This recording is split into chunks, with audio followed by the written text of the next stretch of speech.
introduces the Stand the Fan limited edition fan fuel flavor. Be the ultimate fan your team needs. Fuel your fandom. Only at 5hourenergy.com.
amps up the energy with every game. 5 Hour Energy introduces the Stand the Fan limited edition fan fuel flavor.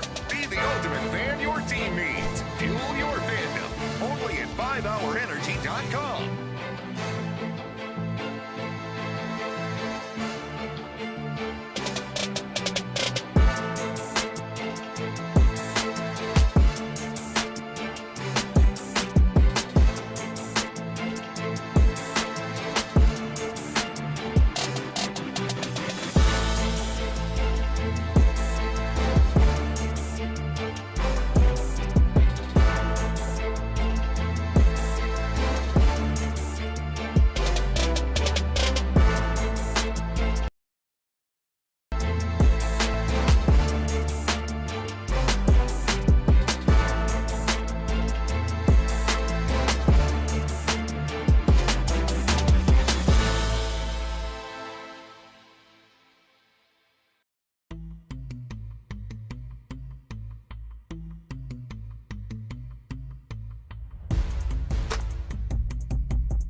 Houston. Insider access, exclusive content. Sports Radio 610. The Texans play here. An Odyssey sports station.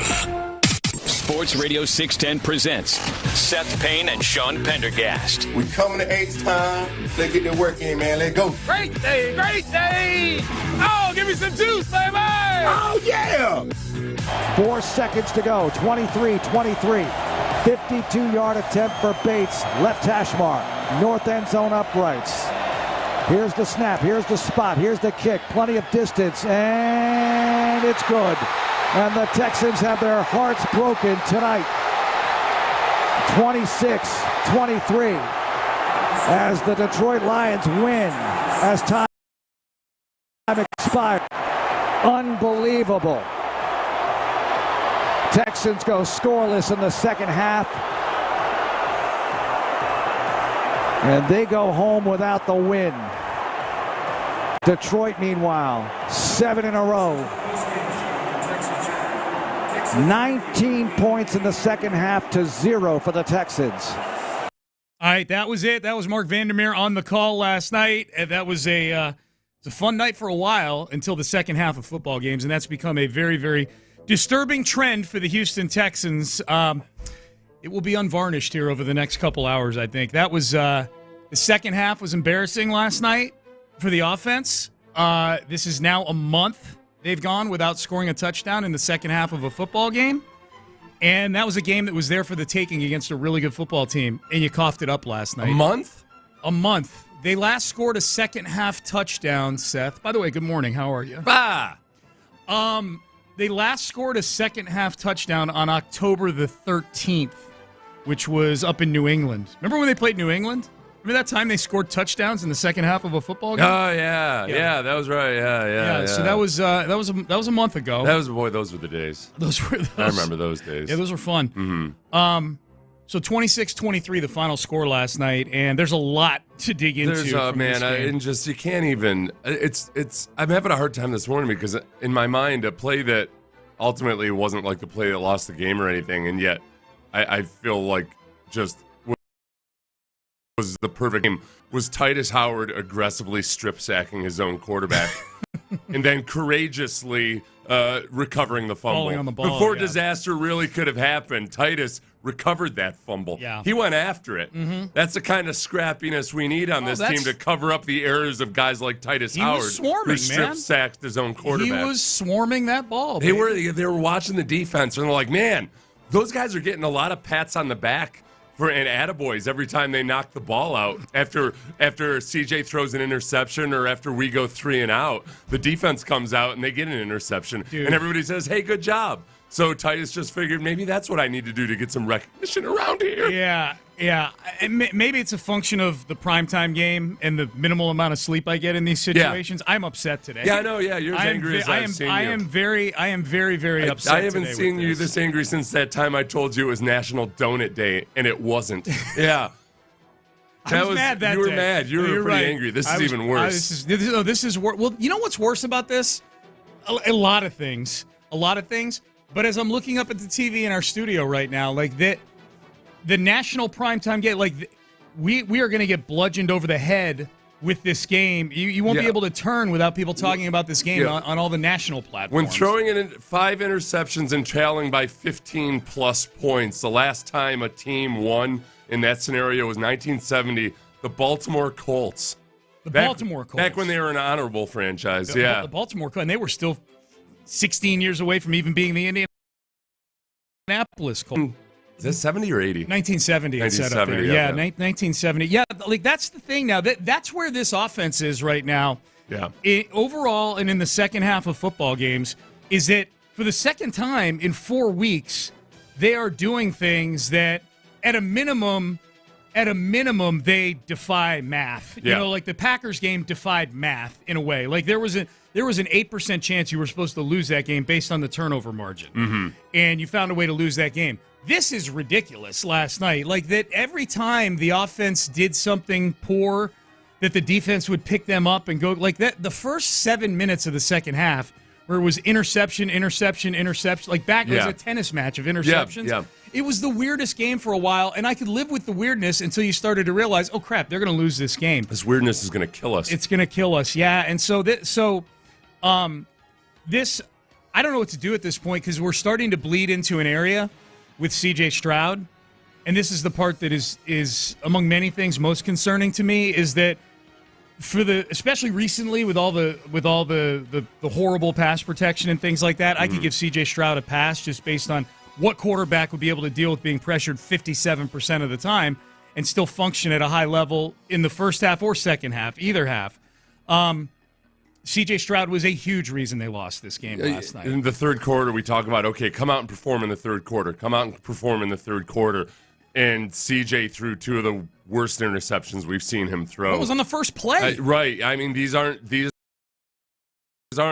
almost. It just feels like, man, something's not right. Yeah. First interception, he did the defensive player is just lurking there. And it wasn't like he was blind to him or anything. And then on the throw to Tank Dell, where you could see Tank Dell come open immediately. And look, CJ had the defensive end because the defense did realize, the Texans are trying to run boots, and it's working out for them. The defensive end read the boot pretty well and was in CJ's face, but it's nothing we haven't seen many times before where it was enough space for CJ to load up and throw the ball. Well, just drop it in an area. As open as Tank was at the beginning of that play. And it was like 3 steps leading into the throwing motion where CJ looked a little uncertain of himself in a way that I don't think he used to. That was the play for me. They're up 23-10 at that time. They're up 23-13 at that time. Because Detroit had gone down, gotten that touchdown, missed the 2-point conversion, so it's 23-13. That interception was the play that really turned that game for Detroit, I thought. Because if CJ hits Tank on that play and they're up 30-13, I think they win that football game. The way the defense was playing last night. Yeah. I think that defense was. I don't think they're coughing up a 17-point second half. The one thing about the second half that really hurt the Texans was the injury to Lassiter. Because at first, look, the Texans were responding to fire with fire, interception for interception. and offense giving them nothing at all. But then once the Lions started to be able to get traction, and there were just moments, I heard Larry and Stafford call in last night where he was screaming that DeMeco needed to blitz. I felt the same, and then I realized, he can't trust the coverage right now if he blitzes.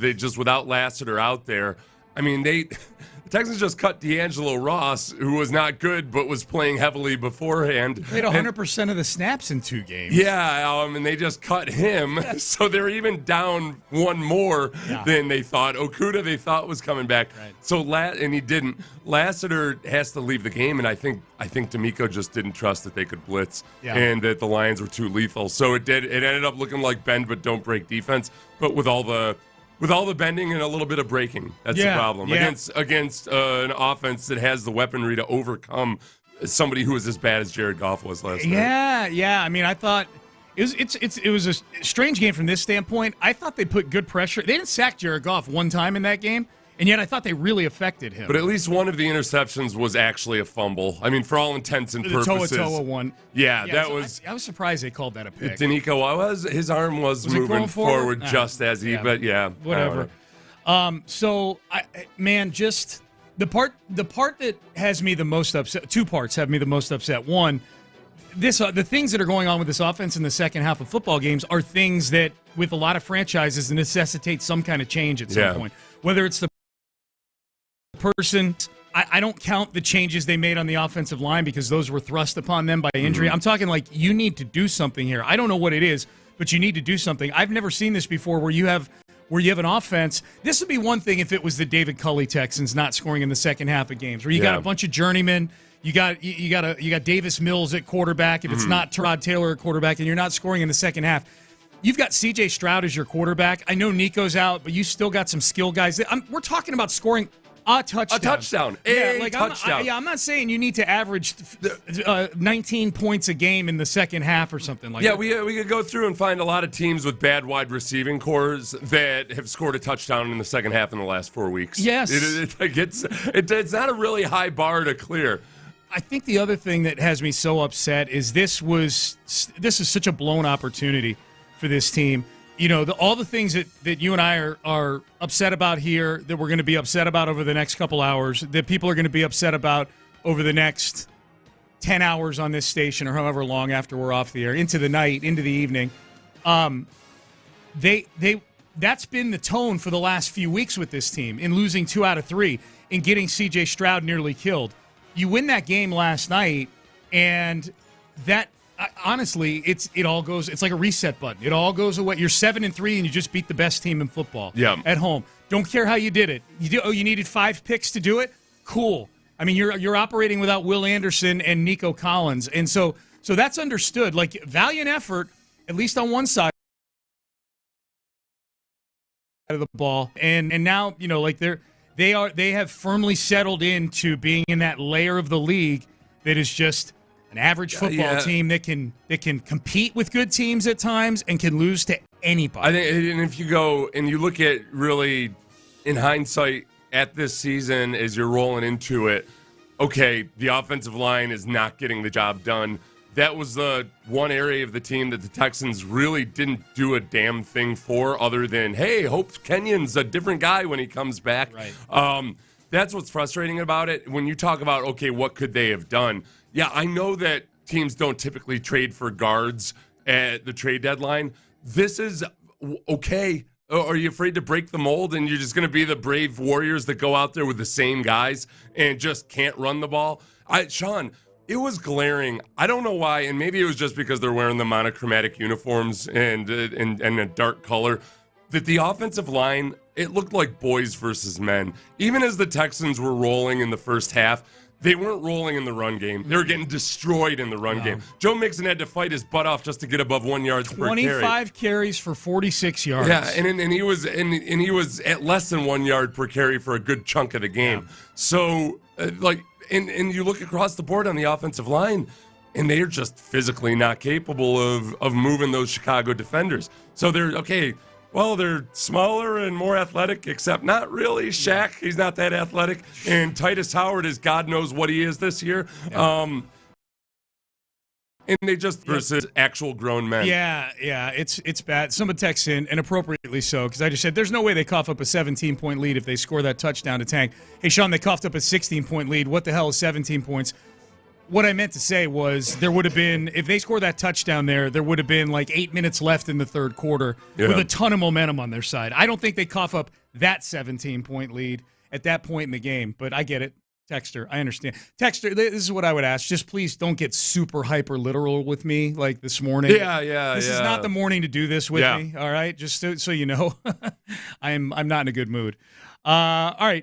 So hope you all are having a wonderful commute into work today. The Texans lose last night, 26-23. This stark realization is something that is something that is really bothersome to me. And also, we'll hear from DeMeco Ryans. DeMeco Ryans was asked a great question last night right out of the chute at his press conference. And I thought the genesis of this question is one of the reasons why we get into all these close games. We'll talk about that coming up next. You know, one thing I could tell everybody is the advice that I always give to young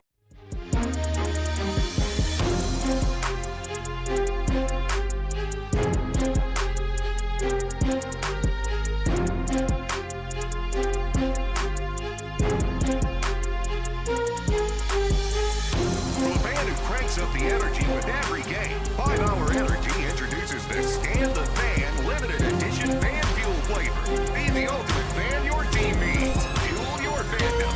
Only at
airport under the giant American flag.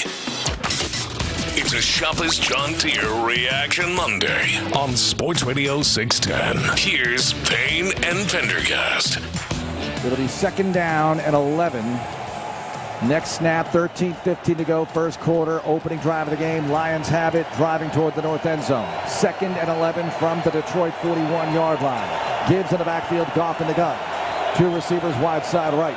Here's the snap to Goff, looking, firing, tipped in the air, and intercepted. Texans have it at the 35-yard line of Detroit. Jimmy Ward off the carom with the pick. Back Jimmy Ward, Petrie with the tip. They work on it daily, and Jimmy Ward with the scoop and the interception. The Texans are set up in great field position to operate their first offensive series here. Goff's first interception since. All right, that was Jimmy Ward with the interception early in the game. That was your 5-hour energy, high-energy play of the game. 5-hour energy, the official energy shot of Sports Radio 610 and football superfans. I'm going to steal one of those 5-hour energies. I'll tell you what. I think they're there if you're watching on YouTube and Twitch. I don't know, Seth. I mean, I think they're there just for... Oh, they're empty. Oh, they know me too well. Are they really? My wife does the same thing with the whiskey. So, she definitely did last night. I'm like a teenager.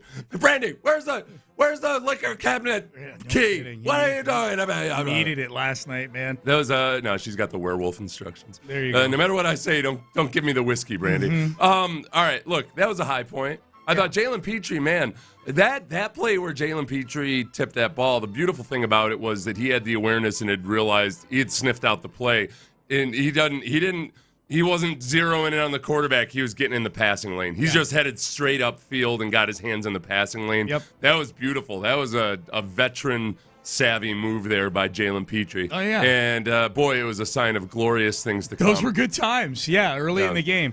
There were a lot of things they needed to do to win this game. They'd check the box. But one of the things I have as my keys to the game. Touchdown, Sean? Are you being greedy, or did you just want points? Just oh, points. You wanted points of some sort. I know they're going to need time to score touchdowns in the second half. I just say one of my keys to the game was scoring a point in the second half. Yeah, they weren't able to do that. That's look, you can't have your cake and eat it too. God. If you do have your cake, Titus Howard's going to try to grab it from you. Oh, will he? He'll be like, "Give me that cake," and then it'll fall on the ground, and he'll jump on it and eat it off the floor. Notoriously around the cafeteria, there or the sports super duper nutrition plasma center, whatever they call it. Yeah, walking around in lab coats up in there, so those offensive linemen can get their glorious physiques and strip the ball. This is what I'm more upset.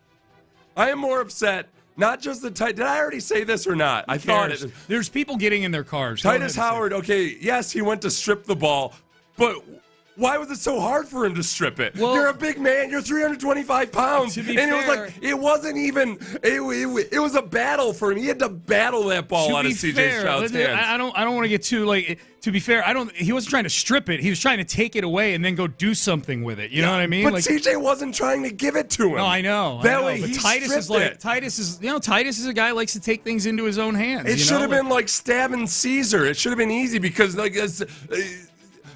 Stroud was Caesar. He didn't know it was coming. Yeah. He was like, "Hey, Brutus, how you doing? How's the wife?" Same thing. That's what happened to CJ. You know what CJ was yesterday? What? Before we play some more of this audio? Yeah. I realized what it was and why he's starting to self in how comfortable or uncomfortable he is. Yeah. Some of the decision making. Those were bad interceptions yesterday. He's in a toxic relationship. And he's doing it. He's been in a toxic relationship with the rest of his offense, the offensive line in particular. And you know what it's like when you're in a bad relationship with somebody, like at work or somewhere else, like somebody who's just brutal to have a discussion with. Like even you're not trying to argue, but you offer a suggestion, and they're like, "That's dumb." What happens after a while? You kind of just start shutting down, and you're like, "I know I should say something," but so I'm not talking about how he responds verbally. I'm talking in his play. Yeah, he's walking on eggshells, trying to figure out what's the right thing to do. You know, that person that's always because he's in a toxic relationship. Yep. That offensive line might as well be the person that takes everything as a criticism. Okay, you know, you're like, "Oh, I want to compliment his haircut, but I'm afraid he's going to think I'm being passive aggressive." And you end up not being yourself around that person. And he's CJ's not himself around around these other people because they are toxic football players. He's not been himself since he hit Nico Collins with that bomb in the Buffalo game, if we're being honest. When was that? That was week 5. Yeah, that was week 5. You sure it wasn't 2021? It was week 5. Feels like 2021 ago. They're still 6-4 and leading the division. This question was asked of DeMeco Ryans last night, and I'm curious to get your thoughts on this, Seth, because I have been adamant. I thought last year that this team's inability to put teams away in games that are very put-awayable was an issue, but this is where we're learning the how expectations fuel things. Yeah. The Texans were 6-4 last year. They were 6-4 this year. But last year, there were no expectations. It was a honeymoon year. They won 3 in a row to get to 6-4, and everybody's all happy and joyous, and things are great. This year, they're 6-4, and everything is caving in on this team right now. DeMeco was asked, is the winning ugly and win is a win? Hey, a win's a win. We hear that a lot. Is that approach backfiring when it comes to putting teams away? And the approach each week is to go win the game, no matter how it looks. We don't set out to win an ugly game, but in this league, every game comes down to, you call that final possession. No, it so doesn't. You have to find a way to gut those out and win. We haven't been on the winning side, of those games as, Green Bay, New York, and now Detroit. So we didn't make the plays to win the game. Like, however you win, you got to find a way. And to win games, you got to have guys have to step up and make plays, and that's not happening. I hate that plays that it's predetermined. I hate the answer, the mentality, the false observation, if nothing else. It's not true. All games don't come down to the last couple of plays. And sometimes I feel like when you have a coach that looks at the league, Bill O'Brien was a lot. It's an 8-8 league. Yeah. And what happened? You finish 9-7 every year. You know what I mean? Like I think you can talk bad things into existence sometimes. The games are going to come down to the wire in the fourth. It's always when you're up by 20 at the half. Maybe I'm making too much. I've never been in an NFL locker room, so maybe I'm making too much of it. Look, DeMeco, hey, he has more football knowledge in his little finger than I have in my entire body. So, I'm just making an observation from a human standpoint. Is that when you have leadership that is saying, and I don't know what gets said behind the scenes. I admit that as well. I'm just telling you what feels like gets said and we get beaten over the head with every week is like, oh, boy, these games come down to the last play. It's always a play here and a play. It doesn't have to be. This is the problem. Whether the mindset leads to that kind of outcome or not. The whole thing is, it's not like they were comfortable or trying to win close games. So the question, the way it was phrased, was something along the lines of, like, did you get too comfortable with winning close games? Yeah. I think winning those close games that they did was more of a reflection of where their flaws as a football team were. And it was something that was going to get exposed if they didn't fix it. That's why we kept saying, okay, they got to clean this up. They got to clean this up before they get to the really good teams. They got to clean this up. And none of it's gotten cleaned up, and some of it's gotten worse. I'm not like exasperated with you that I'm holding my head. I've just got to. Oh, no worries. This team is giving me a headache. I never get headaches. Yeah. And now I've got a headache. Thanks a lot for the tumor. You and I make an agreement right now. None of what's happening in the next hour and a half is on you. Like, you're not making me mad, and I'm not making you mad. Okay, gotcha. Yeah. It's the Texans making us Let's both not let our toxic relationship with the Texans ruin our relationship. It's toxic enough as it is. Right, I'm bringing my stress home with me. I'm like, oh, Sean, I got to tell you. Exactly. I kick you because I can't. Exactly. Although I did, I'd probably make it. I'd make that field goal. Oh, yeah. I'd kick Titus Howard right through the goalpost, and he would go end over end, and he would just scrape the inside of it. That's the brush of the inner thigh. Crowd would that's what the Lions. That Lions kicker, the kid from Tomball. Yeah. He was slowly and quietly seducing our goalposts by touching its inner thighs. Let's focus. So DeMeco with these close games. You're turned on. I know. But DeMeco with the close. You were making a point before. It was just. It wasn't a mindset that they were trying to win close games. It was evidence that they just weren't a complete football team. Yes. That you squeeze some teams, some games where you really, based on the physical battles, should have won by 21 points. You were just squeaking them out. It was an indication that, it was the canary in the coal mine for these things will jump up and bite you. And mind you, because I see a lot of people, or at least some people have told me already, just like, hey, you got to remember, it was the Lions. They're a really good team, and you played them down to the wire. If they had genuinely played them down to the wire, yes, 100%. They did not. They squandered a 23-7 lead. Right. They slowly and surely watched the life be compressed out of them as the Lions stood on their chest in the second half. Not all 26-23 losses on a last-second field goal are the same. Right. You know what I mean? Oh, boy, and then just Kaimi Fairbairn, what a turn of events where in the first 6 games of the season, if I would have found I would have said, yeah, kick it from 65. Let's end this thing. Yeah. Not so much anymore. Yeah, but I get what you're saying. Like the one they needed to have, he duck hooked that thing into the third row. So we knew that. I knew it was bad off his foot. Yeah. You know? Right. It was bad right away. Here was C.J. Stroud last night. He was asked, how long does it take to flush a loss like this? I'm not sure. I don't know. It's hard, to lose like that, especially when our defense plays so good and, we're just not scoring points at the end of the day. So, it's not easy. But, can't sit here and, keep our heads down. Got to keep our heads up and go back to work and get better. So, that'll be the plan.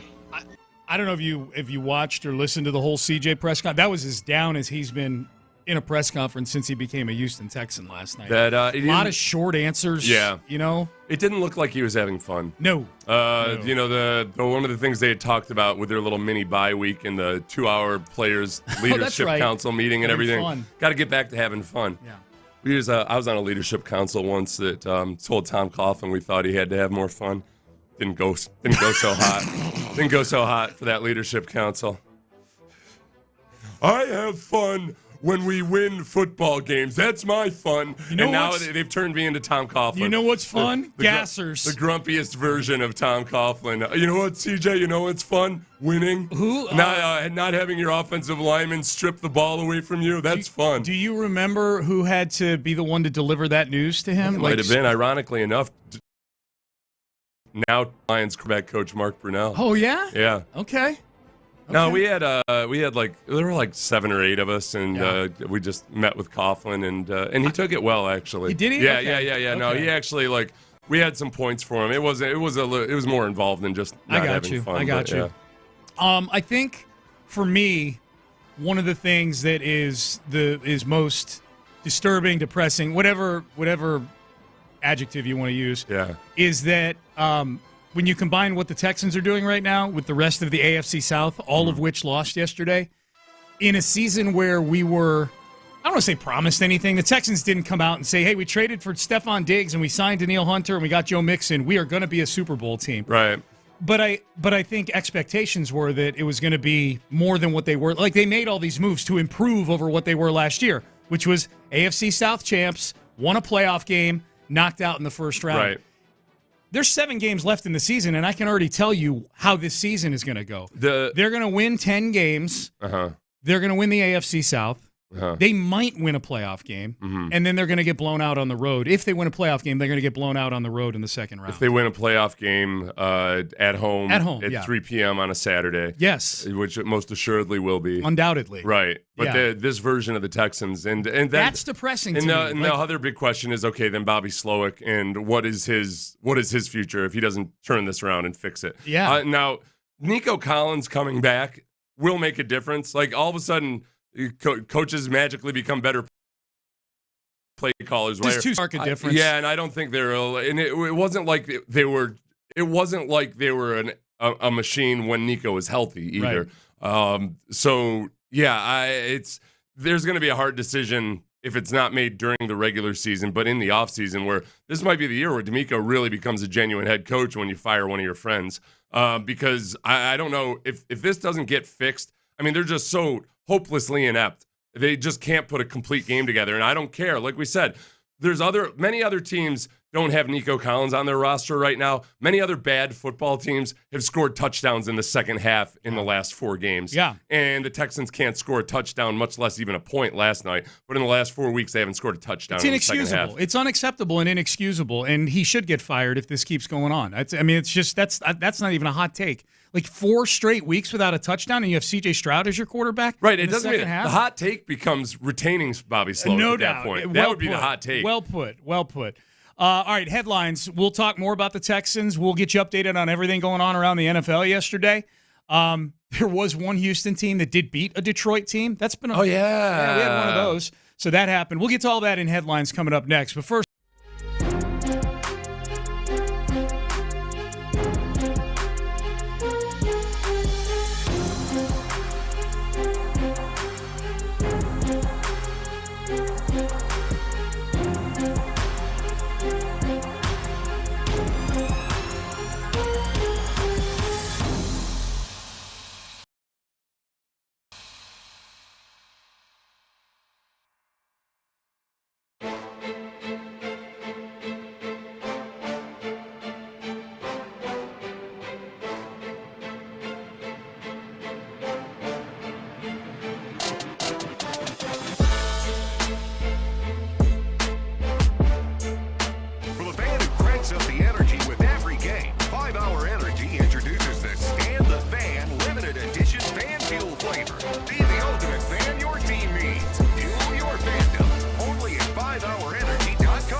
That's 877-WEB-NOW1.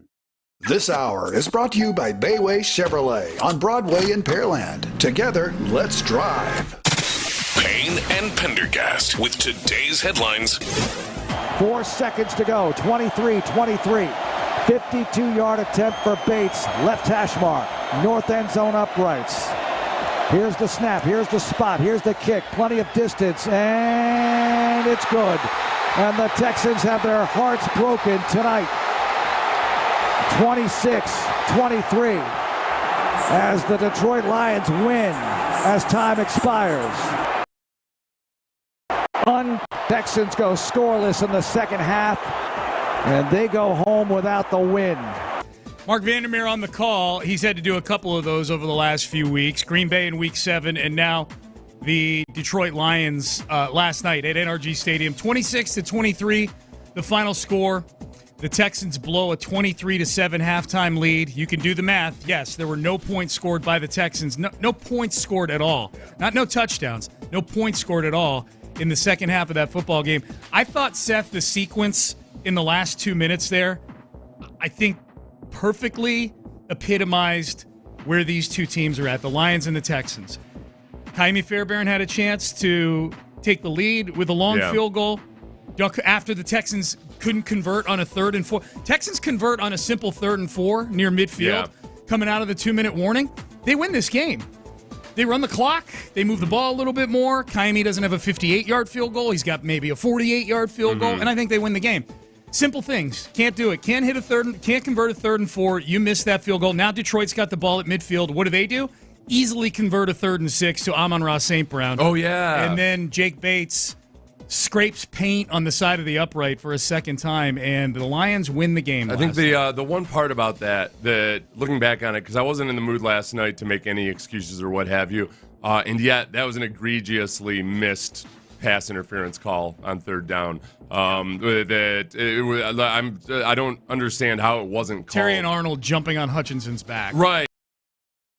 It must have been because the linebacker was right there too that it clouded the line of vision for the officials enough that they just couldn't tell. But I mean, that was clearly pass interference, and ended up you would have had a better shot at it. But yeah, I guess I'm not in the mood, and nobody else is in the mood to make excuses for one play in a game where you did nothing in the second half. No, yeah, and I'm like, and that's kind of where we are with this team. Like, okay, not to mention the go-to play on 3rd and 4 is to throw it to a tightly covered Xavier Hutchinson. That's a dicey throw to begin with, too, with the flurry of bodies that he was thrown into. Yeah, it could have been intercepted. Here was DeMeco Ryans last night after the game, asked about the defense. Got 5 interceptions last night, and the Texans managed to lose this game.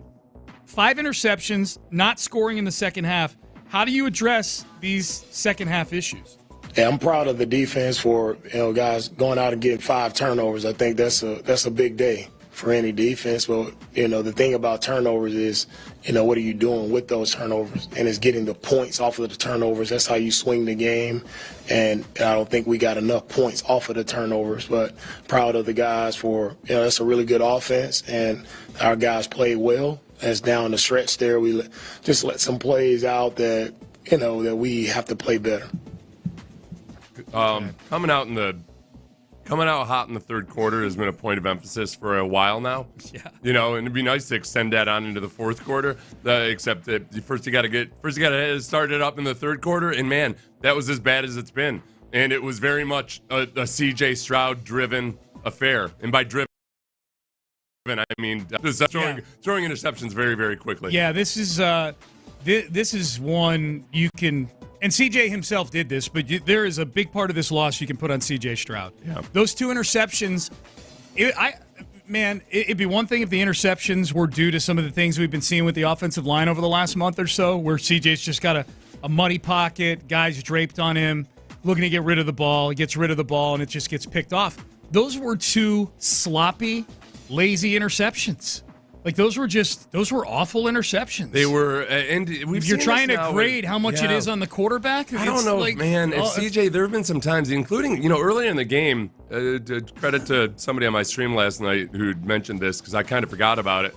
It was a positive outcome for the Texans, but when Xavier Hutchinson got that pass interference, it was partly credited basically due to CJ underthrowing the ball. Yeah. So he had to come back for it, but. CJ hitting guys deep, he just didn't have the loft on that ball that I think maybe he wanted. I don't whether it was the decision making now leading up into the throw where he had a defensive end in his face as you tend to do on Boots, but he had some room, and I just think previous versions of CJ would have planted his foot and stepped into that throw where CJ kind of looked uncertain about how to handle it, and then had to half crank it out there, and it just, man, it was ugly. That was a bad third quarter. It was bad. And the first 3 drives, 2 interceptions, and they sandwiched the 1 3-and-out. You know, which was first down where Joe Mixon got 1 glorious yard. Yeah. So they're in second 9 from the get-go. That entire third quarter was just an absolute nothing offensively. It was an abomination. It was the whole second half. It was awful. Let's get to the NFL at large yesterday. Hey, the good news, the rest of the AFC South was just as bad as the Texans were in the second half of that football game. The Colts lose to the Buffalo Bills 30-20. Joe Flacco throws 3 interceptions. The Minnesota Vikings beat the Jacksonville Jaguars and Mac Jones 12-7. So the Vikings beat the Jags without scoring a touchdown. Yeah. And then the Titans lose to the Los Angeles Chargers in LA yesterday, 27-17. How about that? Quite the day for the NFC North against the AFC South. No, they own us. The Minnesota Vikings go to Jacksonville. Congratulations. Win a game where Sam Darnold throws 3 picks and doesn't generate a touchdown. They beat the Jags. The Lions come here, and Jared Goff throws 5 interceptions, and they win 26-23.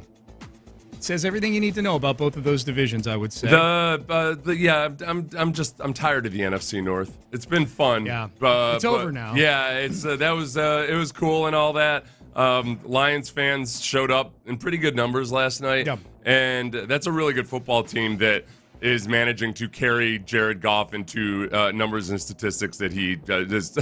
Well, there was some regression to the mean last night for sure. Yeah. That's what I kept thinking the whole first half. I was like, yep, here you go. Yeah. Look at this. You're getting this version of Jared Goff. In there somewhere. Even in the second half, they were getting the bad version of Jared Goff. Yeah. You know, Jared Goff didn't... Threw 2 more picks. That was a David Montgomery and Jahmyr Gibbs-driven affair. Absolutely. It's man... Cowboys lose yesterday, 34-6. That to the Eagles. That is the Texans' next opponent.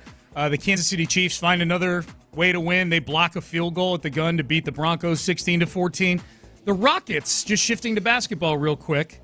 There were some. I was told there were some. I think it was might have been Reggie Atatula told me that apparently there was at least a media member or some Detroit people saying, "Hey, man, we really own you guys between this game and the American League Wild Card Series. Boy, you guys haven't beaten Detroit in a while." Yeah. And I'm like, well, Reggie, I hope you told that person that the Rockets beat the Pistons yesterday afternoon. Yeah, take that. 101-99. Yeah, so suck on that, Detroit, all right? The 10th regular season NBA game of the year. It's exactly the same as the baseball playoffs and a really important Sunday night game in football. And it was a perfect victory for the Rockets because Jalen Green melted the internet with a viral clip, a highlight, and yet also ended up 6 of 17. It was 6 of 17. What was he on threes? He was 1 for 6 1 for on 6 threes. on threes, yeah. So it was a classic. That was peak Jalen Green. I felt bad. Austin Mendez, who's he's our on-site, one of our on-site guys there when we're doing the pregame show. He came over to me. He's always got his phone on. He comes over to me. He's like, dude, Jalen Green just put Cade Cunningham on a poster. I'm like, oh, cool. He's like, I'll send it to you. And he sends it to me. He sends me on a tweet. Yeah. And I open it. And I look at it. I'm like, and then I open the box score. And I'm like, yeah, at the time he was 5 for 14. I'm like, okay, I'm an old head. I don't get as wrapped up in him putting Cade Cunningham on a poster as you, Austin. I'm very, very sorry. All right, those are your headlines. 7 o'clock hour. Here we go. We're going to dig into the twists and turns from last night's game through the voice of Mark Vandermeer. It's not all good, obviously. 26-23, the Texans lose last night to the Detroit Lions. And at 7:20, we will acknowledge. We got some acknowledgments to make. We do our Monday staple, Acknowledge Me, and that is coming up next. Zadok Jewelers is the place to go if you are popping the question. Maybe you're thinking about doing it around Christmas time or something. Go to Zadok right now. Their bridal experts will help you find the perfect ring. Not just because they have relationships with all the brands and all the designers and have such an incredible expertise in the area, but because they want to find out and figure out exactly what your future spouse is going to love.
Up the energy with every game. 5 Hour Energy introduces the Stand the Fan limited edition fan fuel flavor. Be the ultimate fan your team needs. Fuel your fandom. Only at 5hourenergy.com.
KLTFM HD2 Houston. Insider access, exclusive content. Sports Radio 610. The Texans play here. An Odyssey sports station.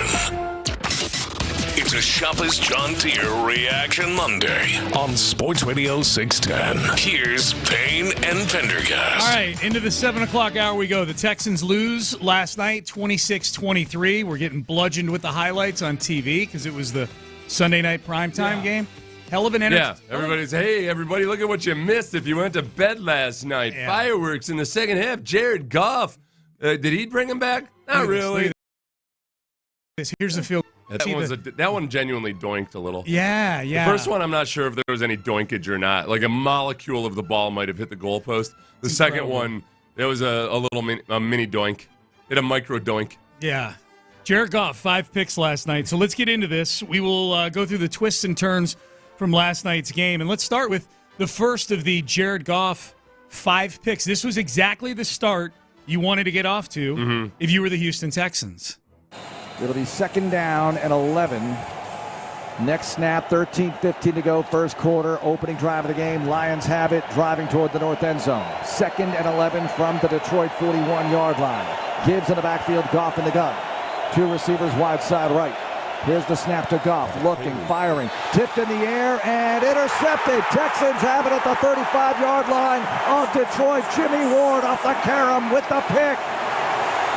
So Jimmy Ward gets the interception, sets the Texans up. Yeah, and there was a great job by Petrie, who, man, he had a hell of a first half especially. But that looked like something that they saw on film. Well, that one, right, yeah. Like Jalen knew what the tendencies were, and instead of turning towards the quarterback, he just got right in the passing lane. You could see he just went straight upfield. So the combination of Jalen Petrie just becoming a savvy veteran who's really good in most of what they ask him to do, and last night especially, and then Jimmy Ward just being on the spot and anticipating it as well. That was great. Sign of great things to come, Sean. Sign of great things to come in the first half. If you were to say, hey, that's the first of 5 interceptions. Yeah. Did the Texans even play their starters in the fourth quarter? Right. So that was a great start. The Texans who go on to get the ball there. 8 plays, 33 yards. Joe Mixon goes in for a touchdown. Texans go up 7-0. They come back out, 3 and out for the Lions. So now you're getting the ball back. Texans get the ball back at their own 43-yard line. That was when I think Steven Sims had the nice return to get him near midfield. And this was the play here where I'm like, okay, they can really, really pounce on these guys early. They can capitalize on this play. This was a 36-yard catch and run from Joe Mixon. A little short pass to Joe Mixon from C.J. Stroud that he took down inside the 5. 2nd down, and we'll call it 9 from the Lions' 40-yard line. Empty backfield now for C.J. Stroud, but here comes Mixon to join him in the backfield as Dell will do the same. Split backs. 2nd and 9 at the Detroit 40. C.J. takes the snap. Here's pressure. And a quick pass to Mixon left side. Has a little room. 35. Cutting right. 30. 25. All the way to the right sideline. 20. 15. 10. 5. And down inside the 4-yard line. Arnold. All right, so you got 1st and goal at the Detroit 3. So now it's like, all right, you can get a 14-0. You got a pick and a 3 and out on Detroit's first 2 drives. The crowd is into it. You're on the road. 1st and goal at the 3. And you immediately get a holding penalty on Juice Scruggs. Oh, and one that I mean, DJ Reader maybe could have gotten in on the tackle, but it was that play wasn't killed because of DJ Reader, so it was a needless hold. I think that the outcome of that play would have been the same. You can't hold when you're at goal to go inside the 5. No, and the 10 yards that get tacked on are a complete game changer. And he got tagged with 2 holds in that game last night. And in horrible spots. Yeah. Just in horrible spots. CJ would go on to get sacked on 3rd down. They'd have to settle for a field goal there. So still up 10-0. Still feeling pretty good about things. But Detroit would come back. Henry To'oTo'o got matched up with Sam Laporta, and here's what happened.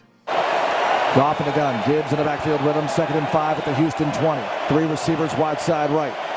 4-man front for Houston. On 2nd and 5, Goff fakes the give. Steps out to his right. Airs it out downfield and caught. Touchdown, Laporta. 20-yard TD pass as Detroit gets on the board.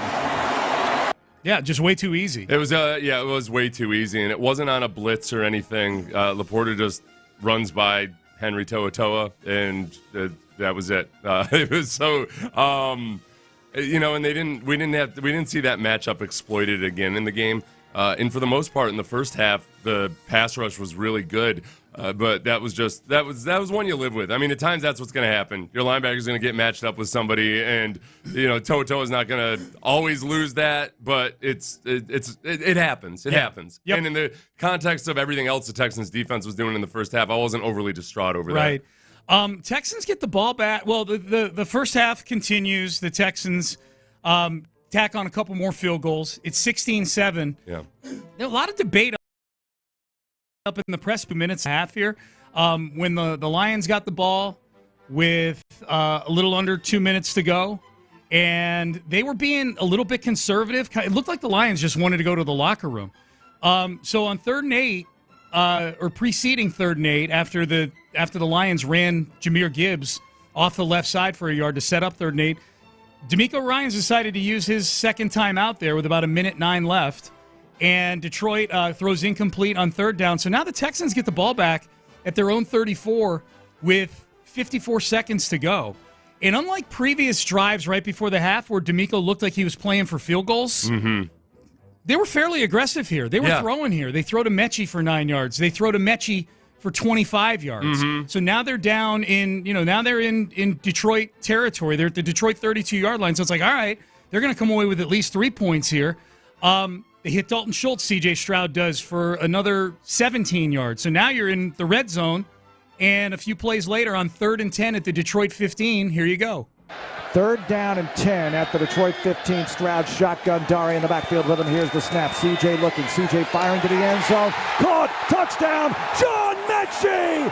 Hello, end zone. The Texans score right before the half.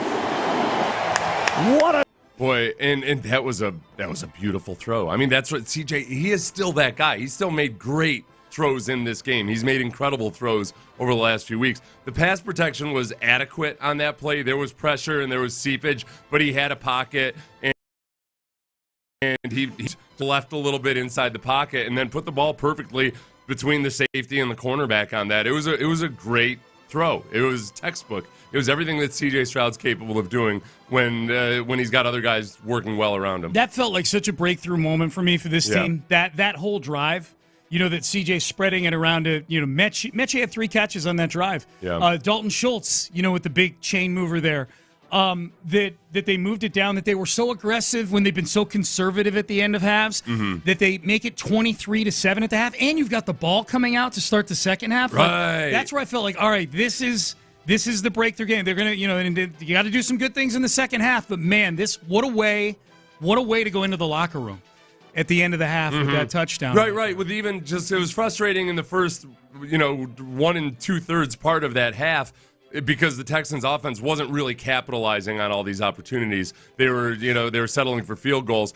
Boy, this was, all right, end of the half, go down, score a touchdown, boom. Exactly how you're supposed to do it. Yep. This is the Texans' night. And nobody can convince me otherwise. That's how I felt at the time, man. I ate a hot dog.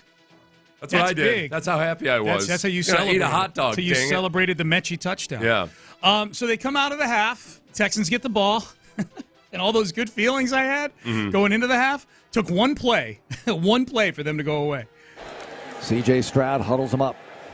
Texans lead 23-7 to open the 3rd. Bunch formation right, one back, Joe Mixon. Motion by Dell to the left side. No Nico Collins tonight. Backs in the gun from the 30, first down, C.J. to throw. Quick throw left side, intercepted. Diving pick. And they got it at the 32-yard line. Davis with the INT, jumped the route, and Detroit, just like that, is in Houston territory. There you go. I'm watching the all 22 of it right now, and I don't know how CJ, what he thought that cornerback was doing, but it looked like he had outside leverage, and he's the zone corner there, and it looks like exactly what CJ should have expected to happen happened. That was bad. It was just bad. Yeah, very first play. I mean, he must have I'm guessing he anticipated something else, but there wasn't really anything to pull that cornerback. There wasn't like another receiver hadn't gone inside that CJ might have thought that cornerback was going to cover. That was a weird one. Yep. You don't see that out of C.J. Stroud very often. No. Just ill-advised throws like that.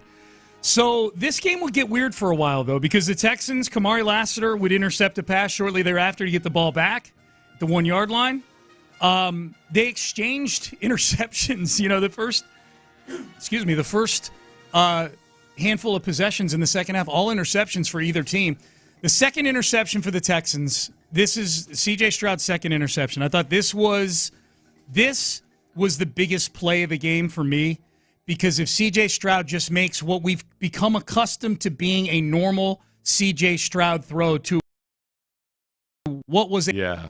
The Texans are up 30-13, and I think they go on to win this game. They'd be up 17 points with a ton of momentum, crowd into the game with about 8 minutes and change to go in the third quarter. I think they win this game if they score a touchdown there, but it didn't happen. Backs in an eye. 2nd and 4 at the Detroit 30. CJ fakes the give. Boots out to the right. Trying to set up. Airs it out downfield and intercepted. Threw it late. Got picked off. Unbelievable. Davis again with the pick. Can't go late. He went absolutely late. You've got to anticipate that throw or who's going to come open. Set your feet earlier, and Tank Dell is dancing all the way to Cullen Avenue if he throws it earlier. Yeah, I mean, it was a lazy, sloppy throw. It was, and it is, as Andre was exactly right. I mean, from the time CJ should see that coming open, I mean, it looked like when Dameon Pierce was struggling with the outside zone run game, where when he decided to cut upfield and go, he took like 4 steps to do it, and it was late. That's what CJ looked like. Like, he took 4 steps after he should have realized, plant my foot and hurl this thing. Yep. And even after he did do it, because of the hesitancy and because the defensive lineman was that much closer up in his face at that point, he couldn't take a full step into it, didn't have his base set up, and he just lobs it to him. And he pointed out, as many Lions fans were keen to do last night, it's always fun when the quarterback points out his interception. It's like before he threw it. He's pointing. He's pointing where to go. Telling what's his name, the cornerback, where to go. The guy that they torched last year against Tampa. Carlton Davis. Thank you, Carlton Davis. Carlton Davis revenge game. I got to look at his post-game comments. I'm wondering if he said anything. He had, for those who don't remember what Seth's referring to, he was on Tampa Bay last year. He had one of the worst individual games I've seen a cornerback have at NRG Stadium. Yeah. On the Texans or on an opposing team. He was abysmal in that game last year. He was one of the differences in that game last night. I don't look at anybody. He was born in 1996. Okay. December 31st, 1996. Yeah. There's no excuse that well after the Fresh Prince of Bel-Air was already a cultural. Oh, you're wondering if he's named after him. No, I don't think he was named after him, but you can't name your kid Carlton after Fresh Prince of Bel-Air. No. Ever. There's just not too much, I don't know. It's not hip. Yeah, it's at all. And yet there he was, Carlton, kicking our ass, doing his goofy little dance. 2 great picks, man. 2 great picks by him. Yep. So the second half will go on. There's no real highlights to play for Texans scoring because there was no scoring for the Texans in the second half of this game. The last 2 highlights I'm going to play, one is a Texans on offense highlight, air quotes. Mm-hmm. The other is the other is a play that I think epitomized the difference between these 2 teams last night. I'll start with the first one. Texans are up 23-20. So you would hope that the offense kind of gathers themselves. They're getting the ball back with about 11 minutes to go in the game. And, hey, guys, we've let this thing, like many games, let's get a little too close again. Let's make this different. On national TV, let's go get a touchdown. Let's go make this a 2-score game again. So the Texans get the ball at their own 30 to start. This was right after David Montgomery had scored the touchdown to make it 23-20. And they get to their own 47-yard line. And from there, they get to 2nd and 15. There was a Cade Stover false start. 3rd and 10 at the Houston 47. And here's what happened. So it's 3rd down and 10 from the Houston 47. Play clock down to 8. Here's Stroud in the gun with 1 back. 3 receivers left. Got 2 man here. Stroud gets the snap. CJ with pressure. CJ scrambling out to the left, now back to the right, runs into Titus Howard. Ball comes out. Somebody's got to fall on it.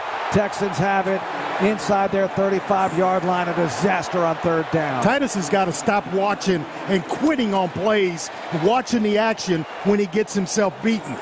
That's what happens when you just stop and start watching and somebody's still playing. You're trying to get out of the way. You run right back into him. It looked like Titus almost pulled the ball out trying to pull. It happens, Mark. It happens way too much. It was, and he did. Like, and that was before they had seen the replay that showed Titus Howard actively stripping the ball from C.J. Stroud.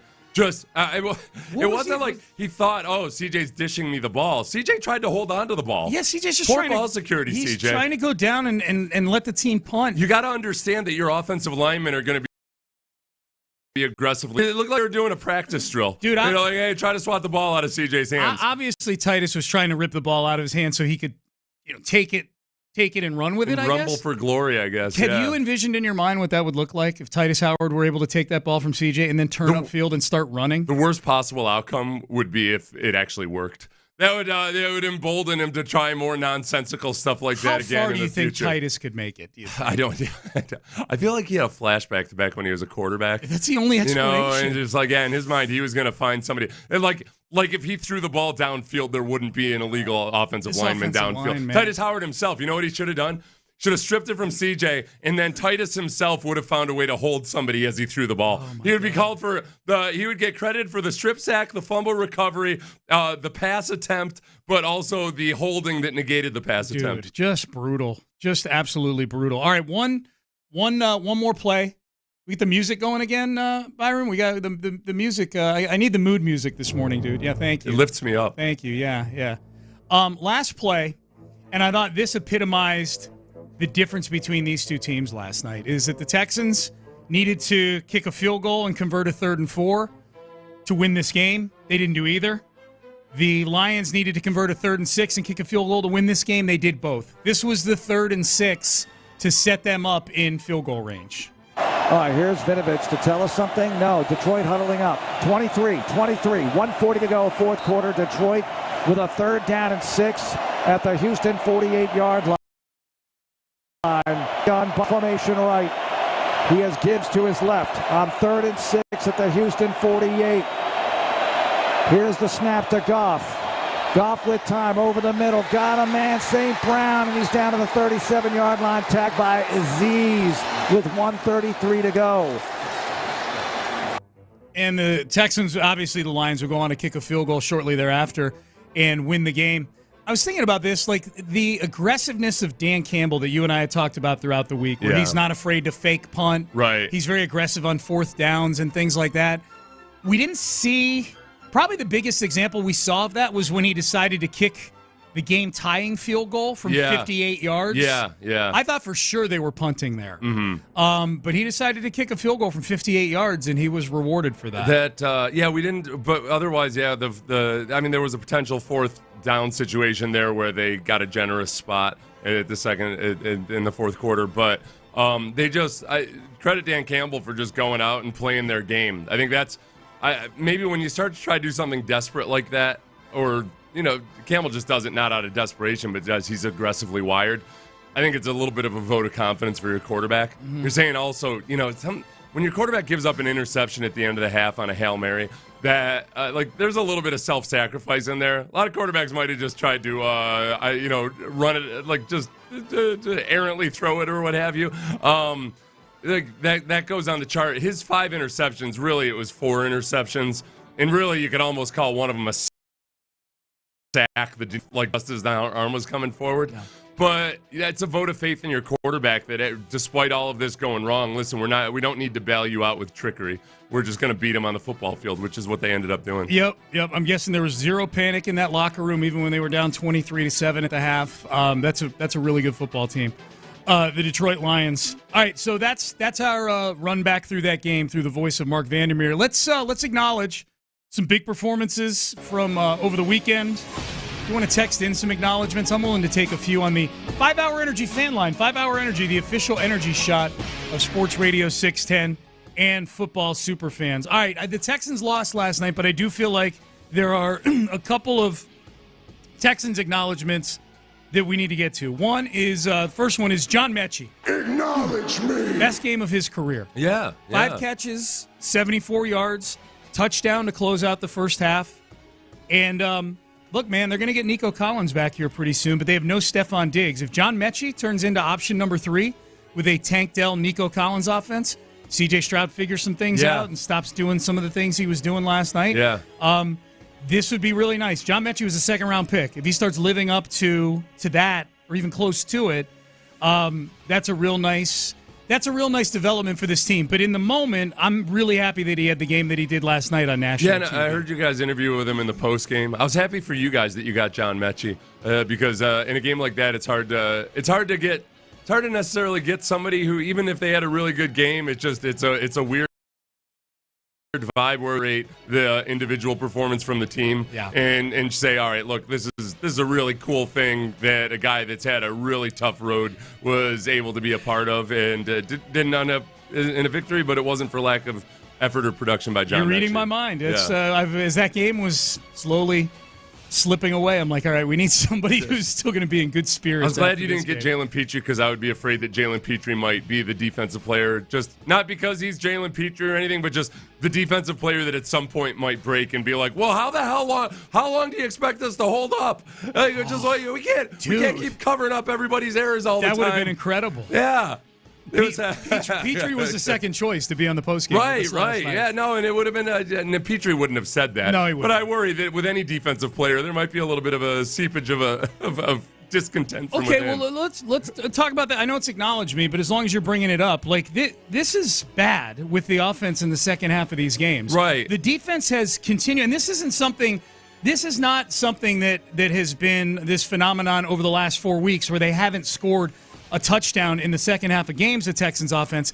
The defense has bailed the offense out all year long. The defense is basically like their coworker that they rely upon is a heroin addict. Yeah. And boy, he's awesome when he's there and he's sober and all of that. But boy, when he falls off the wagon, that's what happens in the second half. They're like, oh, they did heroin in the locker room again. Great. And eventually you resent guys doing even though you're trying to remember, look, the guy's got issues, he's got a problem, and I got to remember that. But after a while, it just gets to the point where you can't help it. Right. It's ruining your life. Yep. I might as well be addicted to heroin at this point. Yeah.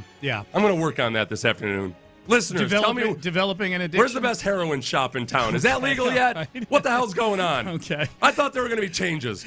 I was told. Okay, real quick text to the 5-Hour Energy fan line. The non-call on the pass interference on 3rd and 4 killed us. Yeah. No, it didn't. Yeah. No, it didn't. Yeah. That did not kill you.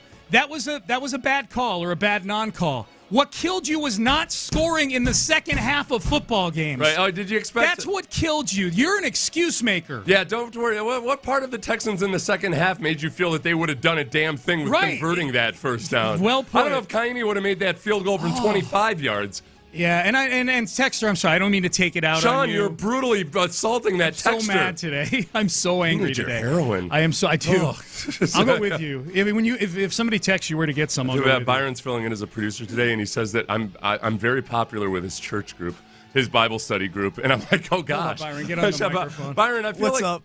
You need to tell me. Start texting me whenever anybody in your Bible study group thinks maybe I pushed it a little too far. No, I got you. Okay. Next time. They know that I'm speaking, not literally about being a heroin addict or going out and trying to score. I'm going to acknowledge your Bible study group, Byron. Yeah, I know. Coolest Bible study group of all time. Like the football gods or something. There's always somebody, like a pastor, will text in and be like, hey guys, everybody's got to lighten up a little bit. Right. Obviously you don't literally worship the football gods. Right. They know that I'm not lighting candles in some altar at home. Yeah, right. As far as they know.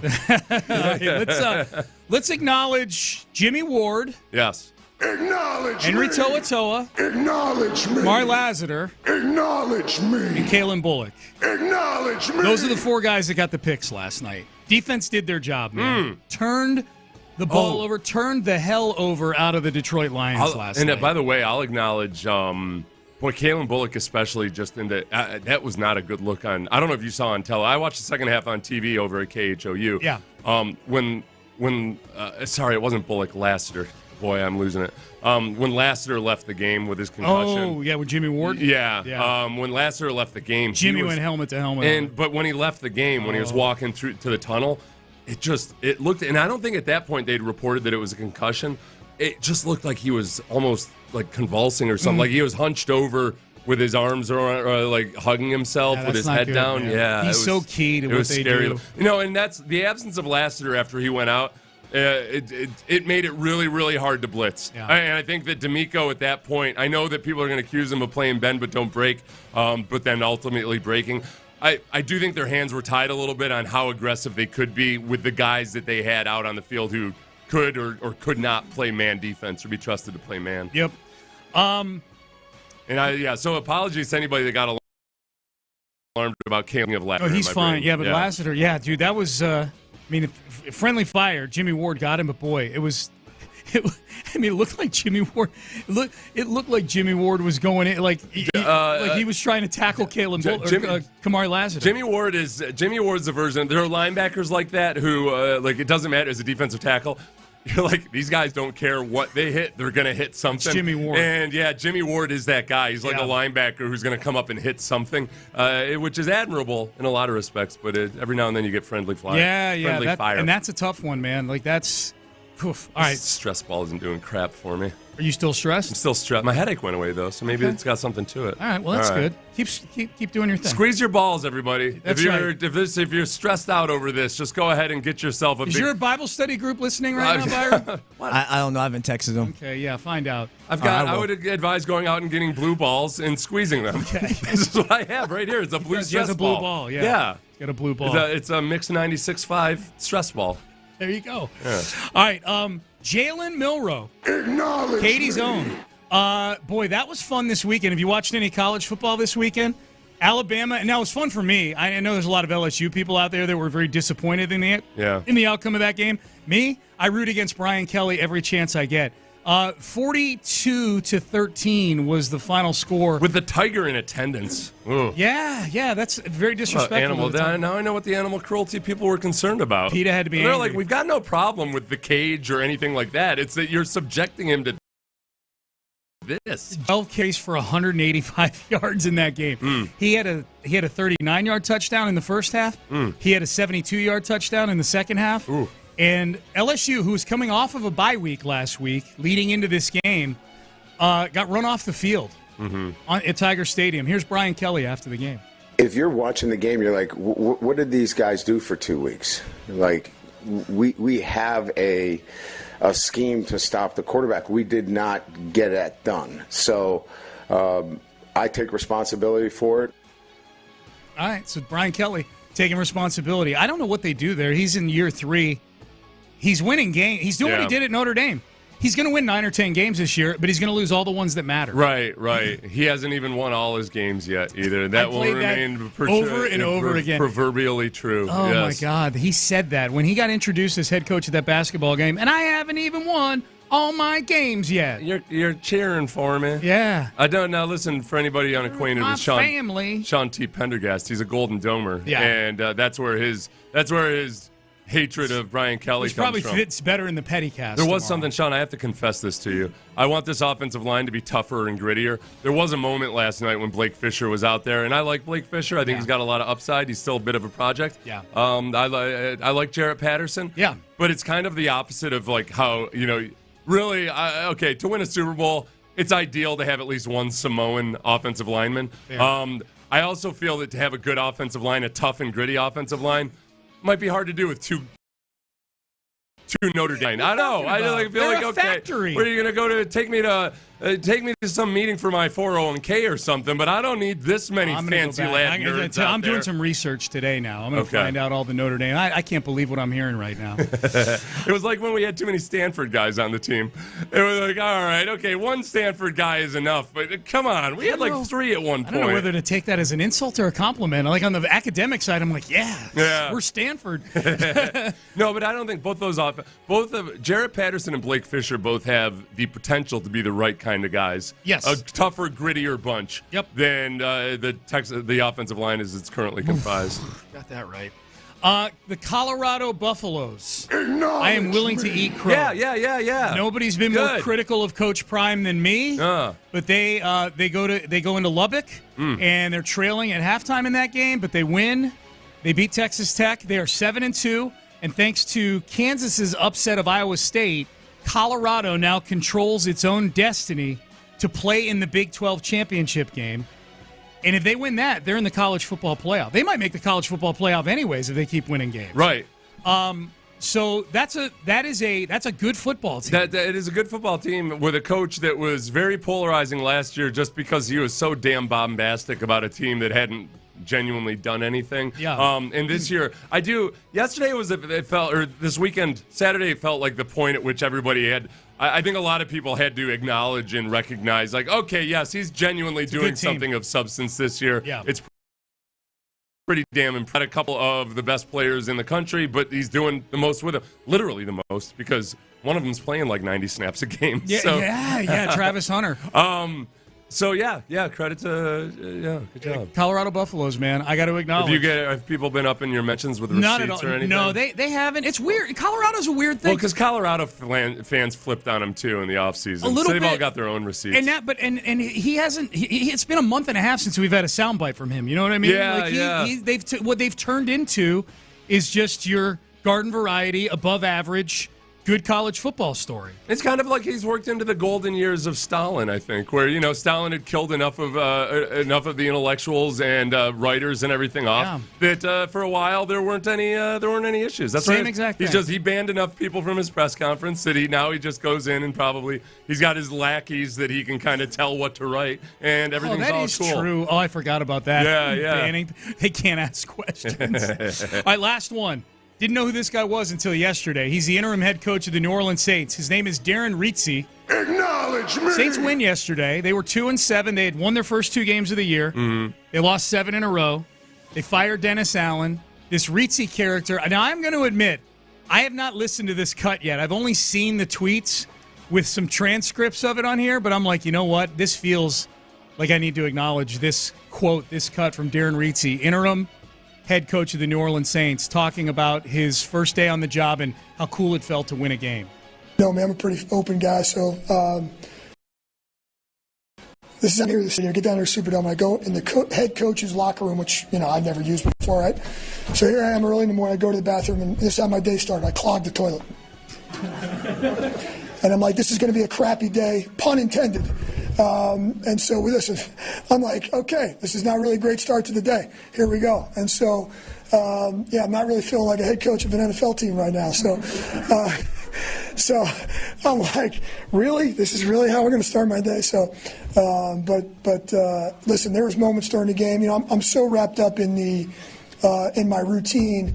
There was moments today where like I'm almost forgetting. I'm just going through my routine, and I'm kind of forgetting that I'm the head coach a couple times.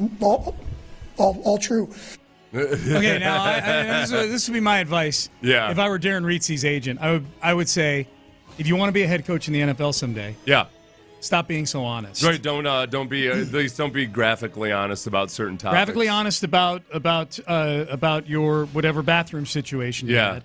And then being so honest about how frazzled and nervous you were throughout the game. Just the inept you were at times, remember? Yes. It'd be like a surgeon coming out of the operation and talking to the family and being like, I'll tell you what, he's alive and apparently thriving? Big surprise to me, because honestly, I didn't know what was going on in there.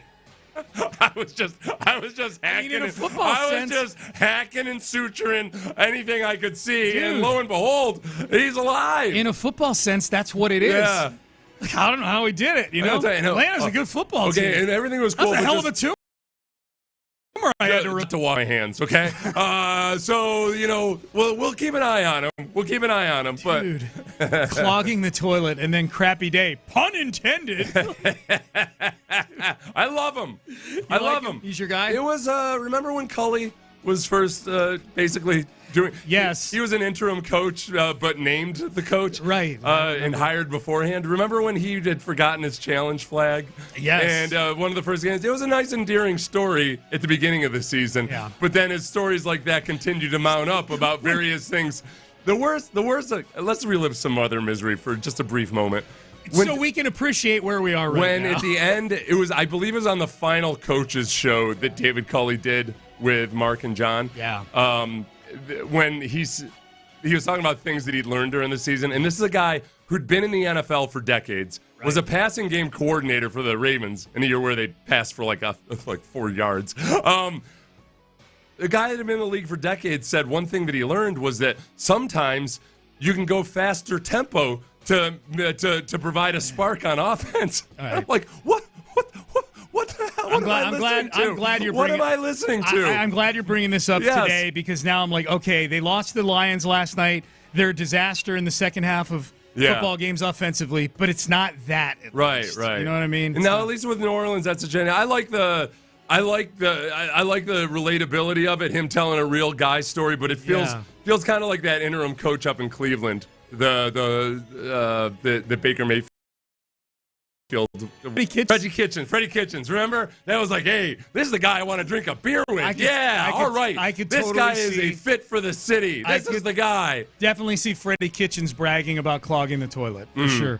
All right, that was Acknowledge Me. We acknowledge big performances, really big performance from Darren Reitze in the bathroom. He did, good for him. Huge performance by him. He's either getting a lot of fiber or not enough. Yeah. It's one or the other. One or the other. Roger Goodell wants to take this thing super global.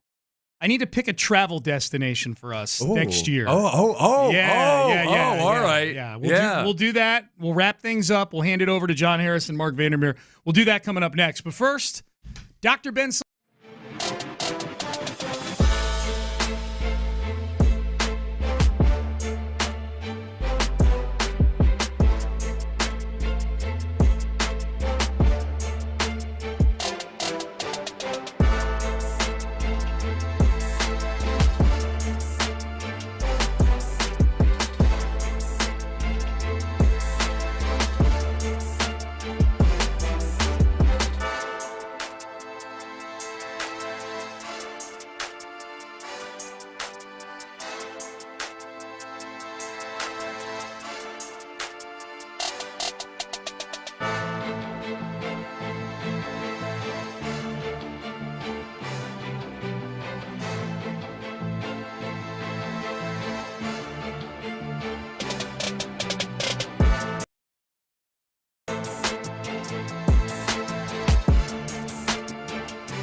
Cranks up the energy with every game. 5 Hour Energy introduces the Stand the Fan limited edition fan fuel flavor.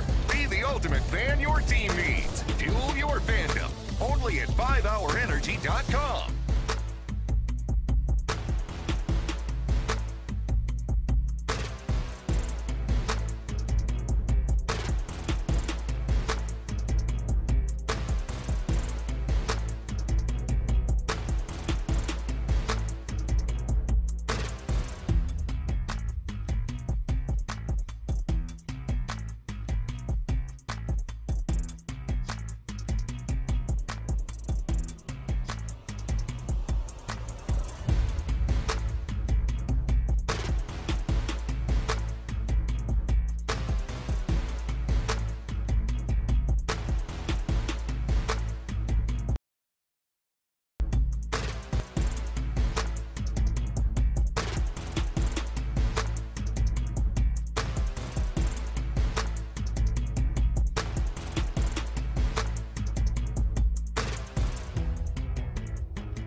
and Pendergast is driven by West Point Lincoln at Katy Freeway, 1 mile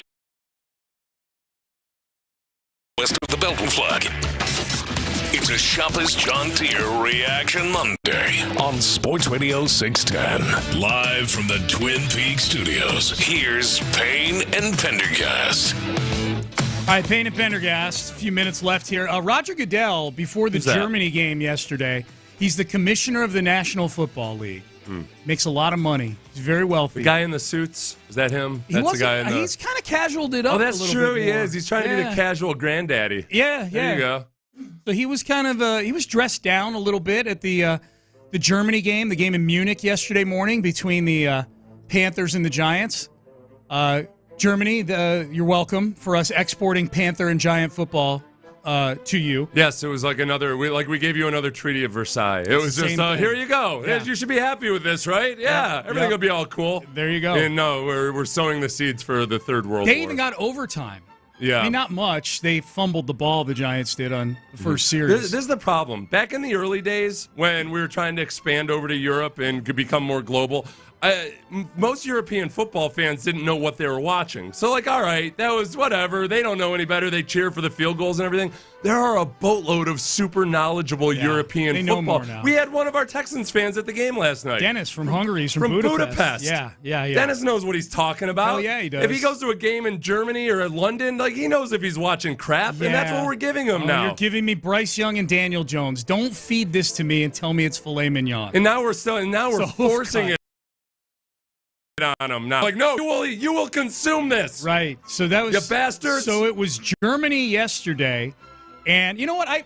Real quick, I should be the bigger man again, like I was with Colorado. Let me acknowledge Bryce. You're huge. Let me acknowledge Bryce Young real quick. Acknowledge me. Won 2 games in a row for the first time in his career. Boom. Right. Roger Goodell sat down with Colleen Wolfe of the NFL Network yesterday morning, and they've got big plans for international stuff. Mm-hmm. We are definitely going to Spain. Okay, love that. We announced that. We expect to return to Mexico City. Okay. We expect to return to Brazil. Ooh. We will certainly be back in the UK. Love that. And we're also looking at the potential of another game in the UK area, in Ireland, possibly. What? Yes. In Ireland? That's a possibility. All right, so Dublin, Ireland getting tacked on. Now, of those, and I'm going to throw Germany in there too because that's where they were doing this interview from. I'm going to assume Germany is still in the mix here. I believe in that interview at one point he also said their expectation is to have 8 international games a year, which is fun on a couple of levels. Most of all, it's fun if you're a football watcher. This is several games you're going to get to watch at 8:30 in the morning over breakfast. That was fun for me yesterday. You and I don't get to do that. Typically we're doing the pregame show for the Texans while a London or Germany game is going on. Man, that was fun to sit down in front of the TV with a little breakfast and watch a little football at 8:30 in the morning. Yeah. Even if it was Bryce Young and Daniel Jones. That is nice. That is. Cool. I don't even know what can you Google right now what time is it in Singapore? Yes. Because that's the one that I'd love to see him go over, figure out which country in Asia is most likely to really, or who's got the highest NFL fan base. It's 9:49 p.m. Okay. Right now. So we Monday. could so if they played a night game over there, we could have football at 7 a.m., 6 a.m. Kind of, in the morning. Yeah. I mean, that would be hell, traveling across the international date line in the middle of a season. I feel like the NFLPA would have words, but it would be fun. I think it'd be fun. As somebody who's a fan of a team that has grown an international fan base with the Rockets, with the Astros, it's kind of nice having all of these people from foreign lands that, nice. 8 games is a nice even number because it's 16 teams. So I think the thinking is everybody can have an international every game. other year you'll have an international game, right? So of all those places Goodell just listed, let's pretend for a second that we found a sponsor to send Payne and Pendergast to the game. Which one would you most want to go watch the Texans play? Of all those places I'll list them again for people in their cars.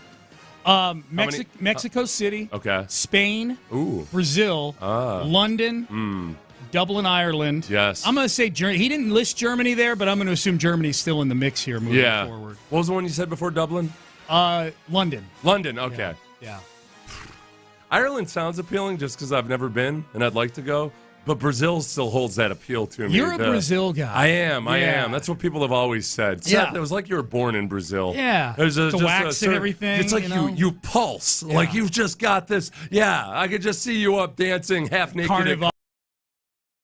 Always said about me. Yes. So I think, it's a fit. It's a fit. Brazil would be mine would be Dublin, just because, one, that's my homeland. I've never been before. Oh, yeah. I'm Irish.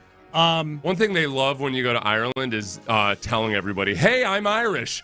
Yeah, they love that. You should do that. Should I? And they'll be like, no, you're not. The only thing worse is if I told... welcome back, the conquering hero. Woo! The only thing worse is I told the truth, which is I'm half Irish, actually. Yeah. But that would be fun. There's no language barrier either. I'm very impatient when it comes to language barriers. Well, okay, yeah. Other than, it's hard to understand Irish people speaking English, but yeah. It is. But it's definitely hard for me to understand German people speaking German. You're right. But it's not that far off. If depending on who you're talking to, anybody from the UK, good luck. Unless they went to the finest boarding schools, it's a tough listen. So you're Brazil, I'm Dublin in this whole thing. Gotcha. All right. So, people are angry on this text page, boy. They are picking out their bits and pieces from this game yesterday. Yeah, we probably haven't just spent enough time railing into them. You did a post-game show immediately afterwards, and then we both got very little sleep last night. And you come in thinking, all right, I don't want to completely fly off the handle and lose my mind because I don't know how well I'm functioning right now. But look, this is an abomination. You contrast what the Texans have done over the last 4 games, where they've lost 3 of 4 games. And then you look at the depth chart, with or without Nico. That doesn't.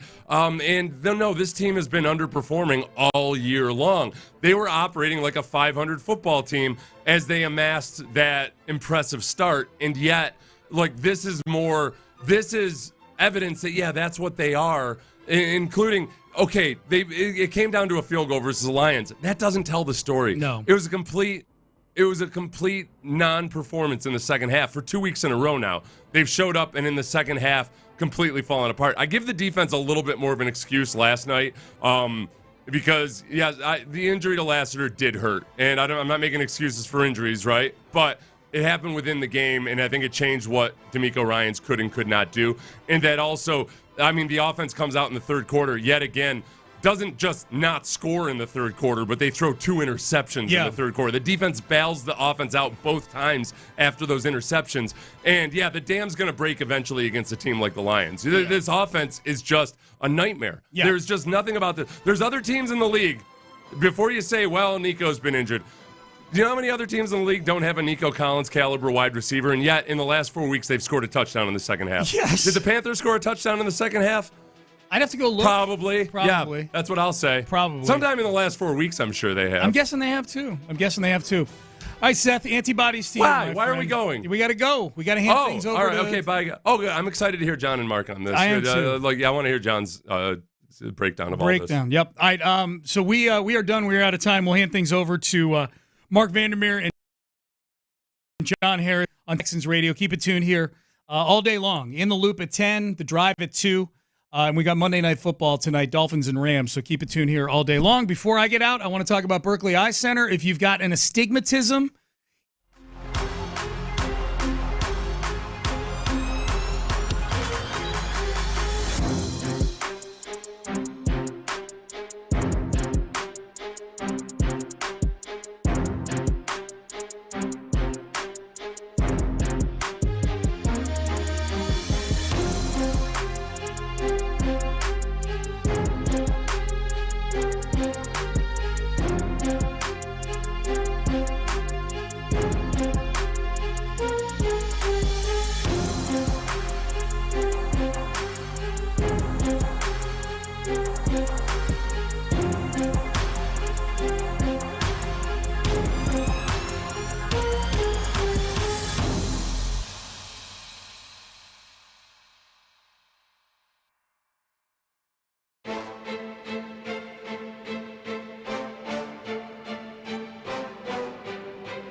amps up the energy with every game. 5 Hour Energy introduces the Stand the Fan limited edition fan fuel flavor. Be the ultimate fan your team needs. Fuel your fandom. Only at 5hourenergy.com.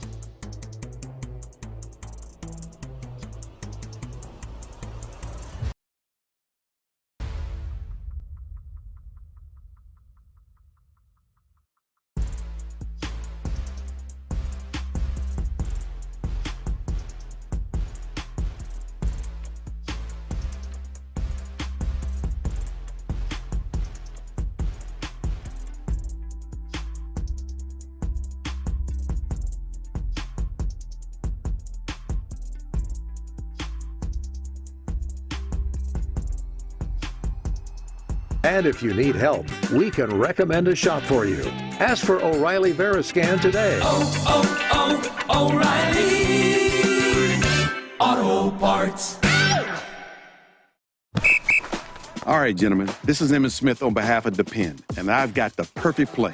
Run straight to your doctor's office for a life-changing catch. Because when prostate cancer is caught early, it's up to 99% treatable, and one blood test might be all it takes. And now through November, Depend is donating to the Prostate Cancer Foundation for select purchases. Talk about a great play. From September 1st to November 30th, Depend is donating 40 cents to the Prostate Cancer Foundation for Depend Shield Guards Real Fit products purchased in the U.S. up to a maximum of $300,000 void in Mississippi. KILT FM HD2 Houston. Insider access, exclusive content. Sports Radio 610. The Texans play here. An Odyssey sports station.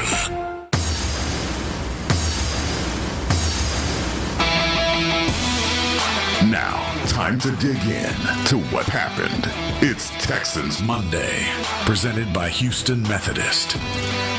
Third down and round. Shotgun Dari in the backfield with him. Here's the snap. CJ looking. CJ firing to the end zone. Caught. Touchdown. John Mechie. Hello, end zone. The Texans score right before the half. What a drive by the Texans.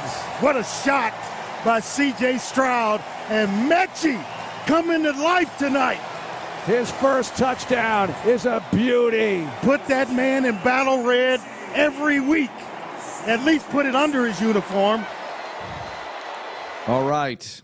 Andre Ware with that comment. Hey, that was great, but that was it. That was all she wrote as far as scoring for the night. Second half occurred. Look, we knew they were going to have to do better in the second half, and they didn't. They didn't do any better. They didn't score any points. They had their opportunities. They had their ops. They didn't do it. They didn't execute, and the Lions did. Lions outscored the Texans 19-zip after intermission, and they hit the winner at the buzzer with Jake Bates, who squeaked 2 late field goals in from beyond 50. His NFL career long was 51 prior to those 2. So it was that kind of night. And then you have your guy, Fairbairn, try to knock in a 58-yarder, and I think we've begun to take some of those for granted. 58 yards is no easy kick. He did not make it, obviously.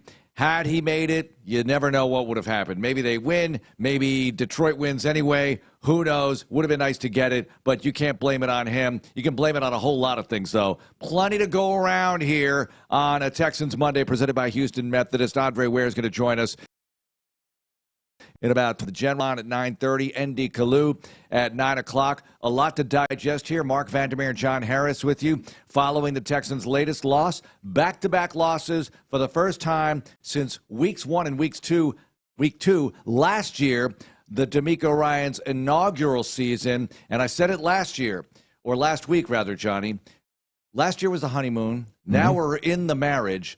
And we've got issues. We might need some counseling. We might need some help here to straighten out the Houston Texans offense at the very least. I thought the defense played really well last night for the most part. They just kind of ran out of gas. The offense only had, 97 yards after the break?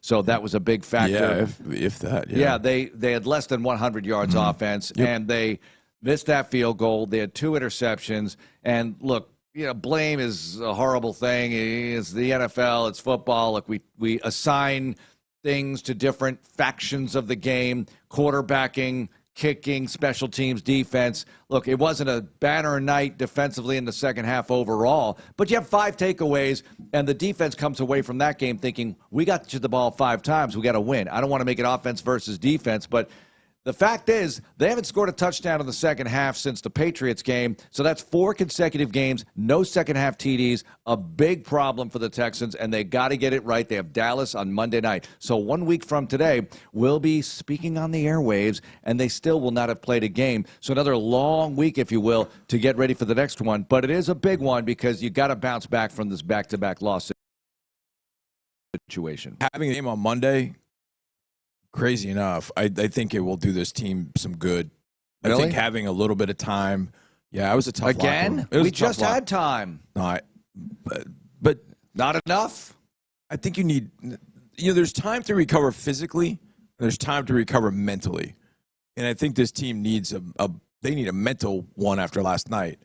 That was a hard-hitting game. I mean, that was a tough game.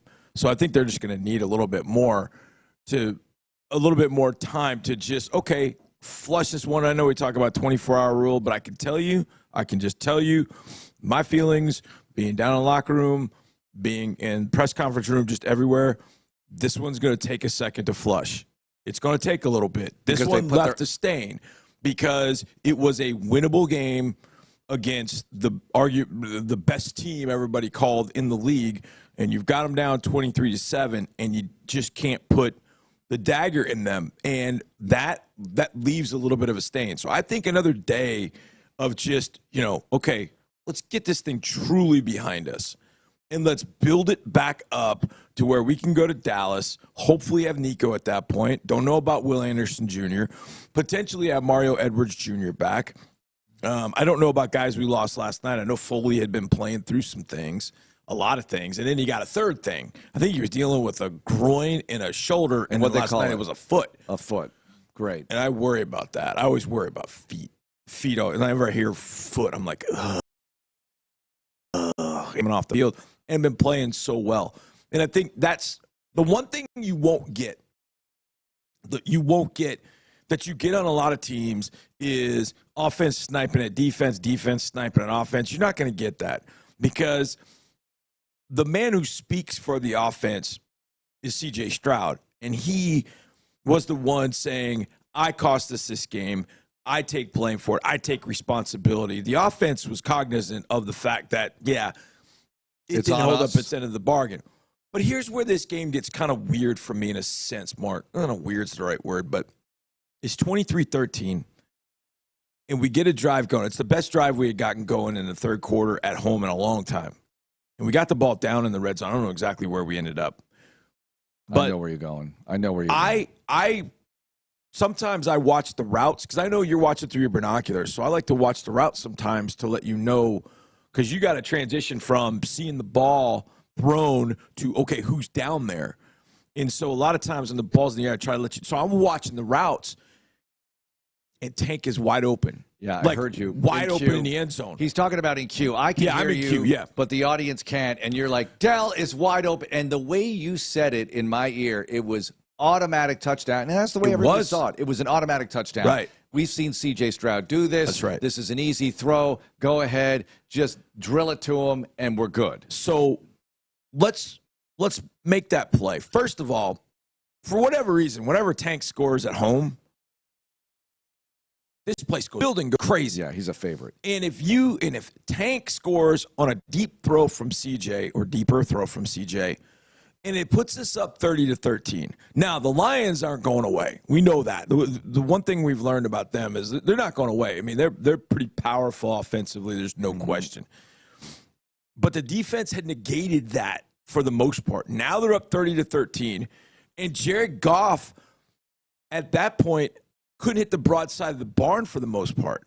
So now you go up 30-13. Now you get them out of giving the ball to Montgomery and Gibbs. Yeah, now they're throwing it. Now they got to throw it because they're down 3 scores. Yeah. And they might score, but you know what? You got 30 on the board. That's right. What did we say the number was? Yeah, we said at least 30. At least 30. And 30 would have done it last night. It would have done it. 30 would have done it, and that was the touchdown that could have done it. But I thought even after that, Johnny, that was his second pick of the night. Even after that, I said, you know what? He's going to shake that off. It's going to be okay. But there are so few opportunities like that where that's right. Where you've got a clean enough pocket or enough protection to get even a couple of seconds to plant, throw. There are so few opportunities like that.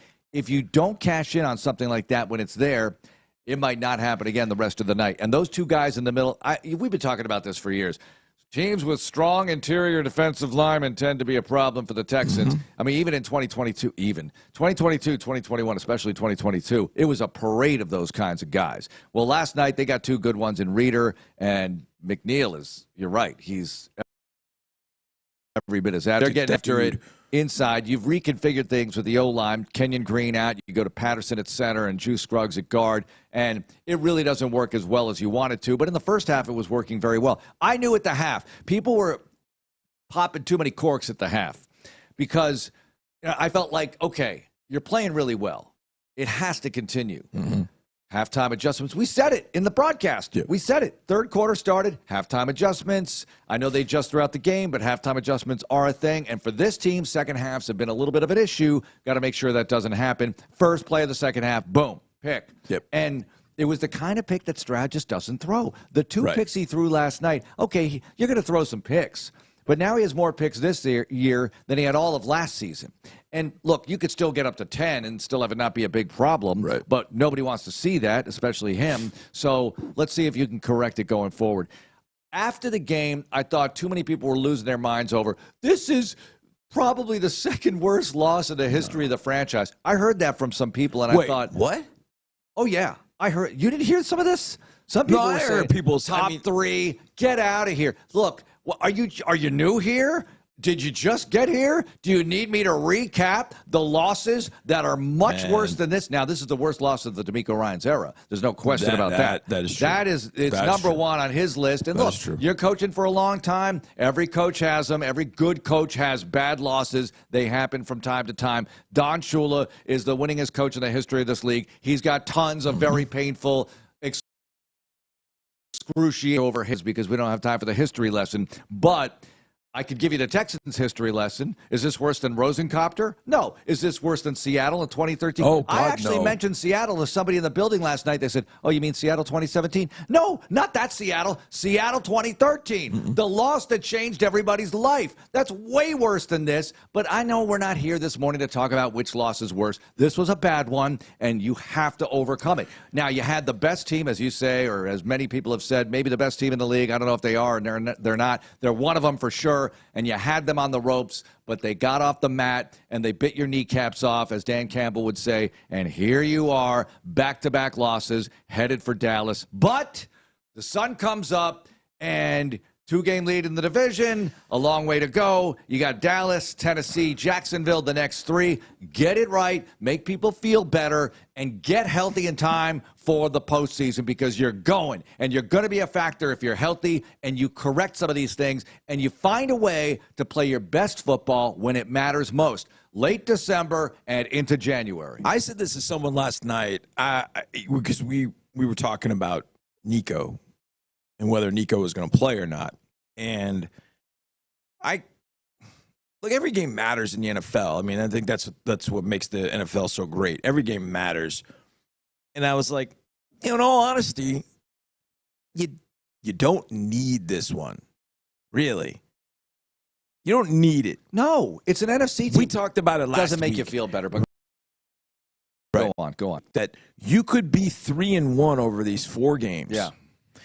And have the Colts. And we went through the Colts schedule. The Colts could be 1-3 in those games. And you could have the division clinched by the bye week. Now, you're facing a 3-5 Cowboys team. You're facing a 2-7 Titans team. Yeah. You're facing a 2-8 Jaguars team. So it's right there in front of you to follow that blueprint. And I think when you look at the one that's like standing out is that Jets loss. Like, what the hell happened in that Jets game? I don't know. I mean, I think just the Jets are great, we are not. And they took advantage of that. And then we made all kinds of mistakes in that game. Were you hoping the Jets would sort of validate that by playing better against Arizona? And they did not. And they did not. They played like crap. It was kind of a win-win situation with the Jets because if the Jets won, it was like, hey, see? But the Jets lost, and you look at it and go, well, they're frauds. You know? I thought the Jet game, short week, I have a lot of excuses. I've got excuses for everybody. Everybody. We're on Hand YouTube. them out. We're on the 610 YouTube page, by the way, so you can see me handing out excuses to everybody.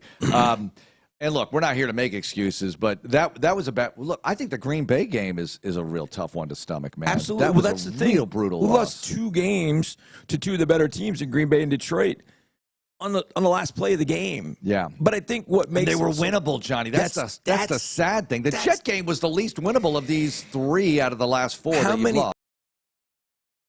In the Detroit game combined, how many points did we have in the second half? 3. That's inexcusable That for an is offense that has vomit-inducing. this firepower. Yeah. Now, I know Nico's not on the field. Like, I understand. I get that. But you had Steph against Green Bay. And last night, John Mechie plays the best game he's played in his career.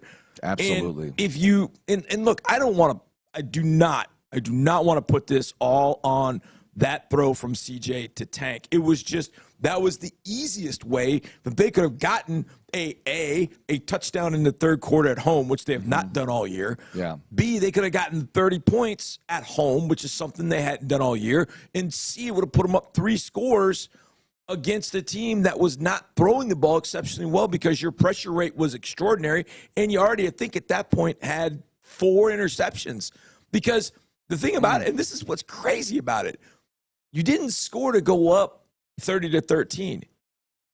But 2 plays later, Kalen Bullock makes an interception. You get the ball back. You get the ball right back. So and you can't move the ball. It's a mystifying evening because you left your defense on the field for too long in the second half, and you start to and look. It's a really good offense on the other side, but the things that we were worried about going in. We were really worried about, I mean, I'll just say the things I was worried about. The keys I wrote to the game. Montgomery and Gibbs. Slowed them down. You slowed them down. They ran for over Montgomery, 100, but Montgomery in particular. You slowed Montgomery down in particular. Amon-Ra St. Brown stepping up second half. And that's what I love about that dude.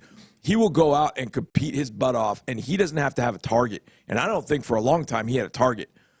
I think he had that little flip pass. That was it for a long time. But then, winning time, he threw the ball to 14. Yeah. And he's the one who ended up scoring he scored that touchdown on the screen. And that's what you had turned them into. You turned them into a screen and throw the ball on third down and hope team. And that's the frustrating part. Because they were worried about Goff. You were getting the Goff. You didn't sack him once, but you were getting pressure, and it was good. How about that? No sacks, yet you get 5 picks, largely due to the pressure you get on the quarterback. And I don't have the league stats, but the Texans are one of the best in the league at pressuring the quarterback, and you didn't have Will last night. Hey, so look, a close game, you're going to look at every single slice of it because it all factors in when you look at a last-second field goal like that, especially the dude that – as did Sean say it, he scraped paint off the uprights with both of those kicks. I mean, they easily would have, could have, should, but he made them, so that's it. You know I stand under the uprights because I try and I tell you, good, not good, wide right, whatever. And so I was standing under the right upright at 23-20, the one that tied it. So he went to the other side. Yeah. And I was watching. I couldn't tell how close he had skated that one by. I was just watching to see did he get it inside and did he have enough? Because it didn't. It looked like it was kind of petering out at the end, like maybe, and then he snuck it in there. I'm telling you, the one underneath the game winner, that thing is outside the upright, 85 curve in, and then it's just there's a little turn and he scrapes paint with it. Just awful. And you get beat by a guy from Tomball. I mean, it's so frustrating. Well, and he was in camp with the Texans in 2023 for a a couple of weeks. But I guess Fairbairn was banged up or whatever. They bring he's extra got a kicker. leg, man. It's unbelievable. He does. I want to read you something. People want to understand how good the defense was last night. Jared Goff's last 5 games. Okay, here we go. Versus Seattle Monday Night Football, he was 18 of 18, no interceptions. That's 100%. Nobody does that in the NFL. 100% no interceptions. At Dallas the next week, 18 of 25, that's 72% no interceptions. At Minnesota, 22 of 25, 88% no interceptions. Tennessee, 12 of 15, 80% no interceptions. At Green Bay, 18 of 22, 82% no interceptions. Last night against Houston, 15 of 30, 50% and 5 interceptions. The Texans The best in the league, opponent quarterback percentage. And it went down. It went down. It went down after it was below facing the last average. night. It was below and the average. And they don't win. 3 out of the last 4 games, they don't win. Yep. They got to figure it out. Now, look, they got a lot to work with. They have games on their schedule that they can, if they play better, get well with for sure. You know, we're not in the December gauntlet yet of Kansas City, Baltimore. We thought Miami, but maybe Miami heats up. Who knows? Anyway, let's get to this. Your conversation with the head coach right after the game. We like to revisit with this on Monday mornings. Here's John Harris with DeMeco Ryans. Coach, I know you've been around this game a long time. You're going to lose some and some that sting a lot.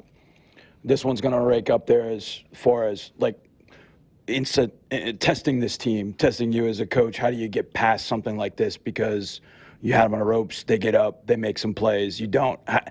As a head coach, kind of what's your responsibility in a sense to make sure this one doesn't bleed over to Monday against Dallas? Yeah, for sure. My responsibility is to keep the team going, keep them, lifted up and encouraged in everything that we're doing. Like, we did some positive things. Like, we just have to remove the negative things, and it's kind of like the same story over and over again where the Texans continue to beat the Texans. Like, credit to that team, good football team, but, man, we came out in second half and we really helped those guys, by not executing, by not sustaining drives, turning the ball over. You can't do that versus a good team like that. I mean, it was a playoff atmosphere, playoff-type game, and to be where we want to go, like, you have to find a way to win these games, right? And we had our opportunities, and guys just will show them where we missed out on making those opportunities, and we just got to keep coaching our guys hard to find a way to flip it. Defensively, you do get 5 interceptions. Guys were all over the place. Really, Jerkoff had thrown 4 all year. You get 5 tonight. You guys were really sticky in coverage for the most part. What was really working, rushing coverage, working together, was really kind of working to force those interceptions, Coach? Yeah, I think it was just, we switched up some looks, gave him some different looks off of his game and forced him to make some bad decisions with the football. Thought the D-line rushed well. It didn't show in the sack category, but I thought they rushed really well, just getting pressure on him, making him feel antsy, and just a lot of times when he was dirting the football, he had high completion percentage, made a lot of plays, but I thought we had him, flustered there. But at the end of the day, in the second half, didn't think we did a great job at stopping the run. And we could have did a much better job stopping the run and just making plays on third down.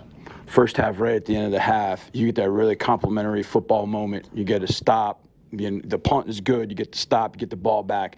And then John Mechie. What is there to be said about John having a really nice night? No Nico tonight, no Steph, obviously, but John stepping up and making some plays, including that touchdown. Yeah, so proud of Mech. That's what I've been talking about, guys. Somebody has to step up, right? And Mech was that guy. He's continued to improve and get better. With the more reps that he's gotten, you can see the confidence start to show in Mechie, and it showed in, just CJ trusting him to put the ball up and Mechie going up with aggressive hands, making plays for us. So I'm excited to see him continue to build off of what he did tonight. I think he's in a really good spot for us. He can be a playmaker for us, and we need him to continue making those plays. So Monday, it's at Dallas. I know we want to fix this one and move forward, but this organization taking on Dallas, it's always a special one. It's up in Arlington. I know I don't want to look too far ahead, Coach, but that game Monday, you get an extra day of rest to get ready to go play that one on Monday. How important is it that kind of opponent is sitting there after this one to kind of cleanse ourselves of this one and move forward against them? Right. To go and play a full 4 quarters. Like, it's time out for the playing good and a half and spotty here or there. Like, we got to go and put a complete game together. It doesn't matter who the next opponent is. It's about the Texans playing Texans brand of football and playing a complete 4 quarters. Coach, I appreciate it. Thank you. All right. Thanks, John. All right, gut punch loss. DeMeco Ryans great after the game in the interview with you, Johnny, and he's absolutely right. They play great in spots. They do really good things over stretches of these games, but they've got to find a way to put it all together because they've lost 3 out of 4 back-to-back. We mentioned it, first time since weeks 1 and 2 of 2023. And now you have Dallas, Tennessee, Jacksonville, Miami, Kansas City, Baltimore, and Tennessee to close it out. 7 games to go. You're 6-4, 2-game lead in the division. Everybody in the AFC South lost yesterday. Thank goodness for that. As you don't want to have, I hate to bring up Jacksonville from 2023, but it happened to them. Mm-hmm. They had a seemingly insurmountable division lead after 11 games. They were 8-3, beating the Texans here, and they melted down. And look, everything's on the table in the NFL for every team. You got to avoid having this repeat itself. I didn't think the Jets game beat them twice, as you would say. You know, where you have a loss and you get beaten twice. Because in the first half, they completely transformed themselves into the beautiful, beloved Texans that we want to see in 2024. Defense, offense, special teams, let's go. Now, they wanted touchdowns, not field goals, but they got 3 field goals out of Fairbairn. Okay, they got the 2 touchdowns. They got the touchdown right before the half to Mechie, and we'll get to him. What a story. All sorts of positive stuff happening. Second half, completely different story, tale of 2 halves, and it's been too much of the case lately for the Texans, and they'll have to get it fixed. All right, coming up, Andre Ware. We'll get his thoughts on it. We've got Andy Kalu coming on. We have John McClain coming on, and you'll hear more from the Texans, C.J. Stroud, his thoughts on what went down in the second half and why the second half has been an issue for the Houston Texans. And Houston Methodist brings you this show. Getting sick, not an option for you, the Texans, anybody. So whether you're suffering from allergies, a cold, anything, pink eye, a skin rash, Houston Methodist, here for you 24/7 on-demand video visits. Check them out. Video visits with Houston Methodist, HoustonMethodist.org/care-options. HoustonMethodist.org, the official healthcare provider of the Houston Texans. Houston Methodist, leading medicine. It's Texans Monday. More Texans Monday is on the way. Whether running a marathon or walking your dog, every movement matters. But when you're in pain, simple activities can feel unbearable. At Houston Methodist Orthopedics and Sports Medicine, our specialists can help you heal faster using the latest technology, minimally invasive procedures, and advanced physical therapy. As the top-ranked hospital in Texas, we have the expertise to keep you moving and help you get back to doing the things you love. Lead medicine. Community Coffee is proud to be the official coffee of the Houston Texans. For over 100 years, we've served communities like yours with rich, smooth coffee crafted right here in the USA. And as a company that's worked to bring people together since 1919, Community Coffee celebrates the uniting power of fandom, especially for Texans fans in Houston and beyond. We're grateful to be part of the Houston Texans family on game day and every day. Community Coffee, strong as our roots. Ashley is proud to present the Kickoff Kid this season. Each lucky winner receives 4 tickets to a home game, a Texans jersey, $500 Ashley Home Store gift card, and will be featured on the video board as they run onto the field to pick up the kickoff tee. Sign up your child today by texting Texans to 79795 or online at HoustonTexans.com. Ashley, proud sponsor of the Houston Texans. So let's go. The excitement is building for the 2024 Houston Texans season, and as a Lux member, you can access the Texans like no one else. Entertain your top clients and employees in a Texans Lux Game Day suite while cheering on C.J. Stroud, Will Anderson Jr., and the rest of your Texans. Limited memberships are still available, but going quickly. Visit HoustonTexansLux.com now to schedule a private tour with our Lux team and secure your ticket to the best game day experience available. More Texans Radio coming up in a moment. Ready to take level? Texas Star Grill Shop has you covered with Big Green Egg Charcoal Grills, the ultimate cooking experience. Big Green Egg offers unmatched versatility, perfect for grilling, smoking, roasting, and baking. And right now, don't miss out on the huge sale on Big Green Egg Charcoal Grills. Visit one of the 4 locations across Greater Houston or check out TexasStarGrillShop.com. Texas Star Grill Shop, where great barbecue begins. This holiday season, spread a little extra cheer with BMW. For every new BMW bought in the month of November, we'll donate 200 meals to families in need through Feeding America. Over the last 7 years, BMW has proudly helped provide over 17 million meals to those in need, and with your help, that number will continue to grow. Visit your local BMW Center for details or visit bmwusa.com/drive-to-end-hunger today. Take advantage of exceptional offers during BMW's Drive to End Hunger event. It's always football season in Texas, and Reliant is bringing the energy, powering game day for the Houston Texans and Texans fans across the Lone Star State. Reliant is the only energy provider trusted by the Houston Texans to power every electric moment for the fans in the stands or on the couch this season and beyond. Reliant, proud to be the official energy provider of your Houston Texans. Reliant, PUCT number 10007. Now, back to Texans Monday. Goff under center here with Montgomery in the backfield. On first down, Goff back. Now he's up now. The ball comes out, and the Texans have it. Henry To'oTo'o has the pick at the 36-yard line. That ball just squirted forward, and Henry picked it off. Second takeaway of the game for the Texans. It bounced around a couple of times. Autry hit it, and just tremendous pressure on the part of DeMeco Autry. He's the one that got it into the air. It bounced off a couple of shoulder pads, and To'oTo'o ultimately came up with the interception. The Texans set up in great field position at the Detroit 35-yard line. There's the voice of Andre Ware on the back end of that, and I got to see that one again because I just saw a ball coming forward. I thought, this is either a throw or not, so what do you say? And they called it a fumble originally, and then they changed it to a pick. So I just figured, it's a pick. Call it a pick. And I was right. I thought it was a pick, and then when I watched it last night, I was like, oh, I think that was a fumble. Yeah, but I they think the ball changed was it. out. They called it a fumble. I know. And then it was a pick. Anyway, joining us right now on Texans Monday, our buddy Andre Ware, up bright and early. Early start today. Coffee in hand, ready to go. Dre, nothing to see here. Now, how you doing, my friend? Great, man. Great. No coffee yet, but soon. It may be a morning for tea, though. All right, so I got you hooked on coffee when we did the morning show. You did, together, right? Okay, it's my Yep, fault. I never drank it until you peer pressured me into drinking coffee. You know, he's not peer pressured me. You know, well, I don't know. There's still time, though, so it could definitely. You and I don't do a show at 6 a.m. No, like Andre and I were doing, that's and true, it's a different dynamic when you're getting up at 5, 4 in the morning, whatever it is, to get to the studio by 6.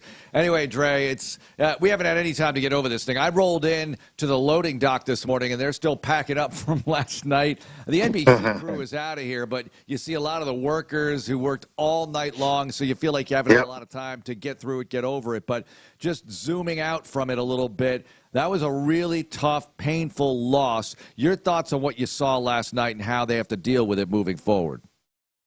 Yeah, I think you got to learn to finish in the NFL or anywhere. You get a lead, you get turnovers, they keep giving them to you. There's no way you would have made me believe before that game if, we're out and someone says, hey, you're going to get 5 turnovers today and lose. I'm like, you got to be out of your mind. I'd have bet any amount of money with that. It's crazy.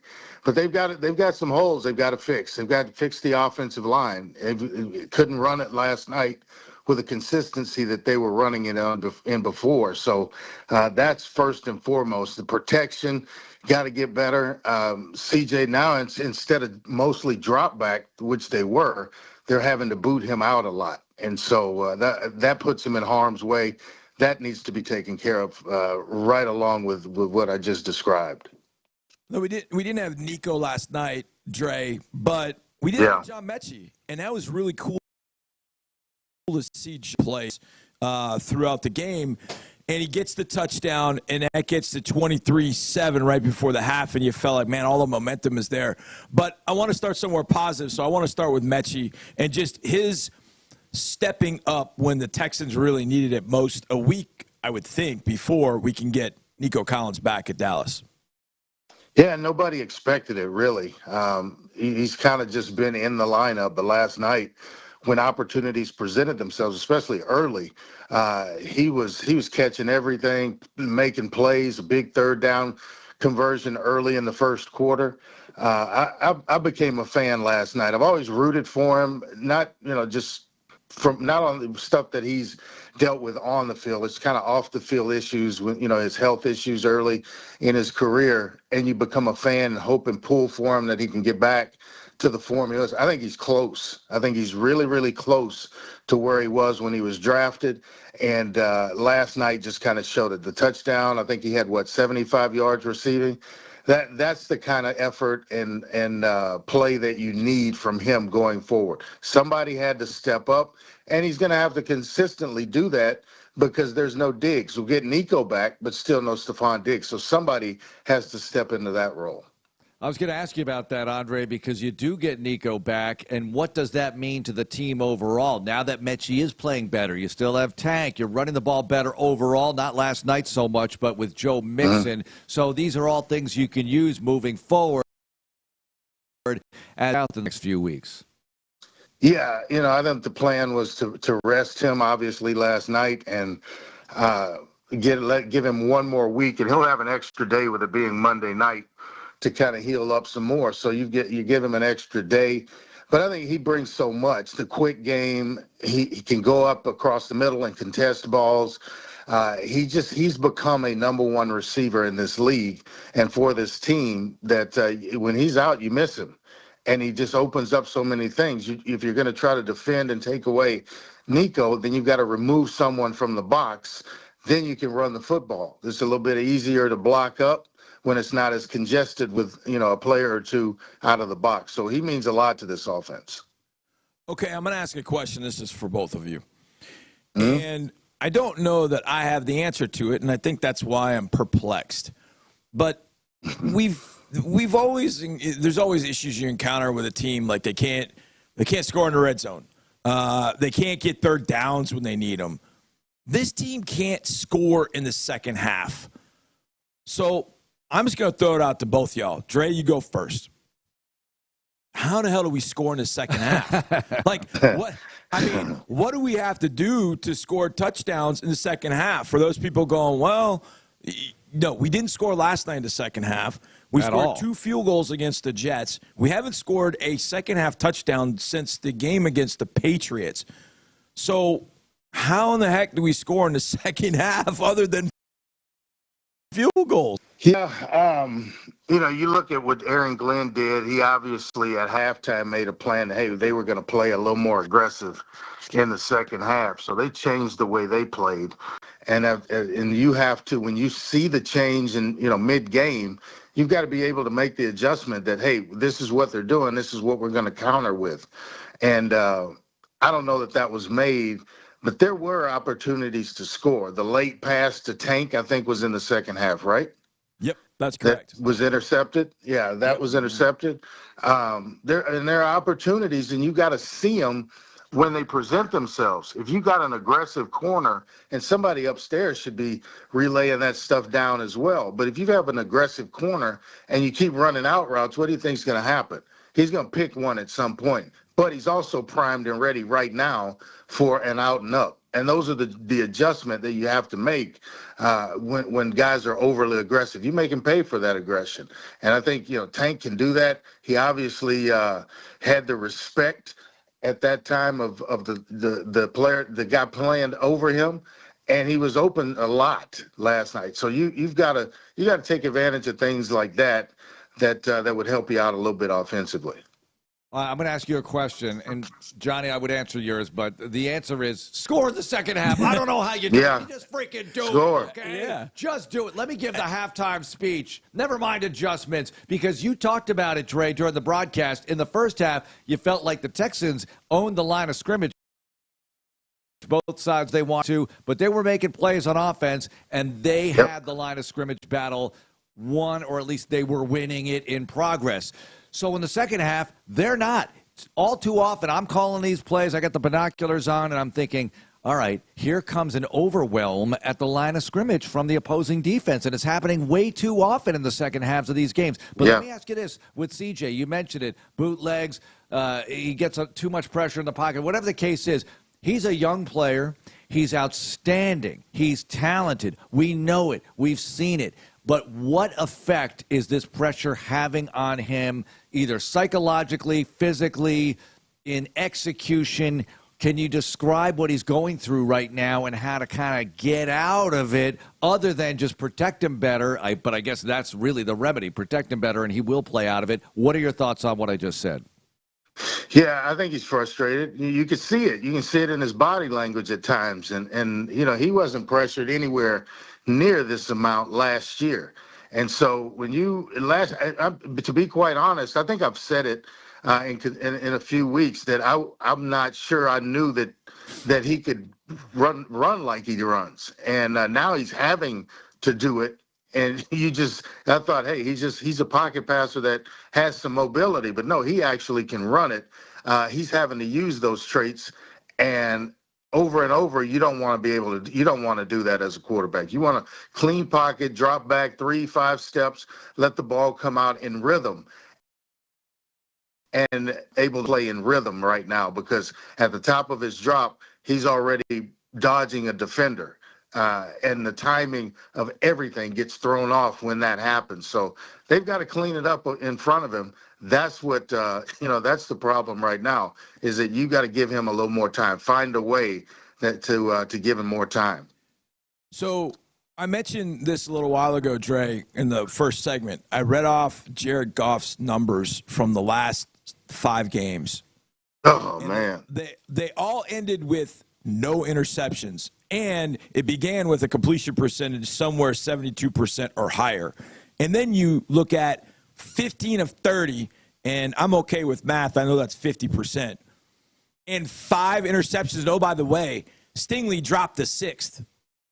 Stingley dropped the 6th interception. Can you imagine? Dre, I'll just ask it simply this way. It might have been the best rush coverage merger, seemingly, the way they played, the way the rushing coverage worked together last night to generate those interceptions. Now, Goff was a little indignant afterwards, I thought I was playing well. I mean, you throw 5 interceptions, and it could have had a 6th. I don't know how well you're playing. But in your mind, what was the key last night to getting those turnovers? Not that we could do a whole lot with them offensively, but just the fact that you were able to stunt their drives and their progress throughout the game because you kept taking it away. Yeah, but you have to do something when you take it away. And you got to be, the complimentary football type of phrase comes into play there.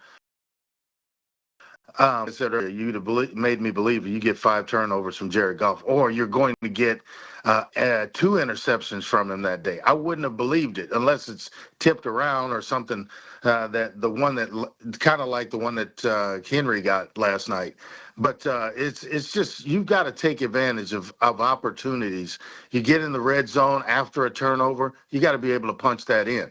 You can't be late, and you asked me, what's going on with CJ and the offensive line. That's what makes a play late. When you have instant pressure and a guy's running wide open like Tank was into the end zone, but you see him, but it's late because you're dodging a defender, can't stop, set your feet, things like that. It starts to melt away at you a little bit. All right, so you're 6-4. It's the AFC South. You have a 2-game lead and the tiebreaker over the Colts. Feels like we say this every week. Mm-hmm. And you've lost 3 of 4, but the one you won in this span was the most important one. It was a divisional game against your rival, and you knocked them down, and here you are. And I'm not saying it's smooth sailing, because clearly it's not throughout the rest of the way, but you got an opportunity here, Dre. What about the team staying together and not panicking yet correcting their mistakes? How do they approach that? What does DeMeco Ryans need to do to keep them all together and getting into Dallas and getting out of there with a victory? Yeah, I mean, they've had that conversation about, let's put this one behind us. We know what we have to do to finish games, things of that sort. And just got a score that we were talking about in the second half. Any score makes it tough on Detroit, being down, 23-7, something like that. Yep. You've just got to put it behind you as quickly as you possibly can, because you have the Cowboys who are eager for a win. It's going to be played up big, but with it being the Battle of Texas or something cute that they'll come up with. But you've got to move on now. And today you stew over it because it's an off day or a short day, and then you get off tomorrow, and then you get back to it on Wednesday with an extra day in there. So it's been talked about it'll be put behind them by Wednesday when they come to work, and it'll be all Dallas. Okay, speaking of Dallas, yeah, can I read you a quote that I just saw on the Twitters? Sure. X, whatever. Mike McCarthy can leave and go wherever he wants. Oh, yeah. Which player said that? CD? Micah Parsons said that. Oh, Micah. Player said that about his head coach. Jeez. How bad is it in Dallas? And I don't want to say there's more pressure on the Texans because the Cowboys aren't great. I mean, there's still a lot of great players. Oh, no. I would Dallas. say there's more pressure on the Texans right now. The Cowboys season is over. The Texans have to get it right. I'm thinking there's more pressure on the Texans, but this sounds like one of those hot-takey ESPN shows, and I sound like Stephen A. There's more pressure on the Texans. I could see the crawl at the bottom. Yeah. Who has more pressure? But, Dre, what are your thoughts on what Johnny just said?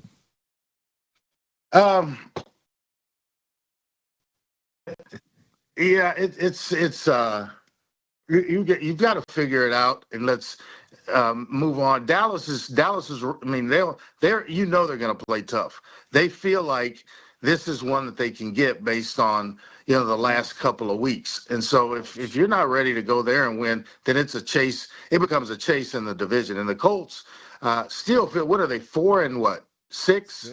4 and 6. Mm-hmm. Yeah, they're still in it. They're 2 games back, and they're not out of it yet. And we keep leaving them in this. You got to go on some type of winning streak here in the next couple of weeks. I think it's Dallas and then Tennessee.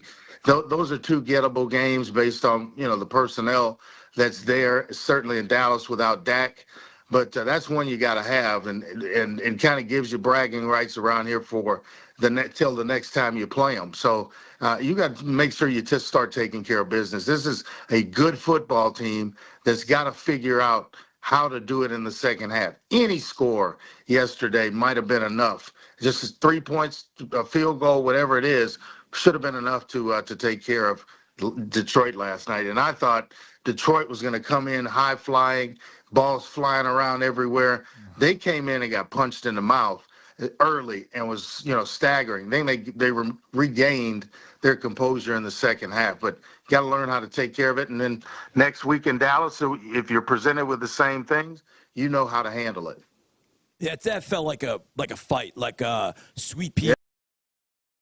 Yeah. Whitaker's our Chavez, and Whitaker is just dominating rounds, and then all of a sudden at the end, Chavez gets like round. Get caught with a shot. That's right. Yeah. That's exactly right. You get caught with a shot. So, okay, this is for both of you. This is what the Colts have on their schedule the next 3 weeks. Okay. Now, remember, we have Dallas Monday, we have Tennessee at home, and then we have Jacksonville on the road before we have our bye. Right. The Colts have the same bye as Week 14.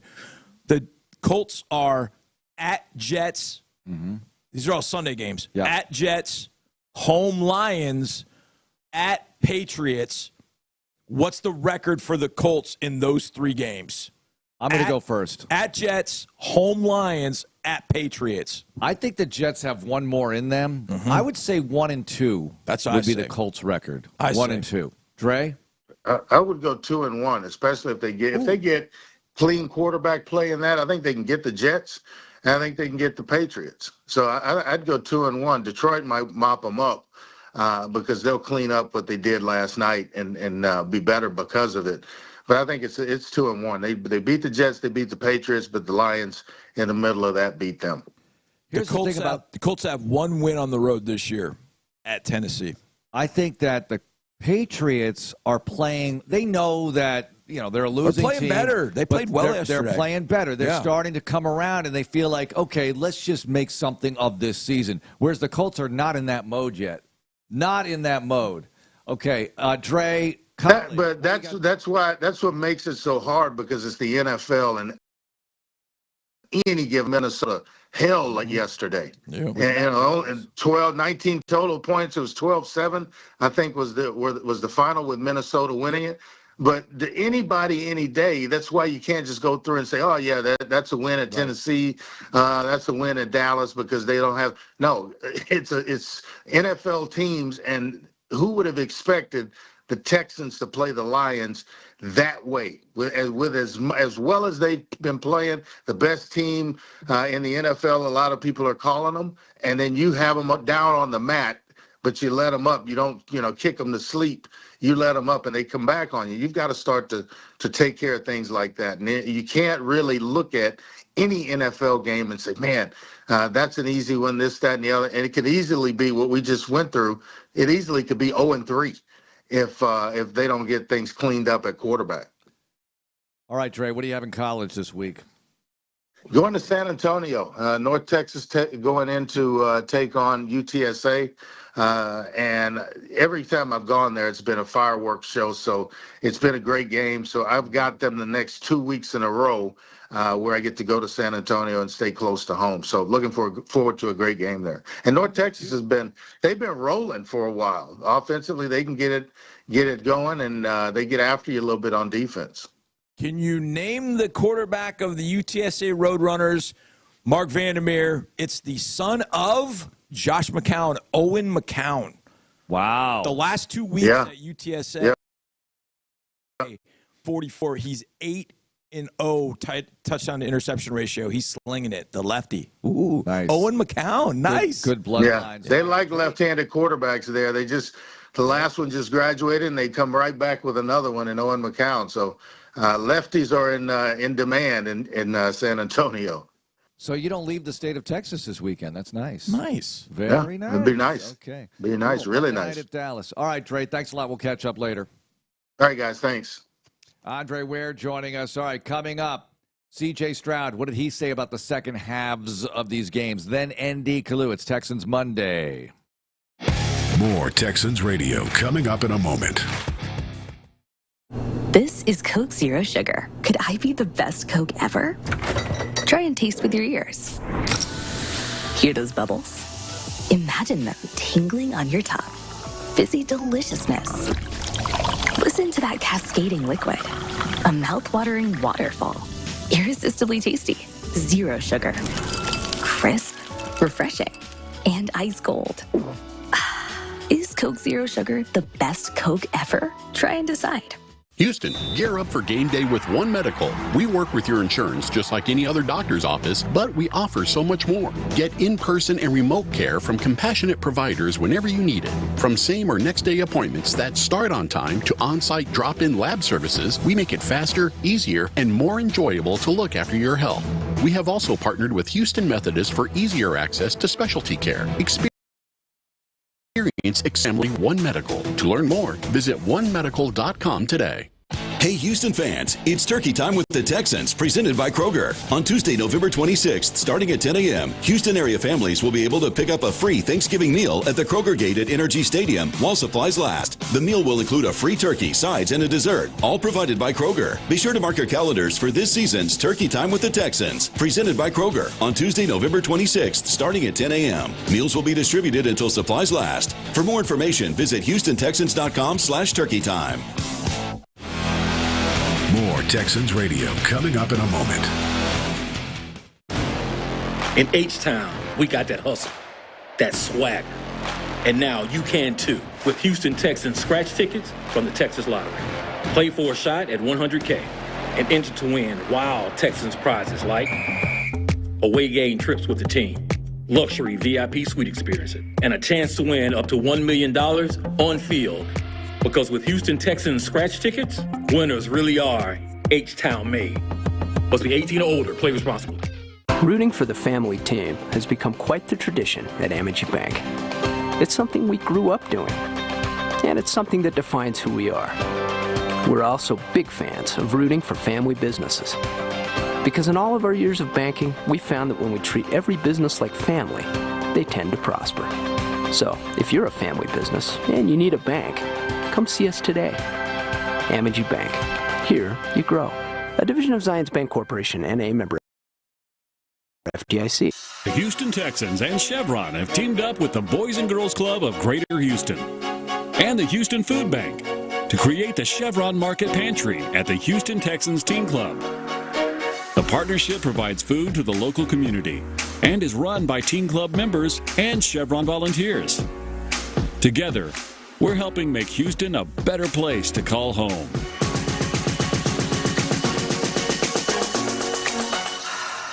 H is up, H-Town. The Houston Texans are bringing the heat on the gridiron, and we want you to keep turning the temperature up. C.J. Stroud, Will Anderson Jr., Tate Dell, and the rest of your Texans need you to be loud and in the stands this season. Be part of the action, and don't just watch Texans games from your couch. Experience them with thousands of other fans, live. But hurry, tickets are going fast. Secure them now at HoustonTexans.com/tickets or call 832-667-2390. Now, more Texans Monday.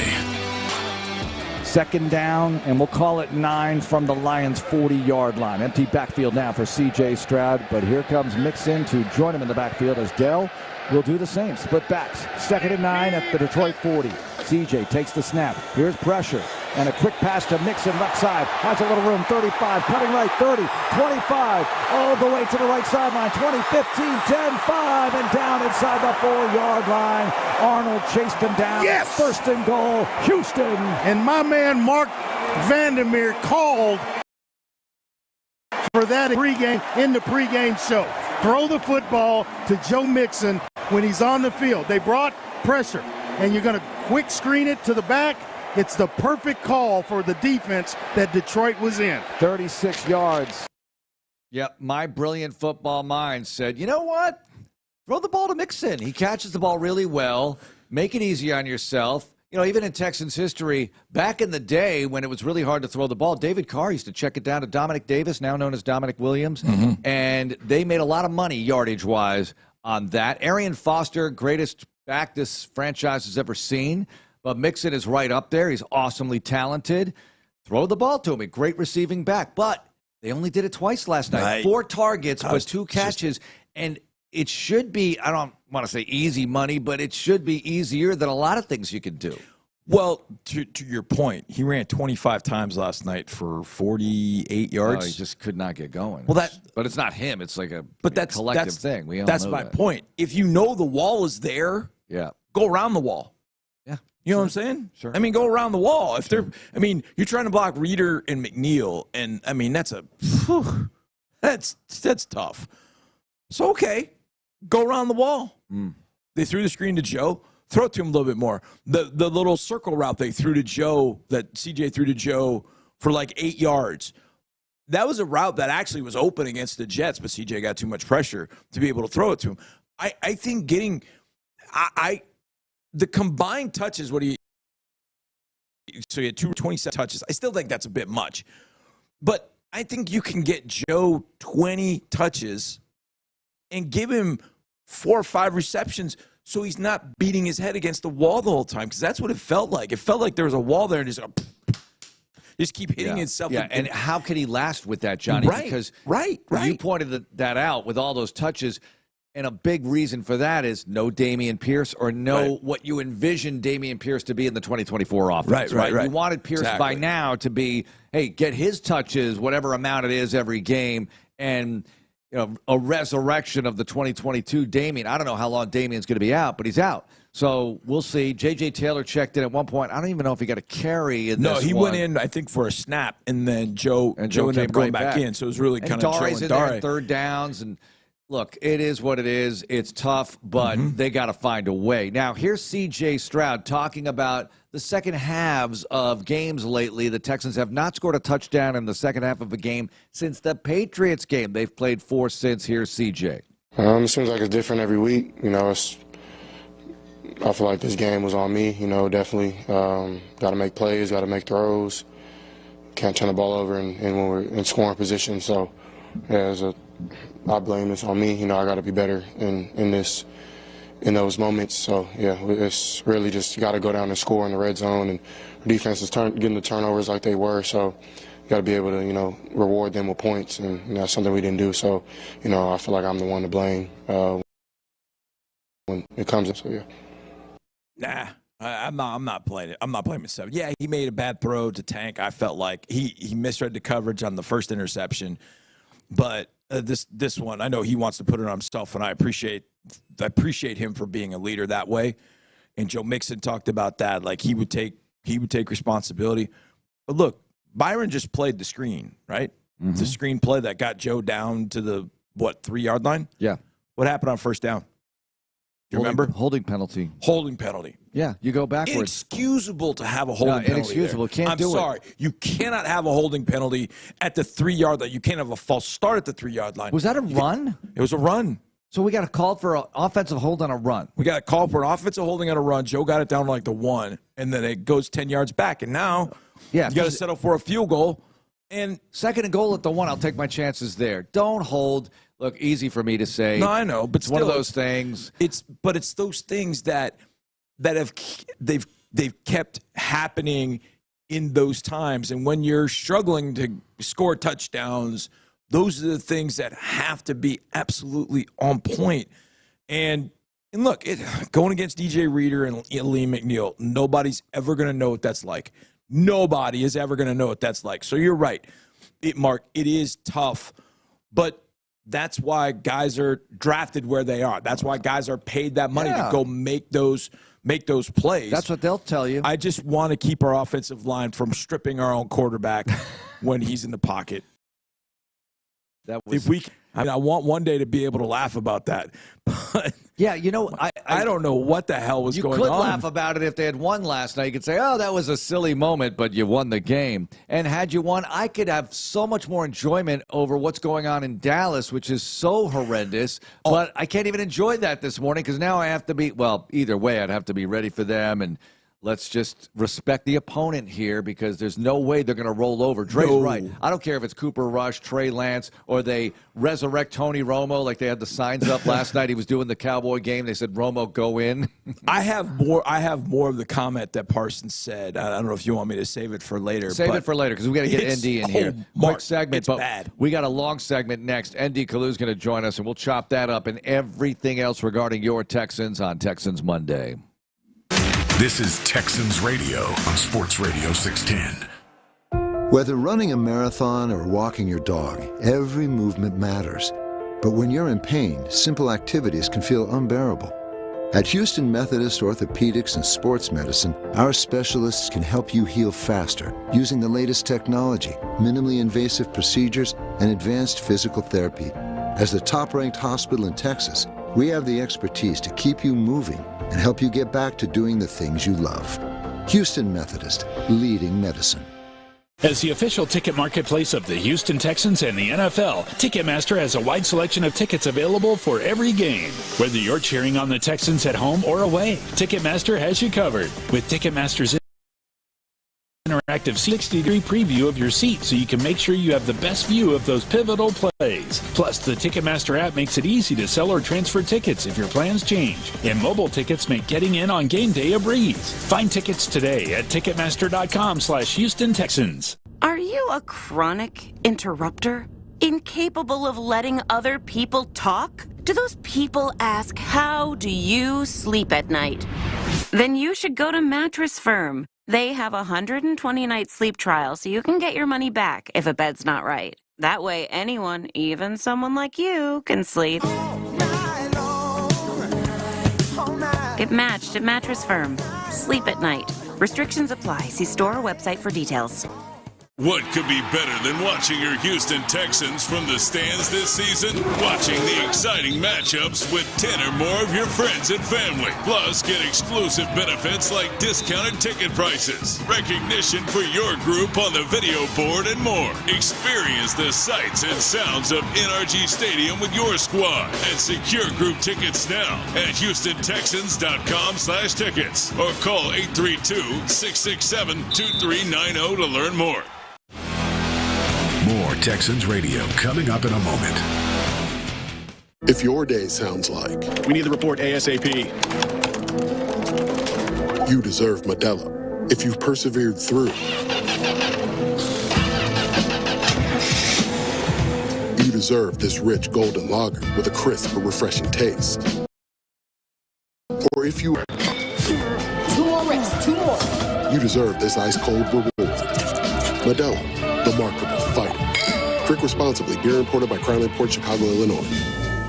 Check this out. The new iPhone 16 built for Apple Intelligence. At Verizon, you can get it when you trade in any phone from one of the top brands. Any? Any. Even if it's 4 years old? Yeah. Even if it's 4 years old and I drop it on the sidewalk? Yep. Even if it's 4 years old and I drop it on the sidewalk, then a scooter runs it over, so now it's not just old and cracked, but shattered? With Verizon, the answer is always yes. Trade in any phone from one of our top brands for the new iPhone 16 with Unlimited Ultimate. Plus, get a new iPad. Trade-in terms apply. See Verizon.com for details. Apple Intelligence coming fall 2024. At H-E-B, we know that game day is about more than the game itself. The taste of victory is unparalleled, but so is the taste of H-E-B jalapeno poppers hot off the grill. Seeing the best players in their prime is truly something to behold. So is an H-E-B Prime 1 burger that you grilled to perfection. For low prices on all the things that make game day great and delicious, visit H-E-B, your official game day headquarters, or use the My H-E-B app to start prepping for game day right away.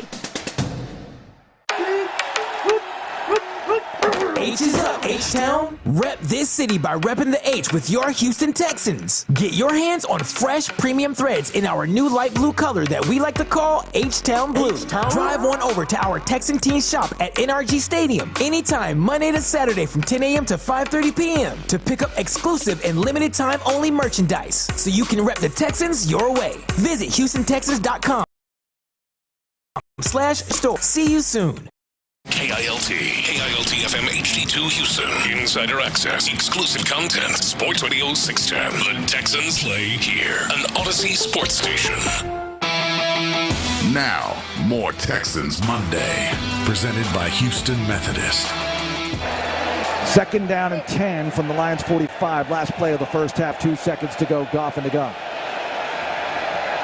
One back. Goff gets the snap. Goff stepping up, Goff running out to the left, squaring up, and he's going to throw it long downfield, and it's intercepted by Lassiter inside the 5-yard line to end the half. Goff picked off again, 23-7. That's 3 interceptions in the first half for the Houston Texans defense. All right, so that was kind of the cheapie because it's a Hail Mary. Yeah. But we'll take it. It's one of the 5, and we have to take the loss as well to go with it. Because it was separated by halftime, we forget that Kamari Lassiter had 2 consecutive Goff passes intercepted.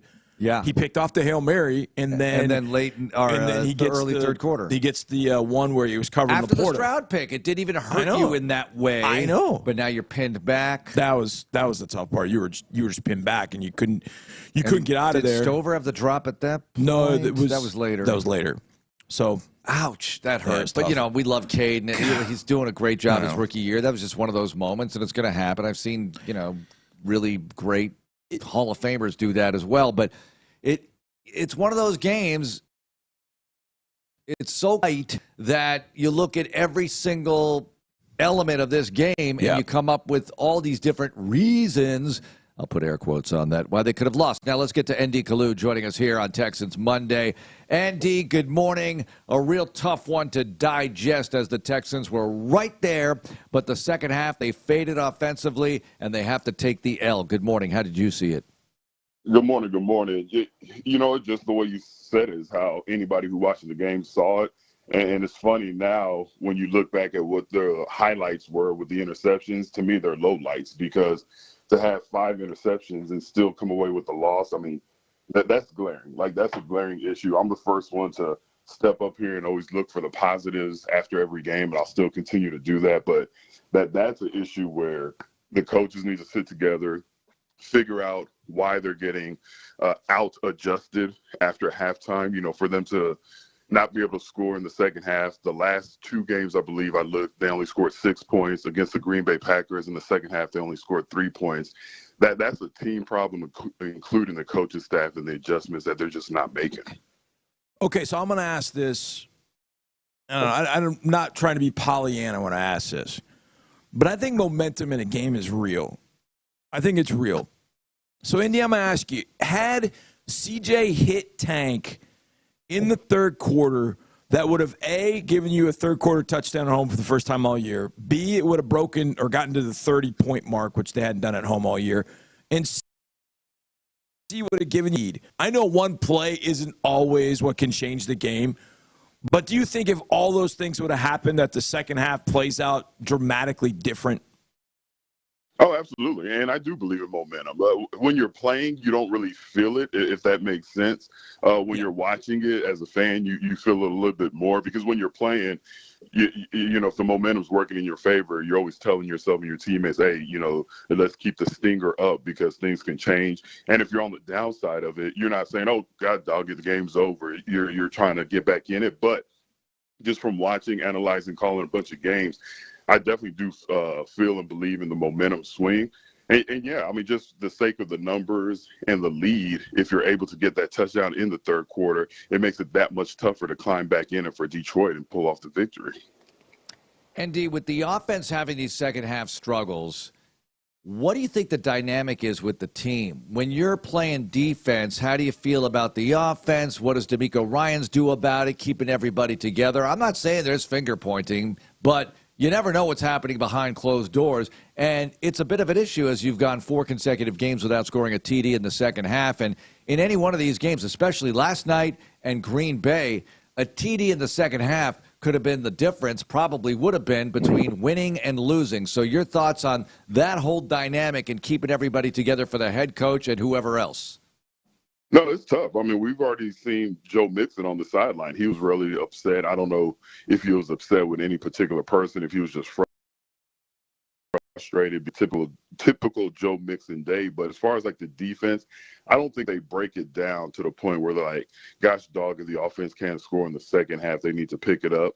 A lot of times, now it happens, don't get me wrong, but a lot of times it's just if the defense is playing well and the offense is struggling, they'll just think to themselves or maybe say to themselves, hey, the offense needs to pick it up and vice versa. But I don't think they get too specific, you know, saying, hey, in the third quarter, our offense isn't scoring X amount of points. This is where they need to pick it up. It's just they need to pick it up. And the good teams and the teams that rally around each other, they don't start pointing the finger. They're like saying, hey, for whatever reason, our offense isn't playing good ball. We have to pick it up because we know that they are going to play good ball, and they're eventually going to follow in our lead. So you're hoping that's the discussion. You're hoping that's what the defensive leaders are preaching on that side, and it's not, hey, we did our job, now it's time for them to do their job. Because once you have that type of attitude, literally the season's over.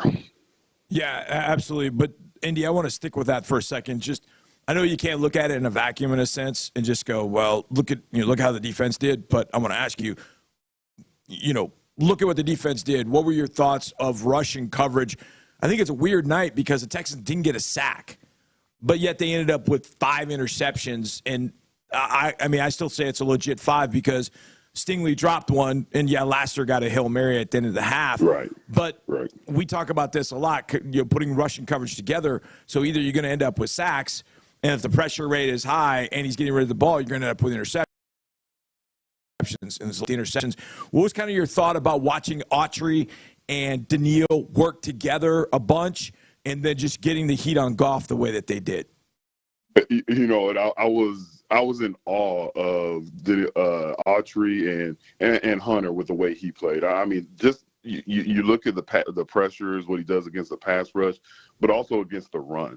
What he does as a run defender. This is a complete defensive end who, if you have a game like yesterday where he doesn't get the sacks, but you look at him creating that edge, not losing containment, putting pressure on the quarterback, part of the reason why he threw so many interceptions. You have to appreciate what Daniil Hunter brings. And Autry, it just feels like every week there's more and more players where I'm like, who is that? And then I got to look at the number like, oh, okay, that's Autry. That's why, it's so important to get him back in the lineup. So the defense, you're excited about what they did, but let's, quote unquote, keep it real. We're talking about how the Texans didn't score in the second half. And as well as the defense played, you can't give up 19 points in the second half. So, they still have to figure out a way to keep the points down from half to half. You give up only 7 in the first half, and you give up 19 in the second half. That's a recipe for disaster, especially when your offense is struggling. But there are still so many plays, even with Will Anderson being out, even with some of the injuries that you suffer. There are still so many plays on the defensive side of the ball where you're just excited about what they do as a unit.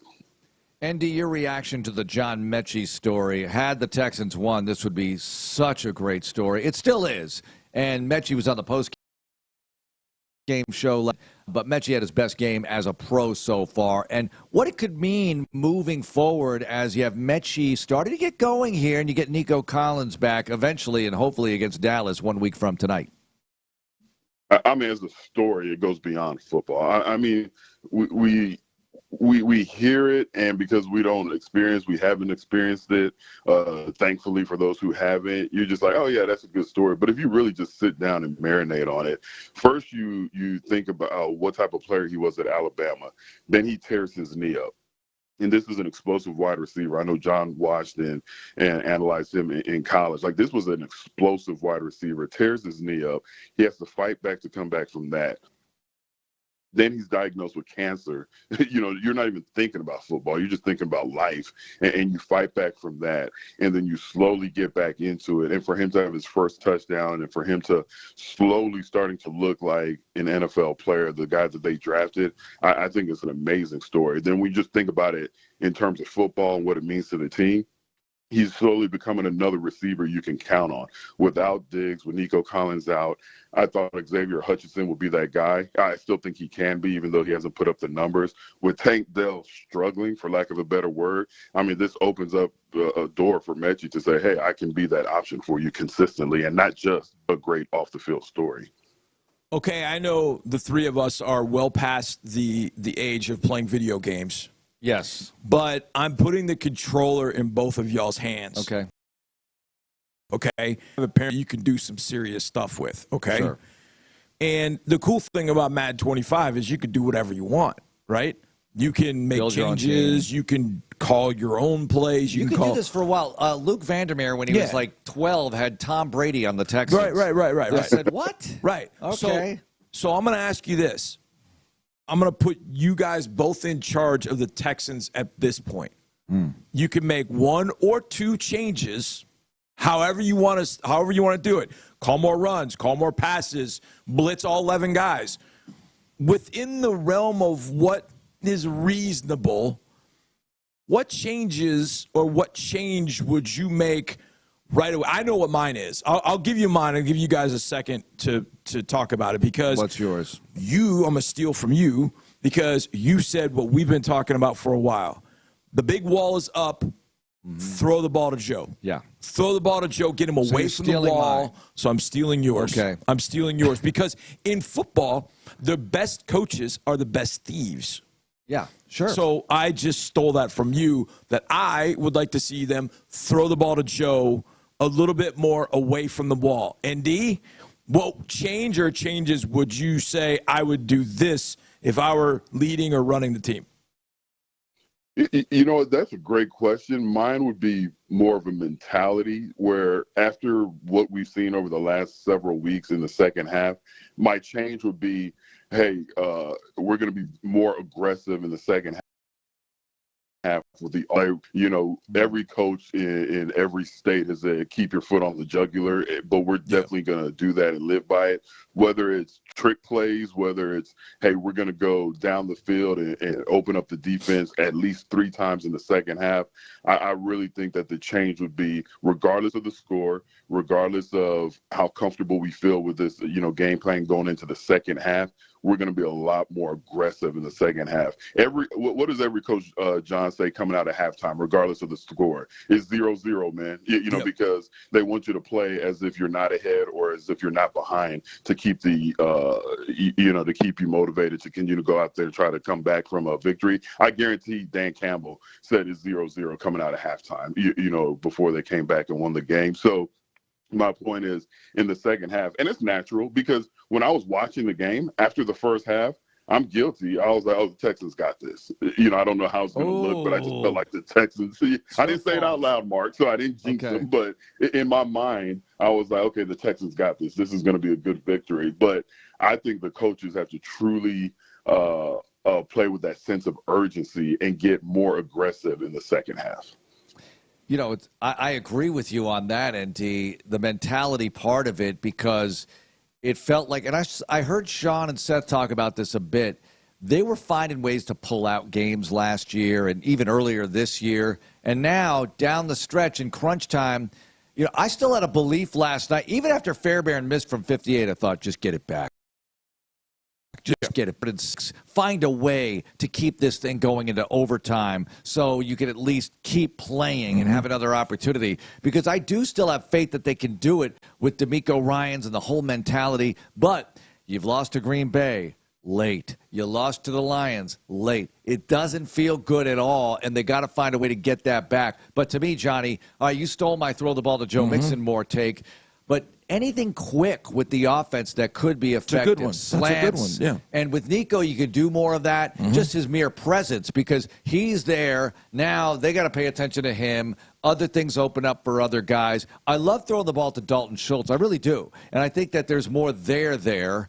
And you could find a way to get that done. So I'll just say quick game, quick passing game. Not so much I got to stand in the pocket and look it over and read it, because I have utter faith that CJ's more often than not going to be able to do that. But the protection has been an issue, so that would help in that way. Yeah, absolutely. And I want to give Will Anderson my ankle. My good one, my right one's not good. I know this always happens. I'm going to give him my left ankle, and he can put it wherever he needs it. It's like you can borrow somebody who tears an ACL, like Diggs. Hey, you can borrow mine. Borrow mine for the rest of the year. I'll take it back in February. Yeah, okay? I mean, I don't need it. It's still seemingly intact. Take it. Like, there's got to be some medical thing you should be able to do. It's 2024, by God.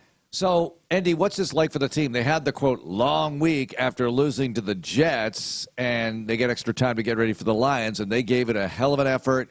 Coulda, woulda, shoulda. Now they got another extra day. Cowboys 1 week from tonight. What's that like for a player? It's a disruption, but it's a good disruption to have the extra time, right? Yeah, it's good. I mean, extra time is always good at this point of the season, just so you get an extra day of feeling better, just so you get that extra day of licking your wounds, getting the rehab, getting the stretching, the cold tub, the hot tub in, so you feel as fresh as possible. But no bones about it. They're walking around the facility a little upset, as they should be. Like, if I'm walking around and there's a bunch of smiling faces and a bunch of guys jumping on podcasts, as if nothing happened, I'd be a little bit upset, because you're a team where going into the season, the expectation was to be a top tier, a top 5, 6, or 7 team, and to have this many losses, with 3 losses in the last 4 games. There are certain things that good teams just don't do. The great teams per season just don't do. When you look at a team like Kansas City Chiefs, they're not playing great ball, but what are they doing? They're finding a way to win. It's not just on the quarterback. You have the quarterback here with C.J. Stroud. Now it's time for every single person around to pick it up. So when you do have a down game, when some of your stars don't play up, like a Joe Mixon only has 46 yards rushing, you still walk away with a victory.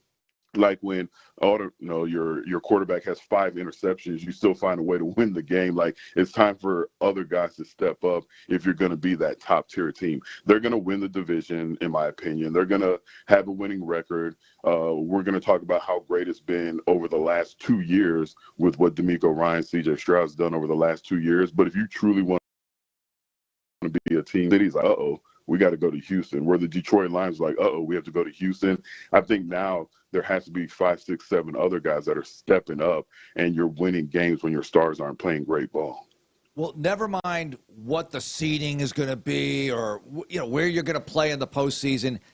To be at your best going into the playoffs, ND, this team has a lot to work with.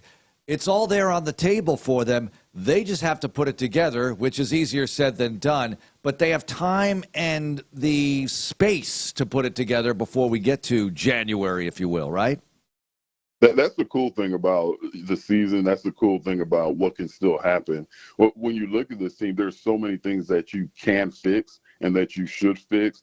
They're one of those teams that, if they start to peak at the right time, you get Nico Collins back, he's healthy, you fix up whatever issues you're having at halftime, and you do a better job making adjustments on the offensive side of the ball, and it's starting to show. They're one of the teams that they get hot at the right time, and you're like, like, this is one of the most dangerous teams going into the playoffs. So, yeah, look, that's the great thing about winning early and being 6-4 and winning, being the top of your division. You can still work on some things and be right where you need to be when the playoff season starts. Mark, who was it? Was it Dre or ND who mentioned jumping on podcasts? I think ND mentioned that. Just did. Well, yeah, there's a big podcaster up in Dallas. Yeah. ND. He goes by the name of Micah Parsons. So I want to, because I love asking you. I trust your read on vibes in locker rooms in particular. I want you to tell me what vibes you feel when you hear this. This is Micah Parsons talking about his head coach, Mike McCarthy. And I quote, Mike can leave and go wherever he wants. Guys I kind of feel bad for are guys like Zach Martin and guys who might be on their last year or on their way out, because that's who I wanted to hold the trophy for. You want to win games and do great things with those type of legends who put in more time and work than Mike McCarthy ever did. How bad is that to have heard that with what's going on in Dallas? You know what? Again, this is a new day and age, John. And as much as I want to give my perspective of a locker room, I do have to remind myself that things have changed. Now, what he said, I'm okay with what he said if he said it in the locker room, if he said it to his teammates. But to go out publicly and basically say, man, I don't give a damn about my boss, my head coach, but I'm trying to win for this guy. So he kind of saves that statement by talking about a guy like Zach Martin. Like, man, I want to see this guy hoist up a Super Bowl trophy because of all the work he put in. Like, how can you disagree with that?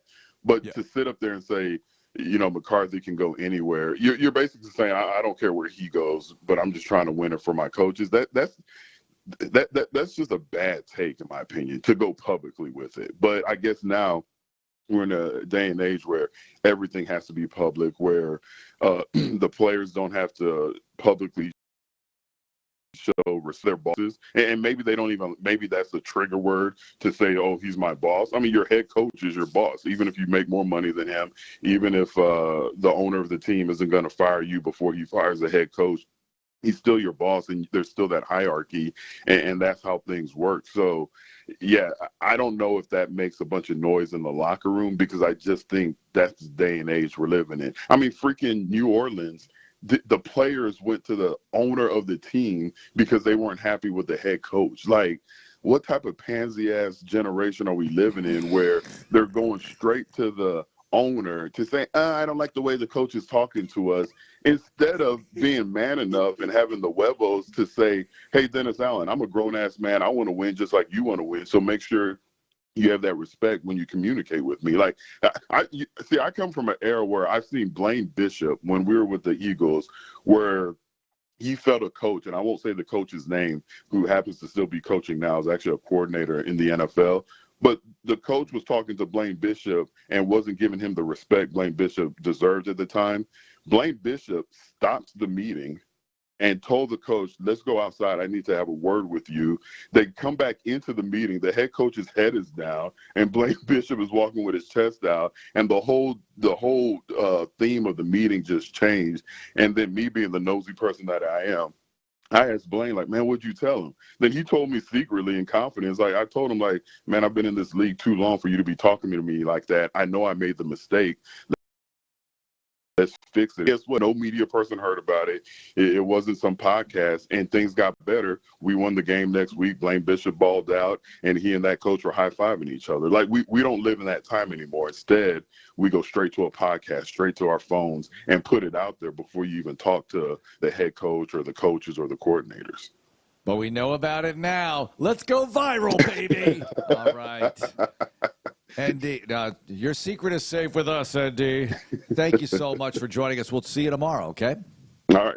See you all tomorrow. Keep it up. All right. Let's rock. Andy Kalu joining us every Texans Monday. Coming up, the General. You want to hear his thoughts on this. It's coming up here on Texans Radio. More Texans Monday is on the way.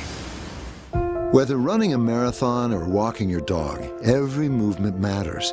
But when you're in pain, simple activities can feel unbearable.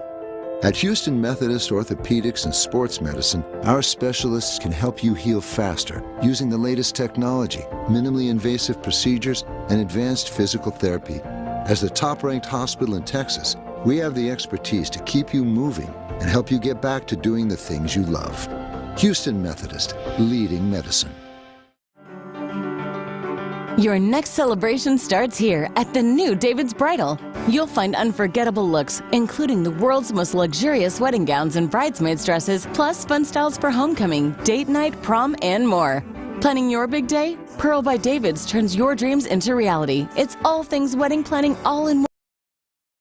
One app. Sign up emails and texts at davidsbridal.com because your next celebration starts at the new David's. The Texans and SLB are proud to present the Houston Texans Stats Challenge for our 9th consecutive year. This program is designed to help 6th grade students learn and sharpen their math skills using the game of football. With interactive worksheets and fun videos from Houston Texans representatives, the Stats Challenge presented by SLB makes math fun for everyone. Last year, over 340 teachers and 4,500 students across Texas completed the challenge. Help your local middle school be the next to join them. Visit HoustonTexans.com. Go Texans! NRG Stadium will be packed this Houston Texans season as our 2024 season tickets have sold out. If you're not a Texans season ticket member, why not? Join our priority list for the 2025 season and be the first to know when tickets become available next year. Plus, you'll have incredible benefits like front-of-the-line access to 2024 playoff tickets and last-minute Texans tickets, a one-time 15% discount to use at the Texans team shop in NRG Stadium, and more. Join now at HoustonTexans.com/tickets. More Texans Radio coming up in a moment. From dinner with the crew to an easy evening on the couch, Tito's handmade vodka makes for the perfect pair to any weekday plans. Stock up on your must-have mixers and go-to garnishes, and just add Tito's for a cocktail hour that's best served any day of the week. Tito's handmade vodka is distilled from corn and is naturally gluten-free. Find recipes and more at Tito'sVodka.com. 40% alcohol by volume, namely 80 proof. Distilled and bottled in all. When you're a fan of the Houston Texans, you stand for big plays, winning drives, and exciting comebacks. When you're the head coach of the Houston Texans, you stand for leadership. Folks, this is DeMeco Ryans. When it comes to leadership, there's one brand I stand for: Ford F-Series, America's best-selling trucks. My Ford F-150 offers capabilities that help me be at my best every day. So Texans fans, stand tall, work hard, and be your best. Ford is the best in Texas. Got the friends over but the food not figured out? No problem. That's where the Big Dinner Box comes in. Packed full of Pizza Hut favorites to satisfy everyone's cravings, the Big Dinner Box comes loaded with 2 medium one-topping pizzas, breadsticks, and your choice of wings, pasta, or another pizza. It's the feast that makes peace. The meal without a big deal. It's the Big Dinner Box. Get one today. Call or order online now at pizzahut.com. Additional charge for more than one pizza topping. Extra cheese and bone-in wings where available. Product availability. Prices and participation may vary. Now, back to Texans Monday. Second down and long at the Houston 21 back. Gibbs, Goff in the gun. Goff takes the snap. Goff with pressure arriving, throwing downfield. Intercepted! Lassiter, his second of the game at the 1. He dove into the end zone. Are they going to mark him out? In any case, it's another Texans takeaway. Their 4th of the night. It's got to be a touchback, right? He was on. What a diving effort by Lassiter. The Bama boys making noise tonight, but that Georgia kid just picked off another pass. Well, that's why they extended the highlight. They wanted the college stuff in there. Anyway, Lassiter with back-to-back, really, because that was the end of the first half, like you pointed out, and then the beginning of the second half. After CJ threw that pick to Davis to open the second half, Lassiter picks it off. You get the ball right back. Okay, no harm, no foul. Let's keep going. Eventually they lose. John McClain joins us now. General, good morning. How did you see it? Your thoughts. Take it away. The Texans gave the game away. Detroit did everything it could to give the game away. That is, I think, and I'm sure you guys have been over this, first time in 12 years teams intercepted top passes and lost. The only time it happened in Houston, I believe, 1962 with George Blanda and the Oilers. And what is mystifying to everybody is how they can be so pathetic in the second half. You go back, and they haven't scored a touchdown in the second half of the last 4 games. Last time they did was October 13th at New England. They've only scored 15 points in the second half of the last 4 games. In 6 games this season, they haven't scored a touchdown in the second half, and in those 6 games, they've scored 24 points. And so something happens at halftime where the other team makes a adjustments, something strange, I don't know. And the Texans cannot counter it. And that game last night, what a difference it would have made. 2 losses to NFC North teams on field goals with no time remaining. And right now, 3 losses in 4 games. They're lucky. They play in the worst division in the NFL. That is true. And unfortunately, they've been with the NFC's best, or actually football's best division. I don't know. It depends on how you classify, because everybody's been good, although the Bears have been struggling. General, the defense gets 5 interceptions. And I know after the game, CJ is like, hey, put this one on me. And I don't want to do that because, you know, we're in this situation because of what CJ has brought to this team, this organization, et cetera. But, and I don't want to pit offense against defense, but that was one heck of a performance by the defense. They held Jared Goff to 50% passing. They had 5 interceptions, could have been a 6th if Sting ends up hanging on to that deep ball. They really didn't get gashed by the run game. A couple times Gibbs got some runs, but they really held them relatively in check compared to what they've done. I felt like when I went back and kind of thought it through, I felt like that was arguably their best performance of the year. What did you think overall of the defense and its output last night? And not arguably, it was the best performance by the defense considering the competition. Lions had averaged 36 points a game in their last 6-game winning streak. They've not lost a game since Aiden Hutchinson went down for this season. They're 8-1 for the first time since 19. I was 2 years old. And to hold a team like that the way they did, the defense deserves better. The offense should apologize to the defense. And Stroud, that first pass he threw, Carlton Davis, didn't he torch Carlton Davis for the Buccaneers last year for 3 of his 5 touchdown passes? Well, Carlton Davis got his revenge, and that first play of the second half interception led to them getting a touchdown because they couldn't back him up enough. And then the one to Tank Dell, oh my goodness. I bet you guys were going crazy. Wide open in the end zone. He waited too late, didn't get enough juice on it. Davis got more revenge. That one is the one that was a killer. And I like the way Stroud stood up there and took the blame. Quarterbacks should take the blame, especially when they throw 2 interceptions in the second half that weren't tipped. They were just bad passes. And still they could have won that game. You know, Fairbairn, he gets the distance. John Weeks' snap was high. He took the blame after the game. So there's a lot of guys taking the blame. But the fact is, you couldn't pin this one on the defense. The defense, I don't know, will ever play better playing without Will Anderson Jr. What got me is the Lions were missing their left tackle, Taylor Decker, and they put Dan Skipper, a former Texan, in there. Texans had no sacks. Skipper was called him. And then the kicker, Jake Bates from Tomball, he worked for Acme Bricks after the Texans cut him in August of 23. And then the Michigan Panthers called him, then the Lions. And now he is a hero in Detroit. And the holders from Rice. So there was a lot of players getting revenge from the Lions. And I thought, congratulations, Dan Campbell. You know, they should have a Super Bowl team. And the Texans did as good a job as is going to be done against Detroit's offense, whether it was stopping the run till late in the game, and then all the interceptions. Only 10 points, 2 scores after interceptions. You got to do better. You can't get to the 3-yard line and not score a touchdown against a team like that.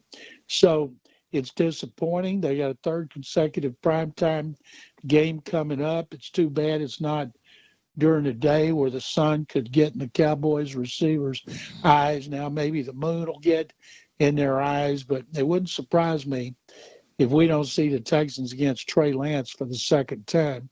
Remember when he was a rookie and beat them in Santa Clara. So they've got to win this one.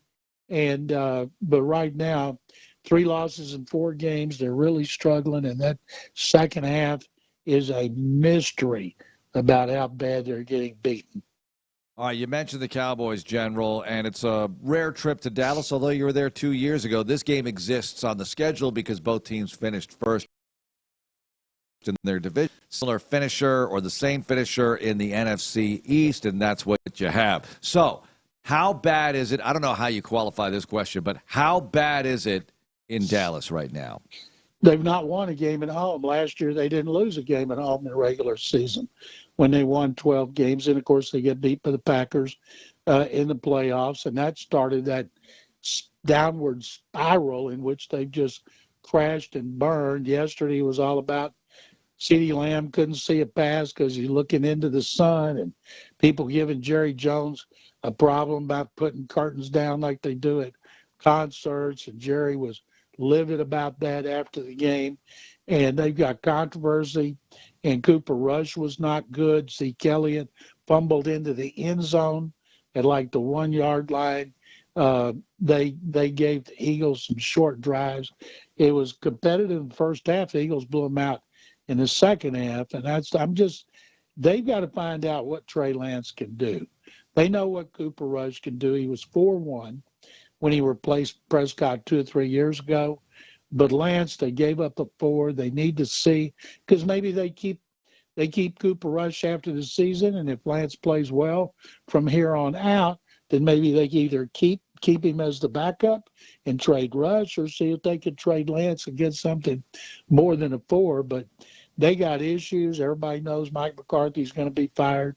It won't be during this season. They don't have anybody take his place. Mike Zimmer's defense is not.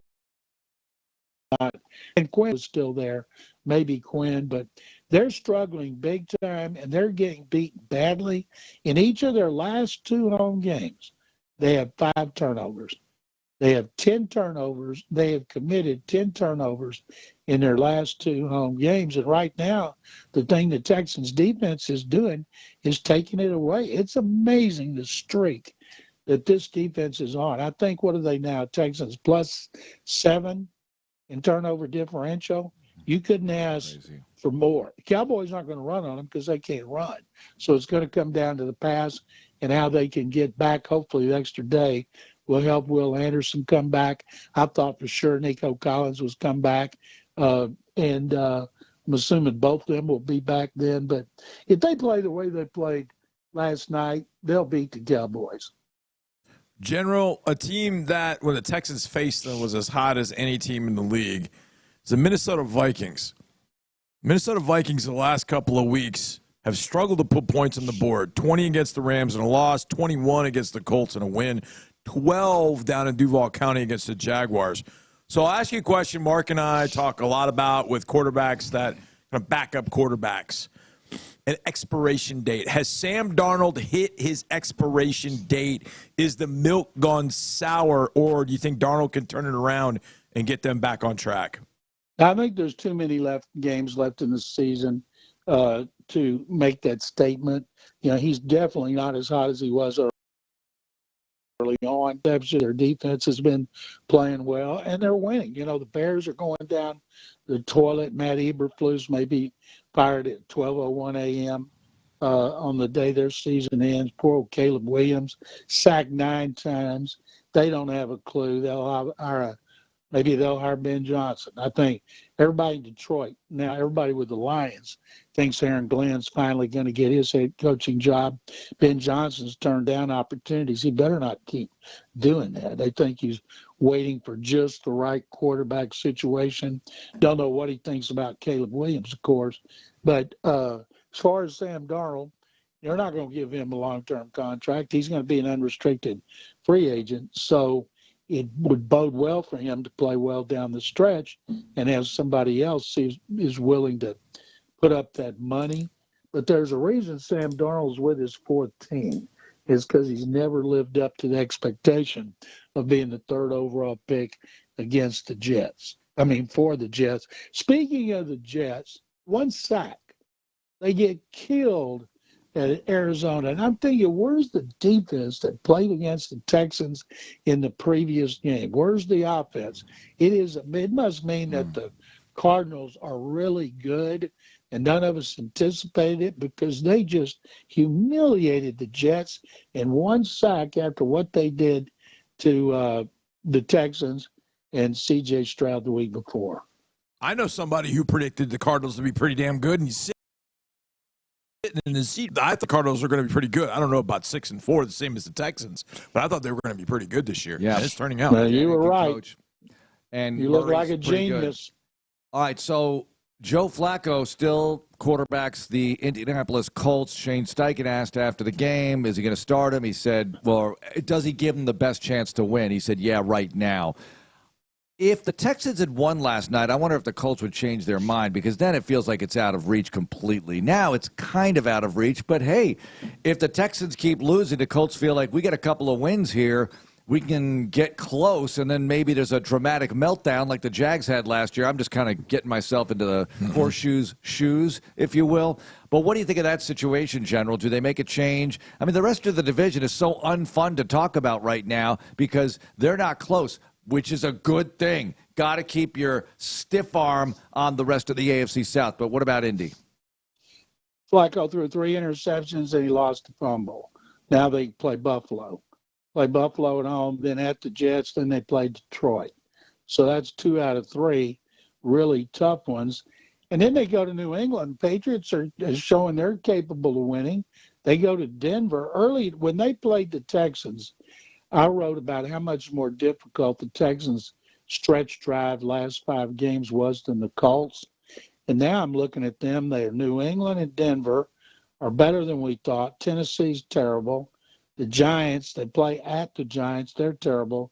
And they host Jacksonville. So their last 3, it's the Jaguars. And I don't think that's going to be, even if they win all 3, they're not going to overtake the Texans. And if they need, unless there's something physically wrong with Anthony Richardson, he's not learning on the bench. And Flacco's been awful. And if they think gives them a better chance to win than Richardson, that shows how little they're thinking about Richardson. And I know I was reading a couple of tweets coming out of their game yesterday talking about Flacco's inability to move around. It cost them a couple of sacks and a turnover where they have that threat with Richardson, but they must think Richardson is really bad to keep him on the bench while Flacco continues to lose. They've lost now the last 2 to the Texans and the Vikings, and they've averaged 15 points a game. Flacco turns 40 in 2 months. Mm-hmm. Yeah. Deal with that. When they play the Jets, it'll be the battle of 40-year-old quarterbacks. I wonder how many times we've had a battle of 40-year-old quarterbacks. Oh, did Brady? Well, Breeze was done by the time Brady's playing for Tampa. No, right? Brady and Breeze played against each other. All right, so there we go. Yeah, there you go. General, Thursday night was a gem, according to everybody that watched. Sunday night, even though it didn't go well for us, I would imagine NBC had themselves a nice little ball game with a lot of things to talk about. Vomit. Will tonight's game with Miami going to L.A., do you give the Dolphins a shot to beat the Rams? The hot Rams winning 3 in a row. Tua Tagovailoa is capable with his receivers of lighting it up. He hasn't done it yet, coming back from his concussion. If he puts it together and is all the way back now, yes, of course. Him and Stafford going against each other should be exciting. Even though the Texans were awful in the second half, it was still a great game that went down to the end with no time left on the clock. The TV people loved that. I'll tell you something that I was just blew me away about the game last night, and I know you guys know this, is the Lions came in and their entire game plan was built around stopping Joe Mixon. Mixon had 25 carries, 46 yards, a 1.8 yard average, and yet Bobby Slowick kept giving the ball to him. And there were a few times when they threw early that they hit passes. They're putting CJ in so many long situations. Yep. And that's not good because the pass protection is still not good. And the run blocking was awful.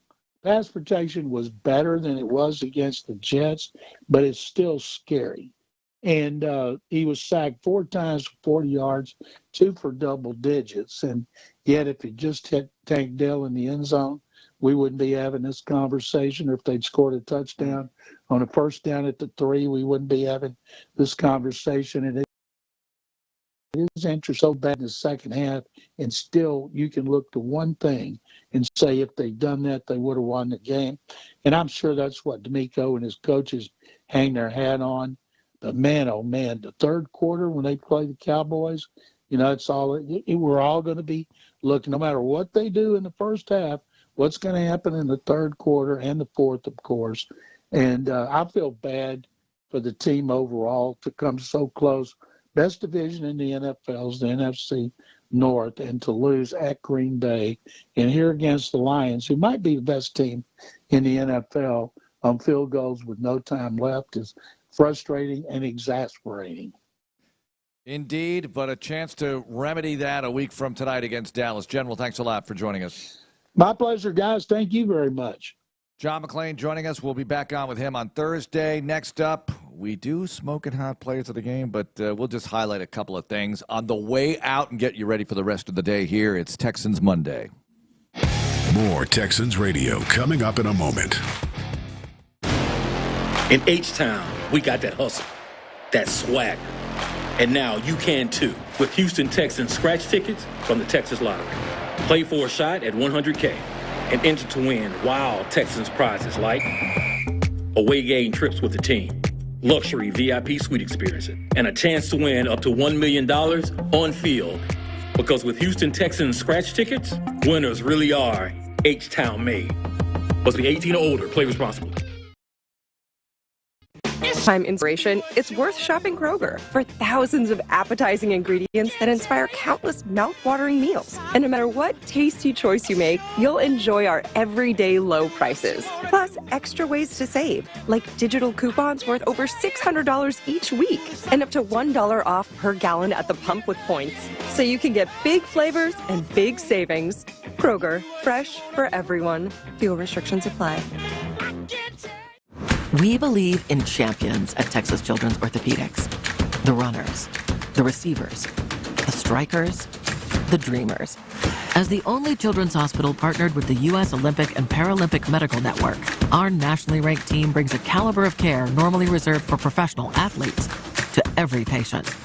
Because we champion one thing above all. You. Texas Children's. The difference is life-changing.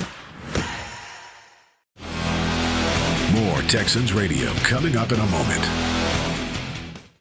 Something amazing is happening. Data is powering insights and innovation. Network security has cyber attacks playing defense. Devices are improving the quality of work and the quality of life. That's what happens when you partner with CDW. Our experts help you get the most from your technology. We work with you to plan it, build it at scale, and manage it, so you can do amazing things. CDW. Make amazing happen. Learn more at CDW.com. When it's your turn to pick up the tab, do it in style with the Texans debit card, XEU. With access to team store discounts, discounted tickets, and other offers and promotions, this card is a must-have for all Texans fans. So whether you're grabbing concessions at the game or buying your lucky t-shirt to wear on game day, spend with spirit all season long. Visit tdecu.org/Texans and get yours today. Insured by NCUA Equal Housing Lender.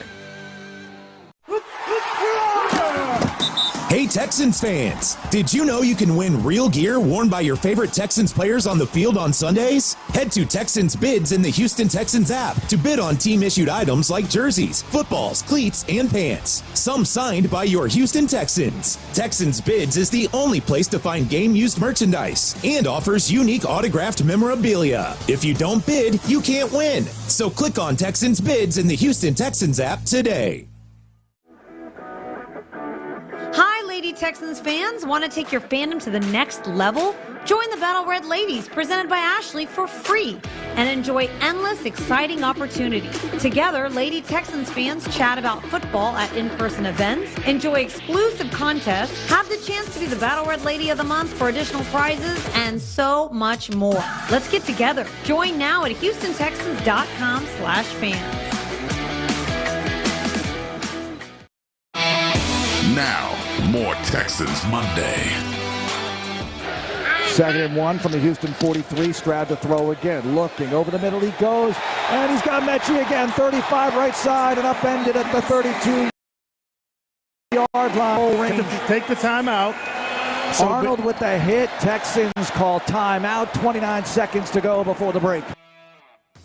Oh, they scored a touchdown. They scored a touchdown after that. That was so good at the end of the half, man. And it was gorgeous. So good. Going to Mechie. So good. I guess, all right, so Mechie, smoking hot player, and great story. Yes, and absolutely. Sean and Clint visited with him on the post-game show afterwards. We'll run that tonight during the DeMeco Ryans modified program today, Johnny, because we're not going to get our regular visit with him today. It'll be tomorrow. So we're going to juggle around because, today is game week Sunday. Oh, God, no. Because tomorrow's more like a Monday. You can't do this to my brain, Friday's man. a Thursday because Monday's a Sunday. My brain. So we're going to do that. Mechie, yeah, absolutely Mechie. Well, let me ask question. You this question. That was pretty good. Is Mechie taking a leap? Can he do that? Can he become the Mechie that we were hoping when he was drafted? Yeah.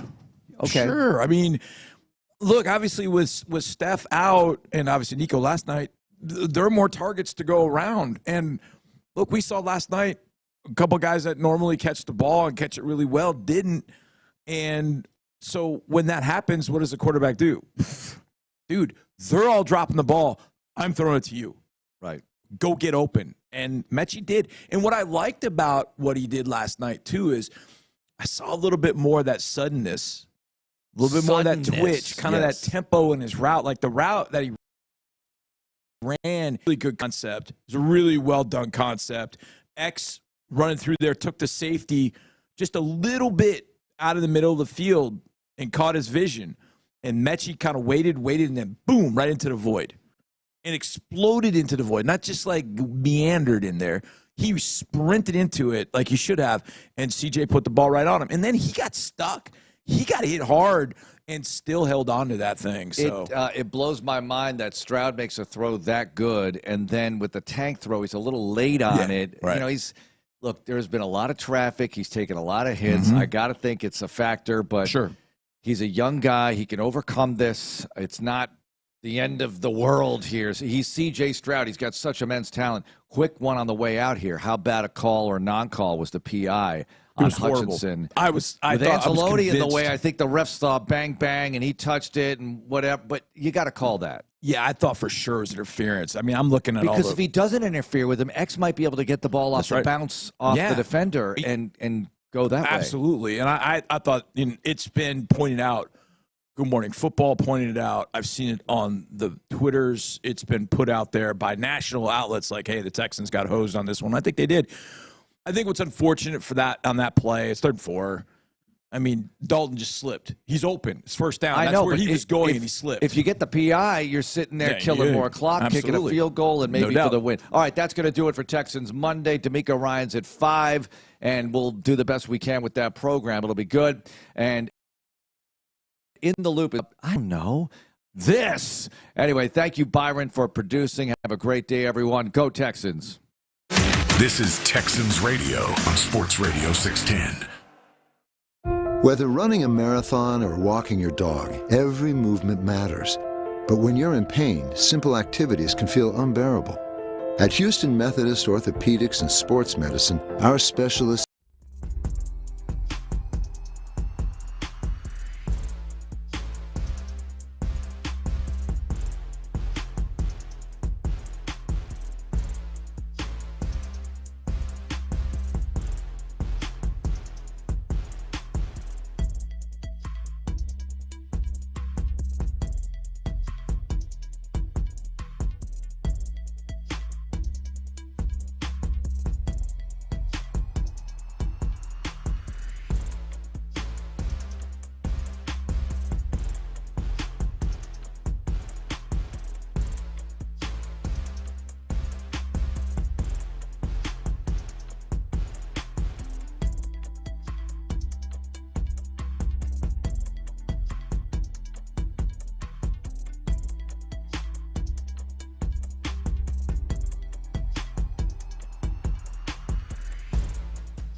access, exclusive content. Sports Radio 610. The Texans play here. An Odyssey sports station. Figgy, let's hit him big time. Houston, let's get in the loop. You better get ready because we're going to show up and show out. With John Lopez and Reggie Atatula. Always live. Love it. Love it. Always local. Don't ever underestimate the heart of a champion. You're in the loop on Houston Sports Leader, Sports Radio 610. Yeah, welcome in. You're in the loop right here on Sports Radio 610 on a reaction Monday after the Texans fall to the Detroit second fashion, 26-23 on Sunday Night Football. Let us know what you think. We got the YouTube and the Twitch both available to you, and of course the 5-Hour Energy fan line, courtesy of 5-Hour Energy, the official energy shot of Sports Radio 610 and football superfans. 713-572-4610 is the number to get involved. You got John Lopez, you got Figgy Fig, myself, Reginald Atatula, here with you to talk about this game. And this was ostensibly this is a win against a loss, 3-point loss against one of, if not the best teams in the NFL. If I just told you that, especially if I just told myself that last week when we were leading up to this game, I think we would have all felt one type of way. For some reason, does not feel like that's the way that we are feeling after this. Yeah, no, look, if you'd have told me, hey, the Texans are going to lose, but it's going to be 26-23, I'd have said, well, all right. That sounds like there was some progress made, right? There was briefly some progress made. I think where we need to start, though, with that in mind, because if you'd have just told me the score, as I mentioned, I think everybody listening, everybody watching, everybody who hears our voices would have said, okay, that's a team that's starting to go in the right direction. They're not going in the right direction. That's where I am right now, because for all the things that the shortcomings that we've talked about this year, okay, the offensive line problems, just go down the list in your mind's eye, just picture all the problems, the falling just short of expectations that we've talked about. The Texans have never been embarrassed. The DeMeco Ryans team, I should say, has never been embarrassed. They are embarrassed today. Texans fans are embarrassed today. You wouldn't say the Vikings game was. Well, I was about to say hell last week. No, but I'm talking about like the Viking games. The Vikings game, you got flat out run. What about the Jets? It wasn't a matter of the Jets was just like you were awful and the offensive line stunk. But I'm talking about like just in terms of winning a game 23-7 at the half, and then losing that game when you got 5 interceptions. That's humiliating. Like that, like it's one thing to get run off the field. I mean, that's going to happen. You don't hope it does, but it does. It's one thing to just have a performance that is just awful, and maybe there's some levels of embarrassment there. You got 5 interceptions. Plus 3. Plus 3 in the turnover against a team, mind you, that came into this game as the single best turnover differential team in the league. In the Detroit Lions. You could not have started the game any better than you did. You got the best possible, performance for the most part, especially in the first half from your defense.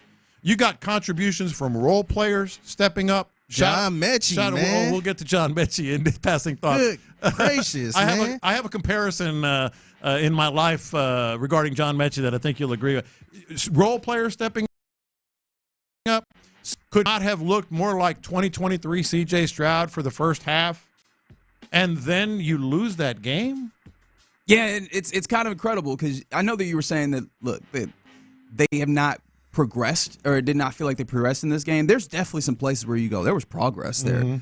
The problem is it's not all the way around. Yeah. And one of the big issues that popped up again was the second half stuttering that happens with these Texans, where in the last 4 games they've scored all of 15 points, none of those touchdowns in the second half. At one point during this game, I turned to Sean Pendergast and I go, hey, what's the tally on touchdowns? And he gives me that big old 0 because this has been an issue. It's the same kind of issues that continue to pop up with this Texans team. And it does make you start questioning, right? Like, this is supposed to be kind of a stress test. This was supposed to be a little bit of a measuring stick contest against a very good team in the Lions. And in some ways, you showed up and showed that you have the capabilities that we all anticipated for the entirety of this season, right? Yeah. That you can go and you can play with them. You can be a turnover defense, right? You can do all of these things. But in other ways, you showed that some of the faults are still going to show up, right? Some of the things that we were talking about early on in the season with this Texas team, just finding a way to win. You're doing that against some teams that, I don't feel that great about. Yeah. These are the instances where the Lions, I was watching Dan Campbell in the locker room after the win, and he was saying, hey, this is win. And in the instances where against teams that you would have to play in the playoffs, against these caliber teams, the Texans have not found ways to win. In fact, on this occasion, they found a way to lose. Yeah, and you talk about the culture that DeMeco Ryans brought. He's embarrassed about it today. Like, he's got to be embarrassed because that wasn't a winning culture in the second half. You know who had a winning culture? The Detroit Lions. They were down 23-7.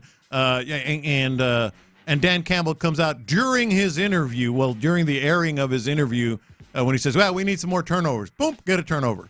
That was and they use this word a lot when describing the Lions, the grit that they had. That was like, you talk about the Vikings game. You come back from the Vikings game and you say, all right, that's sounding the alarm. We have a lot of things to fix. And, okay, that happens. Jets game, boy, was this line bad. The worst it's ever been. We got to make some wholesale changes, and they did. Putting Juice Scruggs at left guard and Patterson at center. But you come out of this game when you had every right to win that game. There's no way you should have lost that game. No way you should have lost that game. And you spit the bit, especially in the second half. That's just an embarrassment. I mean, that's just an absolute embarrassment. It was ghosts of Texans past. This felt like a game that the Texans, that we've seen this, a bad, Texans team or a team that fell short of expectations would do. And that's where it's almost drawing board time. I know they've made some things, they've corrected some things. There were a lot of pressures in the second half, man. You still got sacked 4 times. You still had 9 pressures on C.J. Stroud. He was still kind of seeing ghosts, in the second half. This was just absolute humiliation. Yeah, for lack of a better term, does this team have any semblance of a killer instinct? These are kind of like the nebulous thit's that I'm not great at handling at times. Is the idea of like killer instinct, because how do you quantify that? How do you qualify that per se? But it's hard to kind of fight against somebody who's willing to put that up as an explanation for why the Texans have seemingly found themselves in this place time and time again over the course of this season. Is when the going gets tough in some of these instances, particularly as evidenced by the idea that in the second halves they're not putting up touchdowns, that they're barely putting up points in this stretch of games. Do you believe that they have any level of killer instinct or the ability to put teams away late in games? I mean, early on when we're talking about the Texans are, this successful in one-score games, it makes you feel like maybe not killer instinct, but certainly an ingredient to be able to win these games. That alone has changed right there. And let's talk to the people here. The fans and people watching and listening. I mean, I talked about this might be a tipping point game, and maybe it was. Like, do you feel like this team is different? Do you feel like this team is one of those teams that, is going to be, at the highest level? I don't know if anybody can say that. No, I mean, like, especially not as currently constituted. And do you feel like, as the refrain continues to be, like, we have to be better, that better is not just doable, but will happen for this team, right? There's still things. Nico Collins obviously does not play in this game. Joe Mixon, it's kind of shockingly, but also not shocking when you consider like the game plan that Detroit came out with and the capability of Detroit to finish,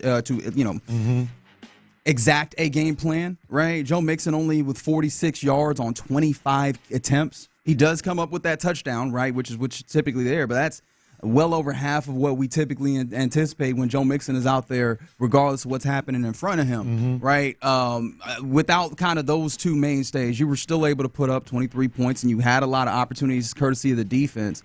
And yet still, like, here you are, a loser on a Monday in a situation where you absolutely should have gotten a win. Yeah, and you mentioned DeMeco Ryans, and we're going to be hearing from DeMeco, but, you know, after the game, talking a lot of the same things. We have to look at everything. We've heard that for, 3 weeks now? Everything's on the table. We got to look at everything. I mean, okay, you know, you absolutely do, but I think the proper answer here is we are not what we thought we were. Yeah, I mean, like, they're not. They are not, right?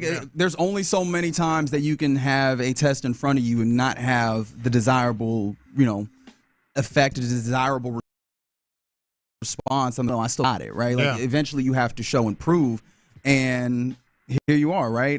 From the 8-3-2, Reggie losing 8 yards on one carry did not help Mixon's stats at all. I mean, sure, but ultimately that's an accumulation, right? You take all of it together in all of this. So from the 8-3-2, Bobby Slowick can remain on the staff, but strip him of play calling and let him learn more before he giving him the reins again. I'm not sure that shifts what this team is doing. Like, this feels like a full accounting all the way across with this team. Like, do you feel like this is what you're seeing, the lack of ability to get something done ultimately is a failing of an individual on this team? It feels like this goes so much wider. Well, we're going to talk about Bobby Slowick because he is definitely a standalone topic, and we'll be talking about that soon.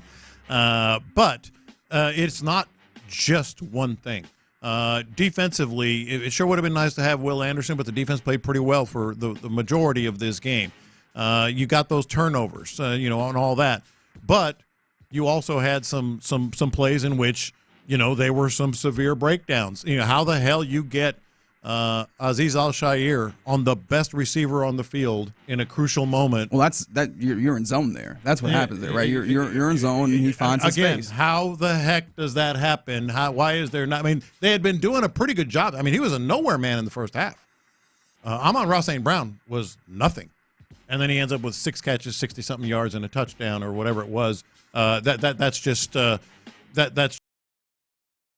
inexplicable. So that speaks to it's not just Bobby Slowick. We're going to talk about Bobby Slowick. That's a big problem, and we'll talk about it. But it's not just that. Kaimi Fairbairn with a missed field goal. He's one of the best kickers from beyond 50 yards. Sure, it happens.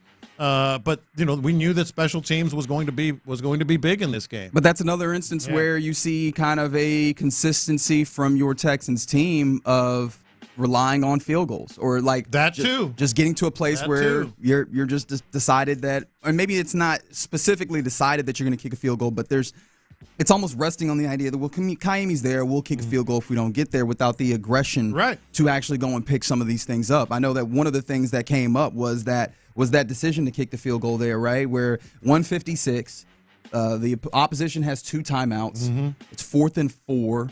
And it's like, do you go for it there? Do you not go for it there? I was looking at some of the models, which get a little wonky towards the end of the game, to be fair.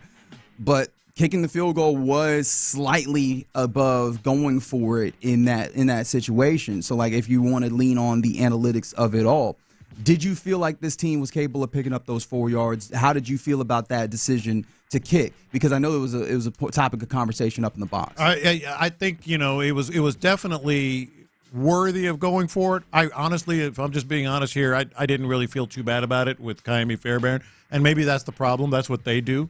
They fall back on that as well, and that's part of the issue. But beyond that, it's also just resting on the laurels of the first half and being so careful offensively, and the offensive line. The offensive line got better. The offensive line wasn't good though overall. I mean, Joe Mixon was just getting crushed. You can talk about 1 8-yard loss all you want. That wasn't it. He wasn't. He was consistently. He was running into a wall. He was consistently running into a wall. And it was a different wall than other times, right? Other times you run into a wall, he has a space to bounce out of. Like I think that portion was a concerted effort by the Lions to be able to know the opponent, right? In this instance, it's your Texans. The idea that, hey, Joe Mixon creates a lot of yardage, but it's not just off of the designed play of the run. Now he's going to bounce us out into fine space and then pick up a lot more yardage. They shut a lot of that down in the course of this. Just a tough game. I know many people texting in saying they're disappointed, they're embarrassed by this. If there's one word for you to describe how you felt about this 26-23 loss by the Texans, what is it? I said at the start. That's an embarrassed. That's an embarrassing loss. I mean, good teams don't do that. Good teams don't blow a 23-7 lead. If the Lions were up 23-7 at the half, what's the final score? That's what's embarrassing. Yeah, probably 37. That's what. See, now you're pressing my buttons here, man. Now you're pressing. I'm answering the question. What do you mean? Like if the Lions were up 23-7, that's a 38-17 game. Yeah. Period. Yeah. The Texans don't have it. They don't. They're not the team we thought they were going to be. Period. I thought it was a red flag when they kicked that field goal at the end and Kaimi missed it. Yeah. Because it wasn't like it was 5 seconds left. Mm-hmm. It was a lot of time left. Even if he did make that field goal, the Lions were hot. Yeah. You couldn't stop that offense. So to me, I felt like they kind of played a little scared. And I don't really believe in kicking a 58-yard field goal with that much time left and pretty much giving it to him midfield. Yeah. Well, I mean, this is the tough thing about that. Even if you make that field goal, it's a tough situation. It's a lot of time. It was like a minute 30 left. Yeah. It was like minute 50, minute 30? Minute 56. And again, right, like that Lions team at that point in the fourth quarter, they had made the decision. They knew, hey, we can big boy him. We can run this football. And they could not stop him, man. Moving the ball pretty effectively running at that point. Gibbs and Montgomery, man. And that's the big picture, the proverbial 30,000-foot view of this game and this team. That's it. We can parse out all the little things all we want. They're not it. Well, not just that, right? Like not it. The 30,000-foot view was that during the course of this game, it felt like the Texans start fast and slow down. Mm-hmm. The Lions picked up steam as this game went along, and ultimately that's what showed up in a 26-23 victory for the Detroit Lions. And so your Texans 6-4, which interestingly enough, through 10 weeks is exactly the same record as you had last year. It just feels a little different, and it's indicative of just how much the framework, how much the framing, how much the expectation of the record feels. So there's so much to go through, and I don't even know. We were jumping all around in segment one, so let's kind of bear down and see if we can parse out more of this 26-23 loss for your Texans on a Shoppers John Deere Reaction Monday. Coming up next, we do as we always do around 10:20. We'll get the OG's passing thoughts. We'll do it next. All right, Texas Star Grill Shop. Saw some of my friends from out there tailgating. Man, tailgating was a scene, man. You'll hear about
analysis, inside info, and your reaction starting at 6 a.m. on Shoppa's John Deere Reaction Monday. Houston's sports leader. Sports Radio 610.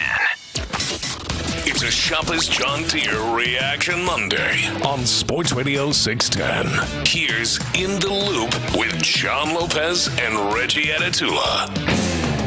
Experience, wisdom, opinions, barbecue sauce. Our guy Lopez has it all and shares it with you.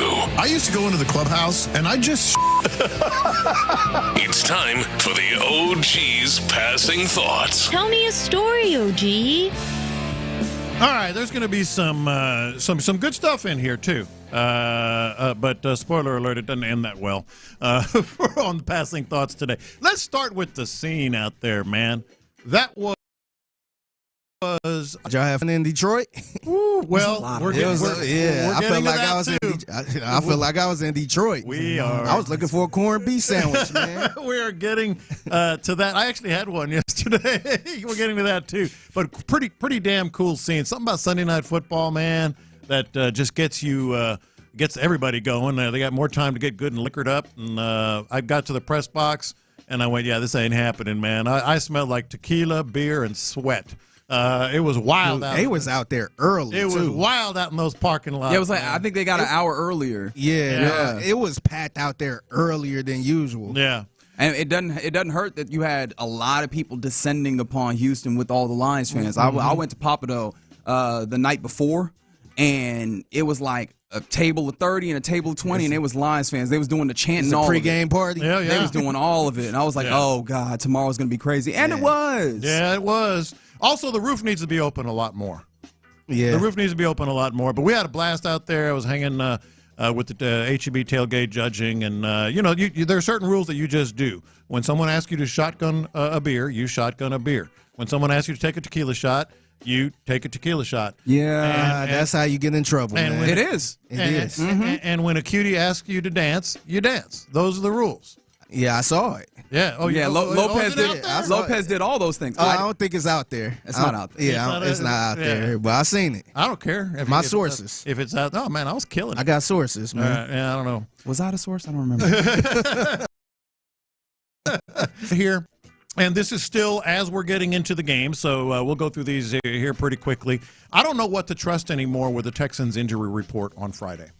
So let's go back. Friday's injury report. DeMeco Ryans and Fuller Fatukasi did not participate Friday. Correct. They both started the game. Mm-hmm. Nico Collins did participate on Friday. And then was activated on Saturday. And did not play. That is correct. They said, aha, gotcha. Okay, well. Gotcha. Is this is it a gotcha? What is this gamesmanship for the opposition? Is that what's happening here? But see, we always go by the thing of if they don't practice on Friday, they ain't playing. Yeah, right. But that's a hard and fast rule, and hard and fast rules can get you in trouble sometimes. Yeah. But seriously, I don't know what to make of an injury report anymore on a Friday. And I'm not saying, I'm just saying they might get a call from the NFL. They might get a call from the NFL. Don't put that out there, man. I don't have to put it out there. Man, come on, I don't man. have to put it. The NFL takes injury. You know this, Reggie. The NFL takes injury reports very seriously, and we know why. Hush your mouth, man. And we know why. Gambling. That's right. Now they about to find Kyle and It ain't my fault, Figgy. Yeah, man. I don't know. It sounded like your fault. Shut the hell up, man. You know the NFL is watching, man. They're like the feds. Watch, we gonna get breaking news about them investigating because of you. It ain't because of me. The NFL pays very close attention to these things, and that's all I'm saying. All right, first half. I don't know if C.J. Stroud has looked that confident behind an offensive line since last season. That was first half.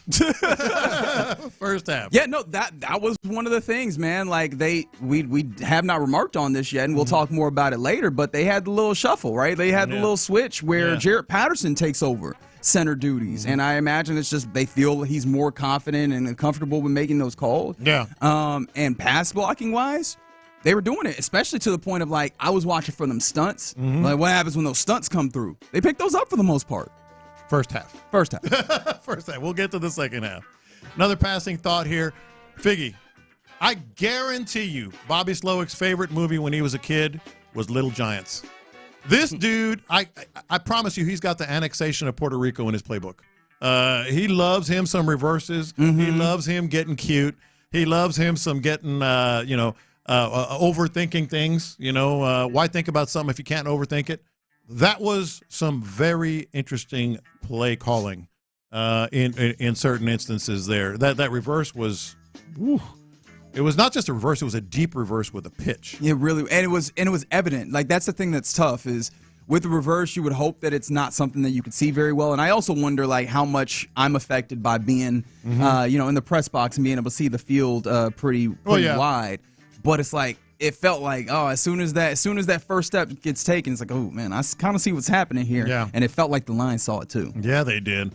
Another passing thought here: John Mechie is my Dell stock of football players. You don't get to get back in on this stock. Hey, you should really buy in on John Mechie like I did. I should have in Dell stock back in the day. Just when I'm out, he comes up big, and I think he was their best receiver of the night. I mean, he definitely put up the most yards. Like I do wonder though, what does this say about the offense that we talked about all the depth, and the depth shows up where guys kind of slide up and give you more, are fairly effective. Obviously, Tank Dell hadn't had very many yards, and then space is created, and Tank Dell gets to slide up, and he looks like himself again. John Mechie slides up and has more opportunity. Like it might just be one of those things that we were talking about, not enough football to go around, right? Like you might be seeing that effort, or do we then again need to point to Bobby Slowick because the assurance was, well, Bobby get the ball around or whatever, and the ball did not get around. It's a couple of guys who get their opportunities. Yeah, I was shocked, man. I was seeing Mechie out there. I'm like, you would have thought you would have thought I saw Reggie out there. I was just like, is that Mechie? Is that number 8? And I'm like, okay, that's one catch. Wait, is that Mechie again? 5 catches. I'm like, what? Yeah, first ever touchdown. I would have thought that was Reggie out there balling, man. He's just my came Dell out of stock. nowhere. He's Dell. I'm not going to call Tank Dell anymore. I'm going to call John Mechie Dell. You know what it is? You just need John to be in and then quit on something. Yeah. And here they come, right? That's what happens. You did it with A&M already this year. I did. You did it with Mechie this year. That's quit on the Texans. Quit on the Texans. We're gonna see him in the playoffs. And I don't want to have another Monday like this. See him in New Orleans. All right. So this is one that occurred to me today. I think Penei Sewell is what Laramie Tunsil thinks he sees in the mirror. It's not. Laramie Tunsil thinks he's all pro, thinks he's the baddest of the bad. And look, he's exceptionally talented and exceptionally good.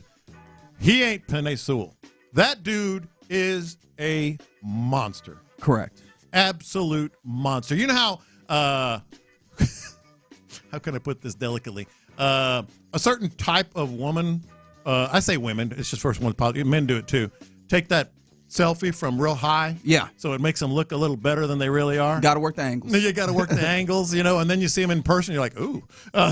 That's the difference between Laramie Tunsil and Figgy, was he about to say Butterface? Is that what he was about to say? I think so. Okay, I think so. But Laramie Tunsil thinks he's Penei Sewell, but he's not. He's just not. I mean, it was so obvious in these two yesterday. It was ridiculous. Yeah, and the thing with I was going to say, he look in the mirror, he's really Matt Khalil. Was it Matt Khalil? Yeah, Matt Khalil.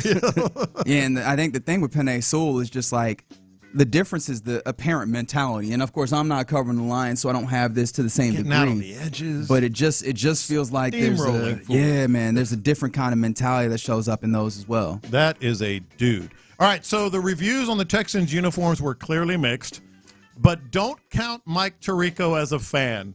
Flat out on the broadcast said terrible uniform. Really? Oh, our Italian brethren didn't like it.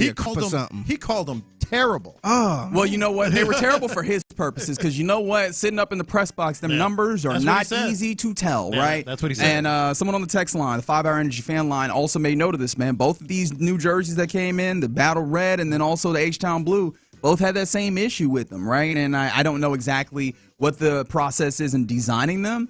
They look cool, but the effectiveness for actually determining who is who, a little tougher. I think their issue is you really got to see them in the spotlight, man. That's what I've been saying from the beginning. I'm like, I got to see these uniforms on the field. But you can't see the numbers. Yeah, that's what I'm saying. Like, I don't think they took that, in consideration when they made these. Tirico torched them.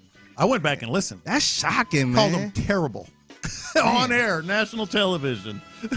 No helmets was clean. Well, that's because he was trying to spot. He was like, "Who is that down there? Is that Kurt Heinisch? Who is in the middle there?" The best comment I saw on Twitter was somebody who said these Texans uniforms look like they're from a movie that didn't get an NFL license. Like they have to come up with their own uniform. All right.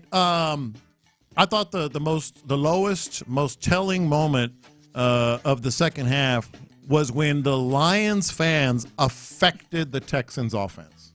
Like they damn near should have gone on a silent count. You talk about embarrassing. There's a lot of them. Dude, there was a lot of them. Was it Schultz? Schultz got a false start because of the Lions fans. And this is the thing that gets me with that, right? It felt like the vibe of it's different because Lions fans came in and Lions fans are more fanny, for lack of a better term, than the Houston fans. And the Houston fans were then getting up to match all the damn blue that was in the building. But they were in them seats early. They were chanting. They were loud, and it felt like Ford Field, man. I don't want to start this conversation up again. However, I feel like I'm starting this conversation up again. It made you long for some things. Yeah. Look, you can talk about they're late arriving. It's what Houston is. Still embarrassing. Like I was on the club level. Sorry. Oh wow! Ooh, club level. Sorry. As I was saying those words, I knew it was bad. Mm-hmm. Dude, I know you can sell tickets from everywhere, in the stadium. It was 50-50. Like the club level where there's, the beautiful people that have season tickets and all this other stuff. It was 50-50. I didn't get that.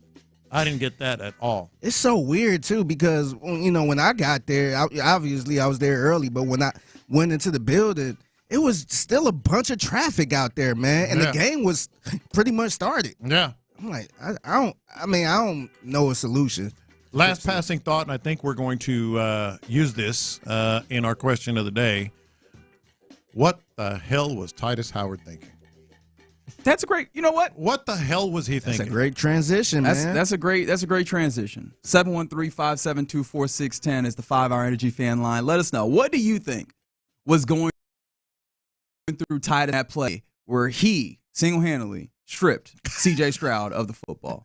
Again, 713-572-4610. Let's try and laugh about it to keep ourselves from crying. We'll do it next. All right, Low T Center, guys. Listen.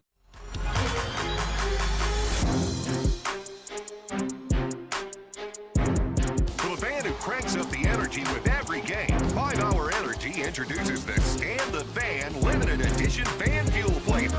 Be the ultimate fan your team needs. Fuel your fandom. Only at 5hourenergy.com.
to Shopper's John Deere Reaction Monday on Sports Radio 610. Live from the Twin Peaks studios, here's In the Loop with John Lopez and Reggie Atatula. Yeah, you're in the loop on a Reaction Monday after the Texans fall to the Detroit Lions on Sunday Night Football 26-23. They're 6-4.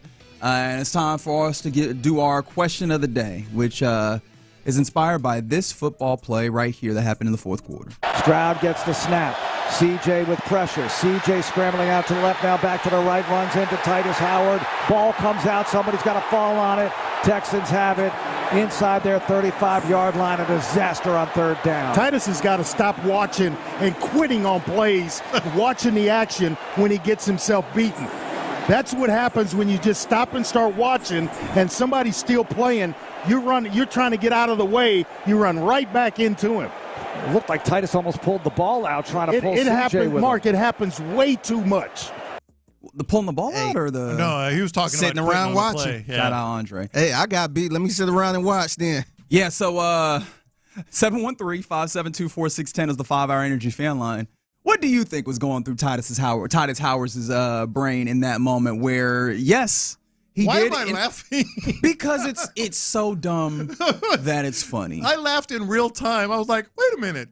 He took the damn ball from, it was a strip sack. That's what he was thinking. I always wanted a strip sack. You know what I asked myself kind of out loud, you know how as one does when you're around kind of people? Yeah. I asked myself aloud, did he play defensive end or defensive tackle or something in high school and have like a flashback where he was like, see ball, get ball? No, what I think he did, and this is my Fresh Prince of Bel-Air reference, I think he wanted to be the star. So he tried to take the ball from CJ, and remember, he used to be a quarterback. He used to be a quarterback back in the day. Yeah. Okay. So I think he tried to take the ball. And here, let me see it. Let me launch this down and be the hero. Let me see it. All right, let's hear it. He was Carlton. Listeners. He was Carlton taking the ball away. What was Titus Howard thinking? And while we're getting those answers, seriously, like the worst part is what Andre was mad. Andre was hot. Both tackles got beat immediately. And stopped. Both tackles got, and I think it was to the point where, and I need to pull this video up one more time for myself. They stopped on the play. I do wonder if that snap came in early, because like it's as bad as the offensive line has been. It's hard to believe both tackles getting got on the jump. Yeah, to that degree without some level of shenanigans of some sorts, right? Like factoring in to what happened there. But they both get beat. And then they stop, as you mentioned, and then Titus Howard, like, I guess going back to it, if I'm trying to give him the benefit of the doubt, it seemed like he was trying to protect CJ by, like, putting his arms around him and, I don't know, pulling him away from the defender. But then I don't know. He turned his hands and grabbed the ball. I can't. I would be with you up until that point. Like, he was like, oh, crap. I got embarrassed. Let me try to protect CJ. But then he turned his hands and grabbed the ball. That's the part that got me. I thought he was trying to hold him up or try to prevent him from, taking a 10-yard sack or something like that. But I got confused when he tried to, like I said, I think he tried to take it and make a play. I think he was maybe that's what he was thinking. This is my chance. This is my chance. This is my chance. Should have played that music. Dun, dun, dun, dun. From the 3-4-6, Titus Howard was like, me make boo-boo, me fix. Oh, man, that's a shot. Let's see. There's Howard thinking since he can't block the lines, why not join the lines? Laramie Can't thinking beat them, he join them. Yeah. Somebody said Laramie thinking he Janet Jackson showing up like Freddie Jackson. Wow. Oh, man. That's a drive-by on somebody that we hadn't even thought about. The 281, Titus had an Al Bundy flashback. I once scored 4 touchdowns in a single game. He's got his letter jacket. He's still wearing his letter jacket from high school. 281 said it was a lookout block. When you miss the block, you turn around and holler, look out! And then get me the ball. Give me the ball. Oh my goodness! So for you, like, what were you seeing there?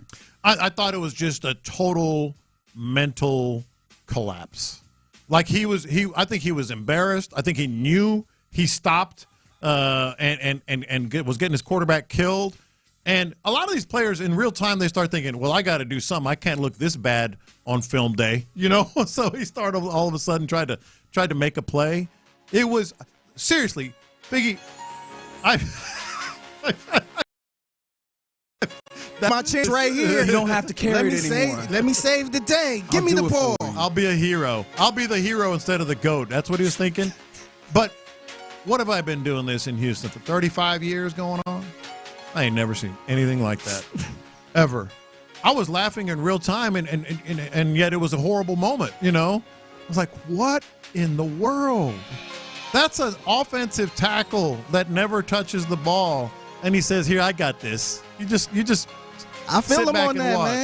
man. He's not in the spotlight like that. He wants the spotlight too.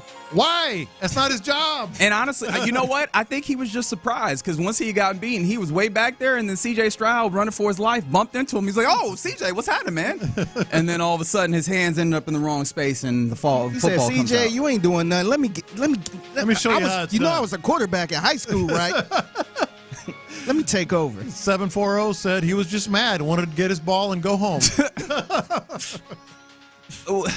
Is there a moment? Has there been another moment that you could recall that had you as perplexed as that one right there? Because I legitimately lost words for a moment. Yeah, the problem with this one it was a plan that he had. Like he planned. You know what? I'm going to take the ball. I'm going to be a hero. I'm going to take this 68 yards for a touchdown, or however far it was going to be, because there are other embarrassing moments that. It's almost like an effort, boneheaded play, like the Rosencopter back in the day. Because I'm looking at it one more time. But this was like a calculated is the word I was looking for. Like, I'm going to get the ball from the franchise quarterback, and I'm going to do something with it.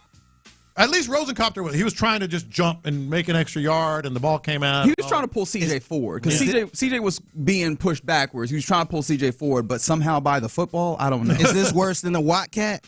Yes.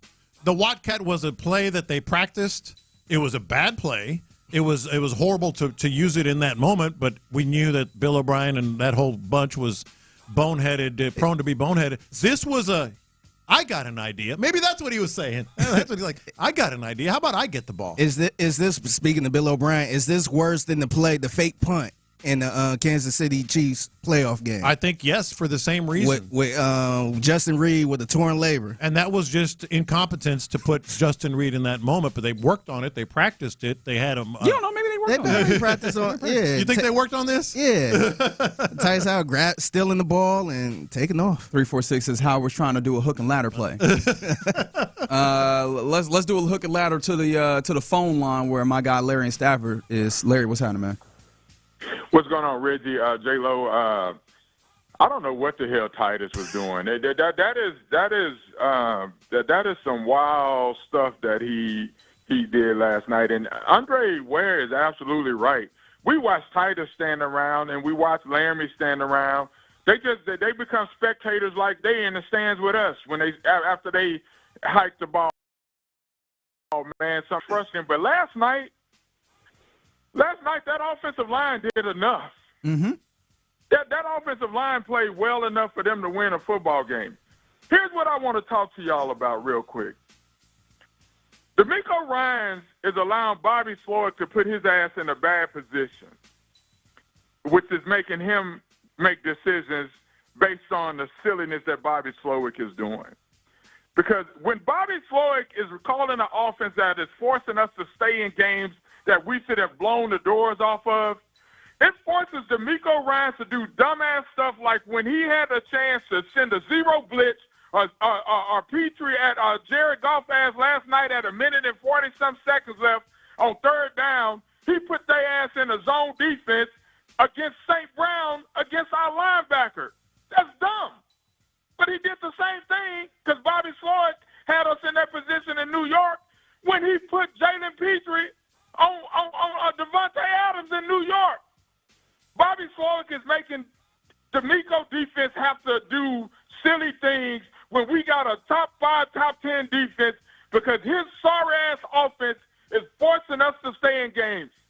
And now we have to question whether or not he is hurting C.J. Stroud as your franchise quarterback. Of course, C.J. missed some plays last night. I'm in C.J. ass too because he's not playing the way that we expected him to play because he's an elite quarterback. But it goes back. I'm not trying to read the end of the book without beginning at the beginning of the book. It's this sorry-ass offense. And now we are seeing it come to fruition because we've seen it over a longer period of time now. He's not very smart because Detroit stacked the line to take Joe Mixon away from us. And this bastard ran the football 2 times under the 3-minute mark in the game last night, and we had to walk out of there with a loss when all we had to do was pick up 4 yards for a first down. It's going to always be about Bobby. C.J. Stroud is better at his job than Bobby Slowick will ever be at his job because he's a problem and he thinks he's smarter than everybody, and he tries to force things that just don't work no more, fellas, in our hollow. Really good call there, He sounds sad. And I was going to say it was very much the thoughtful Larry and Stafford, the introspective and opinionated Larry and Stafford, not the just mad Larry and Stafford, and that says a lot right there. But I will say this, Reggie, the offensive line, I guess you could argue did enough, but I think the fact that you still were sacked 4 times, pressured 9 times, and run out of the pocket innumerable times, that's a testament to how low the bar has gotten. Correct. And that's the bar has been low. Remember what it shouldn't be that low. You remember what my question has been? Yeah. Like, can you raise this enough at least to just be not terrible? Yeah. Right? Because not terrible, as you saw in for a good portion of this game, you can make some things happen with not terrible with how good your quarterback, how good Joe Mixon is, and you would think with a offensive play caller that can then use that as a baseline to work off of. He utilized play action more than he ever has this season, right? Yeah. They almost use as much play action as the Detroit Lions in this game. We're going to dig in on the Bobby Slowick problem. Yes, I said the Bobby Slowick problem, as Larry and Stafford did, in about an hour and 4 minutes. But I will say this: 4 sacks, 9 pressures. I didn't count the number of times that C.J. Stroud was rattled and out of the pocket. That should not be, the offensive line did enough. I'm not saying Larry's wrong because it felt that way. But we should not be here saying, the offensive line was all right after they had that kind of night. The bar is... That's grading on the curve. The bar is low when you do that. And yet, they were close. Yeah. That's the thing that's frustrating. Like, even with that, the bar being so low, they were still close. But yes, so far. 26-23, Detroit Lions get the win on Sunday Night Football. All right, you're in the loop right here on Sports Radio 610. Again, appreciate Larry and Stafford for calling in. Coming up next, let's go around the NFL where let's at least laugh at some other teams' dysfunction for a little bit. We'll do that next.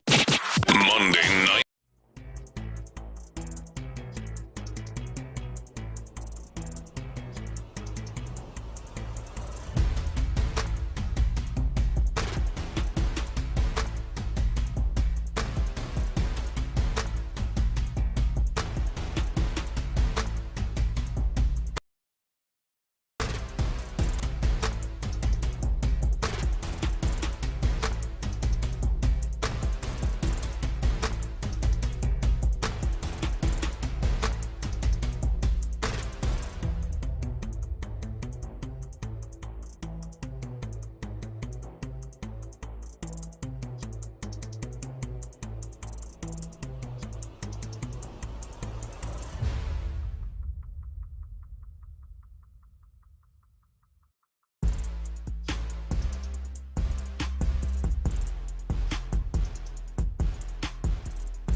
For the fan who cranks up the energy with every game, 5 Hour Energy introduces the Stand the Fan limited edition fan fuel flavor. Be the ultimate fan your team needs. Fuel your fandom.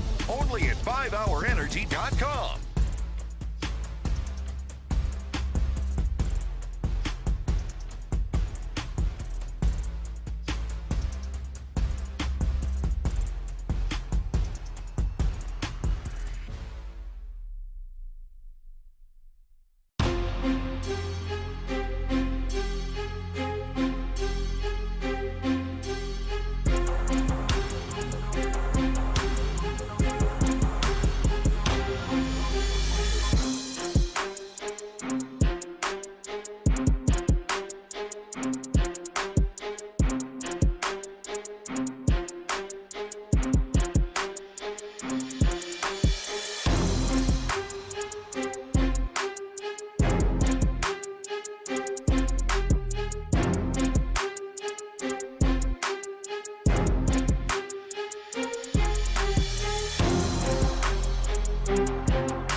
Sports station. Let's go around the NFL in the loop style. Why are you smiling? Because I love football. Brought to you by Quick Assist. Here's John Lopez and Reggie Atatula. I'm going to tell you all about how much fun you're going to have this season. On Houston Sports Leader, Sports Radio 610. All right, you're in the loop right here on Sports Radio 610, and right now let's go around the NFL, which is brought to you by Quick Assist. Got extra game day tickets? Turn them into cash with Quick Assist. Download Quick Assist from your app store today to find H-Town fans looking for seats. That's QUICKASYST. Quick Assist, your ticket everywhere. One of the reasons I think ending to the Texans football game was frustrating. In addition to the fact that obviously you're gone 4 weeks without scoring a touchdown in the second half, and all those things, was that there were some other teams that are high atop the NFL, or at least thought of as such, that kind of snuck away at the end of games, and it felt like you could have been in that class, but unfortunately you weren't. One of those being the San Francisco 49ers, getting a 23-20 victory over the Buccaneers with a Jake Moody field goal late. And the reason why that was one of those getting away with it moments is because Jake Moody missed 3 other field goals in that game. Like yes, that, he did. Like incredible to think that you missed 3 field goals and then you get one at the end. The big news on this one: Chris McCaffrey back in the game, but Brock Purdy is the one who has a fantastic day. 25-36, 353 yards rather, and a couple of touchdowns. Jawan Jennings is a guy who is really making a name for himself wide receiver wise for them.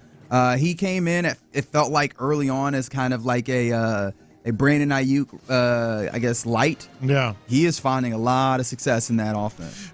Purdy, every once in a while, he'll have that game. And I shouldn't say every once in a while. He has a lot of them like that.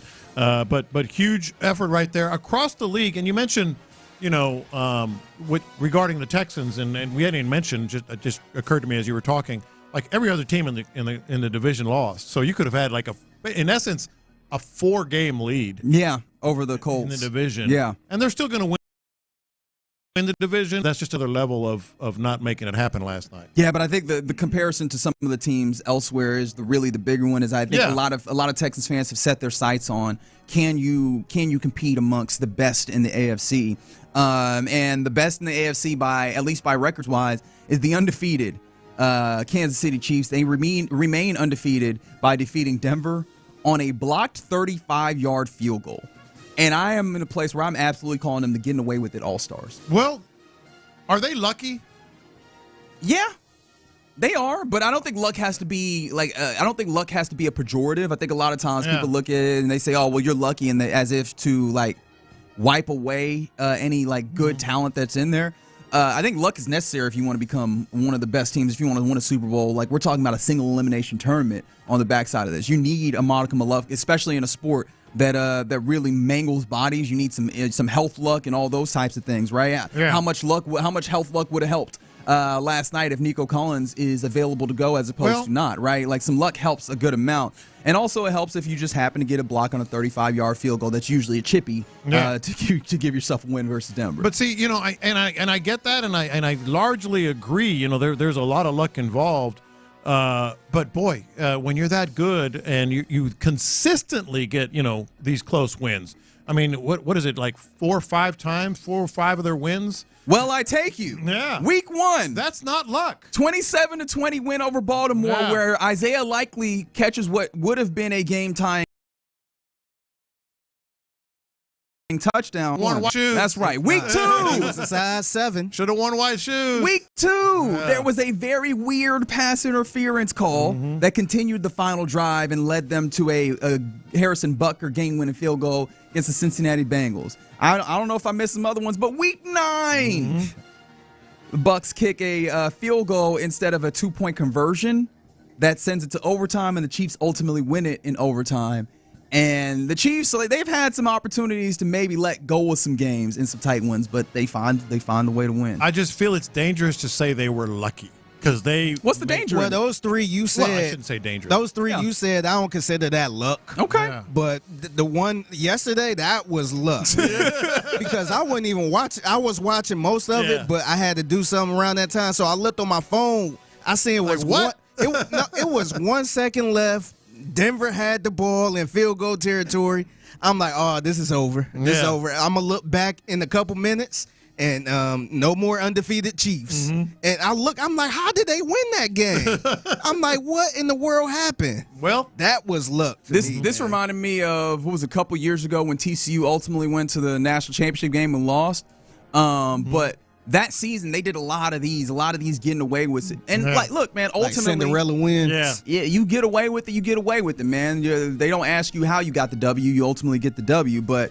This is one of those things about the Chiefs team where I think if you slap a different logo on them and they are not the team that has won 3 championships in 4 years, we talk about it a little bit different. Yeah. But, hey, man, they've got a great defense, and they have Patrick Mahomes, and what else do you want, right? Yeah, I mean, they make it happen is my point. Somehow the great teams always get lucky. Yeah, and that's a scary team, too, man, because if they in it, if they have any chance, they will probably win. Oh, if they're in the Super Bowl, they're going to win the Super Bowl. Like, if they got any time left and they got the ball, they will probably win. That's scary. That's pretty scary. Yeah. All right, elsewhere around the NFL, a place where they're not making it happen at all is Arlington, Texas, home of the Dallas Cowboys, where after this game, where they get handled very well by the Eagles. Now, I think at halftime it was 7-6. It was kind of tight, and then this thing opened all the way up. Micah Parsons in his return, I think, he returned after missing a month due to a high ankle sprain. He was asked about Mike McCarthy, right? That is the context by Jory Epstein of Yahoo Sports, asked about kind of like, hey, Mike McCarthy, final year, does that kind of, I don't want to butcher it, but kind of motivate it all or whatever. And Micah said, quote, Mike can leave and go wherever he wants. The guys I feel bad for are guys like Zach Martin and guys who might be on their last year or on their way out, because that's who I wanted to hold the trophy for. You want to win games and do great things with those types of legends who put in more time and work than Mike McCarthy ever did. Those are the kind of guys that I have so much sympathy and hurt for. Close quote. He can go wherever he wants. And what's funny is the part of that first part, I actually understand what he's going for, right? Look, man. Yeah, you talking about, man. As a coach, you don't got a limited playing time. He could get a job somewhere else. He could keep kicking it as long as he wants to kick it, right? Bill Belichick out here still trying to kick it. You saw Pete Carroll doing it for a very long time. No, I get it. Right? But that's a dead man walking right there. Yes. Oh, absolutely. That's a locker room that is not only has he lost the locker room, that's 53 players, 53 calves. They know it's over. It's over. The part that's really nasty about it is the back part where he says you want to win games and do things for those types of legends who have put in more time and work than Mike McCarthy ever did. I was like, wait, hold on. Yeah. Are we doing the thing where we harken back to when Mike McCarthy was in Green Bay getting the massages and stuff? Yeah. Is that what's happening there? Yeah. I mean, it's so over. Oh, by the way, Texans' next opponent. Texans next opponent. I don't know if I feel good about that, to be honest. What? I'm a little. They're a mess. You're that down. I'm just a little worried, man. I ain't gonna sit here and say, "Yep, we ain't got nothing to worry about." The Texans. I'm just a little worried. The Texans are not what we thought they were, but they're not an absolute bleep show like that. They're not just an absolute mess. To that point, CeeDee Lamb. The dog ate his homework. I guess. You're blaming CeeDee Lamb here? No, I'm not. Yeah, CeeDee Lamb drops a pass in the course of this game because AT&T Stadium is situated unlike many stadiums where they actually consider where the sun is, and they kind of usually line up the sun with one of the sidelines. Yeah, that's an outdoor stadium, but it's an indoor stadium. This is on the end. But on the end, and they have glass windows on the ends, so the light shines in during these late afternoon game. You get somebody who has sun in their eyes, and it affects the play, and then everybody goes to Jerry Jones and asks him, why don't you put up the curtains that you actually Which have? he has. And this time, Jerry Jones, as being the quaint, folksy dude that he is, he was like, what do you want me to do, rebuild the stadium? Look, man, this is all on Jerry Jones. I was just having fun with CeeDee Lamb and the dog eating his homework. He lost the ball directly in the sun. He had no clue it was coming. But here's the thing, and you touched on it. The Cowboys have those blackout curtains. They use them for high school games, college games, and concerts. Yes. The reason Jerry Jones doesn't use them for his team's games is because of television. He wants that glass look. He wants that cool stadium vibe and all this other stuff. Well, this is what happens, man. Like, this is what happens when you prioritize, the view on national television and your big toy Jerry World and all this other stuff. He prioritized that over potentially the product on the field, and it's on Jerry.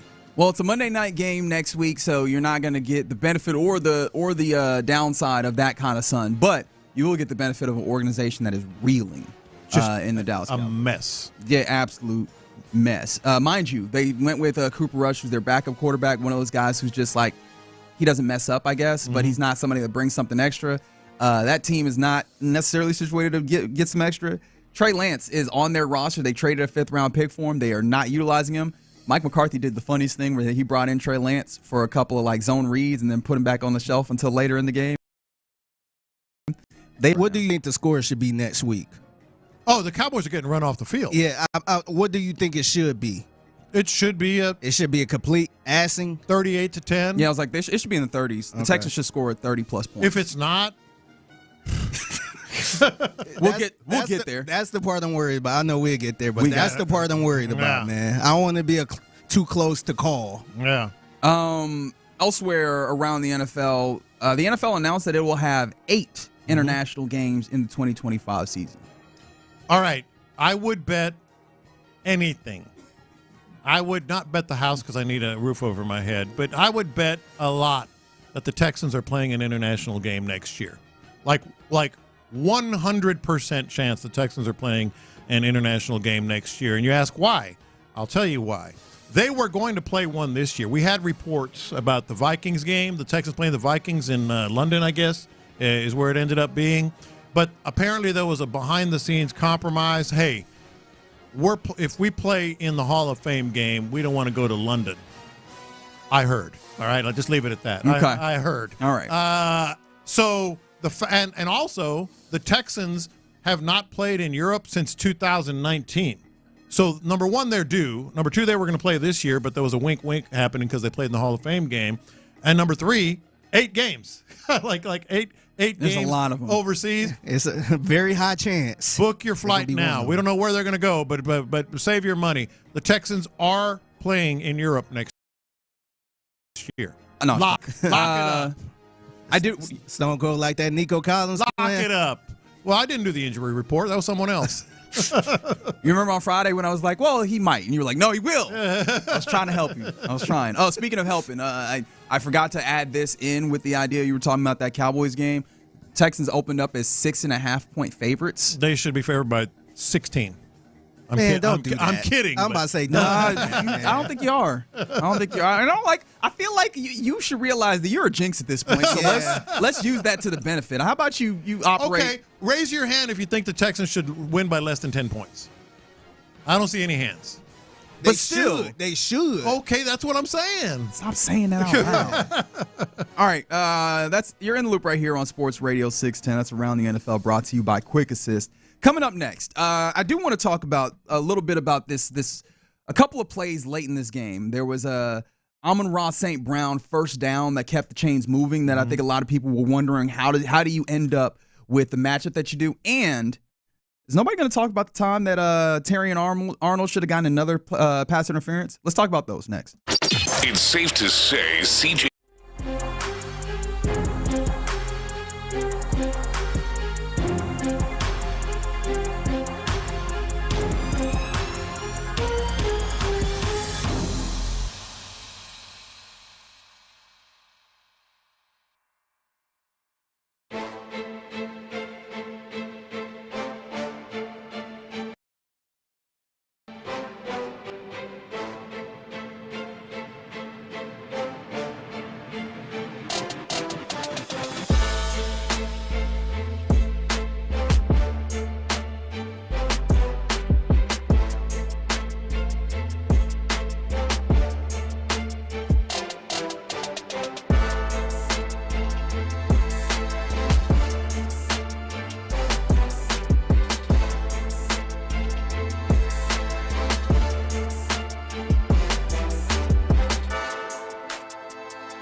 fan who cranks up the energy with every game. 5 Hour Energy introduces the Stand the Fan limited edition fan fuel flavor. Be the ultimate fan your team needs. Fuel your fandom. Only at 5hourenergy.com.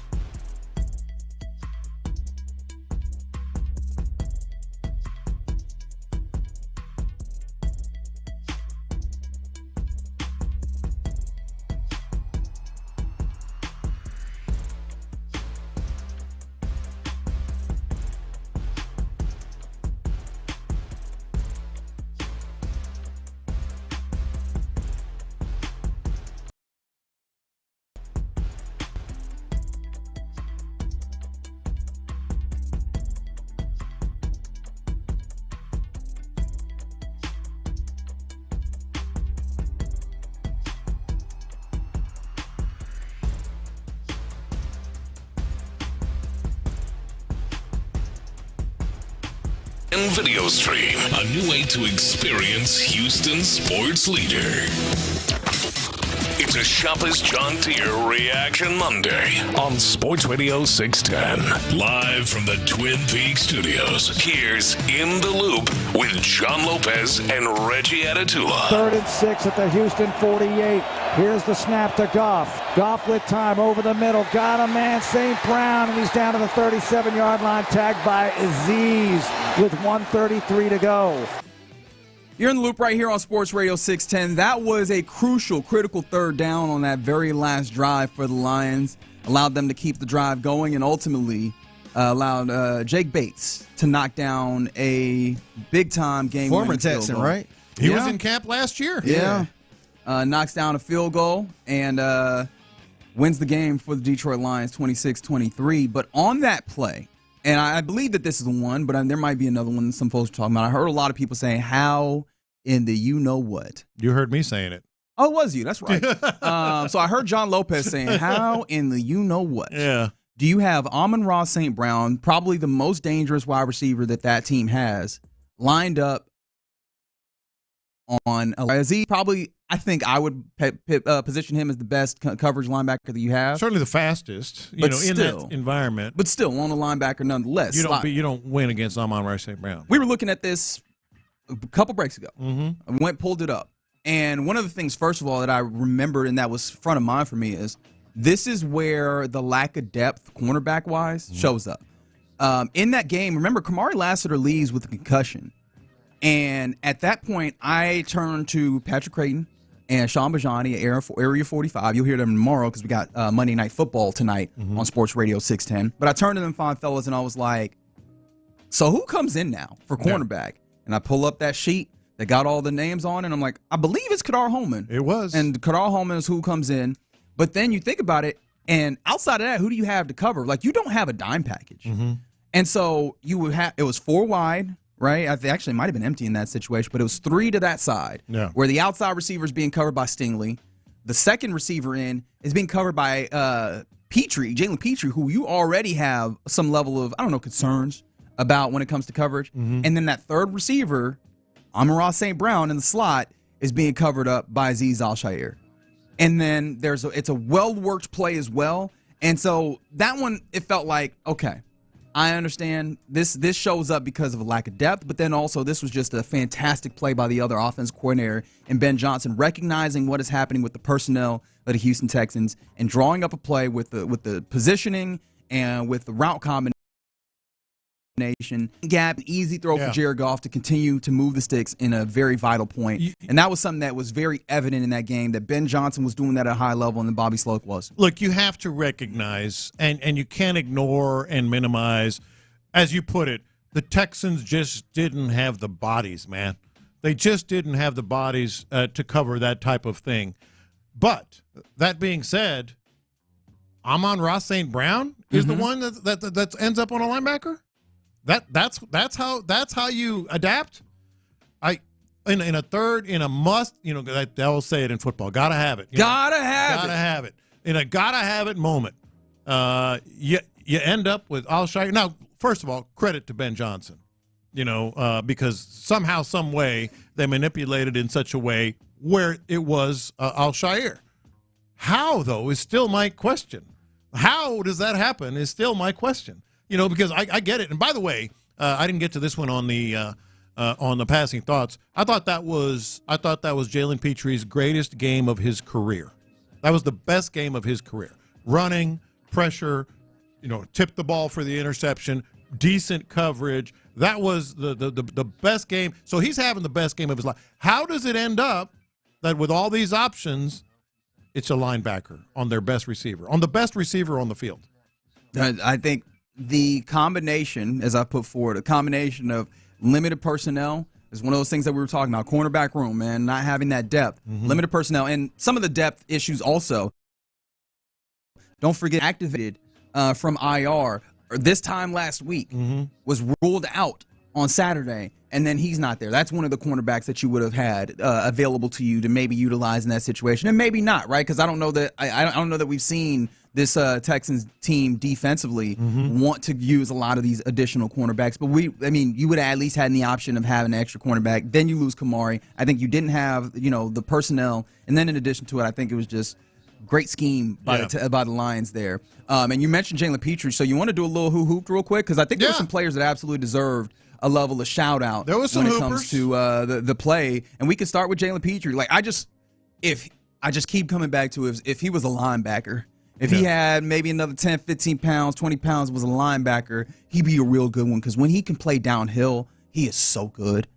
He was, again, I thought that was his best game.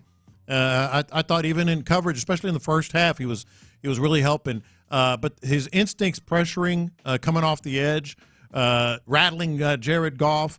And the Lions came through and obviously won the game and had some moments in the second half. Jared Goff still only completed 50% of his passes. And so that was Petrie in large part with the pressure, with the coverage. He absolutely redeemed himself for anything. I mean, he's found a place on this squad. And especially against run-heavy teams, that's when he really eats. Against a team like the Lions, Petrie, that's perfect for Petrie. He's a guy that can do that. I thought, as much as we're talking about, that wasn't his fault. He got put in that position. I thought he hooped. I thought he was playing his ass off for the most part. Yeah, you absolutely saw what Azeez Al-Shaair brings in his return to this team, man. Coming downhill, there was one of those plays where I think it was Jahmyr Gibbs. He's lined up he's linebacker across the line is Jahmyr Gibbs in that single back formation.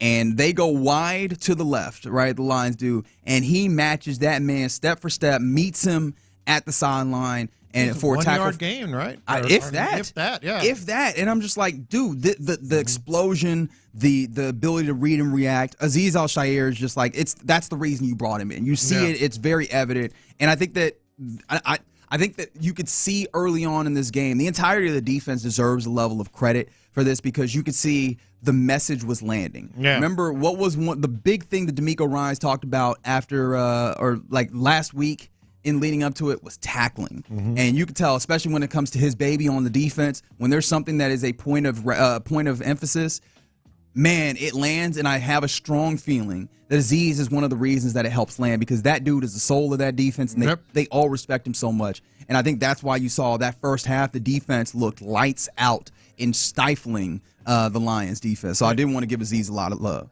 Anybody else? I got a couple. Okay, go for it. The ball finds Kalen Bullock. Yeah. He didn't play a lot. He was only in on like 60% of the defensive snaps because it was one of those. I don't even think I checked this. It was one of those against the Lions who are going to try to pound the ball on you. It was more of a Jalen Petrie game than a Kalen Bullock game. But he did come in passing situations and snagged one of those 5 interceptions. I shouldn't necessarily say the ball finds Kalen Bullock. It kind of found everybody last night. but he just always seems to make a play. Yeah, because Kamari had 2 of them himself. Yeah. And Kamari deserved a level of credit. And, again, I think that there was a level of drop down. But funny enough, there was a level of drop down in the ability to stop the run when Kamari Lassiter was all out of the game. So I don't know how much of that was causation. I don't want to go that far. But like Fatukasi. being out of the game affected That's also, that. 100%. Let's see, who else did you want to John show some love Mechie, to? man, let's not bury the lead here. I was waiting for you to call his name. That man. Dell stock is, boy, I could have made a mint. Business is booming? I could have made a mint. Business is not booming. It's the exact opposite of booming. But Good for you. The moment that I'm like, all right, it ain't going to happen with John Mechie. Looks like freaking, who did he look like last night? What's a good example? He was, just inside, outside, yards after catch. Yeah. First touchdown of his career. Yes, first touchdown of his career. Of his Absolutely. career, really. Of his career. Yes, sir. Yes. And a hell of a catch at that. I mean, that could have easily been like knocked away. I mean, there was 4 hands on the ball there. Twitch posits looked like Tyler Lockett, maybe, in that game, John Mechie. And that was one of the things that I also enjoyed, like a lot of separation for Mechie, right? Mechie, Dell had some good separation. Although at one point in the game, I sitting next to Sean Beavers at one point in his, high school coaching days, he pointed to Xavier Hutchinson, who did not have as much separation. There was one of those plays where it was kind of over the middle, right? He was over the middle. It was like one of those kind of skinny post type situations. And he doesn't, he rounds the route out and it's able to kind of be undercut.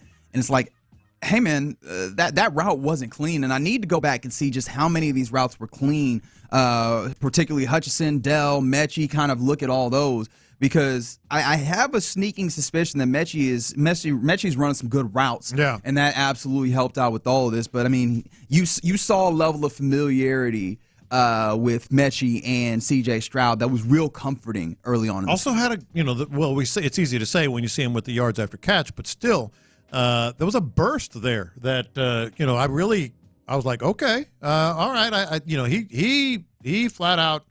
Balled. I thought he was the best. It seemed like it was a level of trust CJ ended up getting with Mechie too. 100%. Where it's just like, okay, he's looking for Mechie now. Yeah.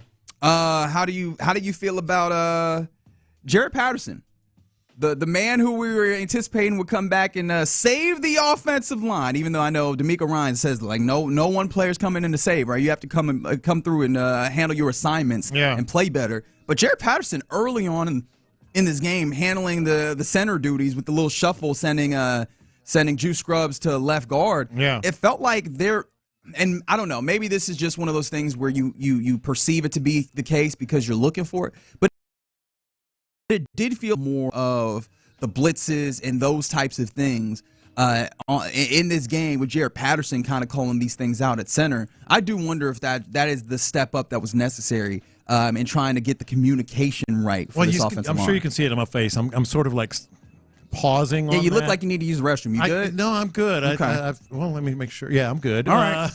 No, I'm pausing on that because I feel like much like the Larry and Stafford call, we're kind of grading on a curve here because yes, altogether you have to say that was a good move, especially in the first half.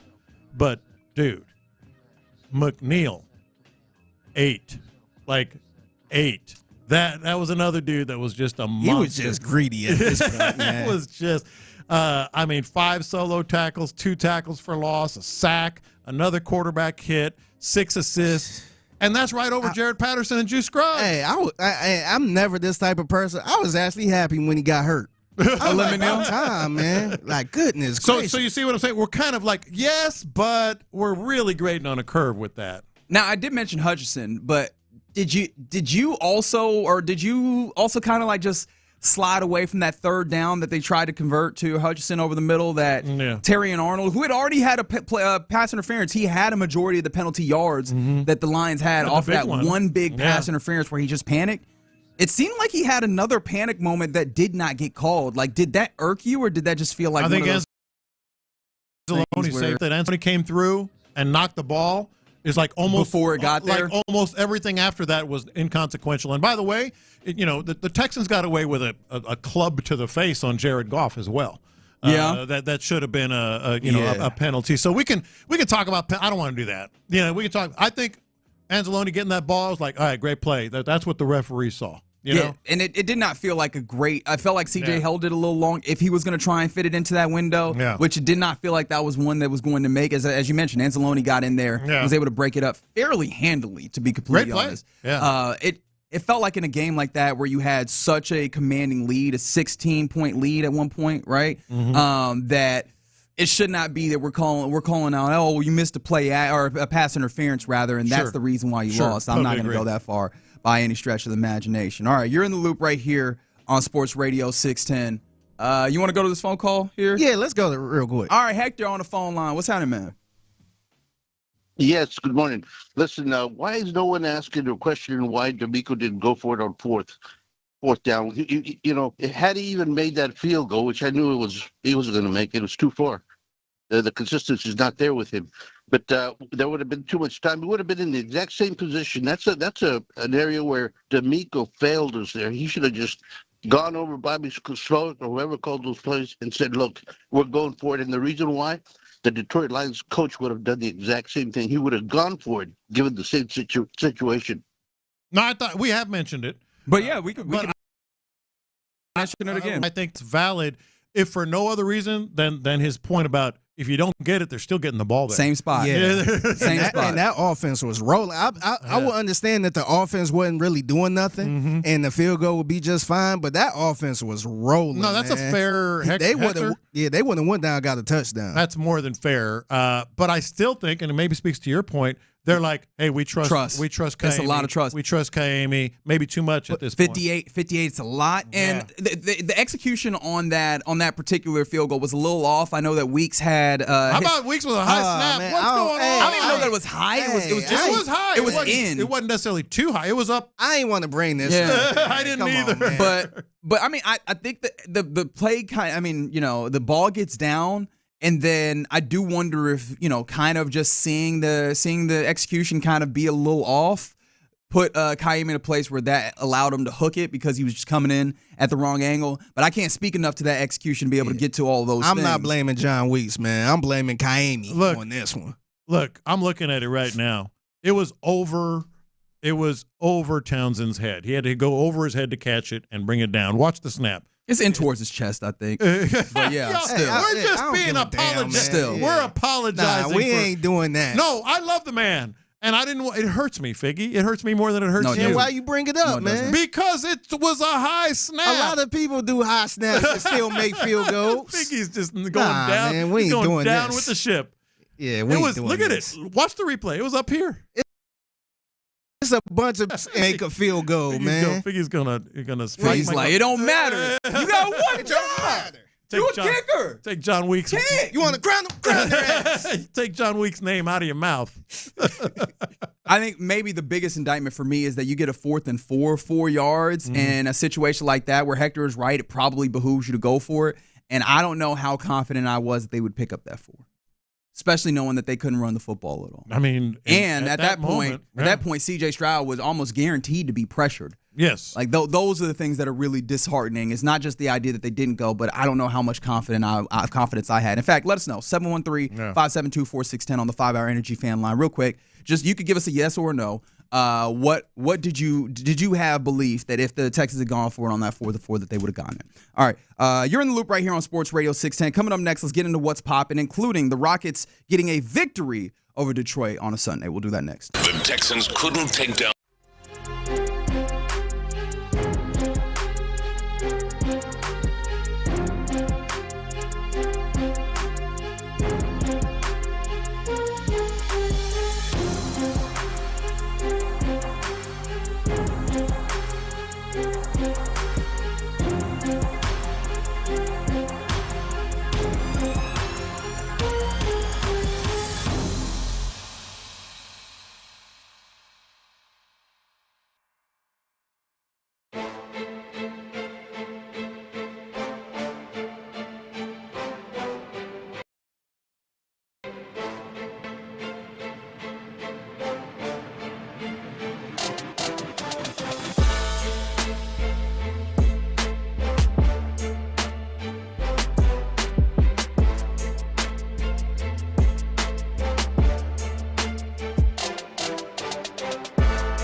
biggest stories in sports and entertainment. Sports Radio 610 style. In the Loop presents What's Poppin'. All right, you're in the loop right here on Sports Radio 610. Let's get into what's popping on a Reaction Monday. Now, your Texans did fall to the Lions, so there was one loss to Detroit, and I think at one point somebody had the audacity to say that's 3 straight Detroit wins in Houston, because also they went back to the Tigers, and I was like, you dirty. Anyways, bringing up old stuff. They brought that up. The past is the past. I thought of bad words. We looking forward. I thought of bad words is all I want to say. Okay, DeMeco. However, one Houston team did what needed to be done in getting a victory over Detroit, and it was the Houston Rockets getting a 101-99 victory over the Detroit Pistons on a Sunday. And in the course of this, Alperen Sengun found a little bit of glory in this. He's in again. 27 points, 10 rebounds in the course of this one. Only had 27 minutes though. Like too far into that, I know some people are like, "Oh, get the man more minutes." But I think that was the first time of back to back. They'll play again tonight here, and they'll play against who are they playing against? The Wizards tonight as well. But yes, Alperen put up some points in this one. Tari Eason, another nice game, 18 and 9. However, Jalen Green, who, all right, 6 of 17, nothing great, 15 points. The big thing about it, though, is that he got what he came for. Oh, he got the yam. Finally punched on Cade Cunningham. Yeah. And then Thompson this time with a defensive play. Now find Jalen Green. Oh, my goodness. He did it. Oh, he did it. Oh, no, he did not. Why they got to sound like it's WWE and they watching a wrestling match, man? It was nasty. He got him bad, and he knew it got him bad because he hit it. He looked and right then at him. He not just looked right. He stared him down. Yeah, he did. He yelled. I've been waiting for this since high school. He really has. Like there's video of Cade Cunningham like giving him a tap on the chin or whatever. Literal tap, not like a tap on the chin like getting punched, but gave him a literal tap on the chin. And Jalen Green. Oh, he did it. Yeah, you can tell that man from Fresno wanted his get back for a long time. And finally, on November 10th, 2024, he was able to get it back. He became a man. What's so funny? I mean, he's got like, a child now. I feel like he became a man a little earlier. He got a child, but last night he became a man. What's so funny is like this was like legitimately really important to him. Yeah. Like Figgy said, okay, now I'm a man. Now you're a man. I know you've been messing around with Drea. You had a baby, but now you're a man. Now you are. But yeah, I mean, a 2-point victory over the Pistons, that's not a great team, but you get a win, and on the first night of back-to-back, and another team that is kind of unserious, the Washington Wizards, come into town. And so we'll see what they look like. Reed Shepherd got a nice little 11 minutes there, knocked down 1 3, was 1 of 3. They weren't really good from three-point range. Was one of the reasons that it was a struggle. But hey, man, got the win, got the jam. Yeah, those are the main things in the course of this. That's it. Some other things around the NFL, in what's popping. Another basketball game for Houston happened. What was this? Friday? Or no, Saturday night. In what is like the Mattress Firm. I don't know the whole name. It's long, but it is a little tournament, early season tournament that they have, including Houston, Rice, and in this instance, Auburn got involved there. Houston played against Auburn, and supposedly this was a high-level game that happens at Toyota Center on Saturday between these two teams. Unfortunately, Auburn wins. But that wasn't the real story of the weekend for Auburn now, was it? No, it wasn't. So they're minding their own business, flying to Houston. All hell breaks out on the airplane to the point that they have to turn around. The captain says, we ain't doing it. There's a lot of foolishness going on. So 2 players, at least 2, but 2 players were they had to reroute the airplane back home because of some sort of on the airplane. Landed, leave those 2 players there. I can't believe then they flew back over here, play the game, and end up beating Houston. But how bad does it have to be? Well, also, did Auburn chartered a small plane because the pilot felt the fact that they were fighting in order to turn this thing around. Hey, man, I don't like this at all. Like, how mad do you got to be to fight somebody on a plane, though? Yeah. Right? No. Like, I know, some, especially when you're a college athlete nowadays, traversing the contiguous United States, right? They're on a lot of flights, and maybe they're just super comfortable flying. But I don't know, man. Like, I feel like all of our beefs are to be handled on land. Upon landing, we can fight. But while we in this air, we do not want to create any additional turbulence. I don't even want to walk on the plane, let alone fight and argue. And I'll say this again. How bad did it have to be? Where the team couldn't control it? The pilot said, "Screw this. We're turning around like your parents. I'll turn this bird around. I'll turn this car around." I remember them school bus days. Yeah. Where you on the bus, somebody acting the fool. Yeah. All right, we pulling over. We ain't going nowhere. Yeah. Can I add to the complexity of this weird story? The incident, as is reported by CBS Sports, involved freshman forward Ja'Kai Howard. I hope I said that name right. I might not have. And senior forward Jaheim Hudson. Mm-hmm. You had a senior and a freshman fighting? Yeah. The audacity. Yeah. Man. This was, what's their future with the squad? Did the flight turn around? Yeah. Like, how's that going to play out? Yeah. I have no idea. But, a little disheartening that they ultimately won that game. But apparently, wouldn't say it's like a tournament style or playoff, tournament elevation level game, I guess, whatever. But our boss Parker Hillis was out there, and he was saying that high level basketball from both of these two teams. Bruce Pearl, Kelvin Sampson have these guys playing good basketball. Unfortunately, the Houston loses. I heard a lot of post up type stuff happening with the Cougs. We'll see what they look like as they continue on through the season. But just a funny thing that happened there. In hoops. And one more hoop thing that I thought was interesting, Chet Holmgren of the Oklahoma City Thunder, team that your Rockets just recently played, he is set to miss 8 to 10 weeks with an injury, which we're seeing a few of these in basketball, as Paolo Banchero also missing a similar length of time. Right? But yeah, Chet has a pelvic fracture.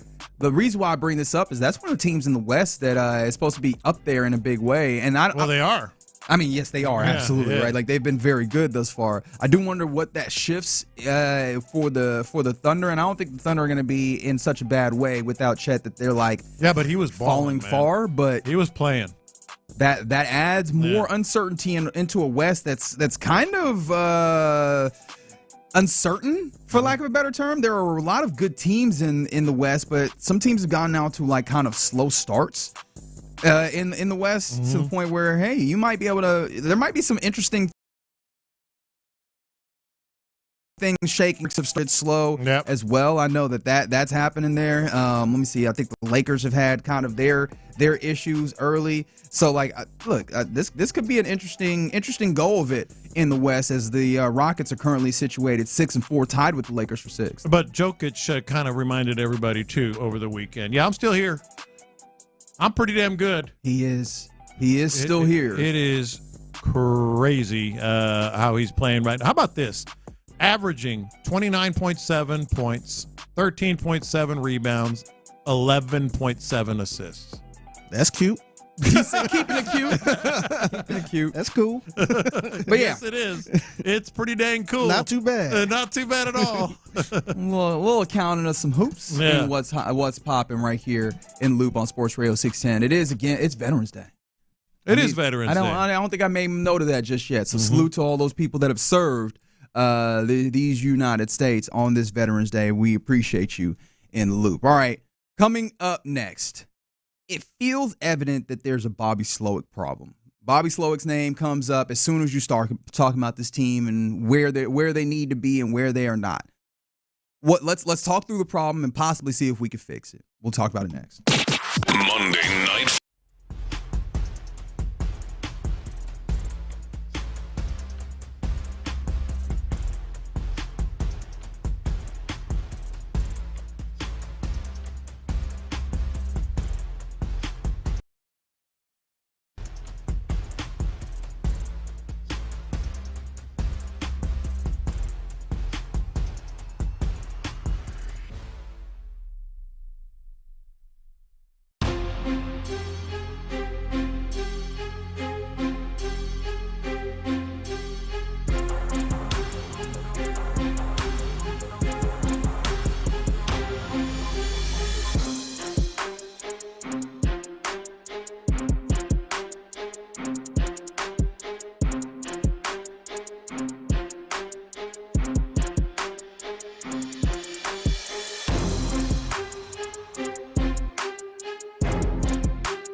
energy with every game. 5 Hour Energy introduces the Stand the Fan limited edition fan fuel flavor.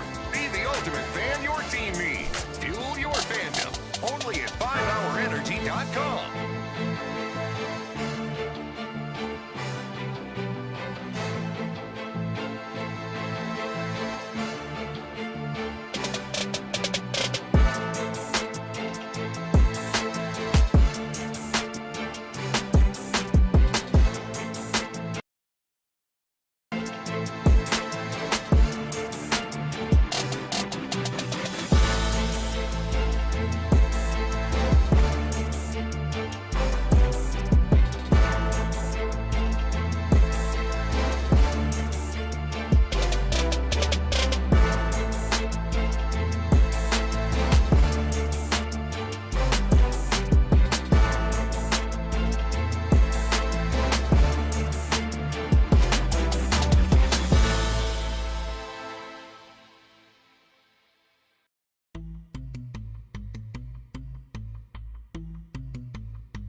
.610. Here's In the Loop with John Lopez and Reggie Atatula.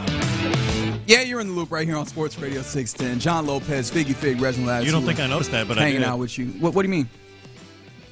I don't know what you're talking about. What happened? I have no idea what he means. All right.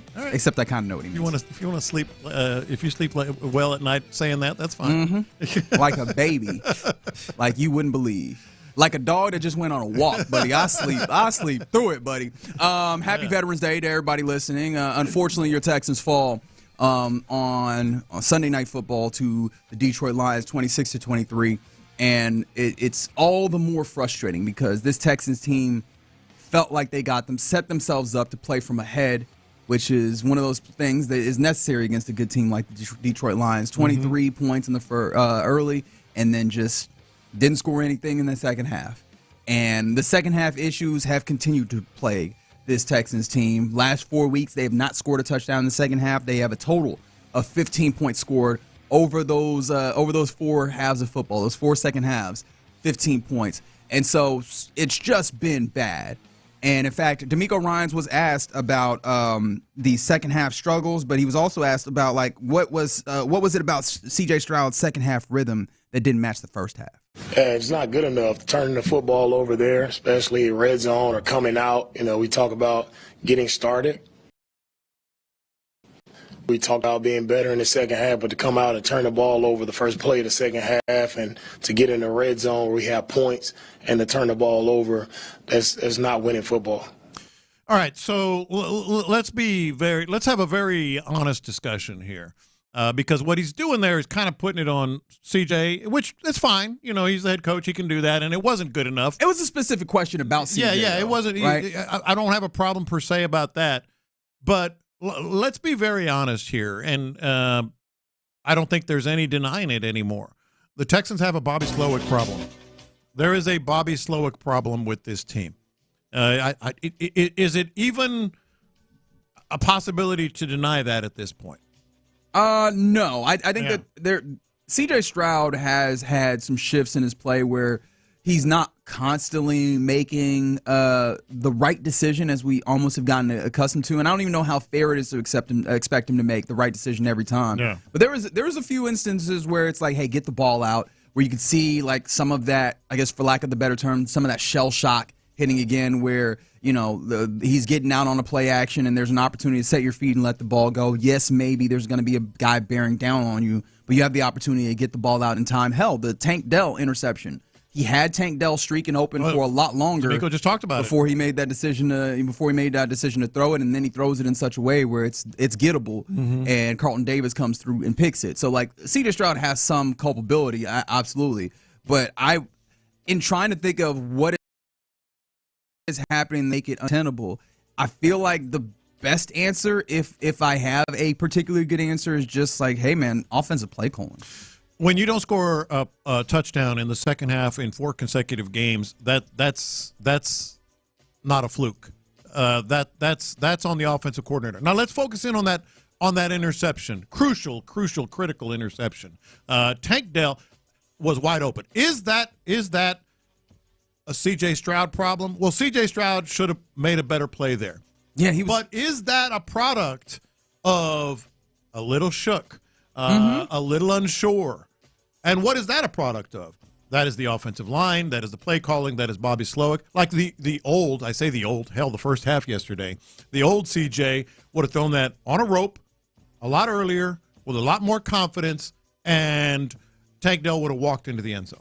Instead, it's like, a lot of air under the ball. Safety comes up. Safety comes up and gets the interception. Cornerback from the other side. I thought it was good. That was the thing that got me, is I'm not sure that Carlton Davis was the man who was covering Tank Dell. No, he was on the other side. He was just coming over on that play, trying to get over and cover it, and the ball is thrown with enough loft and late enough that he can track across the 53 yards of the field to come and get an interception. Mm-hmm. So what do you do? Can anyone say that there is not a Bobby Slowick problem with this team with a straight face? Can anyone say that? You got to point the finger at everybody, man. It starts with everybody. Okay, DeMeco. You are really channeling today. Too cute. He kind of shuts down things in the second half. That shuts down things in the second half is the one that's been wearing on me of late. Is it feels like early on in the game, and one of the things I frequently think about is like the starting script. Mm-hmm. Right, every offensive play caller comes into a game with the kind of a general script of maybe, I don't know how deep it goes, but sometimes 15, maybe 20 plays or what have you, that they want to get to early on. And you see that happen. And in those early plays, and maybe in the first half, you'll see some good things happening. You come around to the second half and you see it kind of devolve into kind of more static kind of things. Or the thing that really gets me in addition to that is just, it feels like in accordance with a lot of things that we're seeing with this Texas team, they could be really slow to make adjustments. Yeah. Like one of the things that was driving me out my mind yesterday was seeing these toss plays that the Texans kept going back to over. One of them might not have been a toss. And over and over again. Mm-hmm. And I was just like, have they sealed the edge once on this toss play? Have they made that? Have they gotten that toss to work once against the Lions in this game? And they just kept going to it. Now there was a couple of times, or maybe one time I remember vividly, that you play action off of that fake toss play action. I was like, okay, cool. But is it worth all of those unsuccessful plays for that one? Because I know that setting up plays is something that you need to do and think about as an offensive player caller that's doing this at a higher level. But they were doing it to a lot. I'll go back to this as a simple way of getting to this point. The idea that Joe Mixon toted the ball 25 times for 46 yards, like to have that inefficient kind of style of running and also still be doing it so much, particularly late in the game, it feels like a lack of an adjustment in the way that you're calling plays. And you were lighting plays on down and putting yourself in a lot of third and longs again. And running the ball in moments when you were clearly shutting things, holding things too close to the vest. And for God's sakes, if you do nothing else, Bobby Slowick, look at tape at how Ben Johnson and his offense execute screens. Like their screen and short pass game ate up the Texans. That damn near won the game. It did win the game. Yeah. I mean, the Amon-Ra touchdown was a little wide receiver, flare screen or whatever. The other screen on the other side. And Bobby Slowick's offense can't execute a screen to save their damn lives. Like this is, and we talk about C.J. Stroud, and it's unacceptable. Yes, it's unacceptable. I get it, DeMeco, but I feel like C.J. Stroud's effort in the second half is a product of what he's experienced this year. And once things started to crack yesterday, CJ started to crack. That's not something that he would normally do. But I think it's a product. He's a symptom. He's a result of some of the problems that Bobby Slowick's offense has given him. Yeah, it's one of those things that has become. It's also become a lot louder in the general NFL sphere of people that are analyzing these things, that it is not given enough answers.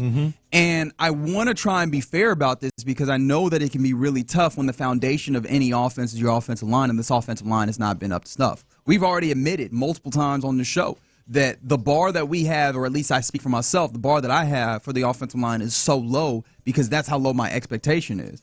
And I know it's really tough to make some things happen beyond that. But you saw the effectiveness that can happen when you have baseline offensive line play, and then you add it with play action, which I know Bobby Slowick talked about on Thursday, the idea, I think we're up there in percentage-wise play action you use. No, they were in the 20s. This game, though, they 20s in, ranking in the league. Yeah. I want them as opposed to percentage. This game, they used about as much play action as the Detroit Lions did in this. And you saw how effective that was in cutting down the field. Now, there was times where guys were open that CJ did not then quickly decide to fire the ball out to, but they were open, right? That's the schematic thing that you're doing within this. And it just feels like that's week 10, seeing that uptick in play action and seeing that usage and seeing the benefit of that. It feels like Bobby, not only is he being stuck in his ways, but it's also taken a long time to find the things that actually work and actually implement them. No, look, you're absolutely right. But again, there is a Bobby Slowick problem here, and it hurts me to say it. I've been a big fan of his, and I've defended him here and there, but it's inevitable. We're going into week 11, man, and these same things are happening. Yes, marginally better. But then it gets crazy in the second half, and that's the other thing. We're hanging our hat on. Well, they only gave up 4 sacks, 9 pressures, and C.J. Stroud was running for his life a little bit late in the second half. That is not good. Like that is lowering of the bar. That's better than 8 sacks. Yeah, it's half. It's half. Okay, that's what we're hanging our hat on.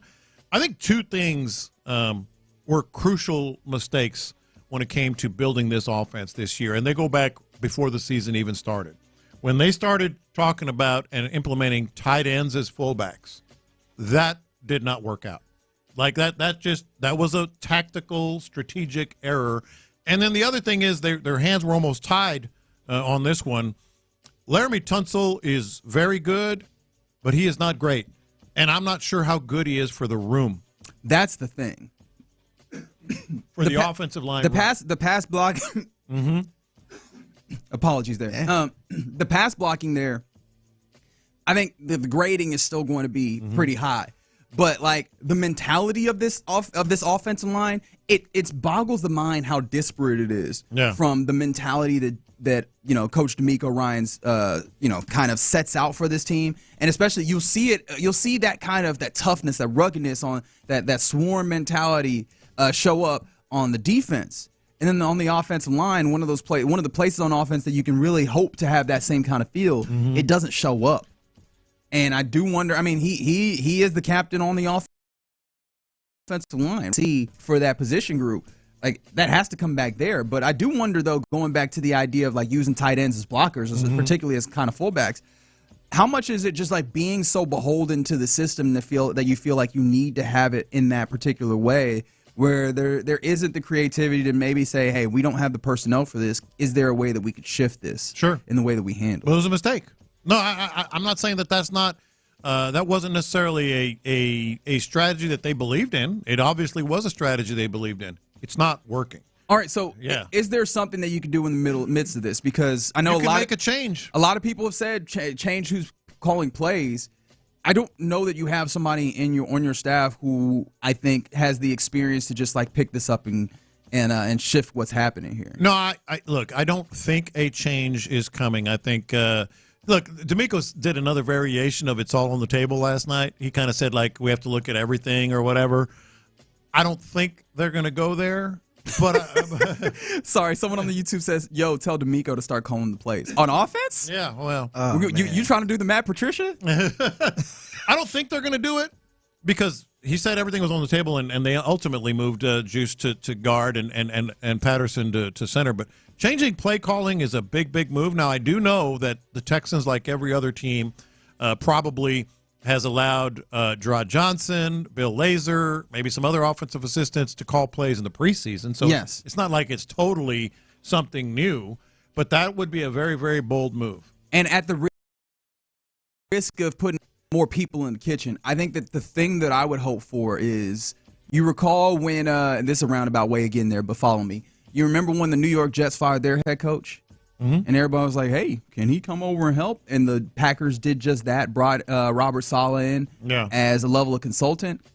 That feels like that might be something that's necessary. Some fresh eyes from outside of the system in particular that could come in and help advise on, hey, maybe I can.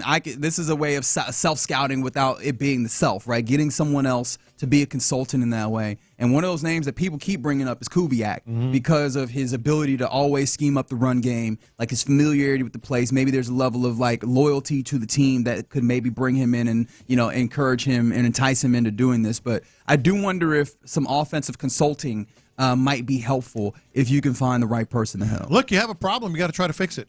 And I think it's undeniable the Texans have a Bobby Slowick problem. And I think some of it, as I mentioned, is going back to their approach. And one more thing on Laramie Tunsil, not to just bash him, but I think another thing on Laramie Tunsil, and not to bash him, but I think he's part of the problem. He does just enough. He does what he needs to do to be a high-paid left tackle. But he is not Penei Sewell. That's why it's so frustrating, man. Yes. Because he do just enough where you have to pay him. Yeah. Like he come in with a ski mask and you gotta give it to him. But how about you get out on the edge and start road grading some fools like Sewell did? And they've had push for him to get out there. Yeah. It does not look nimble enough to do that. Whether that's if you want to say that's an effort thing, or but if he that's is nimble enough. He's an incredible athlete. He's no different an athlete than Sewell. He's a monster athlete. He just doesn't do it. Like, don't tell me, I'm all pro. I want to be an all pro. That's an all pro. You want to look at an all pro? Look at the tape. Yeah, but those numbers, those PFF numbers and all that stuff. That's it. It don't count for what Sewell can, get out on the edge quick. Pass blocking grade is what he looks at. Pass blocking grade is what Laramie Tunsil looks at. And what's funny is that with the offensive line, you typically have, and this is a generalization, I acknowledge it, and I'm saying that up front. You typically have a mentality of players that are like, it don't matter. Get the job done. Protect the quarterback. Fight where necessary. Be nasty. Get the job done. Just like, what was the movie? Major League? What do you want me to dive for it? For the third baseman? Mm-hmm. Yeah. What do you want me to dive for it? What do you want me to get out on the edge and block a linebacker? No, I pass block. Let's be honest here. He's not Sewell. He's not close to Sewell. Sewell is 10 times the player that he is when it comes to the all-around player. What's crazy is I feel like that type of attitude trickled down to the rest of the offensive line, man. Like I'm not saying he's the issue. You're not wrong. But like that type of attitude, I do think it affects the whole line. That's why I think they need to have a serious conversation. What did Titus Howard do on that play? Halfway through. Hell, I saw Shaq Mason. He got beat, and he just kind of stood back. Ooh. That's a man. That is a name that you brought up that has not been. He's been avoiding the smoke a good amount this season. Right now that Kenyon Green is not there, being a turnstile at left guard. You know who allowed the most pressures in this game? Yep. His name is Shaq Mason. Yeah. Right? Like that becomes the weak link that you look at in this. And so, man, this offensive line just I've always, in watching, folks do the draft evaluations of players, when they talk about offense, he's got some nasty. And I'm like, how important is that really? Like, what are we doing here? And this is, I think the Texans are showing a test case of, man, you definitely need some nasty now. Yeah, you do. Yeah, because like I said, the left tackle position, that trickles down, man. Like I hate to keep bringing up somebody like a Trent Williams, but that dude, that attitude, it carries down, man. Sewell, they will do He willing anything, to get dirty. and they do everything. He willing to get dirty, man. I keep talking about that meeting room.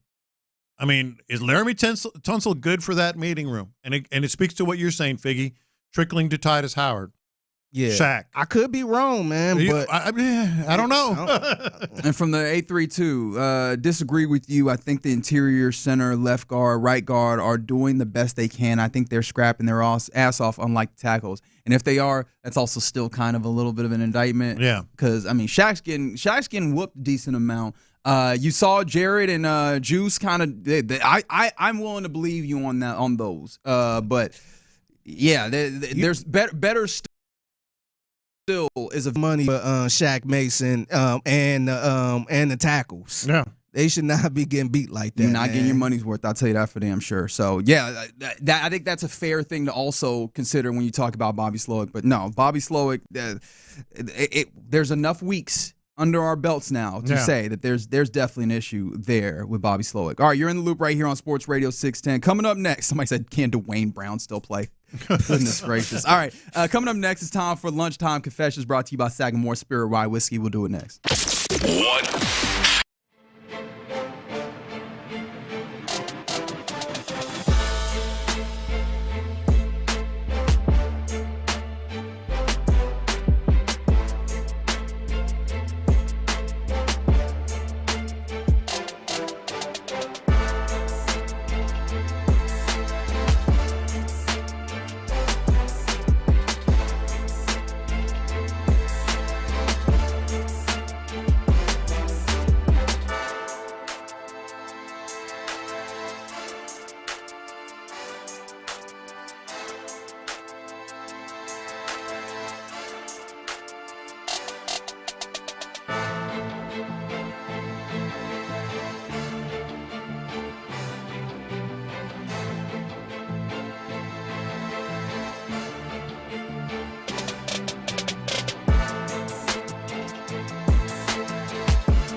fan who cranks up the energy with every game. 5 Hour Energy introduces the Stand the Fan limited edition fan fuel flavor. Be the ultimate fan your team needs. Fuel your fandom.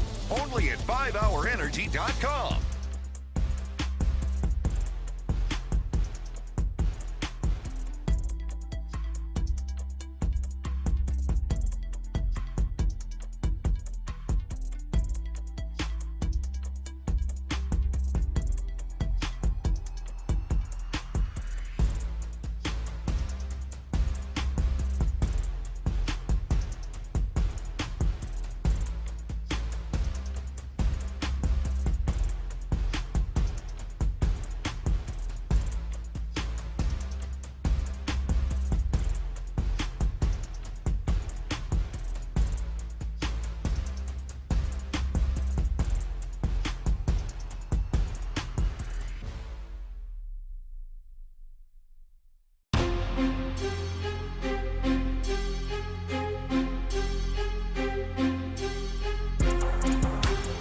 Sometimes it's sports, sometimes it's not. Whatever it is, Reggie and John are keeping it real. It's In the Loop's Lunchtime Confessions, brought to you by Sagamore Spirit Rye Whiskey. These are my confessions. All right, this is a tough one, guys. This is a complicated one. Uh-oh. There is somebody on this floor that is a huge Lions fan. Uh-oh. So we got to go jump them, or? Well, but here's the thing. I don't know if I should. No, I don't know if I should say their name. That's my confession or not. So I'm walking, around the concourse, and I see someone who works at one of our other stations. Okay. She gives me a big hug. Oh, she's wearing. It's a she. Okay. She's wearing Lions gear head to toe. Mm. And as I kind of give her a hard time, she goes, "Please don't tell anybody. Please don't tell anyone." And what day was this? Yesterday, last night at the game. Oh, man. She's at the game. Hey, that's bold, man. Should I say her name? Nah, don't do that. Don't do that. You know what? Screw it. Say it. You already promised not to do it, though. Who is this person? There's a huge Lions fan. You just gonna among us. You gonna lie to their face? And Hey, then say we it just on want to talk. We ain't gonna jump her. Like, She told me not to say anything, but here's why I want to say something. Like, it was pretty obvious, like, Lions fan, man. But then she goes, but here's the thing. Other people saw her. That's why I think it's fair game. Like, listeners saw her. Okay. There was 70,000 people at the stadium. Did she go to the suite? Did you see No, her in the I don't suite think at all? so. I think she was kind of keeping, like, she was kind of keeping it on the down low. She ain't do it work-wise. Yeah. She was that was her personal life. Yeah, because we're not allowed to go in team gear on. Yeah. Oh yeah, that'd have been snitching then. Yeah. Yeah. All right, I'll put it this way. I'm not going to say her name, but I do have a question. How is Jesse Watt liking the new show over there? Oh. I don't like what you're doing right now. Ooh. No, was separate. it her? Separate. How's Jesse Watt liking that show over there? Wait, so is the new show from Detroit? No. Okay. Yeah. Who is from Michigan over there? You know what? I think Jesse is. I think Jesse is. That's real nasty. Oh, man. Real nasty. Where was that energy a few years ago? Wow. Wow. Where was that energy a few years ago? It's crazy. Technically, I didn't say anything. I just said, I never seen her wear no other uniform around here. I hope she's enjoying the new show over there. That's all I'm saying. They say you're not keeping the player, Lopez. Watch this. These are my confessions. I didn't realize that the Lions fans really, really did that. I mentioned it earlier, but Mom's was in town, so I went to dinner, as one does, on Saturday, and we happened to go to Papado. Mom's wanted to go to Papado, get her that catfish Opelousas, all that. So we were out there, and took a while for us to get seats. We was like, what's happening? I mean, it's a Saturday. We probably 30, 20 people tables, and it was just Lions fans deep. And that's when I got the first indication. I was like, oh, they're going to be in here deep on Sunday. Yeah, and they were. They were. But they really do the thing where they just be chanting out of nowhere in public spaces. Like, I thought that was like, okay, well, like, tailgate, stuff like, bro, in the Papado? When you say deep, how deep? I just talked like 50 people. In a Papado. Is that a little too much, like the chanting and all that stuff? People are having having dinner. There was people in there that were like, "What's happening?" Because they don't watch football. Oh, it was a birthday. It was just somebody was eating a bread pudding. Like, what is happening right now? Yeah. And he's Jerry God. What are y'all doing? Oh man. I was like, they really do this. Yeah, they did. I was a little punked though because I didn't start the CJ Stroud chant back at him. But yeah, well, that would have been awkward. it really would have. And I'm not certain that everybody would have picked up with me. It was a lot of Lions fans in there. Yeah. I just didn't realize that they actually did that. They really do in real life. Yeah. Crazy. Weird. Watch this. These are my confessions. So I'm kind of torn between something. And this is kind of related to the game last night. I'm really torn. I didn't think this was going to happen this fast. But a lot of the DeMeco criticism, I don't know how I feel about it now, man, because DeMeco was that loved player in this town for years, man. People were super excited when he came home and got this head coaching job. But I'm seeing a lot of DeMeco got to go. I know this could be overreaction and 100%. all that stuff. Yeah. But I don't know how I feel about this, man, because like just think about any beloved player anywhere, and all of a sudden now this person is getting criticized so much to the point I'm like, man, will he get fired at some point? Like, can he show his face around this town again, man? Time heals all wounds. Yeah, but it's tough, man. I actually think he's still getting a big benefit of the doubt. Like I think people still it's bad. You're right. There is criticism, no, but it could be like a lot worse. It could be a lot worse. It's a lot more than I thought. I thought I knew it was going to happen eventually down the line, because if you become head coach and you head coach for years, let's say 4 or 5 years, and you don't get to that Super Bowl, of course you're going to get criticized. But I don't know how I feel about this, man, because I'm like, man, that's tough. That's DeMeco Ryans, man. Yeah. That guy that just got that smile that light up a room. Yeah, I feel guilty sometimes. Yeah, man. I don't know how to feel about that. And it's fair criticism. Sure. And probably should have a little more, to be honest, if it wasn't that guy. If it was anybody else, we'd probably be dragging them through the mud. Yeah. But I don't know if I got to that place where I'm criticizing this guy that did so much in this city and started his family in this city and just smiling and all that stuff. Yeah. I know it's a game and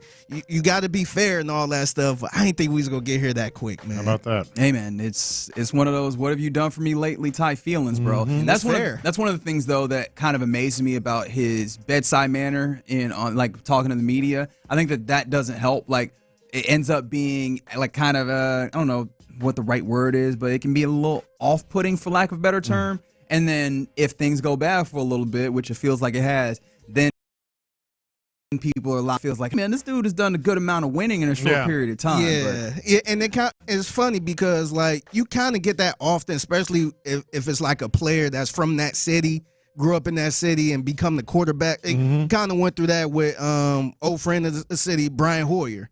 So when he's up in Cleveland, he was a Cleveland guy, grew up a Browns fan, and he had some good times there, but he also had some bad times where you. But he's back. He could walk into that stadium. And, but at that moment, you feel guilty for just whamming on this guy. Yeah. And it's like, dang, he is a good guy, grew up here and all that stuff, but you pretty much giving them the finger, tell them, get the hell out of here, you suck. So it kind of made me feel some type of way, but I think it's fair. Watch this. These are my confessions. All right, maybe I'm just being a little mean here. Oh, okay. Here we go. Maybe. What when you outed earlier? I didn't out anybody. Okay. So you just not. How is Jesse Watt liking that show? Okay, you can't do it again. So here's the other part I'm going to be a little mean on, but it's all in fun. Just made me laugh. So Reggie Jackson is moving on from the Astros. Yeah. Y'all saw that this weekend, right? Did, yeah. And he said he wanted to spend more time with his family. And the first thing I thought of is, dude, you're 78. Yeah, exactly. Now you want to spend more time with your family? That's right. Now? Like, if you can have all kinds of reasons why you're leaving the club, but don't tell me you're going to I just want to spend more time with my family. Dude, his whole career away from his, like, I know he spends time. It just made me laugh. Like, I'm like, dude, time with my family. That's right. Now that his family are adults. Some people don't like kids, but he was like, I'm going to wait for these grandkids to be 13 or 22. When they old enough where we could just have dinner as opposed to having to wipe their keisters. I'm like, now that's 78. Hey, that actually sound cool because a lot of people, we see a lot of people that retire or spend more time with their family and they end up getting a divorce. Yeah, or he waited till he was 78. Hey, at least he's not Larry Brown. I think Larry Brown is still somewhere trying to coach something instead of going home. I think he is. I think he is. Yeah, no, I think that's kind of fair. Watch this. These are my confessions. I don't know if there's anything that I would be more terrified of being on a football field than a linebacker in the year of our Lord 2024 with a honest to goodness neck roll. Big time. Yeah, in the Miami Georgia Tech game, in which Georgia Tech won. Hey, right? Thanks for listening Friday. Yeah, man. There's a cat named Efford. Mm-hmm. I forgot his first name, and his first name to me is Mister because he's out there wearing the number 44, playing linebacker with one of them big old neck rolls that look like he ain't got no neck. Yeah. I was like, absolutely not. Yeah. I don't know. I'm not doing that. That person. Neck rolls need to make a comeback. They're just they're terrifying. The cowboy or the butterfly collar, those. Yeah. You look better at football. You don't even have to be good. You look better at football. They should make a comeback. And honestly, I don't remember the last player that I saw that wore a neck roll or a butterfly collar that was not damn good at hitting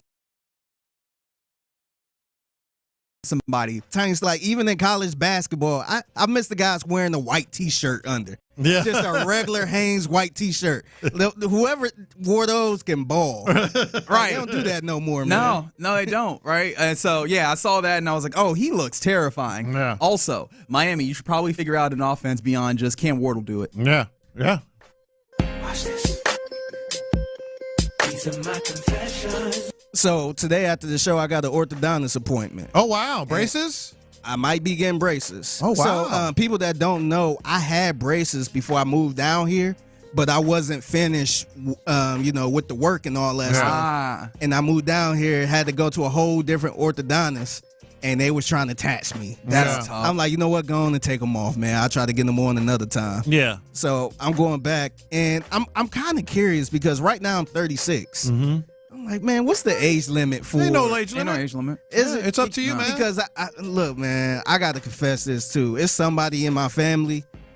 She in her 60s and she had braces, man. Fine. I'm just like, well, you know what the game is now, right? If you can make it shake, do the Invisalign instead of like the braces. Because it presents a little bit better, and I think that. But hey, man, don't worry about that. You getting your teeth together, man. Yeah, I was just curious. I wonder if it's an age limit for these braces. Are they going to be able to do the ones where they put them on the back? I've seen people do that, where they put them on the back instead of the front, so you don't look like you a high schooler. You know what I mean? Yeah, I thought about that because I know for sure if I get some colorful braces or something like that, I'm definitely gonna get carded. Yeah, but you can pull it off, man. Ain't no problem. Yeah. I was just wondering am I past my time with that? No. Apparently, you got some kinship here on the 5-Hour Energy Fan line from the 832. I'm 36 and I get braces at the end of the month. Yeah. Okay. So there you go. Okay, I feel better now. Yeah. Okay. So the people say you're gonna be good, but 713 said brace on the backside of your teeth. You're gonna cut your tongue, get regular braces or Invisalign. Yeah, a lot of people always say, old school regular braces. Not old school, but like the regular braces. I ain't talking about the braces in the 80s. With the little wire on the outside. Yeah, I ain't talking about that. I always say whatever the insurance covers. Well, that's the point, but that's true. I will say that Invisalign do be working. I am personal proof of that. Yeah. All right, you're in the loop right here on Sports Radio 610. Appreciate you hanging out with us. Coming up next, let's talk about the rest of these jokers in the AFC South and go around it. We'll do that next. Yep, Low T Center right now. You guys,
It's a Shoppers John Deere Reaction Monday on Sports Radio 610. Live from the Twin Peaks studios, here's In the Loop with John Lopez and Reggie Atatula. Happy Veterans Day on this Shoppers John Deere Reaction Monday. In the Loop. You got John Lopez, Figgy Fig, and Reginald Atatula hanging out with you.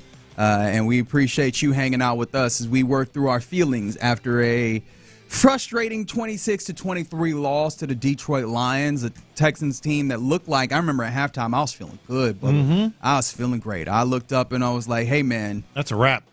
I'm going to be so happy to say the reasons why I was wrong in various places, and then the second half. I think I was peacocking more than anybody, man, because I tweeted yesterday morning, like, you know what?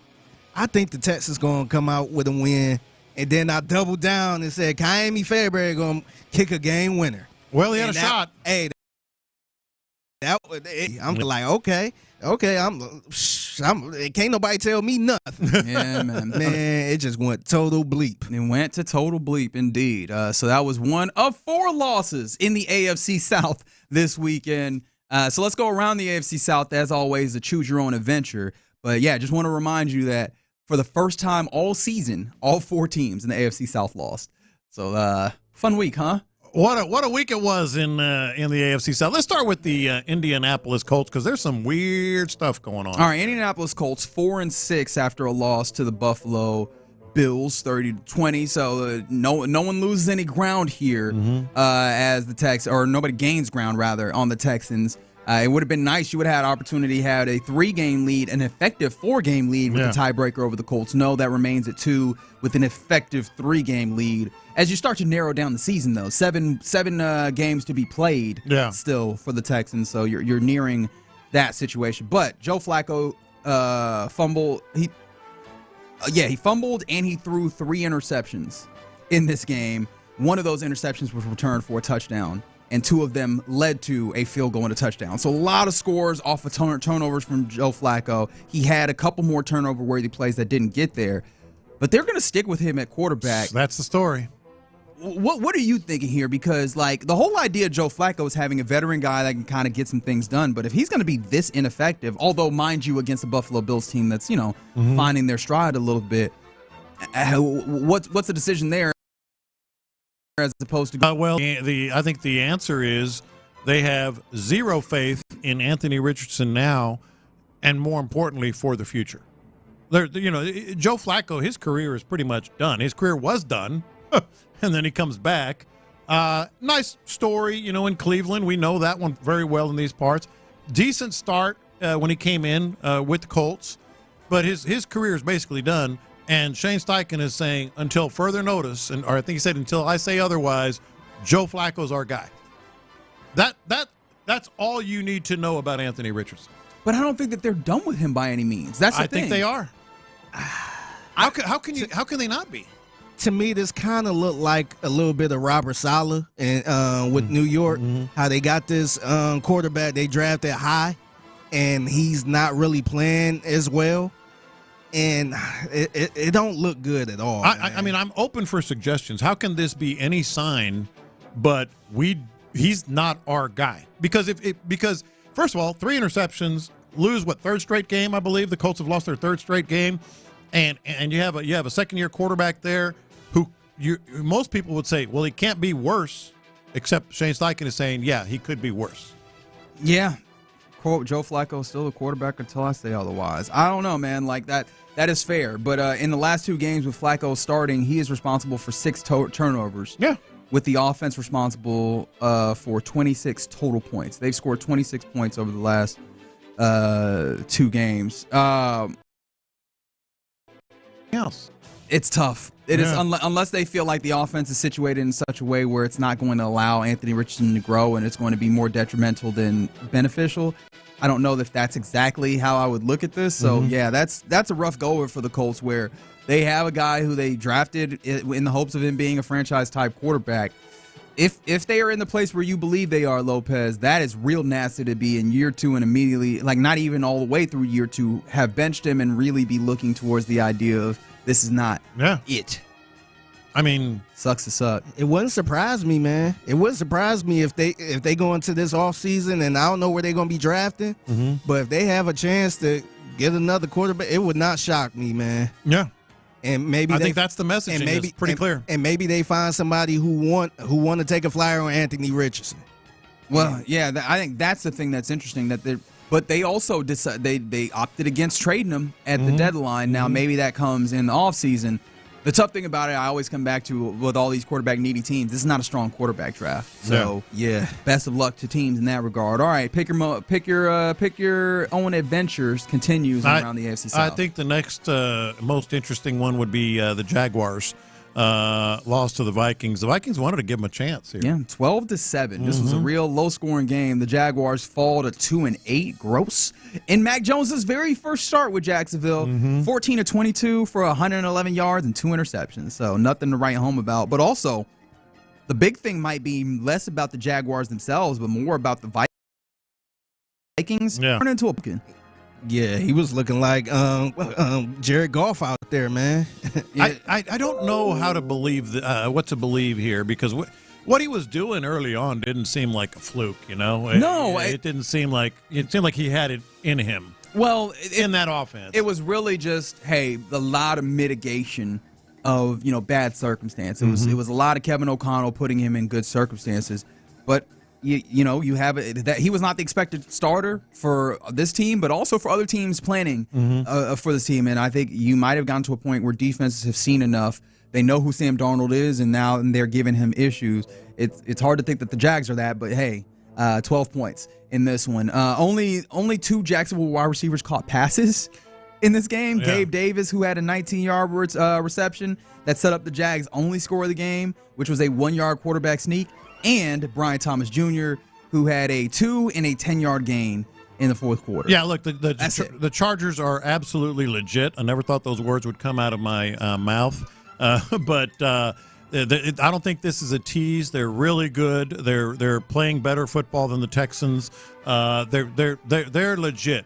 But when who are you talking about? The Chargers? The Chargers. I was still talking about that Jags game. Oh, okay. I thought you were ready to move on. No, but just finishing that out. And apparently that when Doug Peterson was asked what was supposed to happen on the interception that Mac Jones threw late in the game, Peterson said, "I'm not going to go through the details of the play because you guys wouldn't figure it out. But we're going to look at the tape tomorrow and we'll make those corrections." Last thing on Jacksonville. Total? 17 minutes time of possession. The whole game? 17 minutes and 41 seconds. Gracious. Their next game is against these Detroit Lions in Detroit at Ford Field. So chalk up to a 9. And they're going to be a little angry. They're going to be wanting to make another statement about how good their offense is. How do you have the ball for 17 minutes and 41 seconds in an NFL game? Very, very How many careful. 3-and-outs did they have? Man. Several. By the way, the Jags had Sam Darnold threw the ball through 3 interceptions. The Jags generated literally no points off of those possessions. So, yeah, that's tough. All right, now we move to the Tennessee Titans, who played the Chargers. And, yeah, this is where we can applaud the Chargers for being very good. Will Levis returned to play. The Titans committed, get this, 9 penalties for 68 yards on the game, and a few of those were drive killing. Team also allowed 7 sacks. Their defense is coming back down to earth a little bit, too. The Titans defense, after really leading the league for a long time. Special teams gave up a big kick. They allowed Herbert, speaking of the Chargers, to really get going. They're just closing up shop, right? It feels like it. That's just not a well-built team. Although they do have one difference maker, Calvin Ridley. 5 catches, 84 yards, and 2 touchdowns in this one. And so, yeah, they're finding a little bit of something there. But I mean, you knew Ridley could play a little bit. He just liked getting on that app and betting on games, at least that one time. But yeah, man, it's they're not built very well as they're 2-7. I mean, this division is woeful. It's worse than ever when Bill O'Brien was. That's a lot. That says a lot right there. It does make me think though, like when Luke Morrow was sitting in for you one of these days, we asked the question of, is it a good thing or a bad thing that this division is as bad as it is? And I thought to myself, absolutely a good thing. You take those wins. You're going to have enough tests in the course of a season with this schedule that it's not like you need these more tests. I don't know. I'm looking around. I'm like, hey man, this division being this poor kind of puts them in this weird place where they're going to get easy wins, but they're not. They probably do need more of these challenges to get themselves together. Well, they have a tough schedule. They're just not passing the challenges. Obviously Vikings worked them. They did beat the Bills. They've got some games coming up, big games coming up against the Chiefs and the Ravens. So I don't mind it. I would lean toward I'll take the soft division That's typically the thought. If you're passing these other tests. The problem is you're not passing these other tests. I'm kind of looking, hoping that they come up with a little magic when they get in the playoffs, possibly where they can flip that switch with all the pieces they got. Yeah. But that's the only reason I'm glad they playing in this type of division. Yeah. And by the way, Will Levis really statistically wasn't awful, but he got sacked a lot, pressured a lot, made a bunch of. This is one of those. I don't have his numbers, but he wasn't awful. No, he wasn't. But I think he was just getting he holding the ball, getting sacked, getting pressured. I think 7 sacks. Yeah, 7 sacks is correct. Will Levis himself was a 18 of 23, which is good for 78% completion percentage. Yeah, solid depth. A couple of touchdowns. He was probably good in this one game. In this game, you could say. Yeah. Great team situationally. Like the whole team itself is in a bad way, which again. That doesn't help them in the AFC South, which is being run away with by the Texans, who have lost a couple of games in a row. By the way, the first time in the DeMeco Ryans era that the Texans have lost back-to-back games. Yeah, that's right. I forgot to mention that earlier. And if they had just done what they should have done, what the Lions would have done with a 23-7 halftime lead, and just put your foot on their throat and end it. You don't even have to put your foot on their throat. How about you get one field goal? But they would have had, in essence, a 4-game lead with 7 games left. That's tough. It's tough to think about. It's one of the frustrating things. I still think about it. If we coming into this week, if you had told me a 3-point game, I felt like I'd have had a much better disposition than we ultimately do after this one because of just how far ahead you would seemingly put yourself and how you came back to earth in the 26-23 loss to Detroit. All right, you're in the loop right here on Sports Radio 610. Coming up next, so are we good on the offensive line now? Let's talk about that next. All right, let's talk about this. How about you get that property?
Fandom, only at 5hourenergy.com.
Sports station.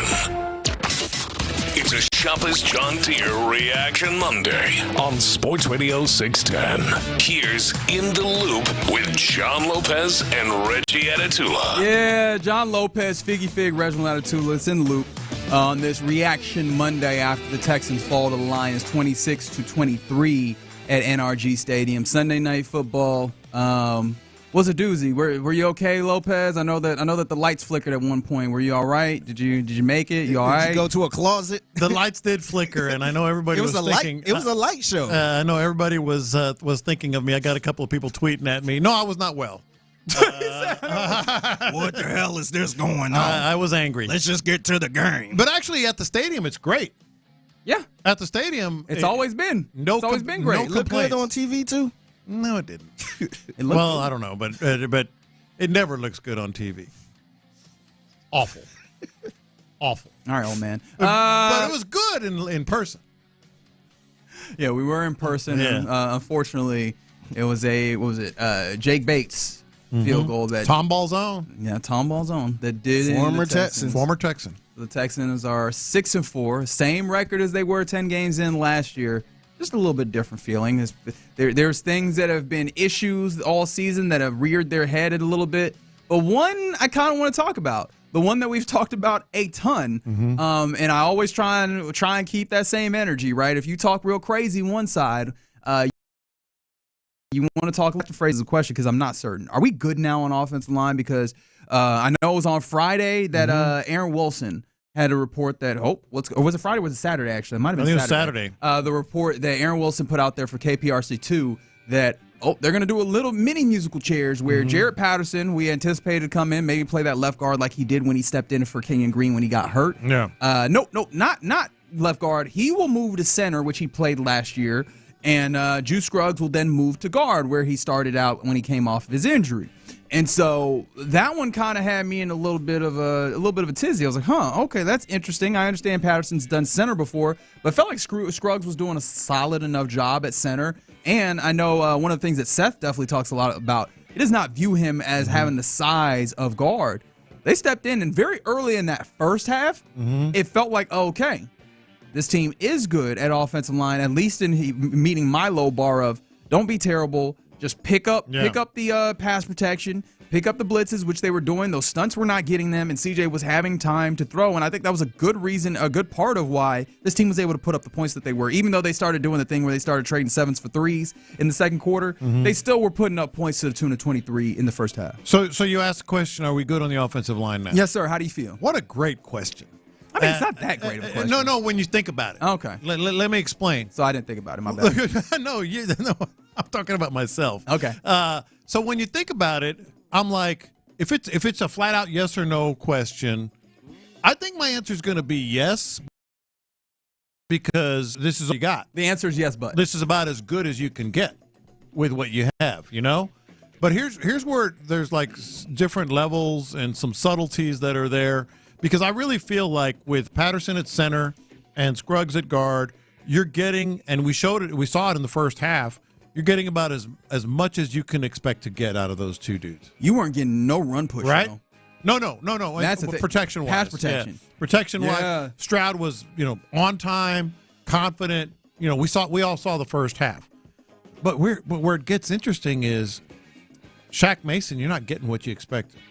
Oh, but that's by been the any case. stretch. He's been covered by comparison to the left guard position that has been woeful. Yeah. To this point. And he was insulated because Kenyon Green was so bad. And then you look at Laramie Tunsil. Hey man, that pass protection grade is awesome. Yeah, what about everything else? Then you look at Titus Howard quitting on plays and trying to strip sack his own quarterback. I don't know that he was trying to. He effectively did that, but I don't know if he was trying. He did try to get the ball. So by definition, he was trying to strip sack his own quarterback. Agree to disagree. But so are you getting the most out you can out of your right guard, left tackle, and right tackle? Absolutely not. You're not getting the most you expected. No, I mean, but so how does that become a yes? Yeah, but it's you've lived, you've learned, you've seen some really poor pass protection. And when it comes down to it, we've also seen very recently a lot of C.J. Stroud not see earlier in this game. It started to creep in, which I think also inspires this question, because it's like, how long can you anticipate, understanding that Juice is a little bit smaller to play guard, how long can you anticipate that this holds up, right? And how much of this was just the continued exposure? We got somebody on the 5-Hour Energy fan line, that number 713-572-4610, to text in. For the 713, it said, I wouldn't be surprised. Oh, sorry. Let's see if I get this right. This is actually Ocho. I think Seth nailed it when he said opposing defenses eventually get used to the Texas run plays during the game and start to successfully tee off in anticipation, right? Which is one of those things that speaks to, I tend to agree, mind you. Yeah. It's one of those things that speaks to the Bobby Slowick of it all, of like having those adjustments throughout the game, right? Having different variations, different layers of plays on the different looks. But then it also speaks to the idea of, hey, man, you're not out there moving guys, right? And they find their ways to find those weaknesses to it. And how tenable is this particular configuration of 5 on the offensive line with left to right, Tunsil, Scruggs, Patterson, Mason, Howard? Like, how tenable is this if already through the course of one game you've seen that arc of, oh, they're picking up, now their teams are getting after them, and through no point in that did they have run blocking like what we saw the run blocking start developing towards in the last couple of weeks, in fact. Yeah, that's the key thing, and that's why another one where it gets so complicated to answer it as simple as yes or no. They by the way, Joe Mixon was frustrated like visible different times during the game. And he should have been. And that means the run blocking. So did you sacrifice maybe a little better pass blocking, or at least in the first half, a lot better pass blocking, for not being able to run the ball at all? That is the question that I wanted to get to. Because, like, I mean, look, DeMeco has made sure to give these guys praise, and he's made it abundantly clear. I think he sat down with Tony Dungy before Sunday Night Football, and I think that was like I don't remember what it was called, but it was a web exclusive, the SNL, or SNF. There we go. Not SNL. That's an entirely different show. That is a different. The tenor of that would be so different. Oh my God. Yeah. But that Sunday Night Football put on NBC or on online somewhere, where DeMeco was talking about the pinnacles or the tenets of what he does, and one of those obviously being positivity, and you see that positivity come through. But he was right in that the run blocking over the last few weeks had gotten better. Yeah. Right. It was getting to a better place. Is this something where you can just sacrifice the run blocking for better pass blocking, thinking Joe Mixon is just going to have to get it out the gosh darn mud? Well, because he is capable of getting it out the mud, but how much, right? If without the pass blocking, is he going to give you the 100 yards and a touchdown still, or is it going to look a lot like where it was 50 yards and maybe a touchdown like it was against the Lions? Man, why can't you have both? I would love it. Why can't you just be a good team that run blocks and pass blocks? Because life ain't fair, my man. You've lived it long enough to know life ain't and fair. Go from there. It's so weird, and I'm still not all together. As I said, if I had to answer yes or no, it would be yes, because they protected C.J. Stroud more, and that was one half. Exactly. I don't even know if that's going to be consistent there. Yeah. And how can you say it was a good day when your quarterback got sacked 4 times and pressured 9 times? That's a good day? Because we've seen what it would look like prior. Because it's not 8. Because it came off 8. Yeah, because it's not 8. That's right. I mean, you talk about baby steps. Like, that is baby steps. And then not only, at least when he was sacked 8 times, you could run the ball. And now you can't do that. So I'm talking myself out of yes here. that's the problem. But the yes is just, it was so nice to see the bare minimum of offensive line picking up stuff, so now we can actually do offense, right? Before you were doing, I don't know, you were doing survival drill consistently. Now, offensive line picking up pass protection to the point where now you can just do offense. And it did feel like Jared Patterson maybe he was doing better with the calls, or at least the results were better with the calls. I think that's better, but I don't know that you're good on the offensive line. This is still a space that you're going to have to watch. Where would you fall? I don't think you're good on it. Like, I was so happy, though, in the first half seeing them pick up stunts beautiful to watch, and pick up pass protection. Never have I been so excited about pass protection in my life. I feel like such a weirdo. And yet, this is where we are. But I'm not certain that you're good here. Yeah. You have a little progress in that way, which is nice. A side question that I was thinking about. Remember how much hand-wringing we were doing? Not we necessarily, because I think you know where I stood. But a lot of people in the Texans fan base, especially once Stephon Diggs goes down and you're headed towards the trade deadline. How do you feel about the wide receiving core at this moment, understanding that Nico Collins has been activated and should come back, but even just without that, to the last night's configuration of wide receivers, how'd you feel about it? So overall, obviously, you can't help but really be, number one, happy for John Mechie, but also be very encouraged, that he seems to be finally finding something. Of course, as soon as I bailed off of it, but that's what he was waiting for. I can get back on. The whole team was like, let's just wait for John Lopez to hop off the Mechie train, and then we get into the football. But when you look at this wide receiving core, Nico's going to make them so much better. Tank, certainly has. He had a good game. He had a few targets that he didn't reel in. Mechie's there. Hutchinson had a couple of catches as well. So you have to feel better about the wide receiver core. But I feel like the Texans have kind of put themselves in a bad spot with these wide receivers because in terms of the run game, their blocking is not good, and that's not something we've talked about very much. Their best blocker is probably Nico, and you can't use him in blocking a lot of times because he's trying to stretch the field and stuff. Well, I mean, in those situations, in those plays, they're just all hands on deck blocking usually, but I'm talking like play action. I'm not play action. Like when you run receivers when they run these condensed formations. Yeah. How about? And I know this is a wild thing to put out there. Don't.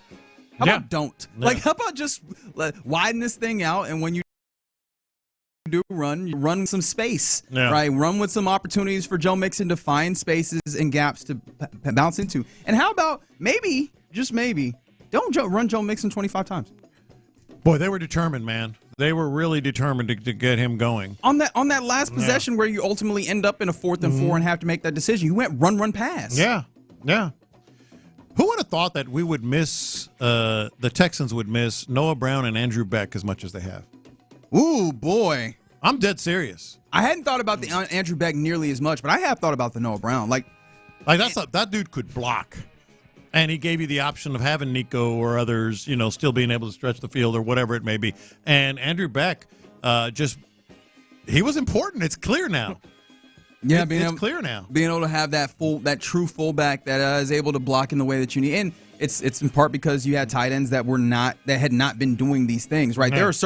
You have tight ends that aren't necessarily suited to it. There are certain tight ends that absolutely could exist in this way, but you don't have those. Those aren't the ones that you have.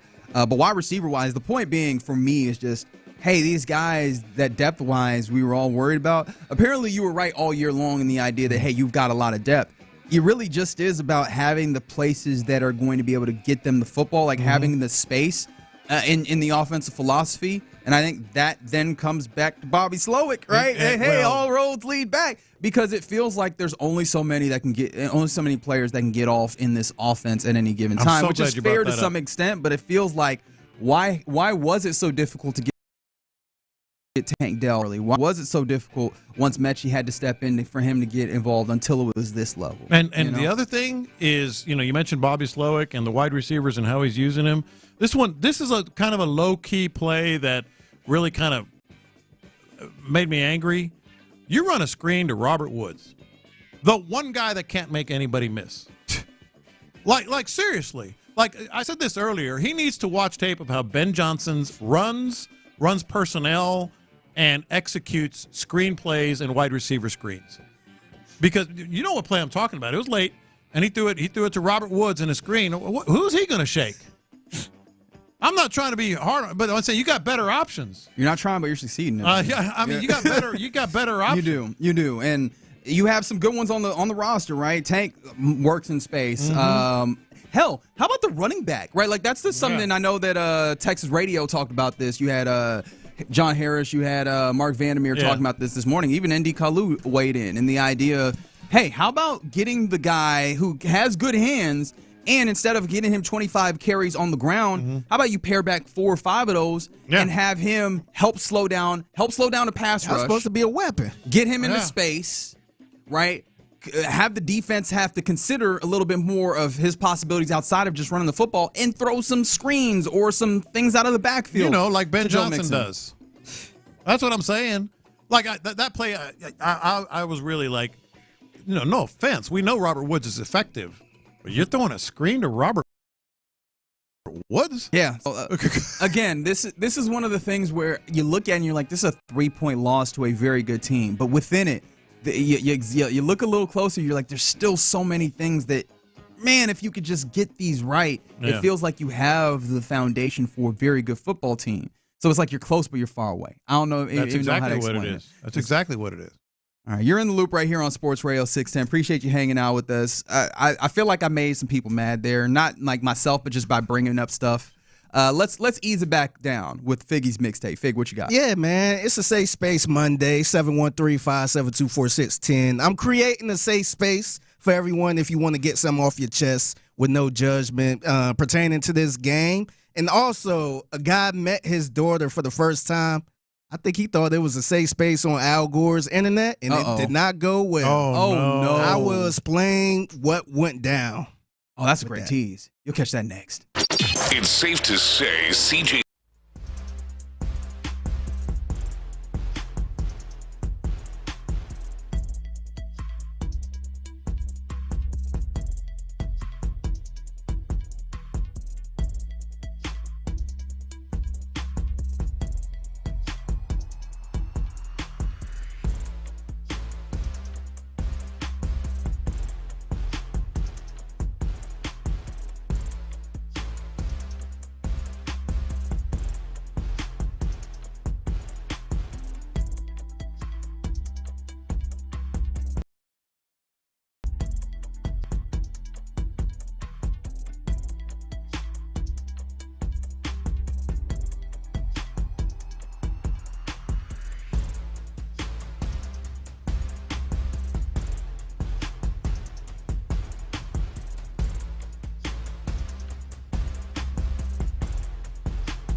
A new way to experience Houston's sports leader. Pass the aux cord and crank up the volume. Figgy Figs in the driver's seat. Sit back, relax, and enjoy the ride. It's time for Figgy's Mixtape on Sports Radio 610. Yes, it is Figgy's Mixtape on Sports Radio 610. It's your man Figgy Fig holding it down on the Monday. Happy Monday to everyone out there. It's a safe space Monday. We're going to get to some, we're going to vent a little bit, and I want to give some people some time to, get it off your chest a little bit without being judged. Man. So before I get to that, though, I just want to say, again, happy Veterans Day to everyone out there. Thank you for your service, and truly appreciate everything y'all done for this country. And it's a few deals going around. I don't know. Some Veterans Day deals? Yeah, man. Okay, so a couple things. Starbucks, they giving out free coffee to veterans. If you're a coffee person, go to Starbucks. Okay. Get you a free cup of Joe. All right. Dunkin' is giving out free donuts. Donuts plural or donut singular? A free donut. Okay. A free donut. It counts. Hey, they deserve more than that. Yeah. But Right. Get you a free donut at Dunkin'. And free red, white, and blue pancakes at IHOP. Heck yeah. Ooh. Yeah, so if you're a pancake person, a couple more things. They got free wings at Buffalo Wild Wings. Wait, we get free wings? Not me. Veteran. Are you a veteran? Veteran of what? Not that type of veteran. Yeah. Might be a fishing veteran. But vets can get free wings? Free wings at Buffalo Wild Wings. You love to see it. They have free meals at Applebee's and Chili's. All right. So if you ain't got nothing to do, if you chilling, man, hit them spots up. Club Applebee's? So where do you start here? You get breakfast at IHOP, red and white blue pancakes. Yeah. Go ahead and stop by Applebee's or Chili's, right? For light lunch? For a little light lunch, and then go to Dunkin', get a donut. Yeah. And get your coffee at Starbucks. Yeah, man. And then you circle back around to the other Applebee's. There's your day. Dinner. Yeah, there's your day. Yeah, so I actually found all of these on US Today. So USA Today. I want to say they got like all type of other places you could go to that's doing stuff like this. So salute to the veterans out there, man. Absolutely. All right, so I was thinking, man, I wasn't sure what type of safe space I wanted to do today. Wait, before you get into the safe space, we got someone on the YouTube claiming Texas Roadhouse got something free too. Oh, all right. I'll do some research. Okay. I need to, man. If you're a veteran out there, man, give me something from there. Man. Oh, you're gonna be pot licking off a veteran? Good Lord. I'm just playing. Hey, can you go in there and get me a steak? Oh yeah. Oh well. Wait, real quick before you got to move quick though, because it says you can dine in and receive a meal voucher today from 11 a.m. to 2 p.m. with a former military. Shoot. Get to moving. Hey, you got 33 minutes. Go. Get over there. Get real quick. Why this? Yesterday I don't want to out nobody, but I was at NRG Stadium yesterday, and I walked into the media room, and it was somebody over there. I don't even know the person's name, but it's a he, but he was like, "Hey, bro, can you slide me one of those lunches?" Wait, what? I'm like, yeah, I guess so. I'm like, bro. Well, if he's in the media, he gets a lunch. No, he was in the media. He just worked there. He worked at the stadium. So slide him a lunch then. I don't see that. I did. There you go. I was Easy like, money. I was like, bro, I'm like, you ain't gonna get in trouble with nothing, are you? He's like, no, we could get it, but I just can't physically get it. What? That sounds like a lie. Hey, so what I did was I walked in, I grabbed one, and I'm like, I'm not really hungry no more, man. Hey, you want this lunch? Oh, you did the whole. Did some acting. I had to do some acting. Okay. On that. I ain't want to get nobody in trouble. Look at Fig holding it down for the people. But yeah, salute to that guy for being bold enough to ask me. Yeah. But yeah, man. So I was thinking, I'm not sure what type of safe space I wanted to do today. I plan on doing a hear me out safe space. Okay. But I think I'm gonna save it to next week because I feel like we need a safe space for the Texans, man. Because it was a bad loss. I gotta play my music real quick, man. Where my safe space music? There we go.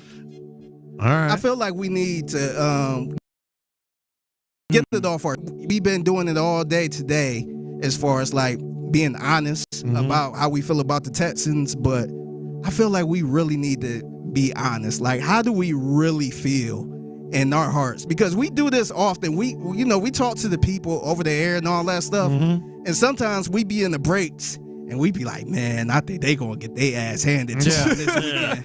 I think we try to be pretty honest though. Yeah, we do. I think we do a good job, but like, I want to know how y'all really feel about the Texans right now, sitting at 6-4. Y'all can text in, hell, call in. I'll tell me how you honestly feel about this team, man. 713-572-4610. Yeah, it's crazy because after last night, I actually cut the TV off after they lost, and I just sat there a little bit. Oh, that's tough. And I was like, man, like, to me, it felt like I'm watching the same team from last year.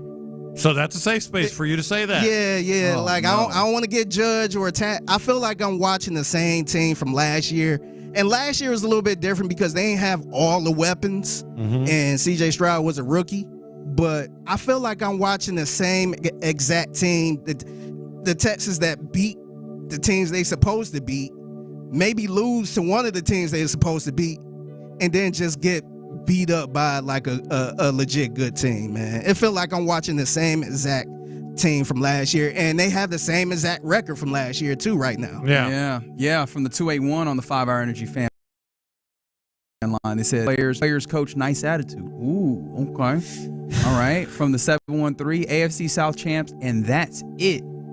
Fig, I think I'm in that same place with you where it feels like, all right, this is a team that's just not quite yet ready for the contender jump.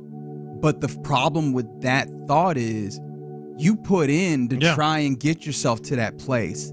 So that's the internal like tension that I feel is like, all right, they're not ready yet, but you tried to push your chips in to get to that place where you're ready. And if you're not there, is the revamping that you're going to need to do going to pull you away from that? Because we talked a lot about the offensive line, and it's starting to feel like that's going to need a revamp. Oh, yeah, and we sure will talk about that. But in terms of like how I feel, and again, weigh in 713-572-4610 with where you are with this squad now. Here's where I feel.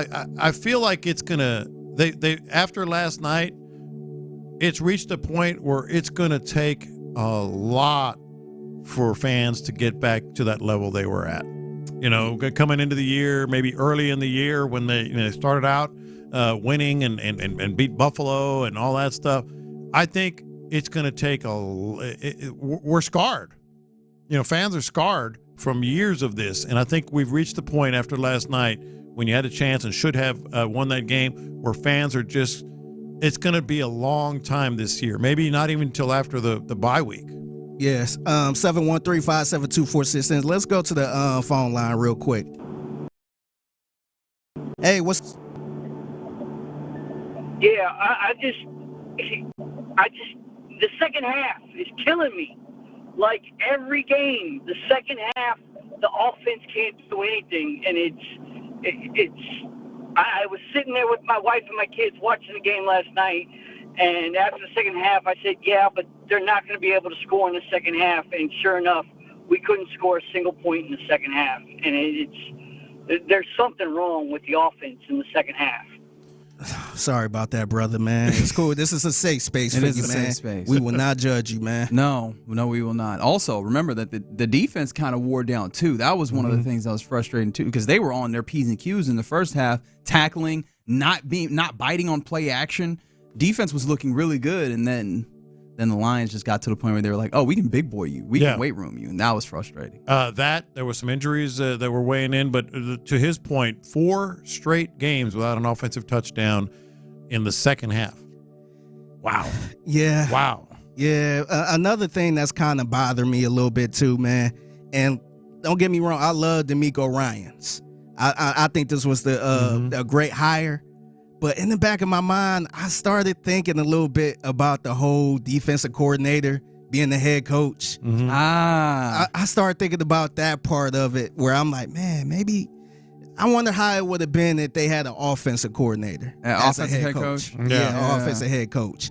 Because right now, clearly Bobby Slowick is issues. I ain't going to put the blame on him, everything on him. But that's going to be a reoccurring thing eventually. Like, we can move on from Bobby Slowick. Let's say we move on from Bobby Slowick, get somebody else in there, and they actually do a good job. That's a good thing, but it's going to be a reoccurring thing as long as DeMeco Ryans is the head coach, right? Ooh, 832 comes in and says, I'm worried the Texans have been successful in building a culture that doesn't win. Well, I don't think... That's interesting. Well, that's an interesting question, but... I think there's subcultures within the culture. That's a better way to put it than I was going to do. I think the culture is a winning culture. I think there are players who do not buy into that culture completely. Whoa, you good? Yeah. Do you need a lozenge? Yeah. Yeah. That one sounded nasty. You sure? Yeah, I think I'm good. My throat's starting to hurt a little bit. Titus. Okay, I'm gonna have to give y'all some lozenges. I got some good ones because those don't sound like good calls. I feel like y'all need a little help. Somebody said we need a Buddy Ryan, Kevin Gilbride moment. Okay, all right. Throwing hands on the sideline. Look, man, I don't think that fits in with the positivity that DeMeco Ryans always comes with. But you know what? It's supposed to be a safe space, so I will make sure that it's there. Man, there's a lot of text. Y'all are really appreciating the safe space. I love this one. The first thing I thought of was Daryl Morey lying to Tillman, telling him, we actually won. There's somebody over there actually saying that. I don't think they're that bold, analytics say right? we actually won the game. Oh, well, then everything's fine. Oh, my gosh. Even have how to beat the best, but the coaching and operation has not been smooth. Offensive line coach in particular. Oh, perception can change fast if we beat the Ravens or Chiefs or take one of those games. Well, that was the conversation heading into this one, wasn't it, right? Perception could change fast if you win against the Lions. I think the perception has changed on this team. That's my admission. I think the fans are already like, same old Texans. How many times have you seen that overnight? Yeah, I seen it. Yeah, same old Texans. Seen it today. And I thought the last thing this would be the same old Texans. Yeah. I'm not even there yet, but it's all over. It's all over, man. I don't disagree with it, but hopefully y'all feel safe right now. Because maybe not too safe, because the 281 said Bill O'Brien did the same amount with less. Oh man, that's a little too safe. Oh, that hurts. Oh, we need to make this a little less safe. Man, come on, man. I think the space is too safe now. Well, this guy on social media thought it was a safe space on Al Gore's internet. So I'm gonna kind of walk you through what happened on Twitter, man. So it was a guy. I guess he thought he felt good by tweeting this. Just touchdown in KC. I'm about to meet my daughter. So the first thing people thought, oh wow, oh really? Okay. He put the little crying emoji a little bit, like he was super nervous. Everybody was like, oh, okay, that's good, man, that's good. His following tweeting that tweet, a picture of his daughter, standing next to his daughter. His daughter, beautiful girl, looked like she about 11 years old or something like that. Oh, that's lovely. I feel like another shoes about just a nice story. I'm certain. I'm sure. That's what I thought. I'm thinking like, oh, that's awesome. Nothing bad can happen now. Yeah. So somebody tweeted him and said, wow, bro, you had no clue you had her out here?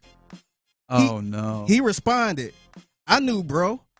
I let me and her mom's situation interfere with me being there for her. Oh, and you about to turn into persona non grata. I'll give you the updates or I'll give you the details on it next time I talk to you because it's too crazy and long of a story to tell on here. Well, the internet tore his ass up. Yeah, another man. deadbeat. Yeah. UPOS. Yeah. So it went bad for my man. See, it went from heartwarming to and look, it had me too. And look, I don't know the situation. And I didn't want to judge the guy because he didn't really tell what happened. He shouldn't have told none of it. No. As soon as the question came up, that is when you go to text messages or at least DMs. Yeah. He should have kept his mouth shut, man. Yes, he should So have. people started digging up old tweets talking about. No, they went into the Wayback Machine. Yeah, they went back to 2011 and it brought up a tweet of him talking about, I can't wait to have a daughter. Oh. And apparently he could wait to have a daughter all the way till 2024. Yeah, people started bringing up Will Smith, dad from the Fresh Prince. Oh, no. They showing him Uncle Luke. It just happened. I don't know. It just happened. Oh, man. So it went totally bad. The people were still harassing this guy. And I don't even know who's right or wrong in this situation. I'm like, hey, I'm about to meet my daughter. He made it seem he like was meeting his daughter. he made it seem like he didn't even know he had a daughter. Exactly. And he was going to Kansas City to meet his daughter for the first time. Yeah. And he should not have said, nope. Oh, I knew about her. But me and the baby mom just had some issues. So now, 11 years later, I'm meeting my daughter. Man. That's tough. They tearing his ass up, That is man. tough. So, I mean, and not to say that people are right for doing it, but you got to know the people who are going to do it, my man. You got to keep that one to your lonesome. Yeah, man. That, it was not a safe space for him, man. It was not. Yeah, they threw the cover back and aired him out. Man. Yeah, the internet very rarely is a safe space, if we're going to be completely honest. So keep your head on a swivel. Yeah, is what I would say. Yep. Salute to everybody involved. Yep, that's tough. That is tough. All right, but specifically salute to the veterans on a Veterans Day. There's a Veterans Day edition of Figgy's Mixtape. You can catch that every weekday, 1:20 p.m. here on In the Loop. Coming up next, we're getting ready to hand it off to the Drive. Clint and Ron getting ready to talk more about this Texans defeat to the Lions. But before we get there, was there anything else that we felt like was exposed in this measuring stick contest versus the Lions? 713-572-4610. We'll discuss it next. All right, D&M Auto.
The NFC's best in a loss to the Lions. 52-yard attempt for Bates. Here's the kick. Plenty of distance, and it's good. And the Texans have their hearts broken tonight. The second half was not good enough for us. To beat a good football team like that, we have to be able to sustain drives. We have to be able to score points. And we were going backwards way too much. Insider access, exclusive content. Sports Radio 610. The Texans play here. Your Odyssey Sports Minute is brought to you by Zadig Jewelers. This is Jim Rome with an Odyssey Sports Minute. It seems like some teams simply cannot lose right now, no matter what they do. No matter how many interceptions they throw. No matter how many close calls there are. Of course, I'm referring to the Lions and the Chiefs. For the Chiefs, it's nothing new or surprising. For the Lions, though, it's pretty amazing. What Lions team has ever had the team of destiny vibe that this team has? I'm Jim Rome. I'm Michael Jenkins, helping you beat the books with BetQL. Miami and the Rams finish off Week 10 in the NFL with a Monday night matchup in L.A. The Dolphins' Devon Achane has been the most effective with Tua Tagovailoa under center, with at least 50 yards in every game. Tua has been the full-game QB. With his prop set at 42.5 receiving yards, the BetQL model is taking the over for Achane as their top play on Monday night. I'm Michael Jenkins. Bet smarter and beat the books with BetQL, and download the BetMGM app today.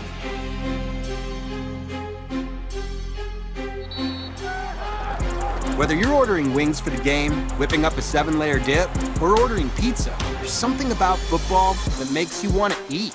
And this football season, Uber Eats has the best deals on game day food. No matter what you're craving, from 2-for-1 pizza to buy one, get one wings, Uber Eats will be dropping new deals each week, all season long.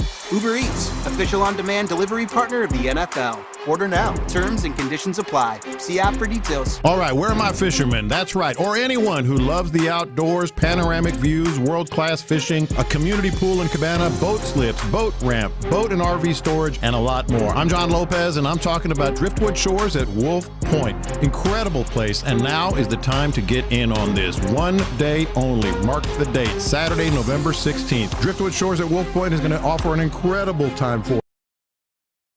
Private specials, even helicopter tours. Get to Driftwood Shores at Wolf Point and get access to something like this. 1 to 4 acres of bay access from $59.9. That is correct. Gated community right near Matagorda Bay. You do not want to miss it. I've been there myself, and it's a fantastic experience, not just for fishermen, but for the whole family. Schedule that private tour and ask about those specials. 832-281-6645. That's 832-281-6645. Don't miss out. 832-281-6645. That's Driftwood Shores at Wolf Point. One day only, this Saturday, November 16th. When it comes to football season, players deliver the energy on the field. But off the field, everyone knows it's the real fans who deliver an irreplaceable energy of their own. That's why 5-Hour Energy created a Stand the Fan 5-Hour Energy Shot, a special flavor we call Fan Fuel. Available on 5hourenergy.com. Shipped nationwide. Hey, it's Sean Pendergast for the law firm of Daly & Black, and I'm talking to you homeowners or business owners out there whose homes or places of business have suffered storm damage recently, or you're worried about hurricane season.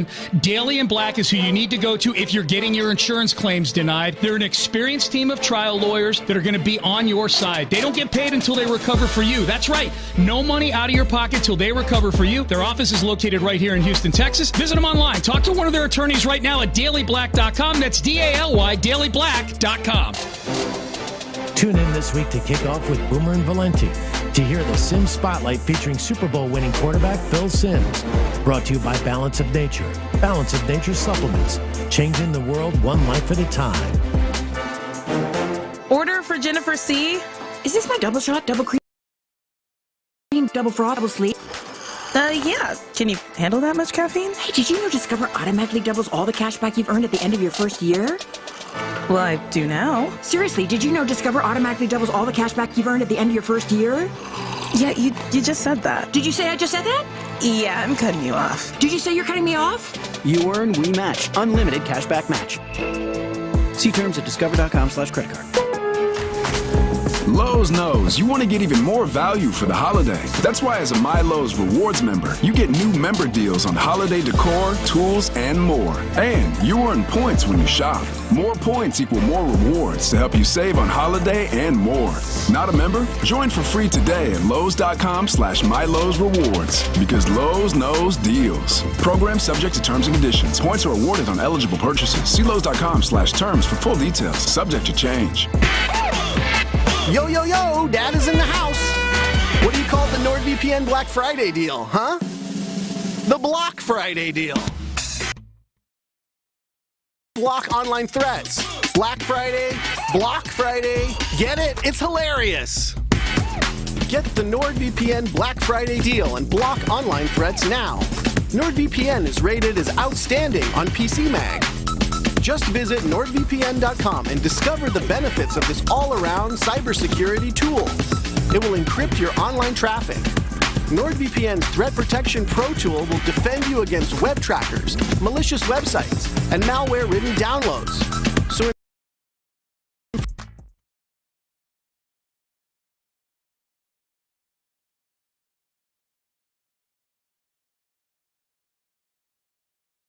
VPN. Cybersecurity built for every day. Thank you, Figgy. It's a Shopper's John Deere Reaction Monday on Sports Radio 610. Live from the Twin Peaks studios, here's In the Loop with John Lopez and Reggie Atatula. Yeah, it is In the Loop right here on Sports Radio 610. John Lopez, Figgy Fig, Reginald Atatula have been hanging out with you all afternoon or midday long because, I mean, we started at 10 a.m. as we always do, taking it at 2, leading up to our fellas of the drive. All midday long. I like that. Yeah, I was like, I couldn't find a better way of saying it. Maybe there is one out there, and I apologize for not getting there. But, yeah, we're getting ready to hand it off to the fellas. Ron, Clint, T-Mill, the guys of the drive will be joining us shortly. But before we get there, it is a Shopper's John Deere Reaction Monday, reacting to a loss that, again, we have people on the text line that are like, yo, it was close to a competitive team, and it's like, yes, but no, right? Like, you could say that if you just looked at the box score, but living the game, it did feel like a distinct disappointment, especially because some of the same things that we've talked about were further exposed and some on a national level. And I think also there were some other things that were exposed in the course of this game. I kind of want to talk about that quickly. What were some of the things in this kind of, I view it as almost like as a stress test because the Lions do so many things well all the way across. What came out in the wash? Like, what did we see stress test to where we were like, there's there are a few things that are certainly like when you compare to what a real team is, and that's not necessarily a big shot, but it is a shot at the Texans because the Lions are a real team. Like, they are the real deal. Yeah, I don't think anybody would disagree with that. That they're one of the teams around the league that people have a certain respect for. Right. Yeah. We know about culture. The Texans have a good culture. DeMeco has been done a real good job of sort of, the whole swarm and everybody pulling in the same direction. They have a good culture. They don't have a Lions kind of culture. And maybe it's just more years, that I said before, I think the Texans are where the Lions were in 2022. They're sort of like, okay, we can do it, but they hadn't really done it yet. So maybe that's going to come. But for the Lions to do what they did, unflappable, being able to have everybody, doing everything they can, and I'm going somewhere with this, and you know who I'm going to talk about, everything that they possibly can for the team to win. I think the culture of the Lions and the culture of the Texans, again, not that the Texans' culture is bad, but it's not there yet. Laramie Tunsil's not doing everything he can. Titus Howard is not doing everything he can. We'll get to this maybe a little bit more tomorrow. Some of these players, there is a difference.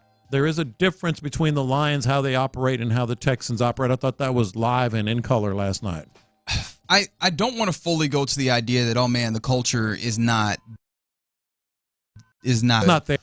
Fair. The idea, not there. The idea that a subculture exists is tough. I don't know exactly how you do that besides maybe even just straight rooting it out, which is that's a tough job that stands ahead for DeMeco Ryans and probably more importantly for Nick Caserio. Yeah. Because also it's not like those guys aren't entrenched. They're deeply entrenched with this team when it comes to contractual obligations and such. So that's the tough part about that portion of this. You know what else? And we were talking about it in the preseason, just how much depth does this secondary have? Oh, boy. And I think that's one of those ones where there are some things that are maybe answers, but I don't know if they're full answers because Jeff Okudah was one of those things where it's like, when he comes back, it'll be a little bit more helpful. But he was out, so he wasn't able to come in. Kadar Hallman comes in this game.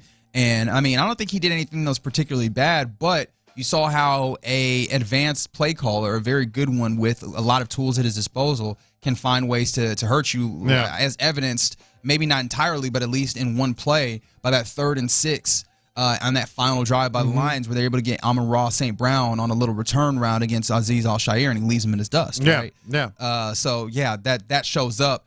And obviously Kamari Lassiter leaving that game doesn't help, but even if you have the full complement of Kamari Lassiter and Jeff Okudah there, do you have enough to play a dime that you're comfortable in, right? With 4 cornerbacks out there. I don't think that you've been able to really play dime all year long. Right. Right? No, they don't have a dime package. They do, but they don't have the personnel.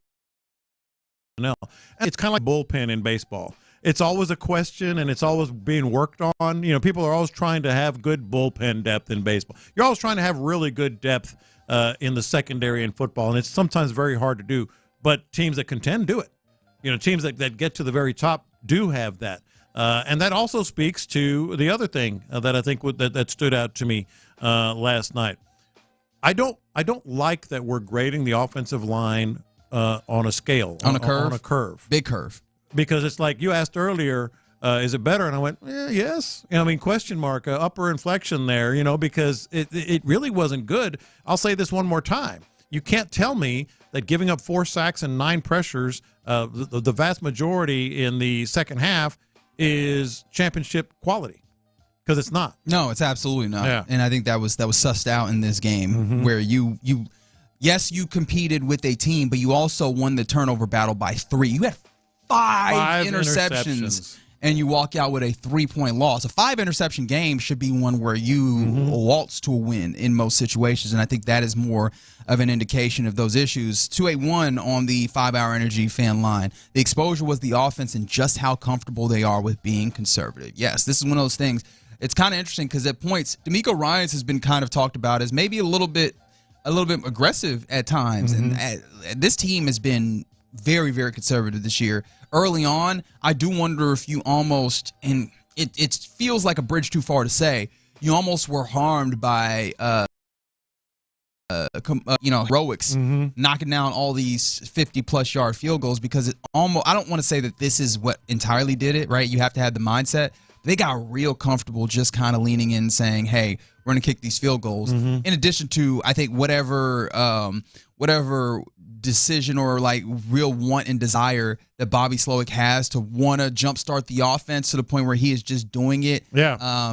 Regardless of how effective it actually is, we're running into the wall where you have a lot of run, pass type of, sets of downs, because one, you think that you need to run and you need to just do it until it works. And then two, you're like, well, if it doesn't, we'll just put Kaimi out there. That conservative feeling, that got you. It hurts you.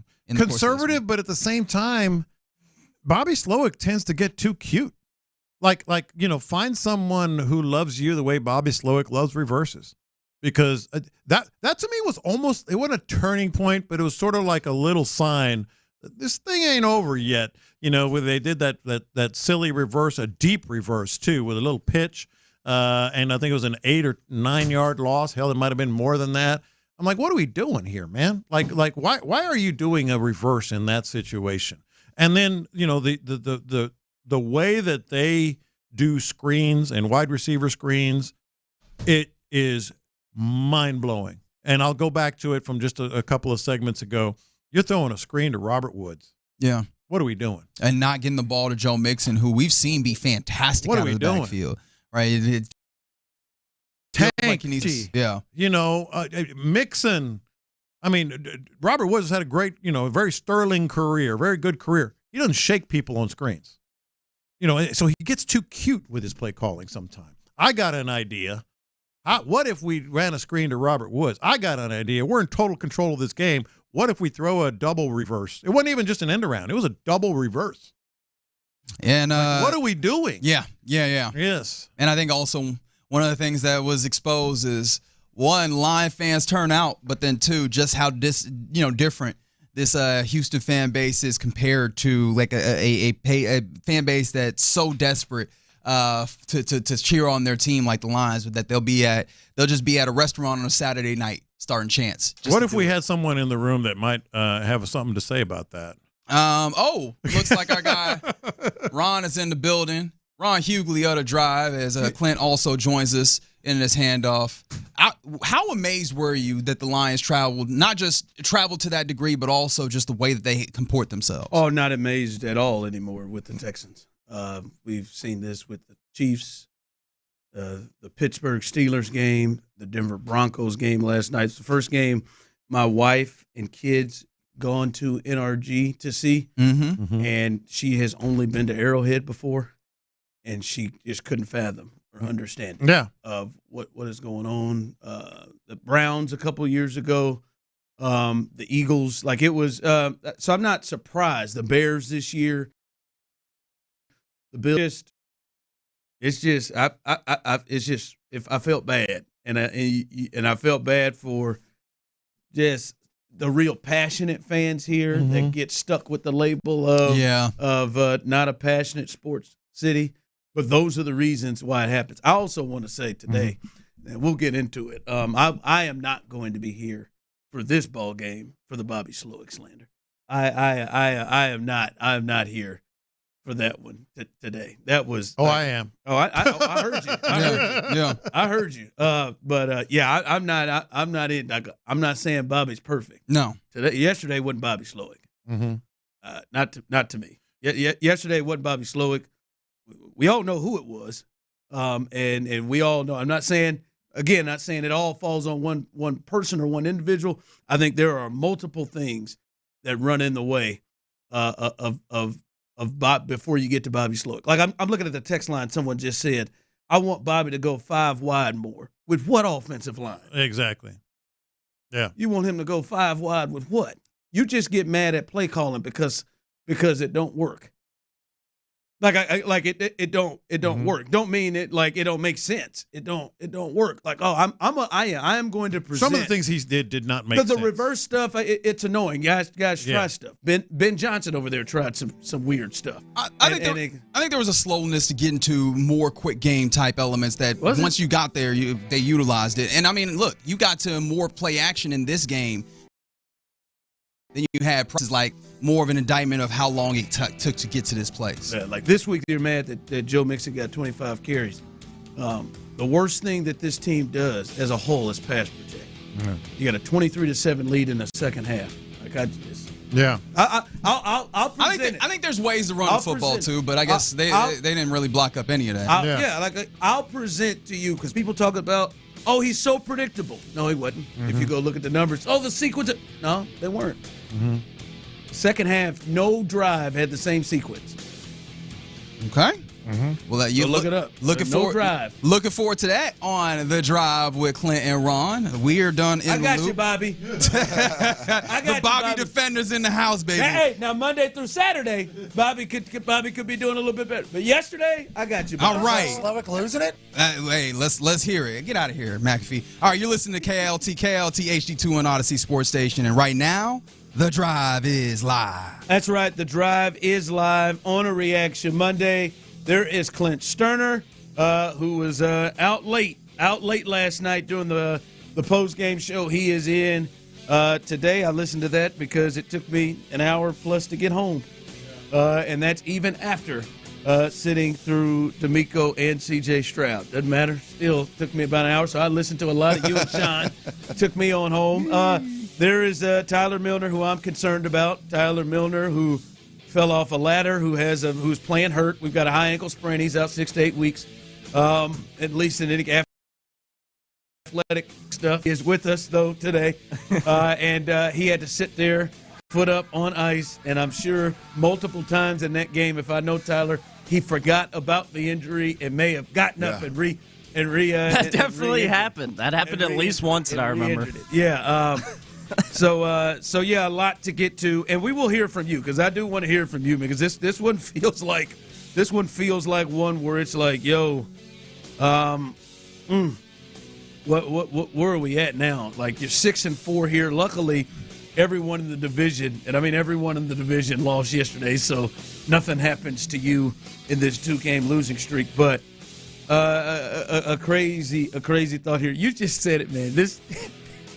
We talked about it right before the show, Clint. Titus Howard on a pass protection is somehow, I thought at first he accidentally stripped C.J. Stroud himself. But no, he's trying to take the ball from C.J. while C.J.'s being sacked to go run for what? Where's your damn first snap, dude? Get some positive yards. What are you going to do with the ball? That part, it's a downtime, but that part is just like, there were so many, what in the hell moments? But that right there, that in the second half, you know, how's this thing going? Can't pass protect. And then when you do, your tackle's trying to rip the ball away from the quarterback all the way down. Oh, my God. It God. almost caused disaster that eventually came later on. That was wild. Wild as hell. Damn it, Titus. Yeah, that's it goes to show you where the mindset is with certain guys on this squad. I mean, that's just plumb ass silly. Like instead of just attaching to the guy that you're blocking and driving him to the ground, even if he beats you, just stay attached, strain, man, and drive him to the ground and keep him out of the play. And instead, you stop, stand up, and decide you're going to try to take the ball from the quarterback and run for a first down, which would have required you to run for about 20 yards, I think, to get the first down. That play right there. That play right there. Your left tackle, Laramie Tunsil, rest day Laramie, gets absolutely ran by. There may be something there. Rest day. And then all of a sudden, he's getting one this week. Hello. Boy, he wouldn't if it's me. But he had to go down with an injury, didn't he? He had to miss a play. Did somebody sign again? He ain't practicing. You think that'll buy him a rest day? That's going to buy him Wednesday. But on the same play, your two tackles, the two guys that you've got the most invested in up front, and really two of the guys that you got more invested in on really the whole damn team. One of them gets blown by and causes the pressure. And the other one, 41. Who's 41? Parham, Jared Parham, I think, something Parham. I thought Parham was a tight end for the Chargers. I didn't have Parham. But one gets blown by and immediately gets beat to the point where it's lucky CJ didn't get T-boned like Kyler Murray did last night. But he saw it somehow. And then your other highly paid tackle decides he's going to take the ball from the quarterback and go run for a first down. I mean, what are we doing? Are you kidding me? What's he thinking, man? Are you kidding me? What was he thinking? I mean, are you kidding me? Like, how do you look at that if you're Nick Caserio or DeMeco Ryans and go, yeah, man, we're in the right spot. Yeah, man, we're moving in the right direction. Come on, man. It will not be a good night. Yeah, a rough one here. And I think we're at this point here, and we could start here. 713-572-4610. Those of you on the 5-hour Energy fan line, 5-hour Energy, the official energy shot of Sports Radio 610 and football superfans. Those of you on YouTube and Twitch, what up, Toby, Ben, and Brian, and Gerald, and Joseph, and Champ Slice, everybody on there, that community. We appreciate you joining in with us. Clint, we're 10 games in. The Texans are now 6-4. They've had some injuries. I think Nico should be coming back. We'll see what happens with Will Anderson, but we're now 10 games into this season, and there ain't but 7 left. They're 6-4. I mean, they've seemed primed to win this division and host a home playoff game. What are the Texans? I think now this is a time here. Like, all right, there's nobody. Like, I think now, what are the Texans? I think that's where we need to have a serious conversation of what we've watched and where they are and what are they. Look, I rebuilding football team. I think they're a young rebuilding football team, and we thought they were past that. Yeah, I did. I think they're a young rebuilding football team, and when it boils down to it, it's about what they are not instead of what they are. What they are not is they're not ready to be a championship caliber football team week in, week out. And when I say that, I mean they had several opportunities to put the best team in football to sleep, son. I mean to sleep. Several opportunities. At any point in time, a field goal or a touchdown would have put these boys to sleep. And they failed miserably. And they were there. And they failed miserably via the best players on the offense. And then you fast forward to the end of the game, and we just got to call it what it is. Both sides of the football. The moment was too big. The moment was too big, and I said both sides of the football. Let me take that back. The end of the Lions-Texans Sunday night matchup, the moment was too big for the Houston Texans. We sucked. All three phases. All three phases. Polos on the sideline, superstar game changers, role players. The moment was too big. The Texans shrunk when it mattered the most, and you team in football, you had them on the ropes. You caught them on a night where their quarterback turned it over 5 times. Jesus. You had them on the rope. You had them in your place, primetime television. It's set up for you to beat a team and get back on the radar of, hey, man, these Texans are for real. And you shrunk. All 3 phases. Kaimi Fairbairn, C.J. Stroud. It's a 58-yarder, but DeMeco Ryans. Yeah, I mean, look, but the truth, it just is you had a chance to put the team ahead. You've done it more than damn near anybody in the league this year. Hell, you've been AFC player of the week a couple times because how many 50-plus yarders you kicked. And that's fine. I mean, but all 3 phases you had opportunities and you shrunk in the moment versus the best team in football. That's who they are right now. That's interesting when you say that because the Lions never panic. Not one time. At any point in the game. And it seems like when CJ up 23-7 comes out, and for those who are watching on TV, at the exact same time that Dan Campbell said, we need to turn the ball over, he throws a pick at the same time. It seemed like the Texans begin to panic right then and there. Up 23-7. It seemed like they begin to panic. And then the defense got a pick right away. Yep. Kamari Lassiter got a pick right away. It still seemed like one team was going to go take it, and the other team was crossing their fingers and hoping they would win, and hoping that they would get to the finish line. That was wild. As I said, come to the people. What are the Texans? Is it 10 games in? They've just lost 3 or 4, and the second halves have been ridiculous. 19-0 yesterday. In the second half. What are the Texans? As you said, they're still a rebuilding team, rebuilding young team. They're not accountable. This is a team that wouldn't shock me if they beat Kansas City, but wouldn't shock me if they lose to Dallas either. The Texans are the same team they've been for the lifespan of the franchise. Saturday noon wild card game team. They didn't take their foot off the pedal. They just got out of the damn car for the second half is what they did. Sean G on YouTube and Twitch.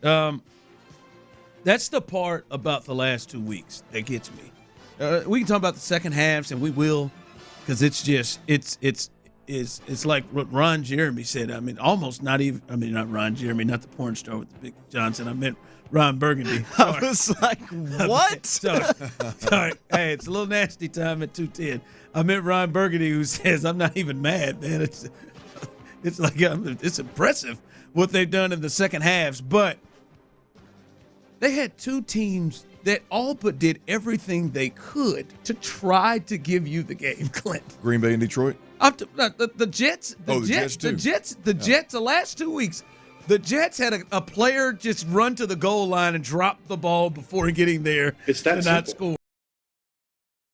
Like dropping big plays. Mike Williams dropping big plays and then catching big plays for Pittsburgh the next week. They did multiple things the Jets did to try to lose the game. And then last night, 5 interceptions. Like you thought, oh, God, here comes the momentum changer. Get a pick right out of the half. And then Jarrett throws a pick. And then he kept throwing them. It was like Oprah. Like, you get a pick. It was anything that the Lions tried to do. It was insane. And you could do nothing with it. It did nothing with it and end up losing the game. It's just, that's the part that gets me, man. You did, what was that, their D game yesterday the Lions came in and beat you in? Oh, yeah. That wasn't even close to their A game. It's a D game. It's just wild what happened. They tried to lose that game, and you could do nothing with it. I am blown away by where this team is, and to me, I'm in a similar space to you. This is a team that's going to win their division, and a playoff team, and a team that at this point is going to host a home game that right now I would pick them to lose in, especially when you see who the opponent is. The opponent looks like it will either be right now today would be the Ravens. It could be the Ravens or the Steelers. Feels like that would be the opponent. And right now they feel like they are you look at this.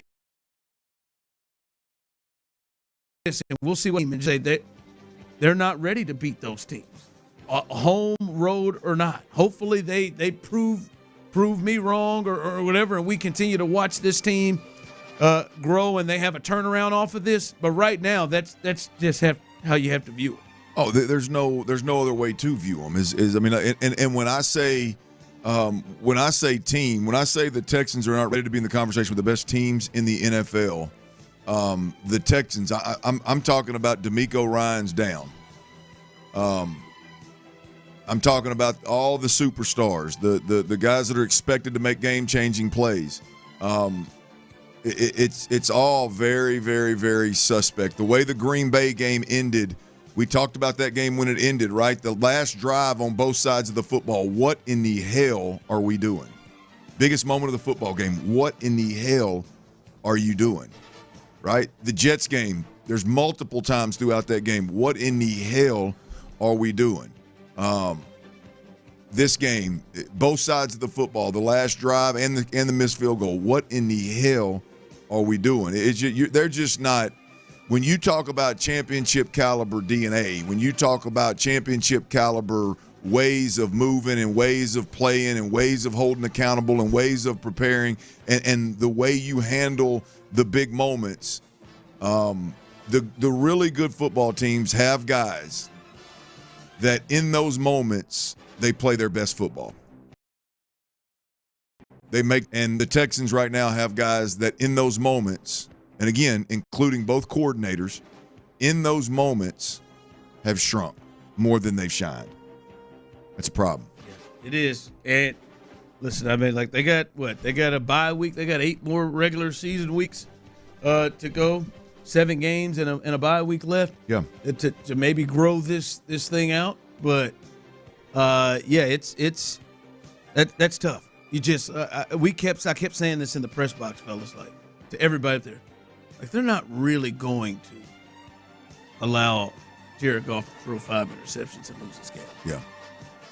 Like, they're not really about to do that, and they did. All right, as we continue on this Reaction Monday, many people are worried about Tyler. He's handling it pretty well. I think he's all right. I see people on YouTube and Twitch wondering about Tyler. He's all right. And just bury it deep down inside and never bring it up again. It always comes out somewhere, which is scary for the people who are going to be around when that. I didn't know what he was talking about until he said deep down inside. I was like, well, okay, now he must be talking about the pain from this loss. Yeah, just I didn't know what you were talking about coming off the weekend, but. May have snacked so much over the weekend. I ate so much until I was hoping I just didn't feel anything, really. Again, are we still talking about the Texans game? A lot of Crustables, Uncrustables, a lot of peanut butter and jelly. I also want to apologize. Are you really eating Uncrustables? Oh, I love those. Those are one of my favorite snacks. I completely see that. Yeah. I jerky 4 Crustables after that loss for the Texans last night. What are we doing? But at least there wasn't whiskey involved. Yeah, no. There was. No, there wasn't. I was foot propped up, completely sober, just started eating. What about weed? Yeah. I'll take it. I'll take over here. One thing. Weed or whiskey, baby. One thing that I will say that I took from last night, and I won't beat this dead horse anymore. I've given up. I'm done. I had a very passionate call out to the fan base a few weeks ago at Big City Wings on a Football Friday. And I think, like many others, I have given up and have just moved to accepting that this is just what Houston's going to be. Hold on, so. Yesterday, to me, at the end of the game, we're in the press box. I can't really tell if field goals are ever made or not. I always go by fan reaction or then the referee holding their arms up or saying it's no good. And they kicked that field goal to end the game. Tyler, I had no idea who made it. I don't know if he made it or missed it because the crowd erupted as if he missed it. But at that point, the Lions fans had appeared to have taken over the stadium, at one point appearing to have caused a false start on the Texans at one point. I remember Clint leaned over to me and said, Did they just cause a false start? Like, I'm not doing it anymore. Like, this is it. And I feel bad because there are so many people here that we run into every week and that we will talk to, we'll run into this week on Thursday, we'll run into at Football Friday when we're out, and that there are passionate fans from Tony and Larry to Trey, who's probably losing his mind somewhere, that Dominic guy in Jersey, whatever. There's so many of you who text in. But for things that happened like last night is why Houston has the reputation, and it was the reputation that was told to me before I took this job, that it's not a real passionate fan base. I don't think that is the case because Tyler is as psychotic about his team as anybody that I've ever seen, and we went down and saw what Canton looked like and saw how the Texans and the traveling Texans went off. I'm not saying it's never there, but last night, national TV, when it feels like any team has the ability to take over your stadium and make it that loud, it's just tough. And I'm no longer gonna try to push and tell, come on, come out now. Y'all clearly gonna do what y'all do. And I said that many people thought, oh yeah, I sold my tickets. I made my tickets back after last night. Interesting move, but in that fourth quarter, those are the times where it's like, damn, this is why you have the reputation that you have. Coming up, 713-572-4610. I want to hear from you because I see a lot of people are down, and I see some people are in the middle. Do you believe that Nico and Will coming back can solve a lot of these issues that the Texans are having? They had two of their best players out. Do you believe those guys returning can help solve a lot of those major issues? Want to hear from you, 713-572-4610, and we'll hear from you coming up next right here live on The Drive. Before that, fellas out there, ladies out there, whoever, everybody.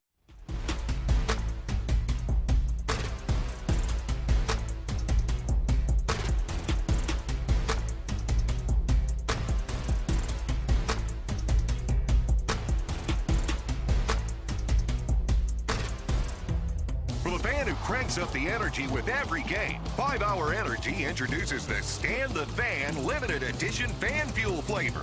Be the ultimate fan your team needs. Fuel your fandom. Only at 5hourenergy.com.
Reaction Monday. Game analysis, inside info, and your reaction starting at 6 a.m. on Shoppa's John Deere Reaction Monday. Houston's sports leader. Sports Radio 610. It's a Shoppa's John Deere Reaction Monday on Sports Radio 610. Here's The Drive with Stoerner and Hughley. All right, let's hear from you, the people. 713-572-4610. Tyler will get you in on this Reaction Monday. Want to hear your reaction, and I want to follow this thought. All right, they lost yesterday, and as Clint said, he feels like they, had the best team in football, arguably the best team in football, definitely the best team in the NFC on the ropes. Had them. And you let them go. But you had them on the ropes, Clint, without Nico Collins, who is arguably this team's top weapon, and then without their best defensive player this year in Will Anderson Jr.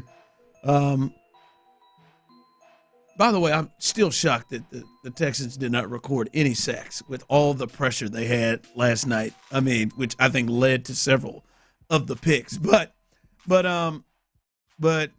yeah, for them not to have Will Anderson there. And the thought I want to hear from you and the people, and I see some people texting in as well, is do you think that it will solve a lot of the issues the Texans have if they get those two guys back? Someone texted in and said Nico coming back will help because he will catch a ball and make a bad play turn into a great play and will cover up our offensive coordinator and head coach's non-decisions or bad decisions, and that will uplift the other players to a play. Wow, to play at a higher level. That's a lot of thought in Nico. Someone else texted in, they think Nico and Anderson will help mask some of the issues. And I agree with that. I want to go out to you, Jerry, first. Your thoughts on that specifically, Jerry. Are you at a place where you think that Nico and Will Anderson will kind of help solve a lot of the major issues the Texans have? Most definitely. All right, Jerry. Yes, I do. Oh, go ahead. You want to expound on that, Jerry? Go ahead. I do, and that little extra help from the defensive line that Will would have put us over the top. But there was a couple of runs that I saw the QB could have made that they got him so into this quarterbacking from the pocket thing that when the few times that he did get outside on that right side where he could have run, if he'd have just sucked it up and went on to say, hey, I'm going to get this, there was one he could have made a first down that we needed, and then there was one the end zone that the guy missed. I feel like if he'd have got on his horse and went and got it, he'd have ran a touchdown because he was that wide open. All right, appreciate the call, Jerry. Clearly he thinks it will help in some things with CJ. We'll get to CJ here in a bit. Durst, we'll get your thoughts on this. Do you think Nico and Will Anderson will help solve some of the major issues the Texans have? Well, that's not really the problem. You got to play with the cards you're dealt. Both teams have players out. The defense played lights out. The problem is the coaching is too conservative. When you got a player down, you got to keep your foot on their neck. Every play, the Jets were trying to score. Right before the half, they were still trying to score. They did the same exact thing in the Jets game. They had the ball on the 20-yard line. What they do? The first two plays, running plays. They weren't trying to score a touchdown. And then the third play was a passer play. They didn't go down in order to get the first 10. If you're going to run the ball twice to eat up the opponent's timeout, you should have ran the third time to eat up the last timeout. It did depend on your defense. It's coaching. All right, appreciate the call. He talked about predictable. I see a lot of people talking about, do you think the addition of Nico Collins will help them not be as predictable, help them, be able to do things offensively? There's no way that adding back the most productive receiver in the NFL when he's healthy, there's no way layer of the game, stat in the game, phase of the game that it doesn't make easier.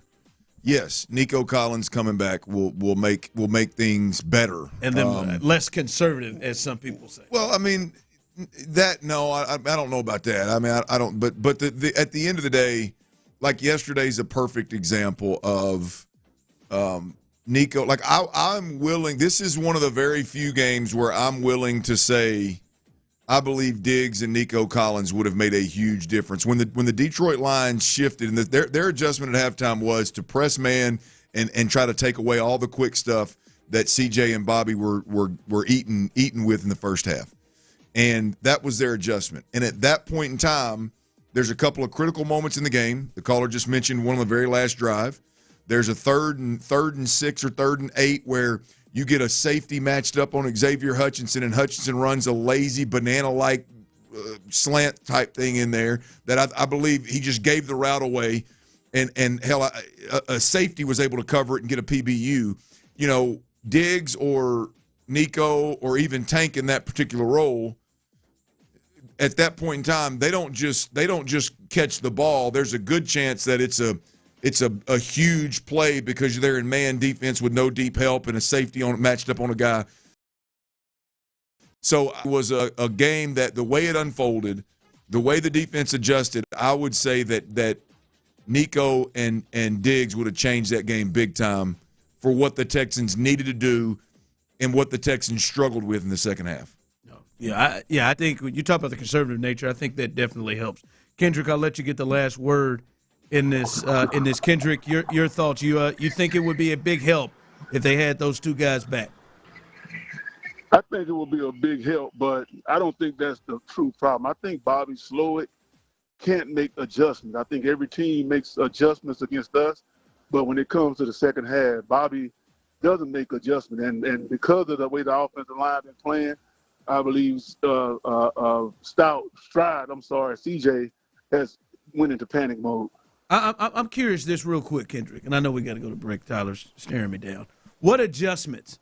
Like when you just said it, like you think about, from Bobby Slowick. I'm just because everyone says, I want to hear your thoughts. What adjustments when you watch this and knowing the issues that this offense has to begin with, what adjustments do you watch and say, man, I think Bobby should do this differently? Why does he keep doing this? Well, I'm not gonna sit here and act like I'm an expert, but all I know is when they come out, they're doing the exact same things that they're doing in the first half. When you watch these other teams come out on defense, everything that we did on offense, these teams are coming out on defense, and they're already ready for it. I mean, they go to the wide receiver, that quick screen to the wide receiver to the right or left. In the second half, that stuff be null and void. I just think there's something, like I said, I'm not an expert, but there's got to be something that you're seeing that this defense is doing in the first half that you can come out and do something different with, and I'm just not seeing it. All right, appreciate the call, Kendrick. Listen, I'm not going to now the whole thing, I'm not going to, say Bobby doesn't get any issue. I mean, they've scored 15 points in the second half in the last 4 games. So, I mean, that is just no touchdowns since the Patriots game in the second half. But you understanding the offensive line issues. And in this particular game, you got a new center, and then the old center moved to left guard, and you don't have Nico, you don't have Diggs, and you got a 23-7 lead in the second half. You got Mixon's been the best thing you've done all year long, and the worst thing you've done is pass protect. I'm curious of the adjustments people are watching in these games and saying, "Damn it, what is Bobby doing here?" That to me is what I get curious about for folks. All right, coming up, we'll do our players of the game. And yes, it was a gut-wrenching loss, as I see so many people texting in, but there were some guys who stepped up big time. We'll do our players of the game coming up next. All right, before we do that, though, I got to tell you a big-time player of the game of life. That's low T center, y'all. Fellas, if you're dealing with low energy, maybe you've noticed a loss of muscle mass, maybe a little stubborn weight gain, you don't have the same pep in your step that you used to have, well, it could be low testosterone. Replacement, better known as TRT, is the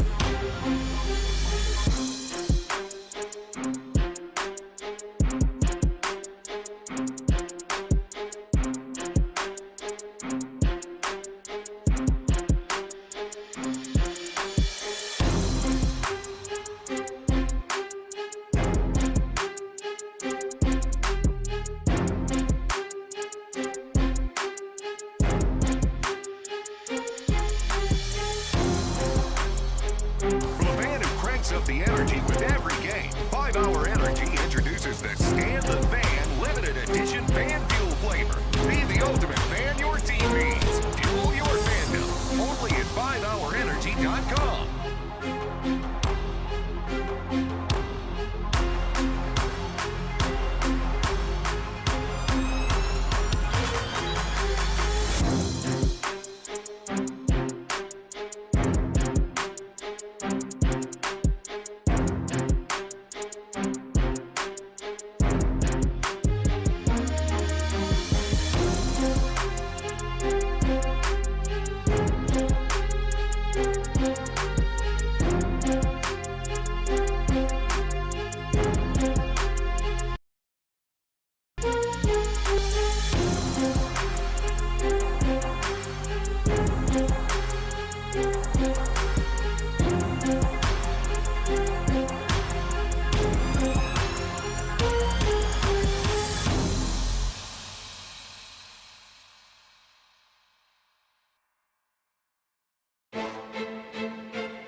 Prices. Go to hims.com/joy. That's hims.com/joy for your free online visit. It's a Shopper's John Deere Reaction Monday on Sports Radio 610. Live from the Twin Peaks studios. Here's The Drive with Stoerner.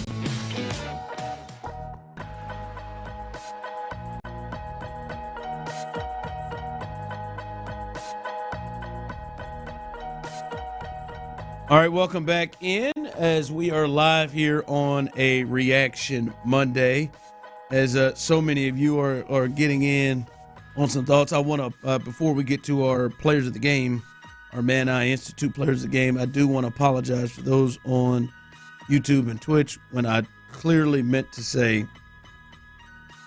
Ron Burgundy. I slipped up and said Ron Jeremy, and it just went off into just some of the nasties on YouTube and Twitch just going back and forth. And I just saw an array of porn star names that just started rolling through in a conversation, and slip of the tongue. It was.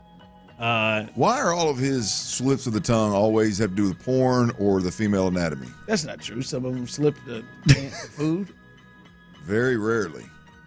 I mean, the Texans ticket Tuesday. That's what I was thinking about. I mean, I guess, you calling that food? It is a Texans ticket. It was a complete accident. Extracurricular activities, PE. I could eat. It was an accident. I don't know, boy. I don't know how I got to Jeremy. I mean, it was easy. Like, it was easy to get there. It was clearly Burgundy that I was trying to go for. But I looked up here. I saw Wesley Pipes' name make an appearance on here. I just saw so many. Herschel Savage name make an appearance on here. I just saw many people. So I apologize. That was me. That was me who started that thing up. Coming up here, by the way, tomorrow, and we'll have that. What are we expecting around 2:30? 2:30 is what we expect to hear from the head coach, DeMeco Ryans. Normally he speaks sometimes around this time on Mondays, and we carry that.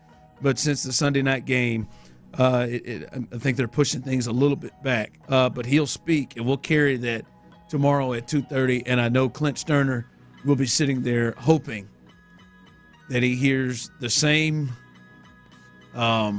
frustration in his voice, the same annoyance, and he was hot yesterday at the podium. I could see that he was not in a good place, but was very professional and handled it. But you could tell he was ticked off. Like, if you've seen Matt DeMeco, you could tell. Well, they're all ticked off.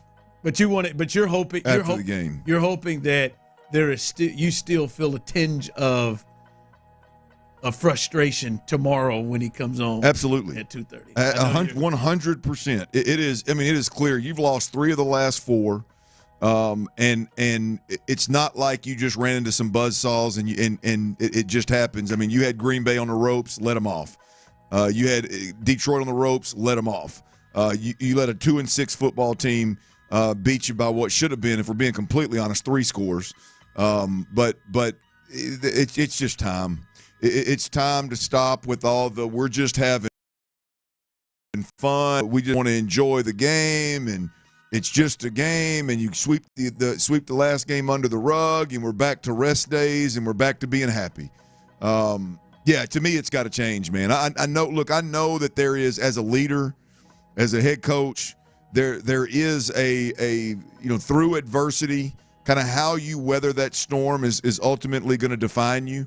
But there's also a part of you're a young head coach, and you've given a team that does have some veterans on it with some very mature youngsters. Like, you've given them a long leash.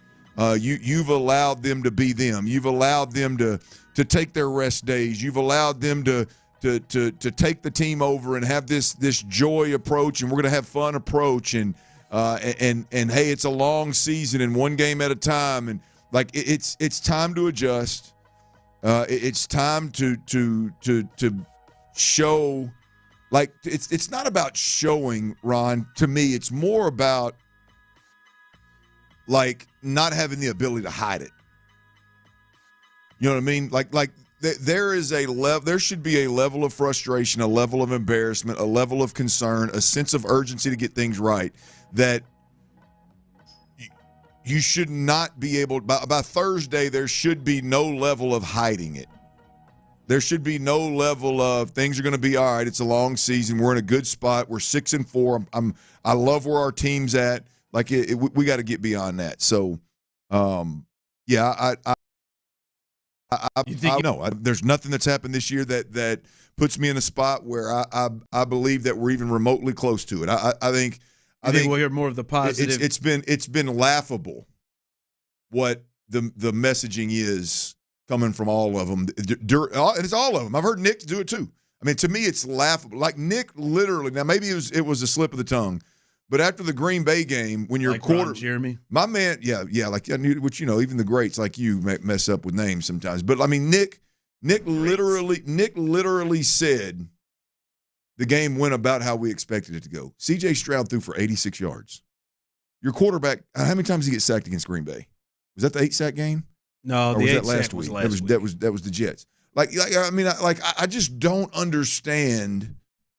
I don't understand that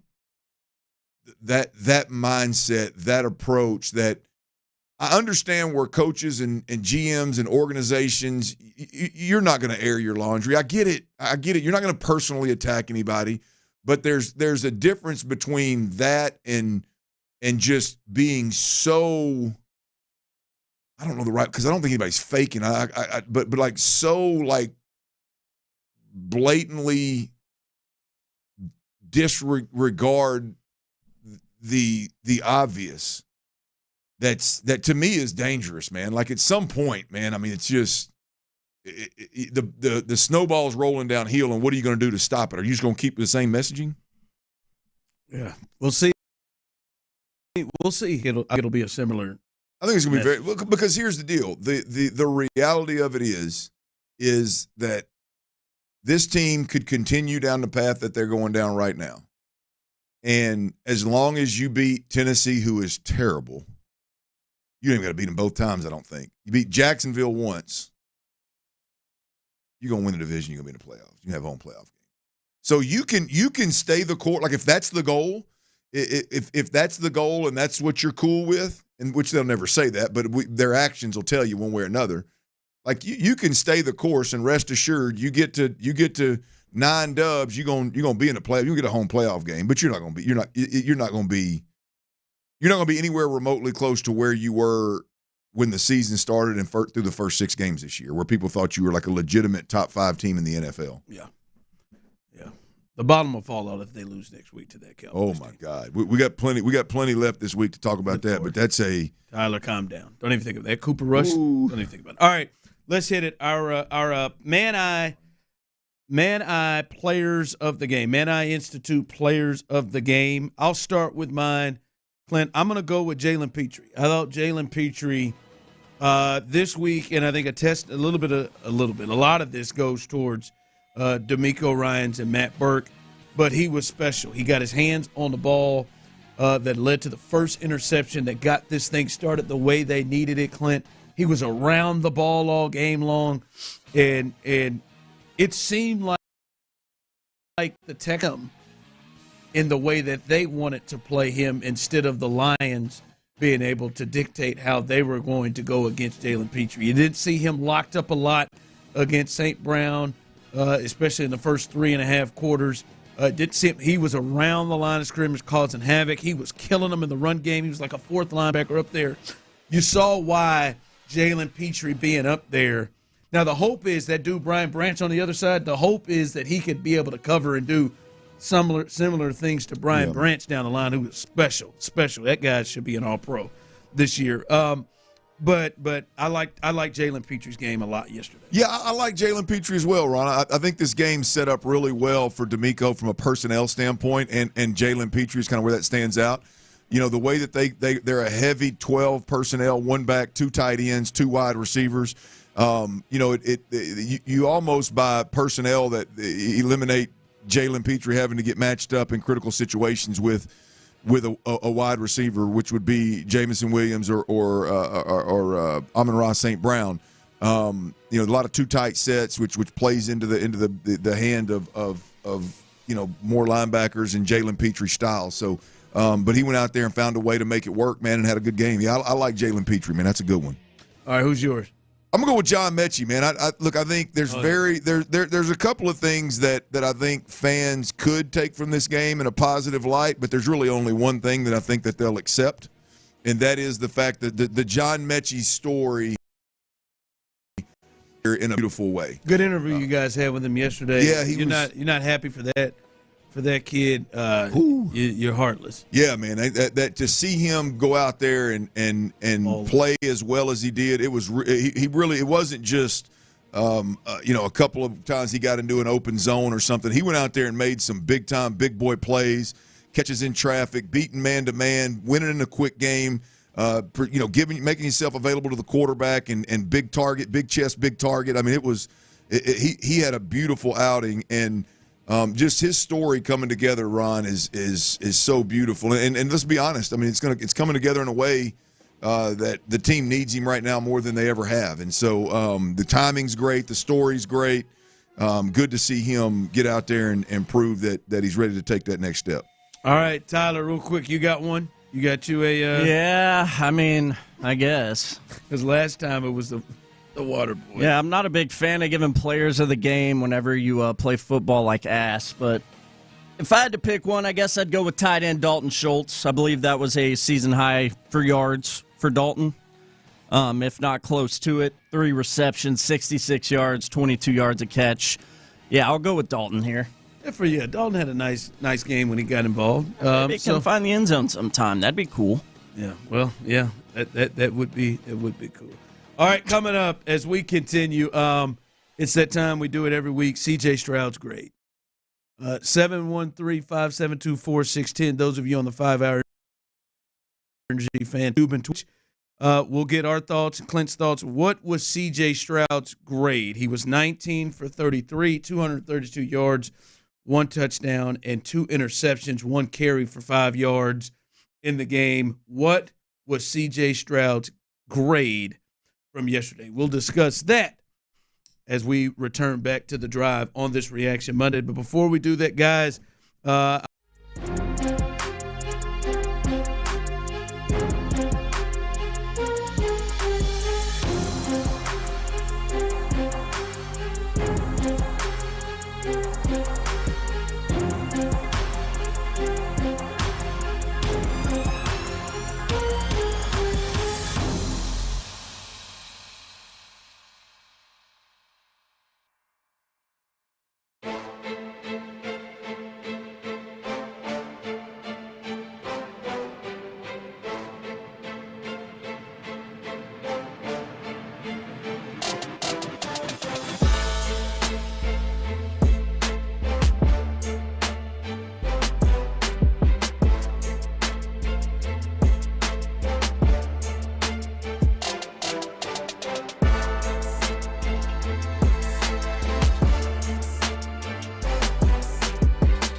For the fan who cranks up the energy with every game, 5 Hour Energy introduces the Stand the Fan limited edition fan fuel flavor.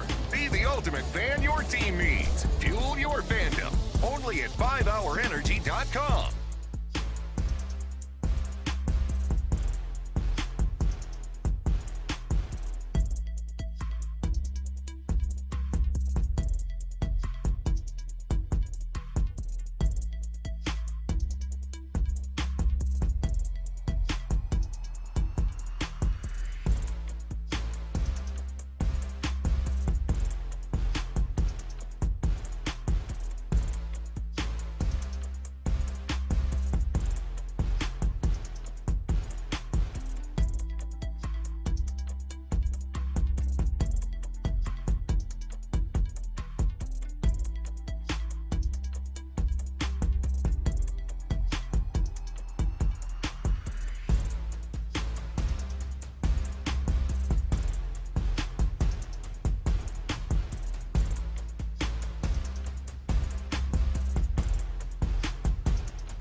For steamy Vicks Vapors. Use as directed. Vapo Stick for use ages 4 and up. Vapo Shower Max use for adults only. KILT FM HD2 Houston. Insider access, exclusive content. Sports Radio 610. The Texans play here. An Odyssey sports station.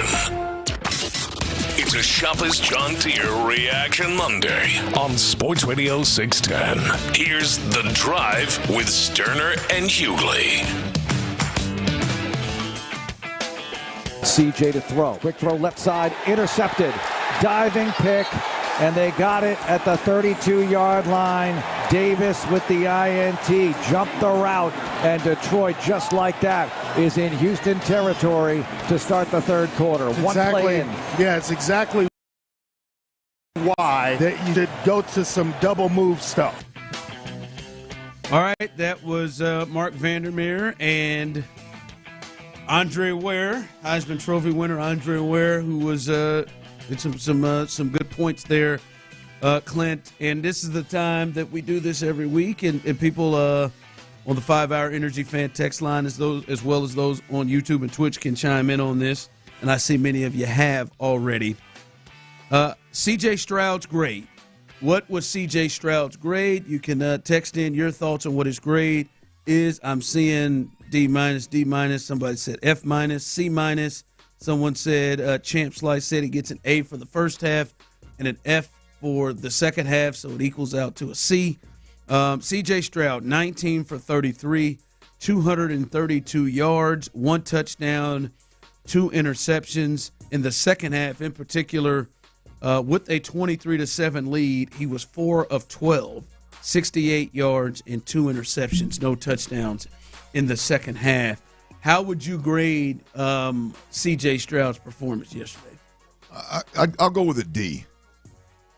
I'll go with a D, and that's only because the first half was so well executed. It was a thing of beauty there. But look, when you're a quarterback and you got a 23-7 lead, you got the ball coming out at halftime.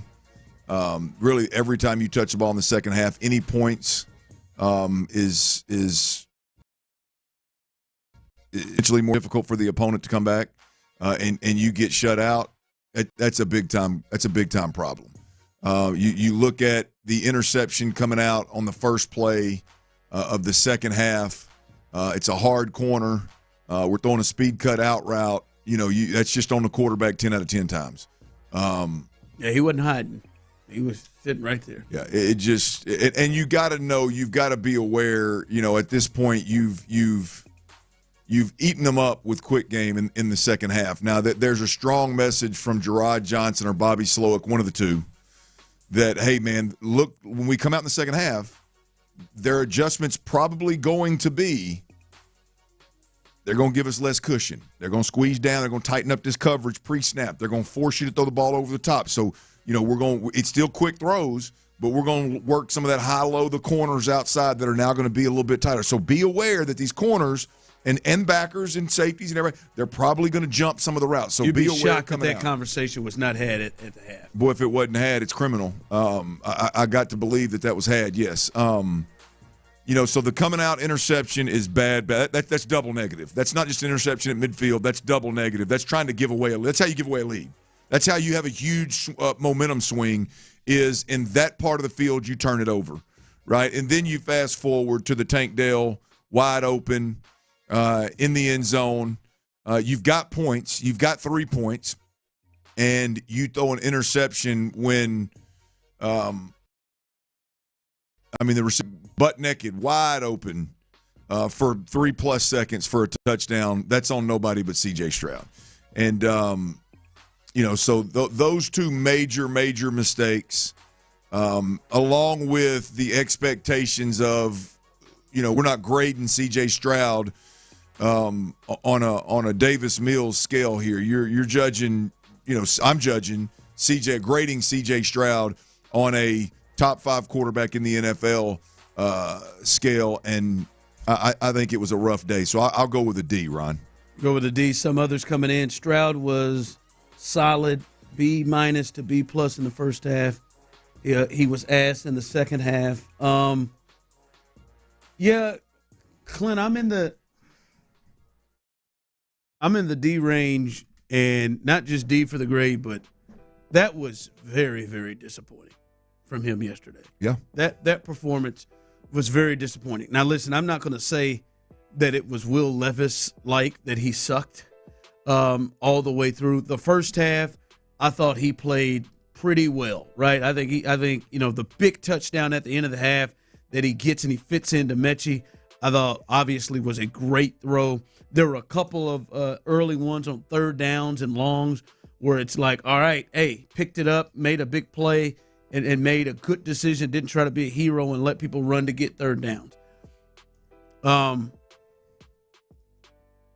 I think he put them in and helped put them in a defense to win this game and be up 23. 23-7 at the half. And Clint, this may be harsh to some, but I mean, it is hard for me not to point at a bigger reason of why they lost the game than C.J. Stroud. Expectations or not, if they don't turn the ball over, if he does not turn the ball over, they don't win the game, or they don't lose the game. Especially the second. The second one, as you just talked about, just running wide open for long stretches. Right, and there wasn't real pressure, right, to get him. There was a defensive end running towards him, but he could set his feet. He could do all this and everything. He waited so long that made the defensive lineman have a better shot to distract him on the throw. That makes it 30-13. Not only did they not make it 30-13, not only did they not have a chance to make it. To make it 26-13 by kicking a field goal because they were in field goal range. It was a pick and just absolutely changed the game. Yes, there were other factors of why this team lost. But coming out, Clint, I know I said it up there, the only way the Texans really going to lose this game is they start making mistakes to help them. If they start making mistakes to help them, if this was not like any of these tip ones that maybe Jared Goff said he got away with, or a Hail Mary one that's an interception, as I heard Sean saying last night, sloppy turnovers.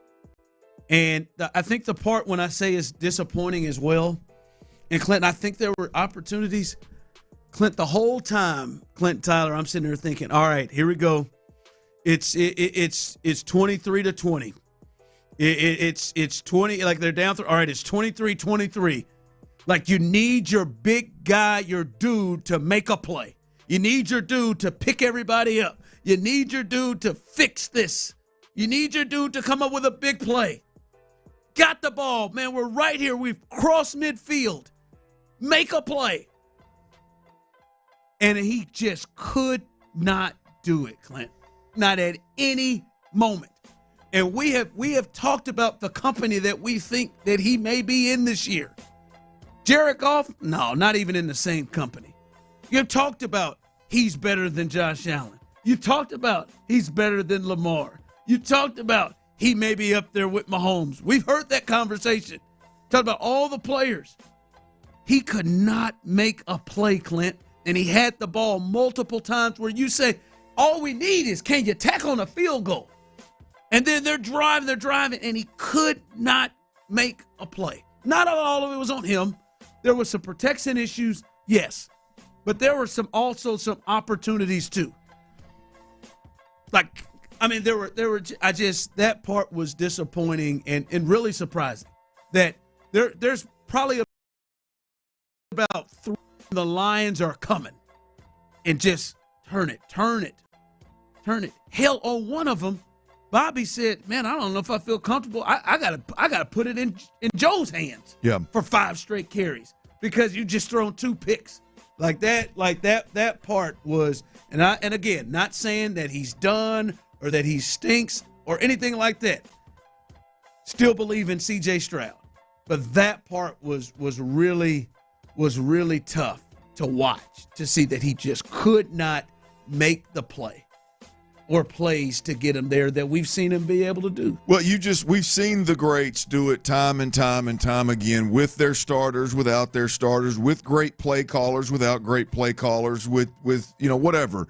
The fact of the matter is the offense was great in the first half. They struggled in the second half. You still got to the fourth quarter with a 1-score lead. It was a 1-score ball game. You got to the fourth quarter, literally late in the fourth quarter, with the opportunity to give your team a lead and put some serious pressure on a quarterback that it just wasn't his day in Jared Goff, and you failed miserably multiple times, as you said. Like it was an opportunity for C.J. Stroud to re-emerge, if you will, as one of the better quarterbacks in the league and show why, and it didn't happen.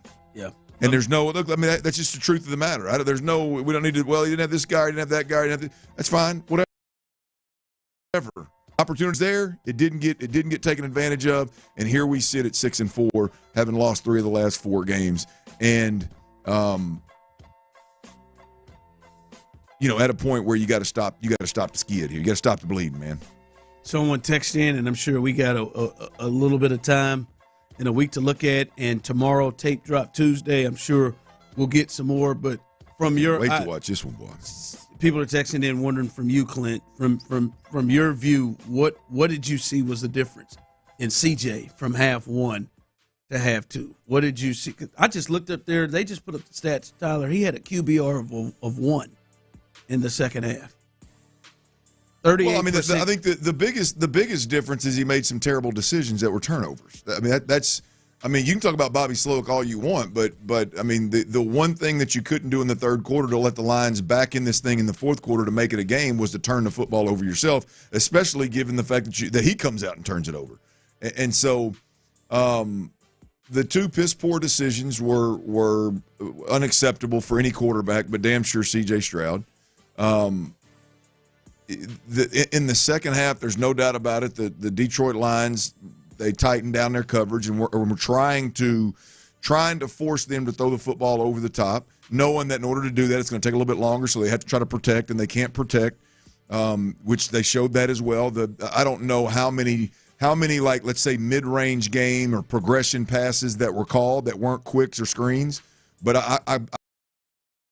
I'm willing to bet 30 to 40% of them you were pressured on anyway. So it was there. It was just being masked by the play caller. That all the pressure that we typically seen. So, that happened, and then you look at the inability of Hutchinson to win in critical situations. That was not being critical of Hutch, but it's just a reality of it. So I think there's something to be said about the guys that were missing. I thought that was interesting. On 2 third downs, he was in that direction, in Hutchinson's direction, pretty quick. And I just watched that last one. I think he was working Schultz, and Schultz slipped on like a little pivot route, so he just came back to, because if he would have started out on Hutch, he would have hit him at the numbers, and he was open. But he started out to the right side and came back across the field to Hutch, and by that time the DB had already recovered and was all over his back. He'd already closed the ground between, he was so close to the middle linebacker. The middle linebacker obviously came into play, whereas if he would have started there, Hutch would have actually been open. But he started to the right side, and it looks like, you just see it, like if you watch it, they keep showing the highlight of that last play. If you look at it on the bottom right hand of the screen, it looks like Dalton Schultz slips when he's trying to run like a little pivot route. And so that's why he came off. So if that is the case, add one more, and I don't know yet, we'll see, but add one more of your highly paid veterans that it's expected to be a game changer. Add the fact that he slips in a critical moment, which is in football, but it's still a critical moment. It's still the inability to execute. And so add that to the list of veteran guys that didn't impact players that impact the game positively. Yeah, there was that last third down on Hutch where it didn't seem like it was his first read, but I remember another third down before they were a little deeper in.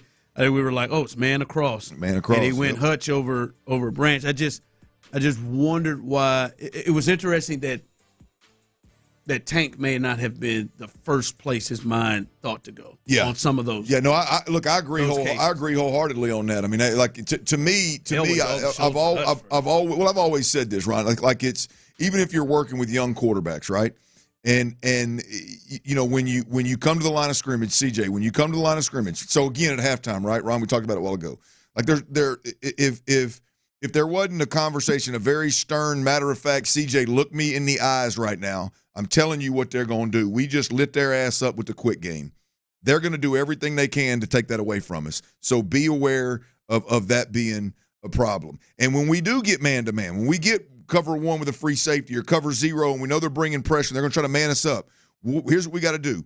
We've got to find Tank Dell. He's our man beater, right? Or whoever Dalton Schultz, who you want to designate as that man beater. It's damn sure not Hutch, right? So that should have been very clear that we're going to call quicks, and we're going to go to Tank Dell because he's the one that can create the separation, and here's how we're going to do it. It's very obvious, easy conversation, and if it's not Tank Dell, then it's where you're using two guys, you're using a concept to win instead of your best player to win. It's got to be one of those two. And you can't tell me that Hutch on a lazy-ass bang post over the middle is your best route. Yeah. Like you said, against their best DB, who ought to be a damn all-pro player. Yeah. That can't be your best option. So, again, and I don't know if that's lack of Bobby and Gerard coaching him, or if that's CJ doing what, giving CJ all the freedom to do whatever the hell CJ wants to do, and he picks to do that. That's got to change. Yeah. All right, coming up as we continue, there is some silver linings to the game. As difficult as it is a loss, and I would argue maybe the most difficult loss in the DeMeco Ryans tenure here in the last year and a half plus. There is some silver linings. We'll discuss those coming up next. All right, before we do that, we got to talk about them silver bullets. Silver linings next, silver bullets right now, ladies and gentlemen. You know what I'm talking about.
the ultimate fan your team needs. Fuel your fandom. Only at 5hourenergy.com.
Smart device, follow our channel, crank up the stream, and enjoy. Energized by 5 Hour Energy, it's the Sports Radio 610 video stream. A new way to experience Houston's sports leader.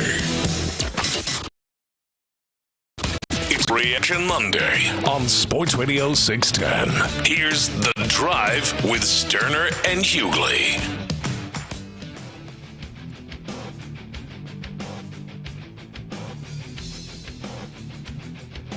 All right, welcome back in on a Reaction Monday right here on The Drive as the Texans take obviously a tough one. They've lost the last two, and they lose yesterday to the Detroit Lions, right? Like, they're like when you say it out loud, when you say it out loud, hey, man, how do you feel about the Detroit Lions? You think they're the best team in football? I do, yeah. Tyler, do you think they're the best team in football? Right now today, yes. Yeah, I think there are many people who believe that they are the best team in football, at least the top two team in football. And you got no Nico, no Will Anderson. There is an argument if you remove the quarterback. There's an argument those are your two best players on those sides of the field. Like when they have played, Will Anderson and Nico Collins have played at all pro level. When they've been on the field, all pro level, best at their position level, type of level they have played at. You lose them, you gotta shift around your offensive line, and now Jarrett Patterson is your center net to be is now your guard. Like, you're doing all of that. And you go up against what you just said, you two just said, the best team in football, and you're up 23-7, and you end up losing at the buzzer, 26-23. Like, when you say it out loud with everything you're missing, you feel like, damn, all right, they competed, they look, but it sure as hell don't feel that way. It feels like the lowest point of the season for many. But Clint, I know as hard as it is, as you can watch it and kind of have to grow from this, there are some silver linings to what we did see last night. Yeah, look, I think I know nobody wants to hear about the positives after what the hell we watched yesterday on Sunday Night Football. But yeah, I do. I do. I think, and I'm going to start with the biggest topic, or at least the person that's involved in the biggest topic in radio in Houston, and that's Bobby Slowick. The plan was a huge step in the right direction. All I've asked for is a guy that comes out and don't do the same stuff that you've been doing and expect a different result. Don't come out and continue to put C.J. Stroud at risk and then point out execution and we're doing things right and this or that. Change what the hell you're doing. I specifically have been asking for more quicks, more screens, and a commitment to the run game. Right? We got every bit of it. Came out and he ran the football 6 of the first 8 snaps. He came out and there were quicks all over the place. There were screens all over the place. And it led to did they have a sack in the first half or were all of them in the second half? There were 4 overall. I think they may have had 1 in the first half. But he certainly was not getting hit anywhere. It looked not even remotely better. Close. The defense was absolutely ridiculously good. And I'll say the whole game. They were turned over. Jared Goff 5. He threw 5 interceptions. He had thrown 4 or 5. 4 all year. 4 all year long. Yeah. Turned him over 5 times. The defense had him uncomfortable all day long. You can say he missed a few throws throughout the game and a few open receivers because the pressure was turned up. The defense was really, really, really good against again an offense that's damn sure as balanced as anybody in the league. And right now after yesterday, because DeMeco held him down, I think he's now the second highest scoring offense per game behind the Baltimore Ravens, but it's still at like 31.8 or something like that. So still averaging 32 points a game. You held that offense to 23 points, which really 26 points with the last 10-yard field goal, the 10-yard drive that turned into a field goal. Defense was really good against a top-tier opponent. And then the last, John Mechie stepping up. And I'm not even talking about the feel-good side of this thing, Ron, even though that is what we should lead with, to be honest with you. But he played well enough 2 of the last 3 weeks, and you can really even say C.J. missed him on 2 throws last week that would have been probably 40-plus yards worth of catches and a touchdown. Yeah. John Mechie played well enough yesterday, and if you watched it, not just look at the box score, but watched it, like he played really, really, like it's convincing. He's got a real chance here. I mean, he's got enough of a chance to where I say you get Nico healthy and you got Tank, Nico, and Mechie. He could fill that third receiver void, that Diggs void. I think he could fill it pretty damn well.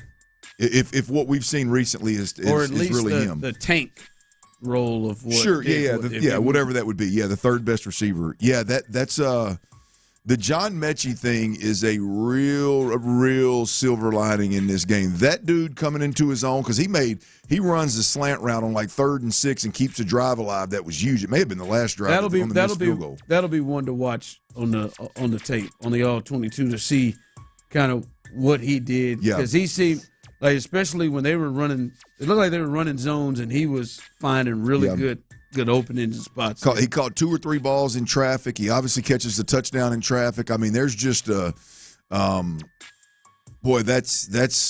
the Texans need that more right now than they ever have, because you get Nico healthy. Now all of a sudden you got Mechie coming. You've got a solid 3 with HUD that can give you minutes. That's impressive. So I think there were some silver linings in this football game. Hard to talk about them. But they're there and they're real. Yeah, I would agree. That last one you said, Mechie, probably because you may need him the rest of the way. There was no move made at the trade deadline. You've lost obviously Stephon Diggs, and you would hope that Nico returns next week. But you're going to potentially need somebody else to fill that void, and for him to step up. He led the team in receiving yards and caught the touchdown and everything last night. That was big, and now you hope to see it continue. Too, Ron. I mean, look, that's like if they're going to play offense the way that they did last night, right? Which I would advise that they do. Then you need guys that can win right now in the quick game. You need guys that can block in the screen game. You need guys that can block in the run game.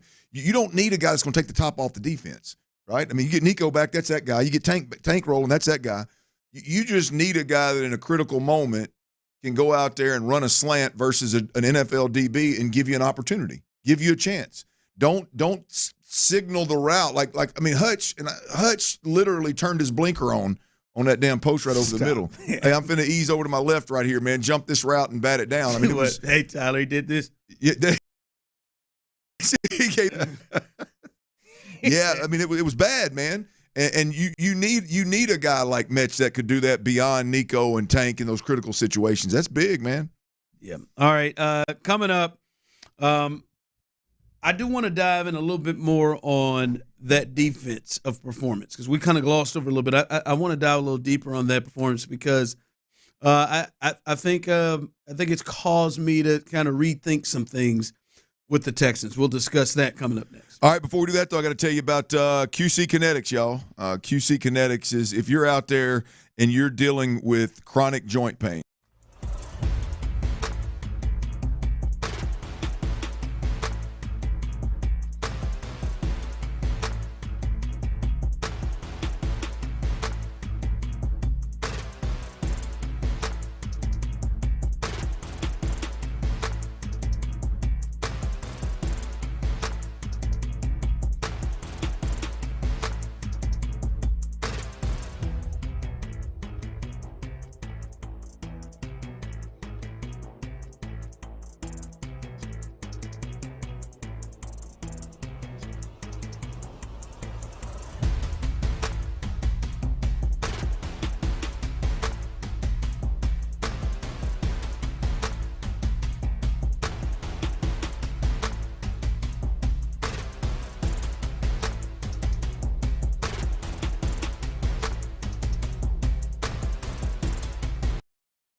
Camera, my husband some cologne, my sister cozy slippers, and that's just the beginning. Then I got 20% off other gifts, $10 off $25 spent, and earned Kohl's Cash. Thank you, Kohl's.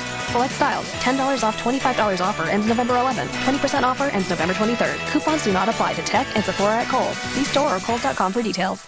Leasing a car has never been easier. Call our friends at D&M Leasing to learn more about Easy Lease from D&M. It's a Shopper's John Deere Reaction Monday on Sports Radio 610. Live from the Twin Peaks studios. Here's the Drop and Hughley. Goff with pressure arriving, throwing downfield, intercepted! Lassiter, his second of the game at the 1. He dove into the end zone. Are they going to mark him out? In any case, it's another Texans takeaway. Their 4th of the night. It's got to be a touchback, right? He was untouched. What a diving effort by Lassiter. Yeah, that was his second pick of the night. He is somebody also that the Texans are going to be looking at because he left the game with a concussion. At least was put in concussion protocol and never returned. But that was his second interception. The first one, the Hail Mary at the end of the half. He got that one, and then he made a hell of a play right there, Clint. That was a huge play in the game. CJ had just thrown the interception to open up the half. They had gone Lions pick, 12-yard toss to Montgomery right off the first 2 plays of the game, and it was like, oh, here they come. And then Lassiter, after I think this was actually a pick that was on Jared. Some of the other ones, Jared has come out and said, some unlucky bounces. This one was on him, and he made a hell of a play to get that pick. That was our 5-Hour Energy high energy play of the game. 5-Hour Energy, the official energy shot of Sports Radio 610 and football superfans. But no, big play from Kamari Lassiter, and as you said a little bit ago, 1 of 5 turnovers they had in this game. And Clint and the people, I think we got why DeMeco Ryans is one of the, I'd say, top 5 defensive minds in the business right now. Ooh. They gave him 10 days to prepare. He did it without Will Anderson. And it ain't just like Clint, like, oh, Jared Goff was making, as you said, like, no, pressure led to many of those interceptions. I'll give you the Hail Mary. All right, that's one he's throwing up. But the other ones, it wasn't like he was just throwing fair catches and they made plays. That was a hell. The interception we just showed by last year, that was a hell of a play that was made. Danico Autry didn't get a sack for that because it was an interception, it's never hit the ground. But that was going to be a chance for a turnover, some form or fashion. Yeah. That because he came around the corner and made that happen. And you could just see, Clint, everything was hard for a team that we have watched.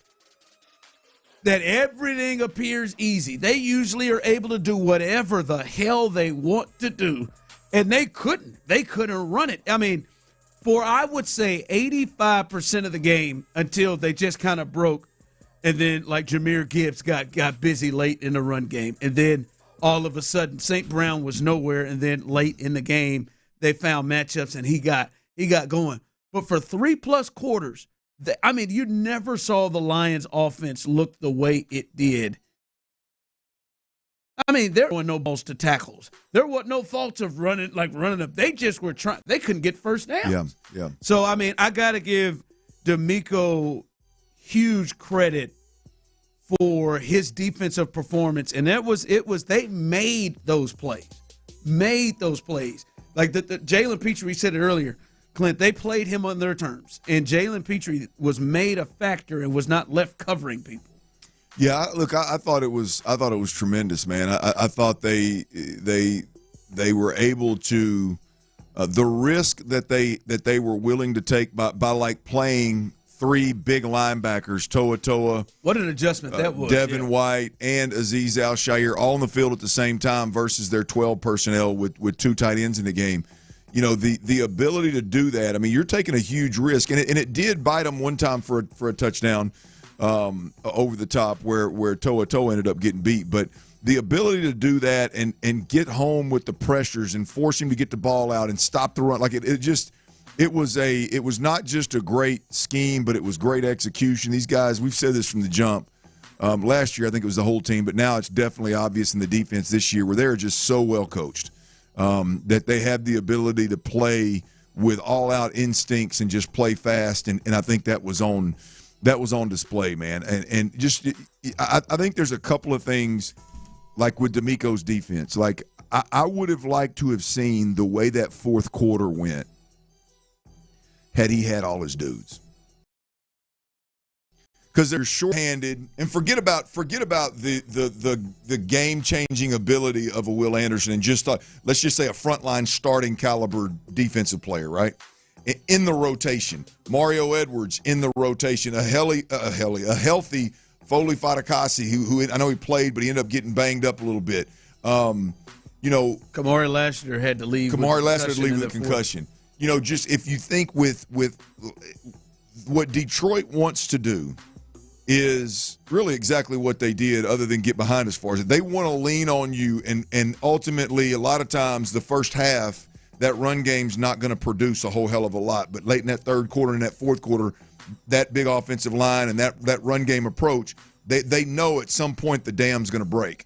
And I would have liked to have seen how long that dam would have held up if you had Will Anderson, if you had Mario Edwards, if you had the ability for DeMeco Autry to go inside and outside. You know what I mean? If you had a rotation of guys, and that's no disrespect to the guys that had to play, because Derek Barnett played tremendous. I mean, they were great. But if you'd have had your full complement of guys up front to go with that linebacker crew and the way that game plan kind of unfolded. Yeah, they had some guy number 72 that just showed up. Yes. He got a good number of snaps too. Yeah, he got a good number of snaps. Yeah. Where you're saying like it might have been some of these other guys that Mario Edwards might have. Yeah, been. Well, I would have liked to have seen them be able to rotate guys in more and keep guys fresher and see if that dam would last a little bit monster that is the Detroit Lions offense. And I'm talking more about their physicality up front and their run game than any other part of it. And it just that's their game. Their stick is it's going to wear on you in the fourth quarter. You're going to get tired of getting hit. You're going to get tired of trying to tackle these downhill runners, and the dam's going to break. And it just, boy, if it could have just held on a little bit longer in that second half, maybe we could have held on to a 3-point lead there. Not that in any way, shape, or form it's on DeMeco. I do think that obviously the second half adjustments were not great on either side of the football. But 19-0. Yeah, 19-0. But it's hard given that you held a team that was averaging 32 points to 26, and really when the game was in your hands, you held them to 23. That typically is a winning effort. Yeah, 23 with 5 turnovers. Yeah, that typically is a winning effort on the defensive side of the football. So I would have liked to have seen them make one more play to finish that thing off and maybe take it to overtime, but they didn't get that done. But yeah, DeMeco's defense was nice. I know a couple of weeks ago I questioned if this was a good enough defense to carry, to be a team where you could go defense, run game. Like that's what we're gonna run the football. We're gonna depend on run the football and being a good defense. Like that can carry us. Now I don't know if that can be possible, but what I do know is DeMeco can clearly put together that allows them to be able to have a performance like they had against a team like the Lions. Like if you've watched the Lions. Like it is easy. They couldn't get nothing going at all. I was listening to Detroit radio earlier. There's like, God, boy, I hate to see what that pass rush would have looked like if Will Anderson was a part of it. So I do see them as a defense. When you see what they did to the Lions, I mean that's enough. That's a defense that they can really, really lean on. Now I don't know if the other pieces are good enough to do it. But that's a defense that they can clearly lean on. That's better than I thought. Right? Like I'm sorry. I mean, hell, we got Jared Goff. This is his worst day. We got Josh Allen. This is his worst day. Right? Like I mean, Jordan Love wasn't particularly you got Anthony great. Richardson benched. Well, I mean, yeah. I was gonna say that. I mean, I was trying to get in the line. Like Jordan Love wasn't his best day. So I mean, you got to give it. I mean, that's three of the top quarterbacks on your schedule. I think Ron. I'm gonna tell you, man. Offensively, that first half product was championship caliber. The defense was championship caliber. We've seen glimpses of like championship caliber stuff against really good opponents. The defense against Green Bay. We mentioned that. It's the biggest thing for me in this game is I'm just convinced that the team's not ready. You know what I mean? I'm just forget all the other crap. The fact that the moment in the very end when we sit here and watch a Kansas City team that we ain't real sure who the hell they are, man. What are they doing? Who are they going to play this week? Who's healthy? Who's not? And Pat plays terrible one week and then great the next week. And it's – but you get to the fourth quarter and it's a one-score game and you leave more than a minute on the clock, your ass is in trouble. You're just in trouble. And that's who you expect C.J. Stroud to be, and it just that is the part, Ron, because you had it against Green Bay. You had it against these guys. Man, it hurts to realize that I think this squad just ain't got the makeup. Not yet, maybe. They ain't got to. Yeah, well, it's still. It's like I thought we were beyond the rebuild and we were ready. Like this squad just doesn't have the makeup that your championship caliber teams have. They just don't have that. Call it a killer instinct. Call it a poise. Call it a cool, calm, collected under pressure. And maybe that's what Detroit was saying last year, as they were up. Yeah. Like the Texans were last night. They were up against the Niners in the NFC Championship game, and they let that game slip away. So maybe it's a deal of them learning it right now, and maybe they just need to take another step. But we thought maybe they had potentially skipped that step, and maybe rethinking it. What you got coming up at the 4? We got to talk Bobby Slowick, man. Biggest talking point in Houston, biggest talking point in the city, and I got a feeling there's a lot of folks going to disagree. We got to discuss the offensive coordinator, Bobby Slowick. I'm going to lay this thing out for you nice and juicy, and you can do with it what you may. It's coming up next right here on Sports Radio 610, Houston's sports leader.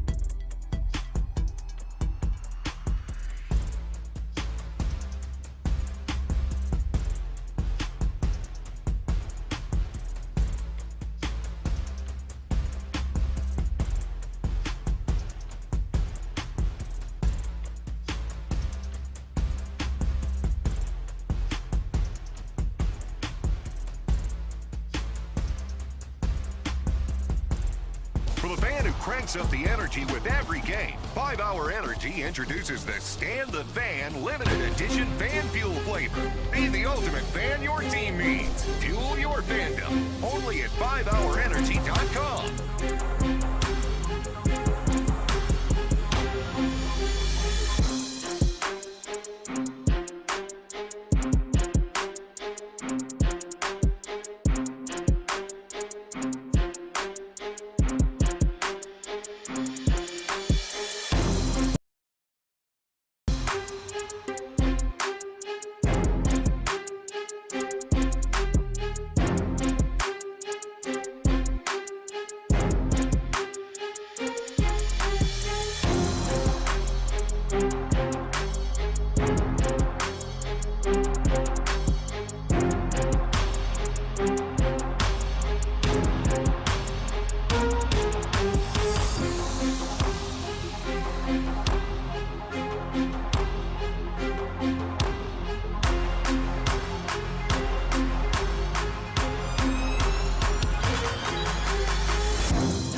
delivered from the Home Depot. Limit 1 per transaction. Exclusions apply. Full eligible tool.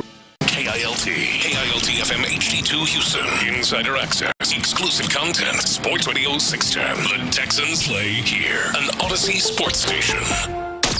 Sports Radio 610 presents The Drive with Stoerner and Hughley. Dive into the mind of former NFL quarterback Clint Stoerner. I like a good time. I like to have a party. I know you do. It's Dirty's Daily. Whew, this one of them parties that, boy, we got to, it's kind of mellow, kind of chill, man. You know what I mean? It's hard. Ain't too many smiles in the building. It is a Reaction Monday. And I would like to give all of our military men and women out there a huge shout out. Happy Veterans Day. That's right. Big shout out to everybody out there that go risk their lives and dedicate their lives to making what we do possible and the freedoms that we have on a daily basis possible. Big shout out to all that are serving right now, all that have served. And, I look forward to the days of hopefully we can be better to and for our veterans that have fought for our country moving forward. And on a day like today, I also hope that I don't just say it today, think it today, and then forget about it moving forward. Because I know that need help, and there's so many men and women out there that are currently putting their life on the line for all of our freedoms. I was going to say this here from the text line. This is Larry, still serving in the U.S. Coast Guard. Want to say Happy Veterans Day to all the veterans out there listening at 610 Clint and Show It's Ron. Thanks for your support. So, man. Yeah, I tell you, it's moving forward. That's one thing that I call it a goal, call it a desire, whatever you want to call it, man. I'd like to get more involved in some way, shape, or form of helping with our veterans, and just out of just sheer appreciation, respect, and admiration for what for what all of y'all do and have done on a daily basis, in dedicating your lives to protecting our freedoms, man. So big shout out, big thank you, happy Veterans Day to any and everybody out there. Also to the families of all of our military and our veterans. Thank you for the sacrifices that you make and made and continue to make today. And hopefully, again, I encourage everybody to remember and appreciate and respect and take note and be a part of every day, not just on Veterans Day, but a hell of a day to celebrate nonetheless. Also, if you're out there and you are listening on the Odyssey app, we greatly appreciate you. AUDACY. If you haven't downloaded the Odyssey app, please do so. And we carry DeMeco Ryans, obviously CJ Stroud live, and we've always got big time guests, and of course between Sean and Seth in the morning, and my boy Reg and J Lo in the middays, and of course T-Mill, me, Ron. Hell, I mean, you can always rewind and catch any segment out there. There's a rewind feature on that Odyssey app. You can take us anywhere you go. We greatly appreciate it. All right, let's get to it, man. Bobby Slowick. Bobby Slowick is the topic of conversation. Hell, Tyler was just telling us his name made an appearance on the Pat McAfee show today. So, boy, you know you made it big time if Pat's talking about you on a Monday afternoon. And is Slowick losing it? I'm gonna be honest with everybody out there, y'all. A lot of y'all, that's gonna piss y'all off. A lot of folks, it's gonna piss y'all off. Today ain't the day. Today ain't the day. It ain't Fall Guy Day. This ain't the week to blame this thing on Bobby, y'all. I hate to tell y'all have missed that train. Bobby Slowick was continuing to do the same thing over and over and over again and expect a different result. What is that? Is it insanity? Yep. Right. The last month, the last 5 weeks, hell, really 6-7 weeks, if you want to really get down to it. That was the time to get in Bobby's ass and be able to justify every single bit of it. This ain't the week. What Bobby Slowick did is exactly what I asked Bobby Slowick to do. on several fronts. And this is the game plan part of this. From a game plan perspective, he adjusted in a major way. All I ask for, I want to see more quicks, I want to see more screens, and I want to see a commitment to the run game. We saw every bit of it, man. The quicks and screens were tremendous. The way that he deployed Tank Dell in those quicks and screens and bootlegs and making him the right now option, the first option in progressions early on. The way that he committed to the run game and didn't veer away from it, to me, was a huge part of the fact that C.J. Stroud didn't get the hell beat out of him for the entire game. Now, it got a little hairy there in the fourth quarter when you had to take some risk, but I think that had a lot to do with it. Number one priority going into this ball game, number one priority after the first 8 weeks of the season, Ron, had to be, or 9 weeks of the season, had to be, we got to protect C.J. Stroud or he's going to get hurt. We're going to lose our game changer. We're going to lose our leader. Bobby Slowick was able to do that. And if we're being completely honest, the adjustments were great in the first half, and they were enough to win in the second half. But your top player, your top players torpedoed any chance that this team had of getting out of NRG Stadium last night with a W. The OC in the second half, when you had a lead, kind of score, he dialed up a nice bootleg option with Tank Dell. Not the underneath, because Detroit adjusted, right? He had been setting it up. Detroit adjusted. They were going to take away all that quick stuff. So what does he do? He takes and he shifts Tank Dell to the guy that's going to run the deeper route. What happens? He busts wide open. What's that go, Tyler? Bust it wide open. Tank Dell. Tell him bring it back. Bust it. Hey, wide open. And the quarterback's late. The ball floats. Larry called it a lollipop last night. And instead of a touchdown, which makes it damn near impossible given the clock, and the way your defense is playing for Detroit to come back, it's an interception. And instead of being, what'd you say it was going to be, Ron? It was going to be a 30 to... It would have been 30 to 13. 30 to 13. It stays at 23 to 13, and Detroit's got the ball going the other direction. Your top players torpedoed any chance that the Texans had offensively of adding more pressure and ultimately getting out of that game with a W. Ron, another thing I'm hearing a lot of is the conservativeness of sticking with the run. That one's my favorite. And I'm going to tell you what. Because next week it'll be he didn't run it enough. Right. Well, this is one where I knew, given the way the game was going and the way he was running it and the way there was a lack of production, I knew that this – but this is one of those where I don't have to agree with every damn play call, but I damn sure understand the method to the madness, man. One, it's been the best weapon, the most consistent weapon that you've had all year long. And good run football teams don't run it the first half and go, well, we're only going for 2 yards a carry. Let's just get completely away from it, and let's go back to what – shut down Derrick Henry. They stopped him. We're done. Let's go back to what was getting our quarterback killed before. So, real quick again, the best thing this offense has done consistently all year was run. Absolutely. The worst thing that the team does is protect C.J. Stroud. I got you. So folks are mad that he continued to run the football. 23-7 lead.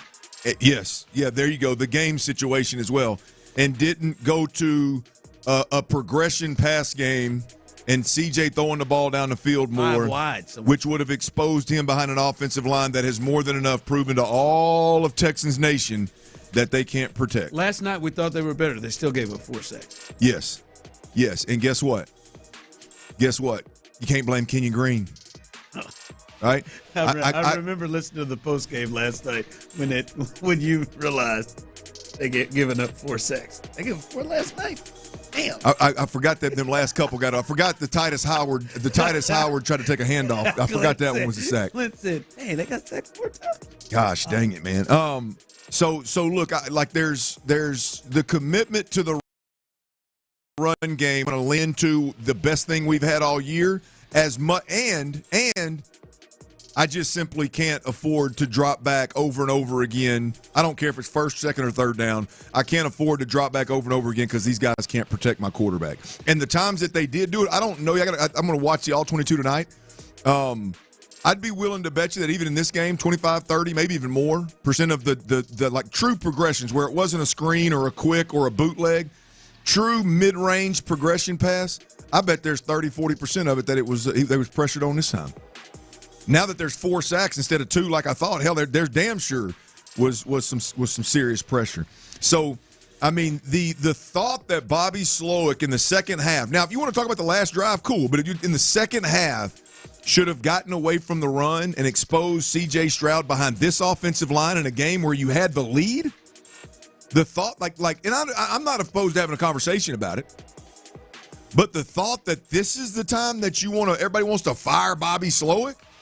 I just can't get down with it, y'all. This ain't the week for me to really get on Bobby Slowick. And I'll tell you what, I've been as critical as anybody on Bobby Slowick. I've been hammering Bobby's ass for 3 weeks. And I don't want to hear nothing about Diggs and Nico and this and that. I don't want to hear nothing about who's out and who's not. I'm worried about all that. Well, this week, given the way the Detroit Lions adjusted, tightened up, whether they're playing man or zone, they were going to take away that quick stuff. They were going to play more physical at the line of scrimmage and risk letting big plays happen. To the fact that there was no Diggs and there was no Nico Collins as a real issue for the Houston Texans in the second half based on how Detroit adjusted. I can really lean into that, Ron. So I just, with Bobby Slowick, man, was he great? No. But this ain't the week to lean into him. Here's a few things real quick, Ron. Would I have liked to have seen Bobby Slowick be slightly more aggressive in the last 2 drives? Maybe take a little more risk. I would have liked to have seen that. Would I have liked to have seen Bobby Slowick dial up something off the quicks, like a fake screen and go? You see it all the time in a college game. Maybe a double move off of a quick that you had ran, snag and go, or quick out and up kind of deal. Yeah, I would have liked to have seen that. Would I have liked to have seen Joe Mixon involved in the pass game in the second half, kind of like he was in the first half, and see if he could beat some man coverage? Yes, I would have liked to have seen that, given that we saw Xavier Hutchinson so much. Yes, I would have. Would I have liked to have seen less Dare Ogunbowale in the backfield on third down in critical situations? Yeah, I would have liked to have seen that. I would have liked to have seen Tank Dell targeted more down the stretch in critical situations instead of Robert Woods and, as I mentioned, Xavier Hutchinson down the stretch. I would have liked to have seen him do a little more with Tank Dell right there. But, boy, to get to the fire Bobby Slowick. Now, what Bobby Slowick was up to doing, what he was exposing this offensive line and C.J. Stroud to, yeah, you could be hot leading up to this. But this one here, they're going to win a lot of football games with this game plan that you saw today or yesterday. So I can't get down with the fire Bobby Slowick, and this is a Bobby Slowick problem. Not today. I can't do it today. Yeah, I just think people just need to admit that you have one, as I've said, and many of you you can take it how you want to take it. It is the truth. Many of you, he is going to be the fall guy because you can never look at the other plays. Like tonight, anybody watching football understands and knows C.J. Stroud was the biggest issue with that offense last night in the second half. Right? C.J. Stroud and the offensive line were the biggest issues what happened in that second half. But nobody wants to go there. So the person that it is easy to go to is Bobby Slowick. Because what excuses do many of you give C.J.? Oh, his offensive line sucks. But Joe Mixon's been hurt half the time. They don't have a running game, or his receivers are hurt all the time, and he's making. You know who else has to deal with that? Bobby Slowick. Bobby Slowick has to try to call plays with an offensive line that can't run block or pass block most times, unless Joe Mixon's in the game and it's only a certain amount of runs. He has to deal with all of the injuries. He has to come up with a passing game that has a quick game that also includes a passing game that doesn't include Nico Collins and Stephon Diggs because they're injured. He has to do all of those things as well. And the thing that I love the most is what many of you just plays didn't work. And then think to yourself, why didn't the plays work? Is it because it's a bad play call, or is it because, hey, man, it don't really matter what he calls sometimes when these guys get their ass kicked the way they do up front and when these guys don't execute that the way they should? But many of you, he's so predictable. There were 7 drives in the first half or in the second half, because I know many of you aren't talking about the 23 points he put up in the first half. But the second half, there's 7 drives. 3 of them, he started with a pass. 4 of them, he started with a run. In those 7 drives, in any of the sequences, never were they the same. The first one was a pass, pick 6. That one, or a pick or interception, ended the drive. The next one was a run and then a pass and then a pass. The next one, I'm going to go right through them because all y'all just keep saying, he does the same thing. He's so predictable. The next one, it's the third drive. Run, then pass, then run, then pick. Right? Different sequence every time. The next time they get the ball in the fourth quarter. Pass. Do it all on those downs. The next one, they get it. Pass, run. He had a different sequence every single drive in the second half. So it wasn't predictable. It wasn't he runs it, and then throws it like many of you make it up to be. No, it wasn't. No, he did things different. And in this game, his guys didn't execute. They should have put up 30-plus points in the game. Now, I'm not going to sit here and do like many of you all do with some members of the team and the offense and absolve them of any blame. No, I think he does get some. I think he does have some place of blame to go through. And I think he does the last 4 weeks. You don't just score 15 points in the second half over 4 games and be down 40-6 in 2 games in a row in the second half the last 2 weeks without the offensive coordinator getting any. But it ain't all on him. You want to fire? He gets fired when he doesn't have he didn't pick Kenyon Green. He didn't pay Titus Howard. He didn't pay Laramie Tunzel. He didn't pick Juice Scruggs. It ain't none of the people's fault that picked him. And it ain't nothing what they like. Come on, man. It is utterly ridiculous that you just roll through for this guy last year who did what he did last year. Yeah. Oh man, he stinks. You got Nico? No. Does he have Steph Diggs? No. Does he have a good offensive line? No. Does he have a terrible offensive line? Yes. Is his quarterback helping him? Not as much. Like this, let's fire Bobby. Get out of here with that. You kidding me? Every excuse you make for CJ, Bobby gets. Get out of here with that. Let's get him. We be better. Get out of here with that. Coming up. What are the Texans now? What are the Texans now? What are they right now? Are they a team that's going to make the playoffs? They're a team. Are the Texans right now? We'll discuss that next. All right, let's talk about our Vision Homes for a second.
cranks up the energy with every game. 5 Hour Energy introduces the Stand the Fan Limited Edition Fan Fuel flavor. Be the ultimate fan your team needs. Fuel your fandom. Only at 5hourenergy.com.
reaction starting at 6 a.m. on Shoppa's John Deere Reaction Monday. Sports leader. Sports Radio 610. It's a Shoppa's John Deere Reaction Monday on Sports Radio 610. Live from the Twin Peaks studios, here's The Drive with Stoerner and Hughley. All right, welcome back into Reaction Monday, and we'll get to what the Texans are, but it comes, it comes and it goes, and I think Bobby Slowick is the biggest story right now with the Houston Texans, at least from the fan base that we get, that we talk to through the text line, through YouTube and Twitch. That's the number one thing. It's Bobby Slowick, Bobby Slowick, Bobby Slowick. Hell, we try to open up the phone lines, and Bobby Slowick, Bobby Slowick, Bobby Slowick is where people wanted to go. And I see a ton of people who just responded to our last segment there, and rolling through again, like someone here, Ronald is wrong. It's Ron, my mom, my wife. Ronald is wrong. The problem with the play calling is that personnel shows the defense what is coming. Tegan Cotoriano and Stover check in. Schultz checks out. Defense knows that it's run. Agumbawale comes in for a pass pro. Defense knows. No. Dare took a handoff for a draw for 11 yards.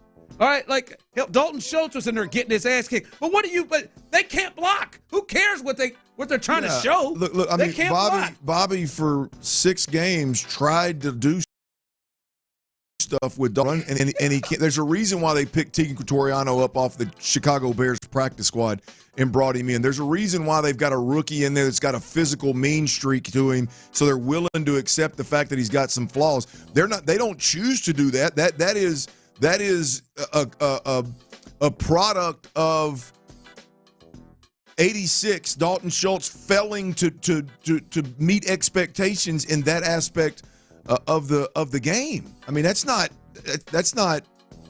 like the Dare Agumbawale thing. That's not Bobby. They traded away the best backup running back they have, and Damian Pierce can't stay healthy. So Dare Agumbawale is what they have. You think Bobby Slowick wants to go out there and what was it, 4 games ago? Dare Agumbawale, 5 games ago, Dare Agumbawale's got 20-something touches?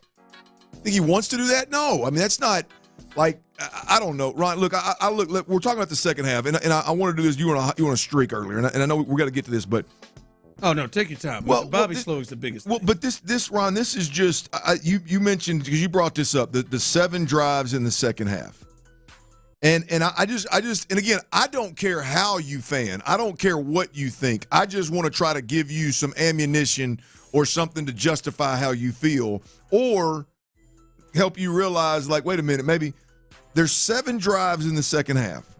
The first drive, Stroud throws an interception on the first play. Oh, it's completely on Stroud. Wasn't a tip ball. It was a piss poor decision, bad throw, right? The second drive is the drive they're backed up, coming out on the 1-yard line, coming out against a team like Detroit, really against anybody.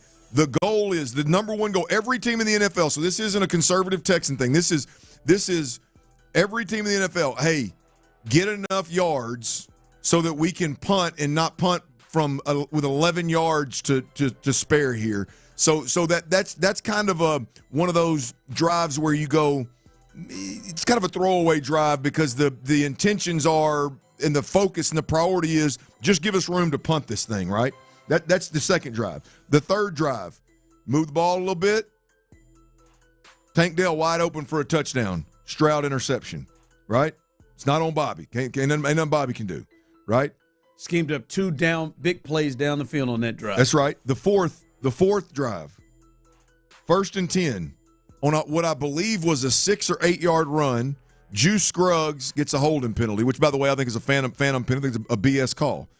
On 1st and 20, one of your veterans, it's not Kenyon Green, it's not Juice, it's not Jarrett Patterson, Shaq Mason. One of those pass plays, trying to play action, hard play action, and take a shot down the field. McNeil just kicked his ass. Shaq Mason, sack. Now you're in 2nd and 30. What do you want Bobby to do for 2nd and 30? Tough to call plays right there. 5 wide. Tough to call plays right there, right? Especially when you've proven over the last month that you can't protect your quarterback in the mid-range to deep-range game, right? All right, the fifth drive. Again, you're backed up, coming out. Leading. Middle with a little suspect. And then Hutch can't win. That's when this is the play you're talking about, Ron, where they flip the field, start the fourth quarter. Hutchinson, they get the safety on Hutchinson man-to-man, and he turns the blinker on and lets everybody know he's going to run this post. He's going to turn left inside, and a safety is able to break that up right there. It's not on Bobby. Bobby drew up a perfect man-beater, and CJ decided to throw to Hutch. Didn't get it done, right? The sixth drive, Cade Stover gets a penalty. End up in 3rd and 10. Guess what happened? Your highest paid offensive lineman whiffs on some man named Jared Parham. I don't even know if I got that first name right. To this person who's texting in, it's not about the play calling. It's about the scheme that the tight ends are always blocking. Oh, he's going back to that last conversation. Blocking, yeah. That since the Minnesota game, how many times has that been an issue? So Tunsil and Titus Howard on 3rd and 10, the most critical point in the game right there, where you need to move the ball 15, 20 yards to get a shot at a field goal. Tunsil, your highest paid player, gets beat like a drum, and Howard tries to strip the ball from your quarterback and damn near causes a turnover. That's on 3rd and 10. The next drive, you get into field goal range and you missed a 58-yard field goal. I just don't know how. I understand some of the frustration of some situational football, or maybe not so much commitment to the run, or maybe this or maybe that, or maybe you can talk about that tight end package. That's fine. We can have a conversation about that. I don't know how you look at that's how the 3rd and 4th quarter unfolded, and this is when you choose to be. I understand you hurt. It sucked. You get shut out in the second half, but that right there happened in the second half, and Bobby Slowick is the first one that gets the finger. That's tough. Yeah, and the ones texting in who are enjoying yourselves hit me with it must be nice to have Andy Reid in Kansas City. No, Andy Reid pisses me off too. Andy Reid has his blind spots too. Andy Reid refuses to help his tackles, even though they get their asses kicked, which is potentially a thing that could really help the Texans when they play him. He won't chip. He won't chip enough for my liking, even if the guys coming around just whooping their ass. But also, Patrick Mahomes just blew 2 wide-open touchdowns yesterday, and I don't blame Andy Reid because Patrick Mahomes blew touchdown throws. Or I don't blame him for every little thing that happens with the offense. He has his warts. He has his problems. No, you think Bobby's cute. Andy gets cute as hell. He was a 2-yard line with Kareem Hunt and throwing it. Bondolurski. Yes, all of these guys get cute. But my goodness, man. Like it's just forget everything that you saw last year. Forget everything. And then just absolutely forget. Like I'll be mad at Andy Reid when he waltzed out there with Juju Smith-Schuster as his lead receiver one week. And what the hell are you doing? Come on, Andy. Give me a passing game. This thing. They can't block up front to start with. They can't block up front. As Clint said, that handicaps everything that you want to try to do. I mean, he at least got to get a mulligan for that one. They can't block up front no matter what combination they put up there. One thing we do have to address, and Bobby Slowick, for those of you the Bobby haters, he'll make an appearance here. These second halves for the entire team, 40-6 the last 2 weeks. That's almost unbelievable. 40-6. We'll address that and T. Mill's best bets coming up next. All right, breathing is one of the most essential parts of living, y'all. You got to breathe well to sleep well. You got to sleep well to live well.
cranks up the energy with every game. 5 Hour Energy introduces the Stand the Fan limited edition fan fuel flavor. Be the ultimate fan your team needs. Fuel your fandom.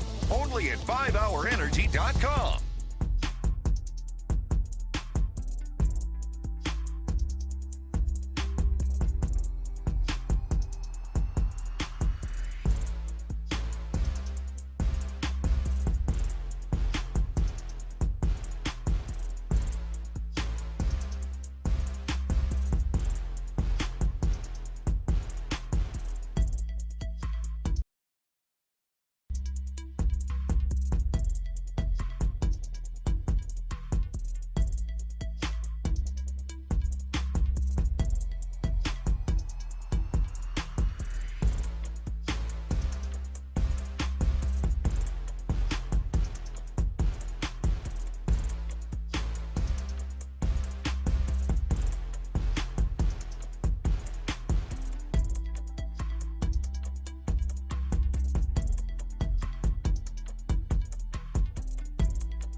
Wow, no, not that. Any size soft drink for just $1? Gotta be Wendy's. Limited time only. Price and participation may vary. A la carte only. Not valid in a combo. Exclusions apply. It's a Shopper's John Deere Reaction Monday on Sports Radio 610. Live from the Twin Peaks studios. Here's The Drive with Stoerner and Hughley.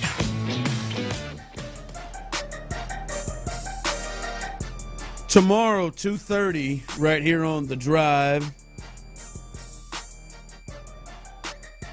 Texans head coach DeMeco Ryans. We'll hear from him tomorrow. And we'll see the thought process, the mood that he was in yesterday after the game. Obviously, he was not at all in a good mood. We'll see, watch tape as they get ready for a Monday night game against the Dallas Cowboys. So we'll have that tomorrow. Programming note right here on The Drive on Sports Radio 610, 2:30. DeMeco Ryans will carry that live for you. Coming up here in a bit, we'll get to T. Mills' best bets tonight. Big Monday night football game tonight. So I'm sure that will play a major role in the bets to try to make you a little cash tonight. All right. Now, listen, again, as we were just talking about Bobby, I do think Bobby Slowick does deserve his fair share of criticism and blame, and I think a big place for him, and obviously he's just a part of it. When you look at the defense, DeMeco, the players, all of it. Clint, the second half thing is just almost unexplainable. 40-6 against the Jets. And last night against the Lions, 40-6, they lose second halves the last 2 weeks. They have gone in with leads in both games. Yesterday, 23-7, and then the previous week against the Jets, 7-0, going into halftime, and they just get pummeled and lose 40-6 in the second half. I mean, I think there's got to be some look at adjustments or the lack thereof. I think that's got to be a part of it, and I think that's where Bobby comes into play. I think that's where F comes into play, the players, whatever. But, I mean, it's so bad, Clint, it's hard to just pinpoint it on one thing. I mean, 40-6, and not to mention, obviously, we talked about they haven't scored a touchdown since October 13th in the second half, and they've scored 15 points total in the second half in the last 4 weeks. But I mean, this is almost unexplainable that it is that bad. 40-6 the last 2 weeks. Yeah, no, I mean, look, it's easy to explain. They didn't adjust in 8 games. What the hell do you want to make? What the hell you want them to do at halftime? I mean, that's the reality of it. I mean, they like you look at. I mean, I can point at several, especially if you're just talking the last month, right? The last month, I think they've been outscored 60-15 in the second half. I think that's the last month. Four ball games. And when you look at it, it's not. Sure, you can say it's halftime adjustments because I mean that is a fact, but I think the reality of it is the fact that they refused to adjust at all offensively, and that was a major problem. Teams were able to constantly pressure C.J. Stroud at a damn near 50% clip, and because of that pressure. The obvious, you end up in third and long and second and longs, and as the game goes on, CJ getting hit starts to show in his feet and his eyes. As we said, he missed a second half touchdown to John Mechie against the Jets that would have changed the game. He missed a big time throw. I can't remember if it was in the first or second half to Mechie on a corner route. The game before that here, what was that? The Colts? Yeah. Missed. I think that's when I really started leaning into C.J. Stroud's got to play better. He's wide open, C.J. I mean, he missed 3 or 4 wide open targets. So whether you want to talk about it's the pressure that was causing it, just generally the pressure, the result of the pressure, or you want to talk about the effect that the pressure has on your quarterback, it all takes place and comes to a head in the second half, and. It wasn't just the inability to adjust at halftime. It was the inability to adjust at all. For 8 weeks of the season, 9 weeks really, because what are they, 6-4? So 9 weeks of the season, they literally refused, and that's why I was screaming on the mountaintop, yelling, "The hell are we doing?" They refused to adjust offensively at all. It was still stay aggressive, execute. From DeMeco, Bobby Slowick, and C.J. Stroud all the way down. But it's defense too, obviously. I mean, 40-19. What'd you say? 60-15 too. I mean, it's on both sides of the ball. Yeah, yeah. I mean, the second halves have been ugly, and there's no doubt about it. That is here's my I guess I look forward to the day that second half adjustments are what we got to worry about with these Texans. I mean, I say that in a sense of like, again, they didn't adjust in 8 games, so it's hard for me to get mad at halftime. The adjustment that the Detroit Lions did made it very difficult for Bobby Slowick to do what he needed to do with no Steph Diggs and no Nico Collins. I mean, it's just, I agree. There's no one answer, right? Yeah, when it's bad. Yeah. When you can't protect the quarterback, it's just like when a team knows you can't protect the quarterback, whether you couldn't do it in the first half or you threw your quick game and your screen game and you ran the football consistently like you did it in the first half against Detroit and you avoid all those negative plays. Either way, the team knows, the defense knows. We're going to adjust. We're going to take away the quick stuff. All you do is just keep stacking the box like they were to stop the run. You sure, even if you're playing zone or man, you push the coverage up, you bring your corners up, you bring your linebackers up, you don't give them the quick stuff, you force the quarterback, even when it's a quick game call, to hold the football, and when he holds the football, we're going to get to him. It is hard, it is extremely difficult when you can't protect the quarterback in the mid-range game, it's extremely difficult to string 4 quarters together and them not get the best of you at some point in time. It's just, and it happened yesterday. I said earlier, your best players torpedoed to score points. I'm talking about Laramie Tunsil, Titus Howard, Shaq Mason, and C.J. Stroud. Torpedoed your chance. And I think somebody just said that on that last third down attempt right there before the 58-yard field goal miss, that Dalton Schultz slipped. So you can add that $12 million a year tight end to the mix. Right? I mean, it's just like that. That's when those things are happening. It's just very difficult for me to lean into adjustments. You know what I mean? And I don't say that in any way, shape, or form to minimize anybody that's pissed off about the adjustments. Because the adjustments are not good. But if you go out there and you make the plays that you should make that are there, you beat the best team in football on Sunday Night Football. Right? I mean, it's just like there's just layers to the issues that the Texans have. And until they figure out how to protect the quarterback, it's going to be very, very difficult. Against better defense, it's going to be very, very difficult to play a 4-quarter game. Yeah. All right, coming up behind us, DeMeco Ryans, the coach's show with DeMeco Ryans. He will take over as soon as we get done here next segment. And then there will be a little Texans All Access with DeMeco Ryans. And then you'll get ready for Monday Night Football. Dolphins and Rams will be right here on Sports Radio 610. All right, Tyler, let's hear. What are your best bets tonight? Yes, sir. Been performing quite well on the NFL bets. Oh, have you? Yeah, been performing quite well. You can follow these bets. I got 6 best bets for you. And if you miss any of these, if I say them too fast or something, you can find them always posted on my Twitter at @TMillRealDeal. First best bet tonight. I got the Rams winning this one, and I got them covering this spread. I got the Rams -2.5. Secondly, I got a Dolphins team over in the first half, over 10.5 points for the Dolphins in the first half tonight. I'm also on the Rams over for the entirety of this game. Rams over 26.5 tonight against the Dolphins. And then 3 player props for you real quick. Devon Achane. I'm sorry, he has now decided it's Achane. Achane over 43.5 receiving yards. I got Tyreek over 5.5 receptions.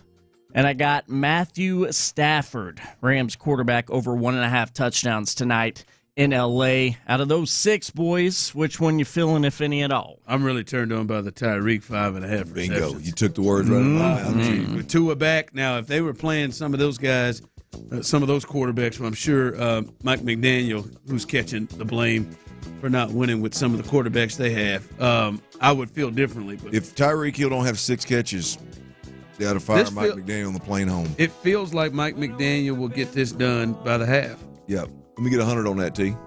I'm out of room. Out of room with the sights down. He's You're not. Are you serious? Yeah. I mean, there's a lot of college basketball tonight, too. I got some action on. I really tried to defend you. Big day tomorrow, Kansas, Michigan State championship. All right. I really didn't think you had anything today. I mean, it's Monday night, man. One football game tonight. I can't get one bet in. I didn't. I'll be honest with you. I didn't think that was the case. Apologies. All right.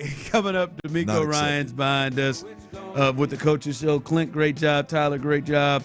Appreciate everybody else on this Reaction Monday. Great interaction on the 5-Hour Energy Fan text line and YouTube and Twitch as always. Champs like you just wrong in wrestling and in football. Coming up behind us, got DeMeco. He'll be with us tomorrow at 2:30. I'm Ron Hughley. As always, Houston, we love you, baby. When the day that lies ahead of me. It's like what Ron Jeremy said. I mean, almost not even. I mean, not Ron Jeremy, not the porn star with the big Johnson. I meant Ron Burgundy. Sorry. I was like, what? Sorry. Hey, it's a little nasty time at 2:10. I meant Ron Burgundy, who says, "I'm not even mad, man. It's like it's impressive." And the world's all right with me. I mean, that really got out of hand fast. The Texans couldn't take down the NFC's best in a loss to the Lions. CJ fakes the give, airs it out downfield, and intercepted. Threw it late, got picked off. Unbelievable. Davis again with the pick. Make better throws when guys are wide open and don't turn the ball over on first play of the second half. So, I mean, if you take those plays away and I throw Tank a good ball on that one play, the game is flipped over. Insider access, exclusive content. Sports Radio 610. The Texans play here. Why wait, y'all? Go ahead, man. Buy that dream home that you and your significant other done fell in love with. Do it right now. Do it with Orchard's Move First, Sell Later program. With that program, you do not have to wait to sell your current home before you buy that new dream home that you found, man. They unlock your home's equity so you can buy and move into your new home before selling your current home. Here's how it works. Orchard, they guarantee your home sale and they give you cash up front so you can buy your dream home. Now, as a non-contingent buyer, you can make the winning bid on a home with multiple offers. In other words, you can get in the game, baby. You can compete and you can win when you lock arms with Orchard. Go ahead and buy that dream home without waiting for your current home to sell. Do it all right now. Once you're all moved in, Orchard, they'll list and sell your old home. No showings, no double moves, no double mortgages. The Orchard experts, they handle all the price-boosting upgrades at no out-of-pocket cost, so you get top dollar for your home. Orchard gives you a competitive edge to win the home you love, and buy before you sell, baby. That's what Orchard does for you. How much cash could Orchard unlock for you? Well, lucky for you, you're listening. Right now, you can find out by getting your free home valuation at Orchard.com. Again, that's Orchard.com, and y'all can thank me later. Your Odyssey Sports Minute is brought to you by Zadig Jewelers. This is Zach Gelb with Odyssey Sports Minute, sponsored by Wendy's Any Size Soft Drink for $1. Following the Jets' victory against the Texans, I heard many Jets fans lay out a path to make the playoffs. Really, at 3-6 and being the biggest joke in the NFL, we had Jets fans assuming they had gimme games on their schedule? Yesterday, the Jets lost to the Cardinals by a score of 31-6, and Gang Green is now 3-7 on the season, and showed you once again why the 2024 Jets are one of the most overrated teams in NFL history. I'm Zach Gelb. A cancer diagnosis can be overwhelming. Anderson Cancer Center First, you'll have the nation's leader in cancer care with you every step of the way. Our world-renowned subspecialists collaborate across teams and disciplines to develop personalized treatment plans for every patient and their cancer. This unmatched expertise, delivered with the utmost compassion, brings hope and healing even in the most complex cases. Choose MD Anderson First at mdanderson.org. The Fed just lowered interest rates, and that is great news for those in the market for an automobile. Lower rates means lower payments for you. My friends at D&M Auto Leasing have been laser focused on offering smart, low-cost leasing solutions for decades. That has never changed. The Easy Lease at D&M is the most consumer-friendly lease on the market, all backed by the industry leader. Make no down payment, have no payment for 60 days, and build a relationship that lasts a lifetime. 713-290-1000 or visit online at dmautoleasing.com. We make leasing easy at D&M. Hey, it's Sean Pendergast, my friends at the Men's T Clinic. You guys know my story. I've been going to the Men's T Clinic for over 3.5 years now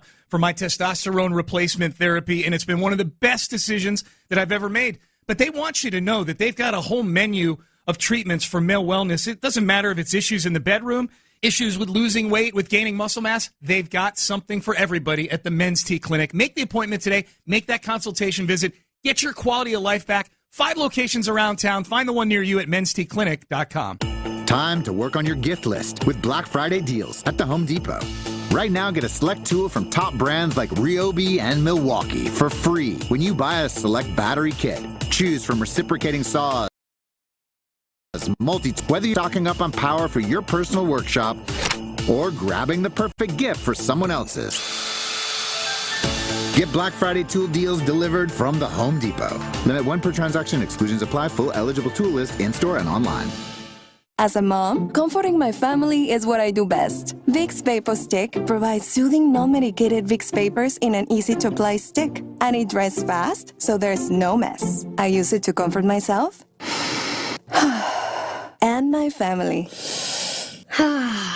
Thanks, Mom. Vicks VapoStick, soothing comfort for the whole family. And when you need more comfort for yourself, try Vicks Vapo Shower Max for steamy Vicks vapors. Use as directed. VapoStick for use ages 4 and up. Vapo Shower Max use for adults only. Presenting Again Fling's love story.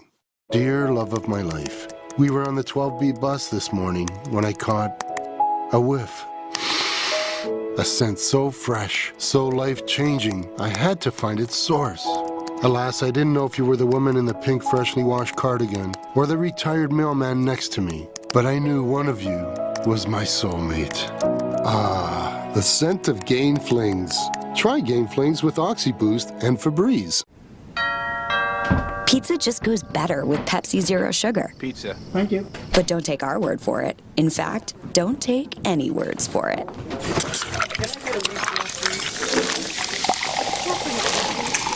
Crispy and cheesy, paired with delicious and refreshing. My mouth is watering already. Ooh, too hot. Every bite is better with Pepsi. Hey, sports fans, if you're not calling John Anthony, you're simply missing out. To prove it, I release your Monday Night Report absolutely free on a recorded message line, 1-800-244-5506. Miami at Los Angeles tonight is going to be a monster game, and I've got the side and total. Miami, LA, confirmed analysis, college and pro hoops, plus special prop action. That's 5 big plays. John Anthony has you covered. I love to sweep the board. Call now. Hear them for free on recorded message. 1-800-244-5506. 5506. Information wins. John Anthony Sports, #1 against the spread. Call 1-800-244-5506. You want the information? I've got it. Miami, LA, hoops. Special prop action. I love to go 5-0 the season free. 1-800-244-5506. That's 1-800-244-5506. Or go to johnanthonysports.com. Sponsored by JFSR Group.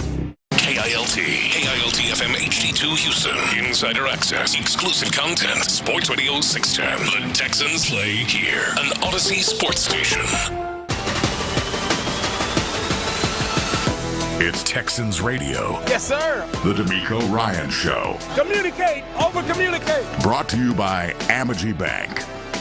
Hello, Texans. Welcome to the DeMeco Ryans program, a modified version of the show tonight. I'm going to be really upfront with you, as Johnny and I usually catch up with the head coach on Mondays, but in football land, not a Monday, it's really a no day, because yesterday was game day, and they're going to start game week on Tuesday. That means Tuesday is a Monday. I know Johnny loves this when I do it. Tuesday is a Monday for the team, so they'll handle their regular Monday stuff tomorrow. Today's sort of a decompression day. Coaches at work, players getting rehab. But tomorrow it's back to a work week, getting ready for Week 11 in the NFL, Monday Night Football at Dallas. So they want to start the clock and make it a regular game week routine situation. But that doesn't mean we don't have plenty of DeMeco Ryans for you. In fact, we have DeMeco at the podium. We have DeMeco with Johnny after the game. We have DeMeco Ryans talking to Tony Dungy. Now, you might have seen clips of this on Sunday Night Football, but we have the extended version,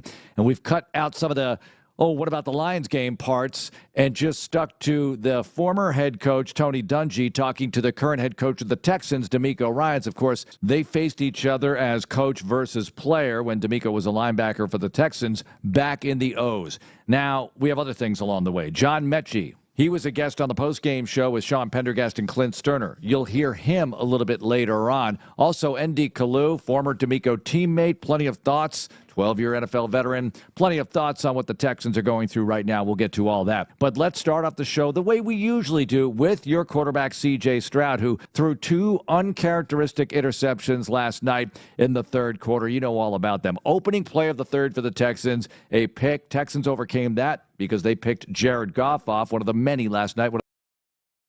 The 5 interceptions had. Second of the night for Kamari Lassiter, who actually had to leave the game with an injury, and that's really too bad. And then Stroud threw another one later on in the third quarter when he had Tank Dell open in the end zone, threw it a bit late. It was picked off by Carlton Davis, so 2 on the night for him. But let's get to C.J. Stroud here talking about that first interception to open up the third quarter.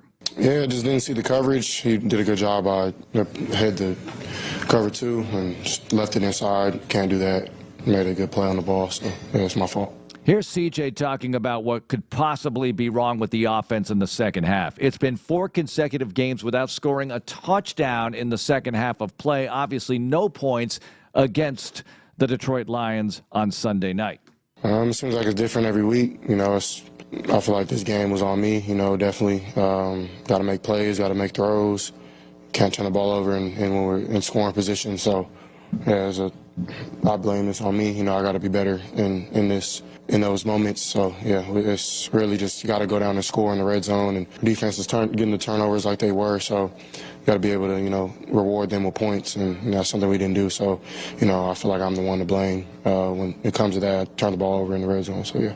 All right, that was not ideal, but editorial comment here. He cannot just blame himself, but he's the quarterback. He's going to stand up there and take the heat. In the first half, it was enjoyable. You saw Joe Mixon with a touchdown run 8 yards out. You saw C.J. late in the first half finding John Mechie, and when they execute like that, it's really enjoyable. They play with that joy. The second half, not so much. It's all about what happens in between the lines. That's what fuels energy. So we're not executing. I mean, no one's going to be smiling ear to ear. So the more you execute, the more it's fun. And, you know, it's something I think the more we execute, we can get, you know, have more fun.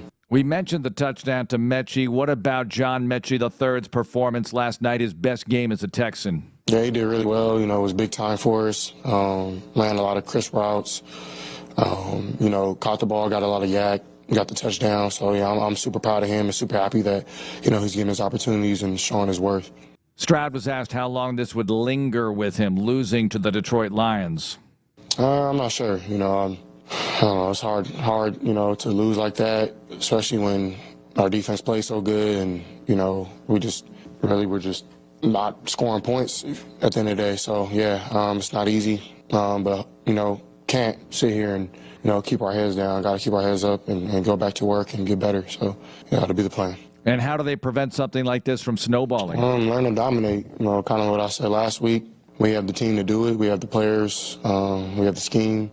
Now it's just up to the players to do it and put it on the field. So, there's a lot of things were better today. And, for me, I got to look myself in the mirror and that's not winning football. So, it is what it is. Got to learn from it.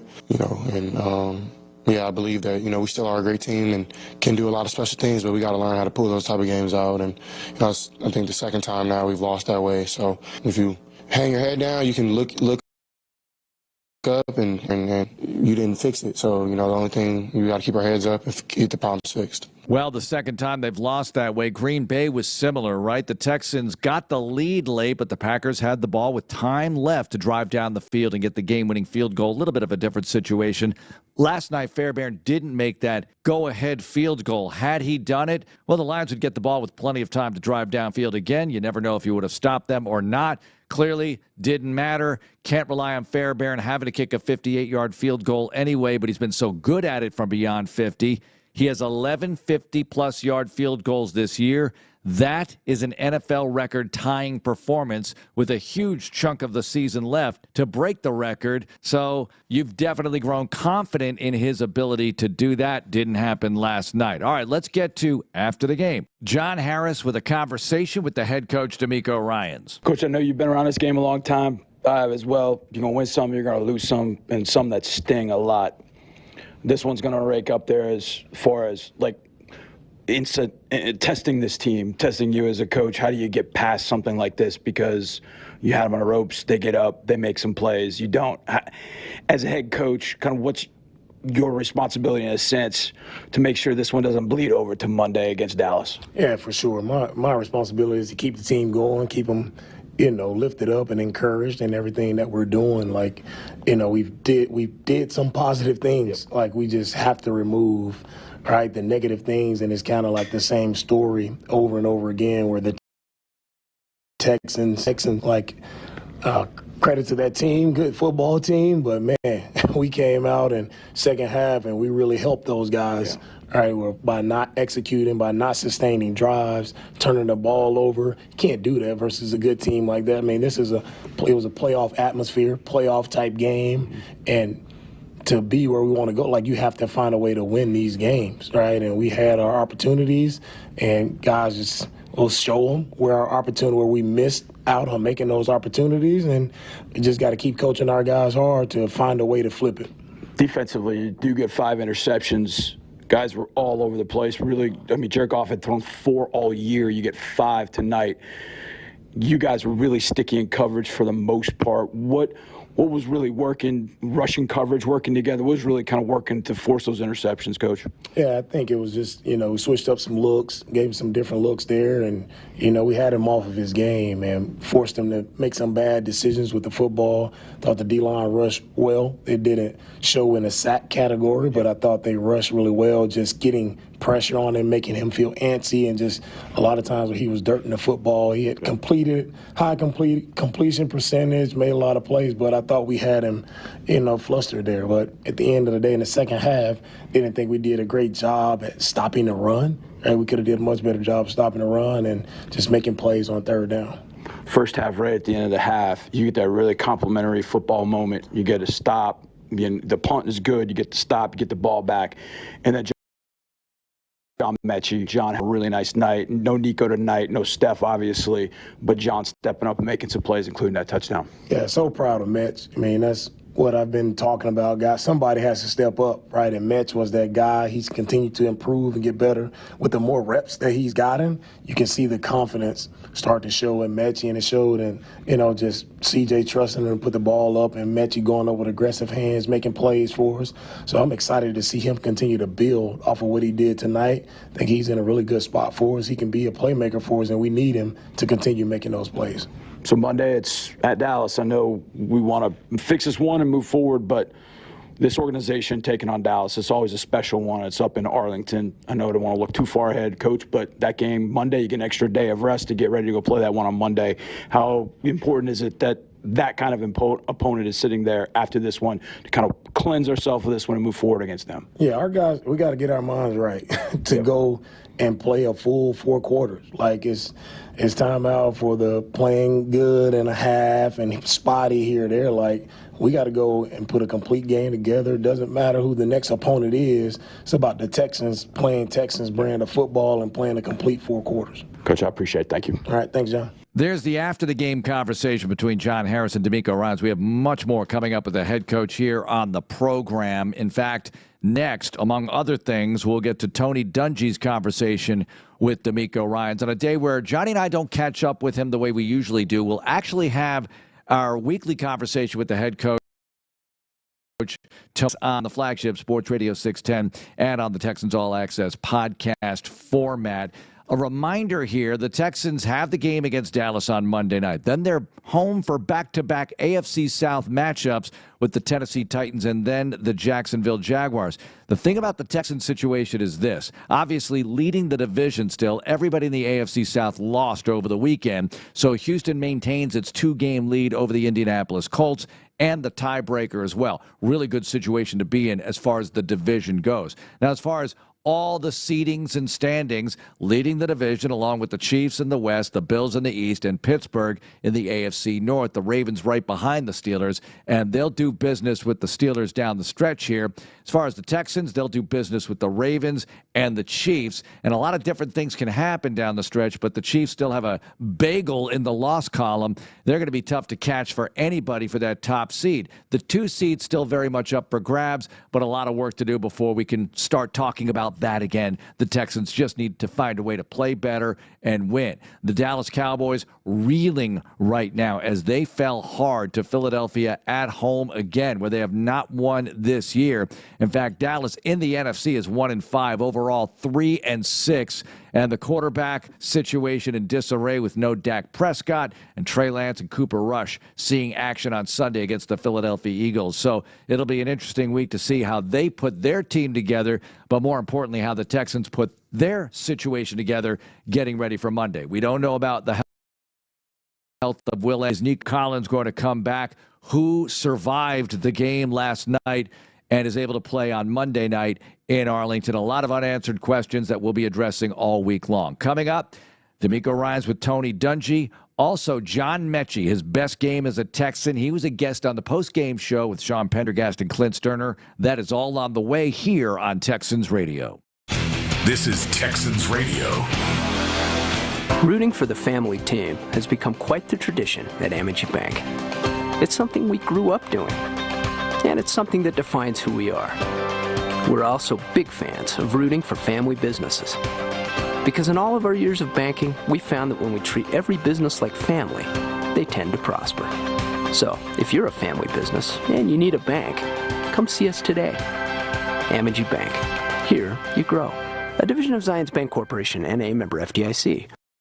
Whether running a marathon or walking your dog, every movement matters. But when you're in pain, simple activities can feel unbearable.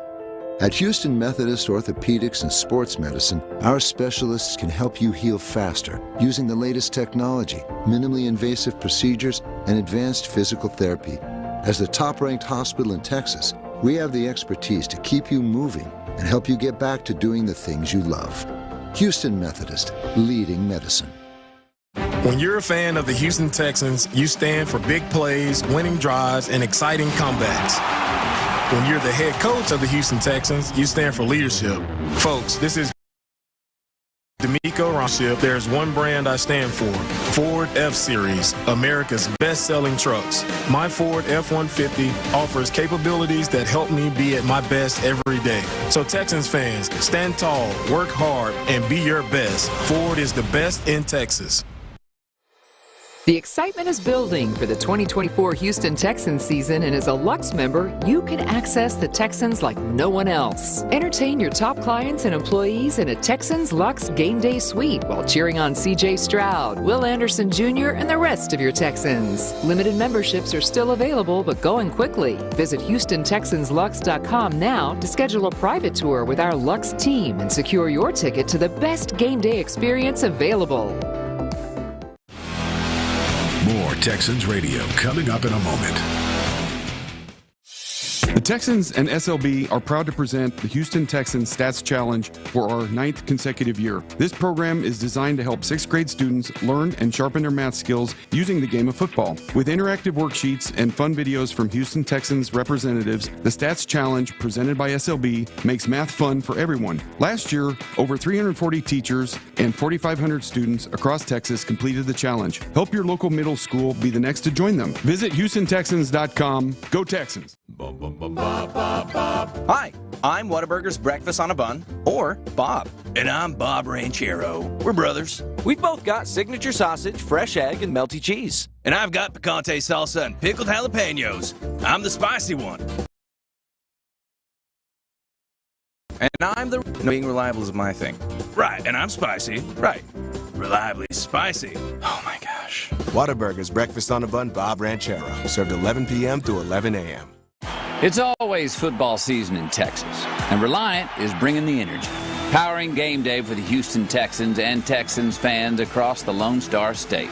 Reliant is the only energy provider trusted by the Houston Texans to power every electric moment for the fans in the stands or on the couch this season and beyond. Reliant, proud to be the official energy provider of your Houston Texans. Reliant, PUCT number 10007. It's safe to say C.J. Stroud took the Texans' 26-23 loss to the Lions pretty hard. It's hard, to lose like that, especially when our defense plays so good and, we just not scoring points at the end of the day. So, it's not easy, but, can't sit here and, keep our heads down. Got to keep our heads up and go back to work and get better. Insider access, exclusive content, Sports Radio 610. The Texans play here. Back to Texans Radio, the DeMeco Ryans Show.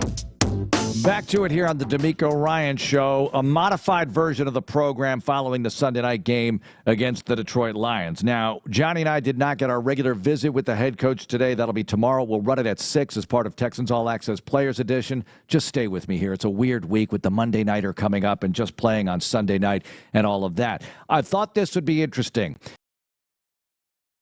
Tony's head coach, forgive him for that, visiting with DeMeco Ryans. The two get along very well. And, of course, DeMeco, as a player, faced Tony Dungy's Colts. Yes, we all know it. And he was part of the very first Texans win over Indianapolis. And Dungy is one of those people that, hey, while he was coaching, didn't like him because he coached the Colts. And that was the arch rival, the bitter nemesis of the Houston Texans. It's kind of like Peyton Manning. Now that they're both in retirement, hey, good guys. And, of course, a great mutual understanding of what it is to be a head coach between Dungy and DeMeco Ryans. So some questions related to DeMeco in this interview. I cut out all the stuff related to the Lions game. This is about the head coach, his players, and this is good perspective because even though last night was so painful to see the Texans lose that game and lose back-to-back for the first time since weeks 1 and 2 of the DeMeco Ryans era, it's a good time to sort of get some perspective on where we are and what can be with this era because there's a whole lot of football left in the 2024 regular season.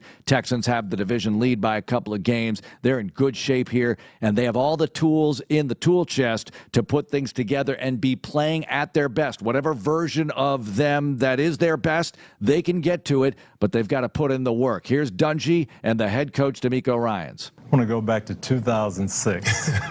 Test your memory a little bit. You're defensive rookie of the year, great year, and you played a couple of games against the Indianapolis Colts, right? Yeah, I played a couple of games. I don't think those games went too well for me. One of them did. One of them. We were down here trying to wrap up a playoff spot, fighting for the knocked us off, and you had a big game the way I remember.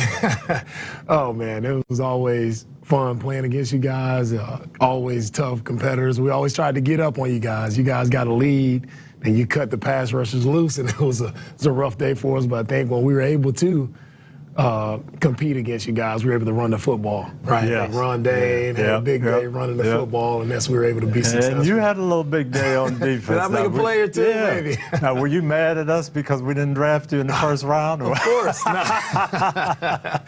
Oh, man, but I know you guys had a lot of good players, but it was always fun. You know, the chess match and competing against you guys has just always had an admiration for the way you guys went about competing and playing the game. Well, you played here, had a great career, and then you come back as the head coach. What was that like, and what did you try to bring to this organization as a coach? Yeah, first, it's just such a blessing, right, to be able to not only be a head coach, but be the head coach of a place where I actually suited up and played. And for me, just coming back here, it meant so much more to me. It was personal, right? It was I wanted to put this organization on the map for some good. There was a lot of negative coming out about the organization, so it was just for me, like, how do we bring positive energy back into the building? How do we bring a winning culture to the building? And my way of doing it is just being positive, uplifting, encouraging not only the players, but it's also the support staff, making sure everybody feels excited to come to work. Everybody feels energetic when it rubs off the players.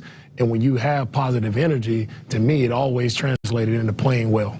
Well, it's crazy you say that because I was out at practice on the sideline, and I kept hearing three words over and over and over again: energy, focus, and positivity. Yes.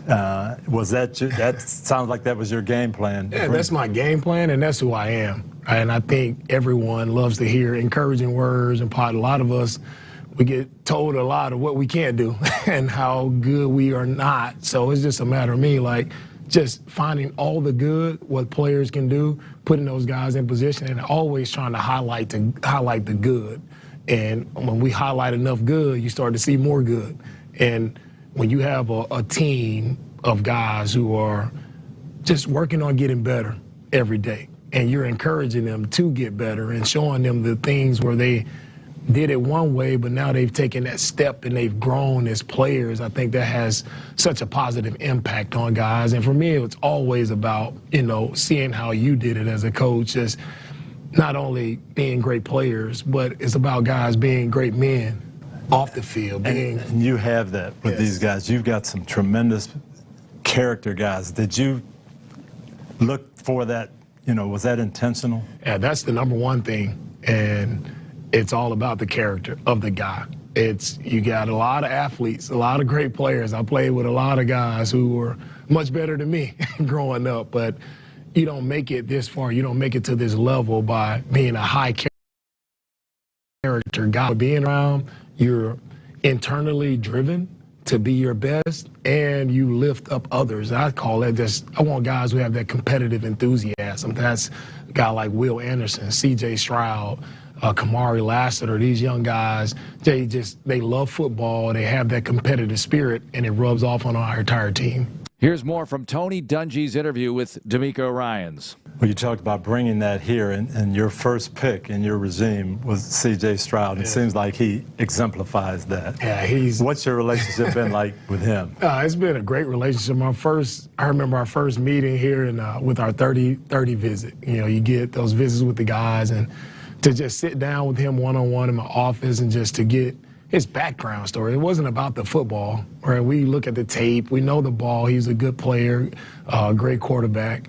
But to sit down and talk to him one-on-one and hear about his family, right, about his mother, his father, how he was raised, adversity he went through growing up, that's what took it over the hill for me. It was like, oh, no doubt I want this guy because he has some substance to him, right? Everything hasn't been easy in his life. And I know as we were building our program, like, we're going to hit some rocky bumps along the way, and to have a leader who has already faced some adversity as a young person in his life, this football adversity, he will be able to weather that, and he'll be able to lead others, just how his teammates and everybody around him talked about him and how he showed that leadership and caring for others. That was huge for me. It showed the character character of seeing a player. It was about the character, and having him here his second year now, he's shown so much growth as a player and as a leader off the field. Like this locker room, they rallied behind him, they listened to him, and he's done a great job for us. How long did it take you during that interview to say, this is our guy? It doesn't take long. It doesn't take long. Did you know before you were finished with him that that's the guy you wanted? Yeah, I mean, I knew instantly. I mean, for me, watching the tape before I met him, the thing that jumped out was seeing his growth from game one through the playoff game versus Georgia, having his best games. And that's what I want to build our culture on. I want to build on the growth mindset, guys who want to get better every day. And I saw him do that in college, and then meeting him in person, saying he's a man of faith. Right? And that stood out with me as well, knowing I knew he was grounded, right? Didn't know what we would face, in our challenges as a first-time head coach, a rookie quarterback, but I knew we were both grounded in that faith, and we could overcome anything by having that common ground. Well, last year you come in and you're wanting to see this team develop into a good team. You make it to the playoffs. Now this year, everybody knows you're a good team. They've got high expectations. How has this year been different for you, or has it been different? Yeah, it hasn't been different for me from that standpoint because, as you know, we put high expectations on ourselves as players, as coaches. Out of our guys, and that's how we push, that's how we work every day. So, our first year we had a little success, and I think everybody on the outside saw that success and is instantly like, oh, this is a contender. But I reminded our guys really quickly, the outside noise doesn't matter. It's about what are the expectations you have for yourself, what are the expectations you have for our team, and do your habits match up with those expectations? Are you working daily to match those expectations? It's not going to happen overnight, but it's a steady build. It's a steady process of you getting better, our team getting better, to be where we all want to be at the end of the season. So the outside noise, don't let it seep in. Don't even listen. Don't listen. It doesn't matter. All that matters is when that ball is kicked off, are you the best team on game day? What's your key in doing this when you've got a guy who's injured? Yeah, for us, it's always about the team, and that's always what I preach is team first, and we're missing some of our top guys, and it's difficult anytime you're missing some of your best players, but it's about the next man stepping up, having those.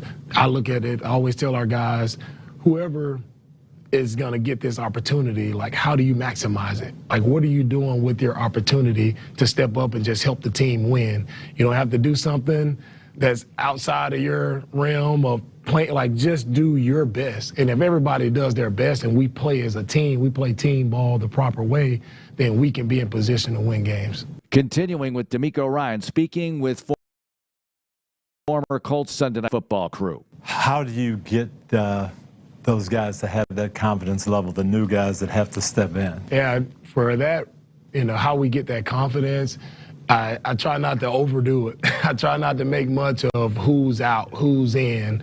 I don't talk much or any about it to our team, and I just always just coach everybody the same. So if it's a backup that's in, I'm giving them everything I have as a coach to make sure they understand the game plan, understand what they have to do to help us win the game. Just go out and do your part, and I'm going to coach you as best I can and giving you all my energy I can to make sure you're in the right spot. And we've had a lot of backups who stepped in and made some plays for us. And Neville Hewitt stepped in versus Green Bay, makes an interception for us. Many guys, Hutchinson steps up, making big catches on third down. So we're looking to see, I always say, who will it be? Who will it be? We don't know who it'll be, but somebody's going to step up to help our team win. Well, DeMeco, you may not remember this, but I certainly remember it. 2006, you're the Defensive Rookie of the Year for the Texans. And you played some outstanding ball against my Colts. Oh, your Colts are always a tough competitor. You guys were a tough team, but I think we were able to get you maybe one time. Yes, you did. But, man, always loved competing against you guys, with Payton and Reggie, all the guys. It was always a tough match. And I always loved the chess match of playing against you guys, but you guys executed really well coached, and having guys who played fast, who flew around and made a lot of plays. Well, as a player, you brought energy, you brought passion, you brought competitiveness. Seems like that's what you try to do as a head coach. Yeah, that's who I am. Right? And that's what I'm about, is just positive energy, right? About competing, right? About uplifting others around me, not only the players, but everybody in the building. When people come to work here, I want everybody to feel the energy. I want everybody just bouncing off the wall, just excited to not only to be here working with the Houston Texans. There's some of the conversation that DeMeco Ryans had with Tony Dungy, former head coach of the Indianapolis Colts and part of that Sunday Night Football crew. It is the DeMeco Ryans Show, a modified version, as we'll have the entire conversation with the head coach tomorrow night at 6. But we've got more from the coach because we have Podium DeMeco, we have John Mechie on the post-game show, and we have thoughts from Andy Kalu, former DeMeco teammate, and also, of course, part of our Texans radio crew. We're presented by Amity Bank, the official business bank of the Houston Texans. It's Texans Radio. This is Texans Radio. Are you an oblivious person hogging the sidewalk like a large dying snail? Do people stuck behind you ask, how do you sleep at night?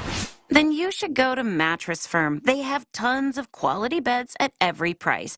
So anyone, even people like you, can sleep. Get matched at Mattress Firm. Sleep at night. Restrictions apply.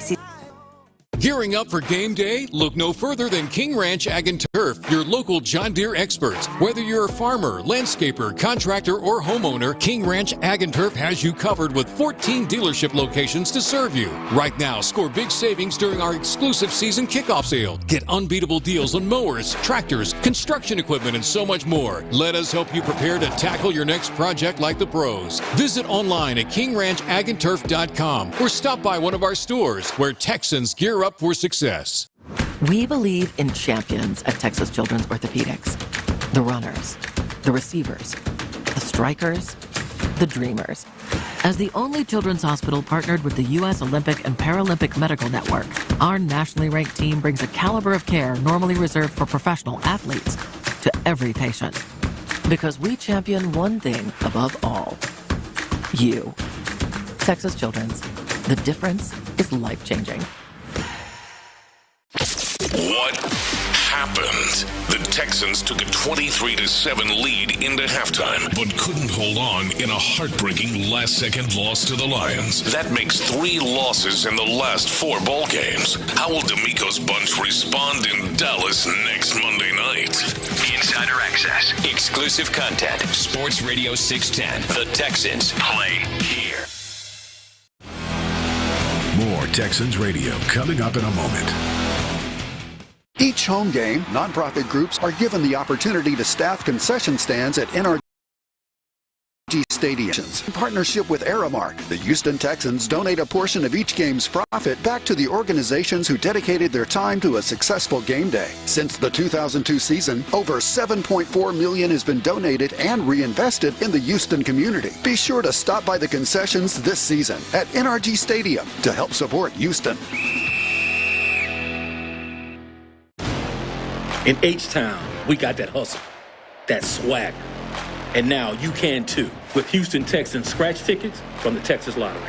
Play for a shot at $100K and enter to win wild Texans prizes like away game trips with the team, luxury VIP suite experiences, and a chance to win up to $1 million on field. Because with Houston Texans scratch tickets, winners really are H-Town made. Must be 18 or older. Play responsibly. Check this out, the new iPhone 16 built for Apple Intelligence. At Verizon, you can get it when you trade in any phone from one of their top brands. Any? Any. Even if it's 4 years old? Yeah. Even if it's 4 years old and I drop it on the sidewalk?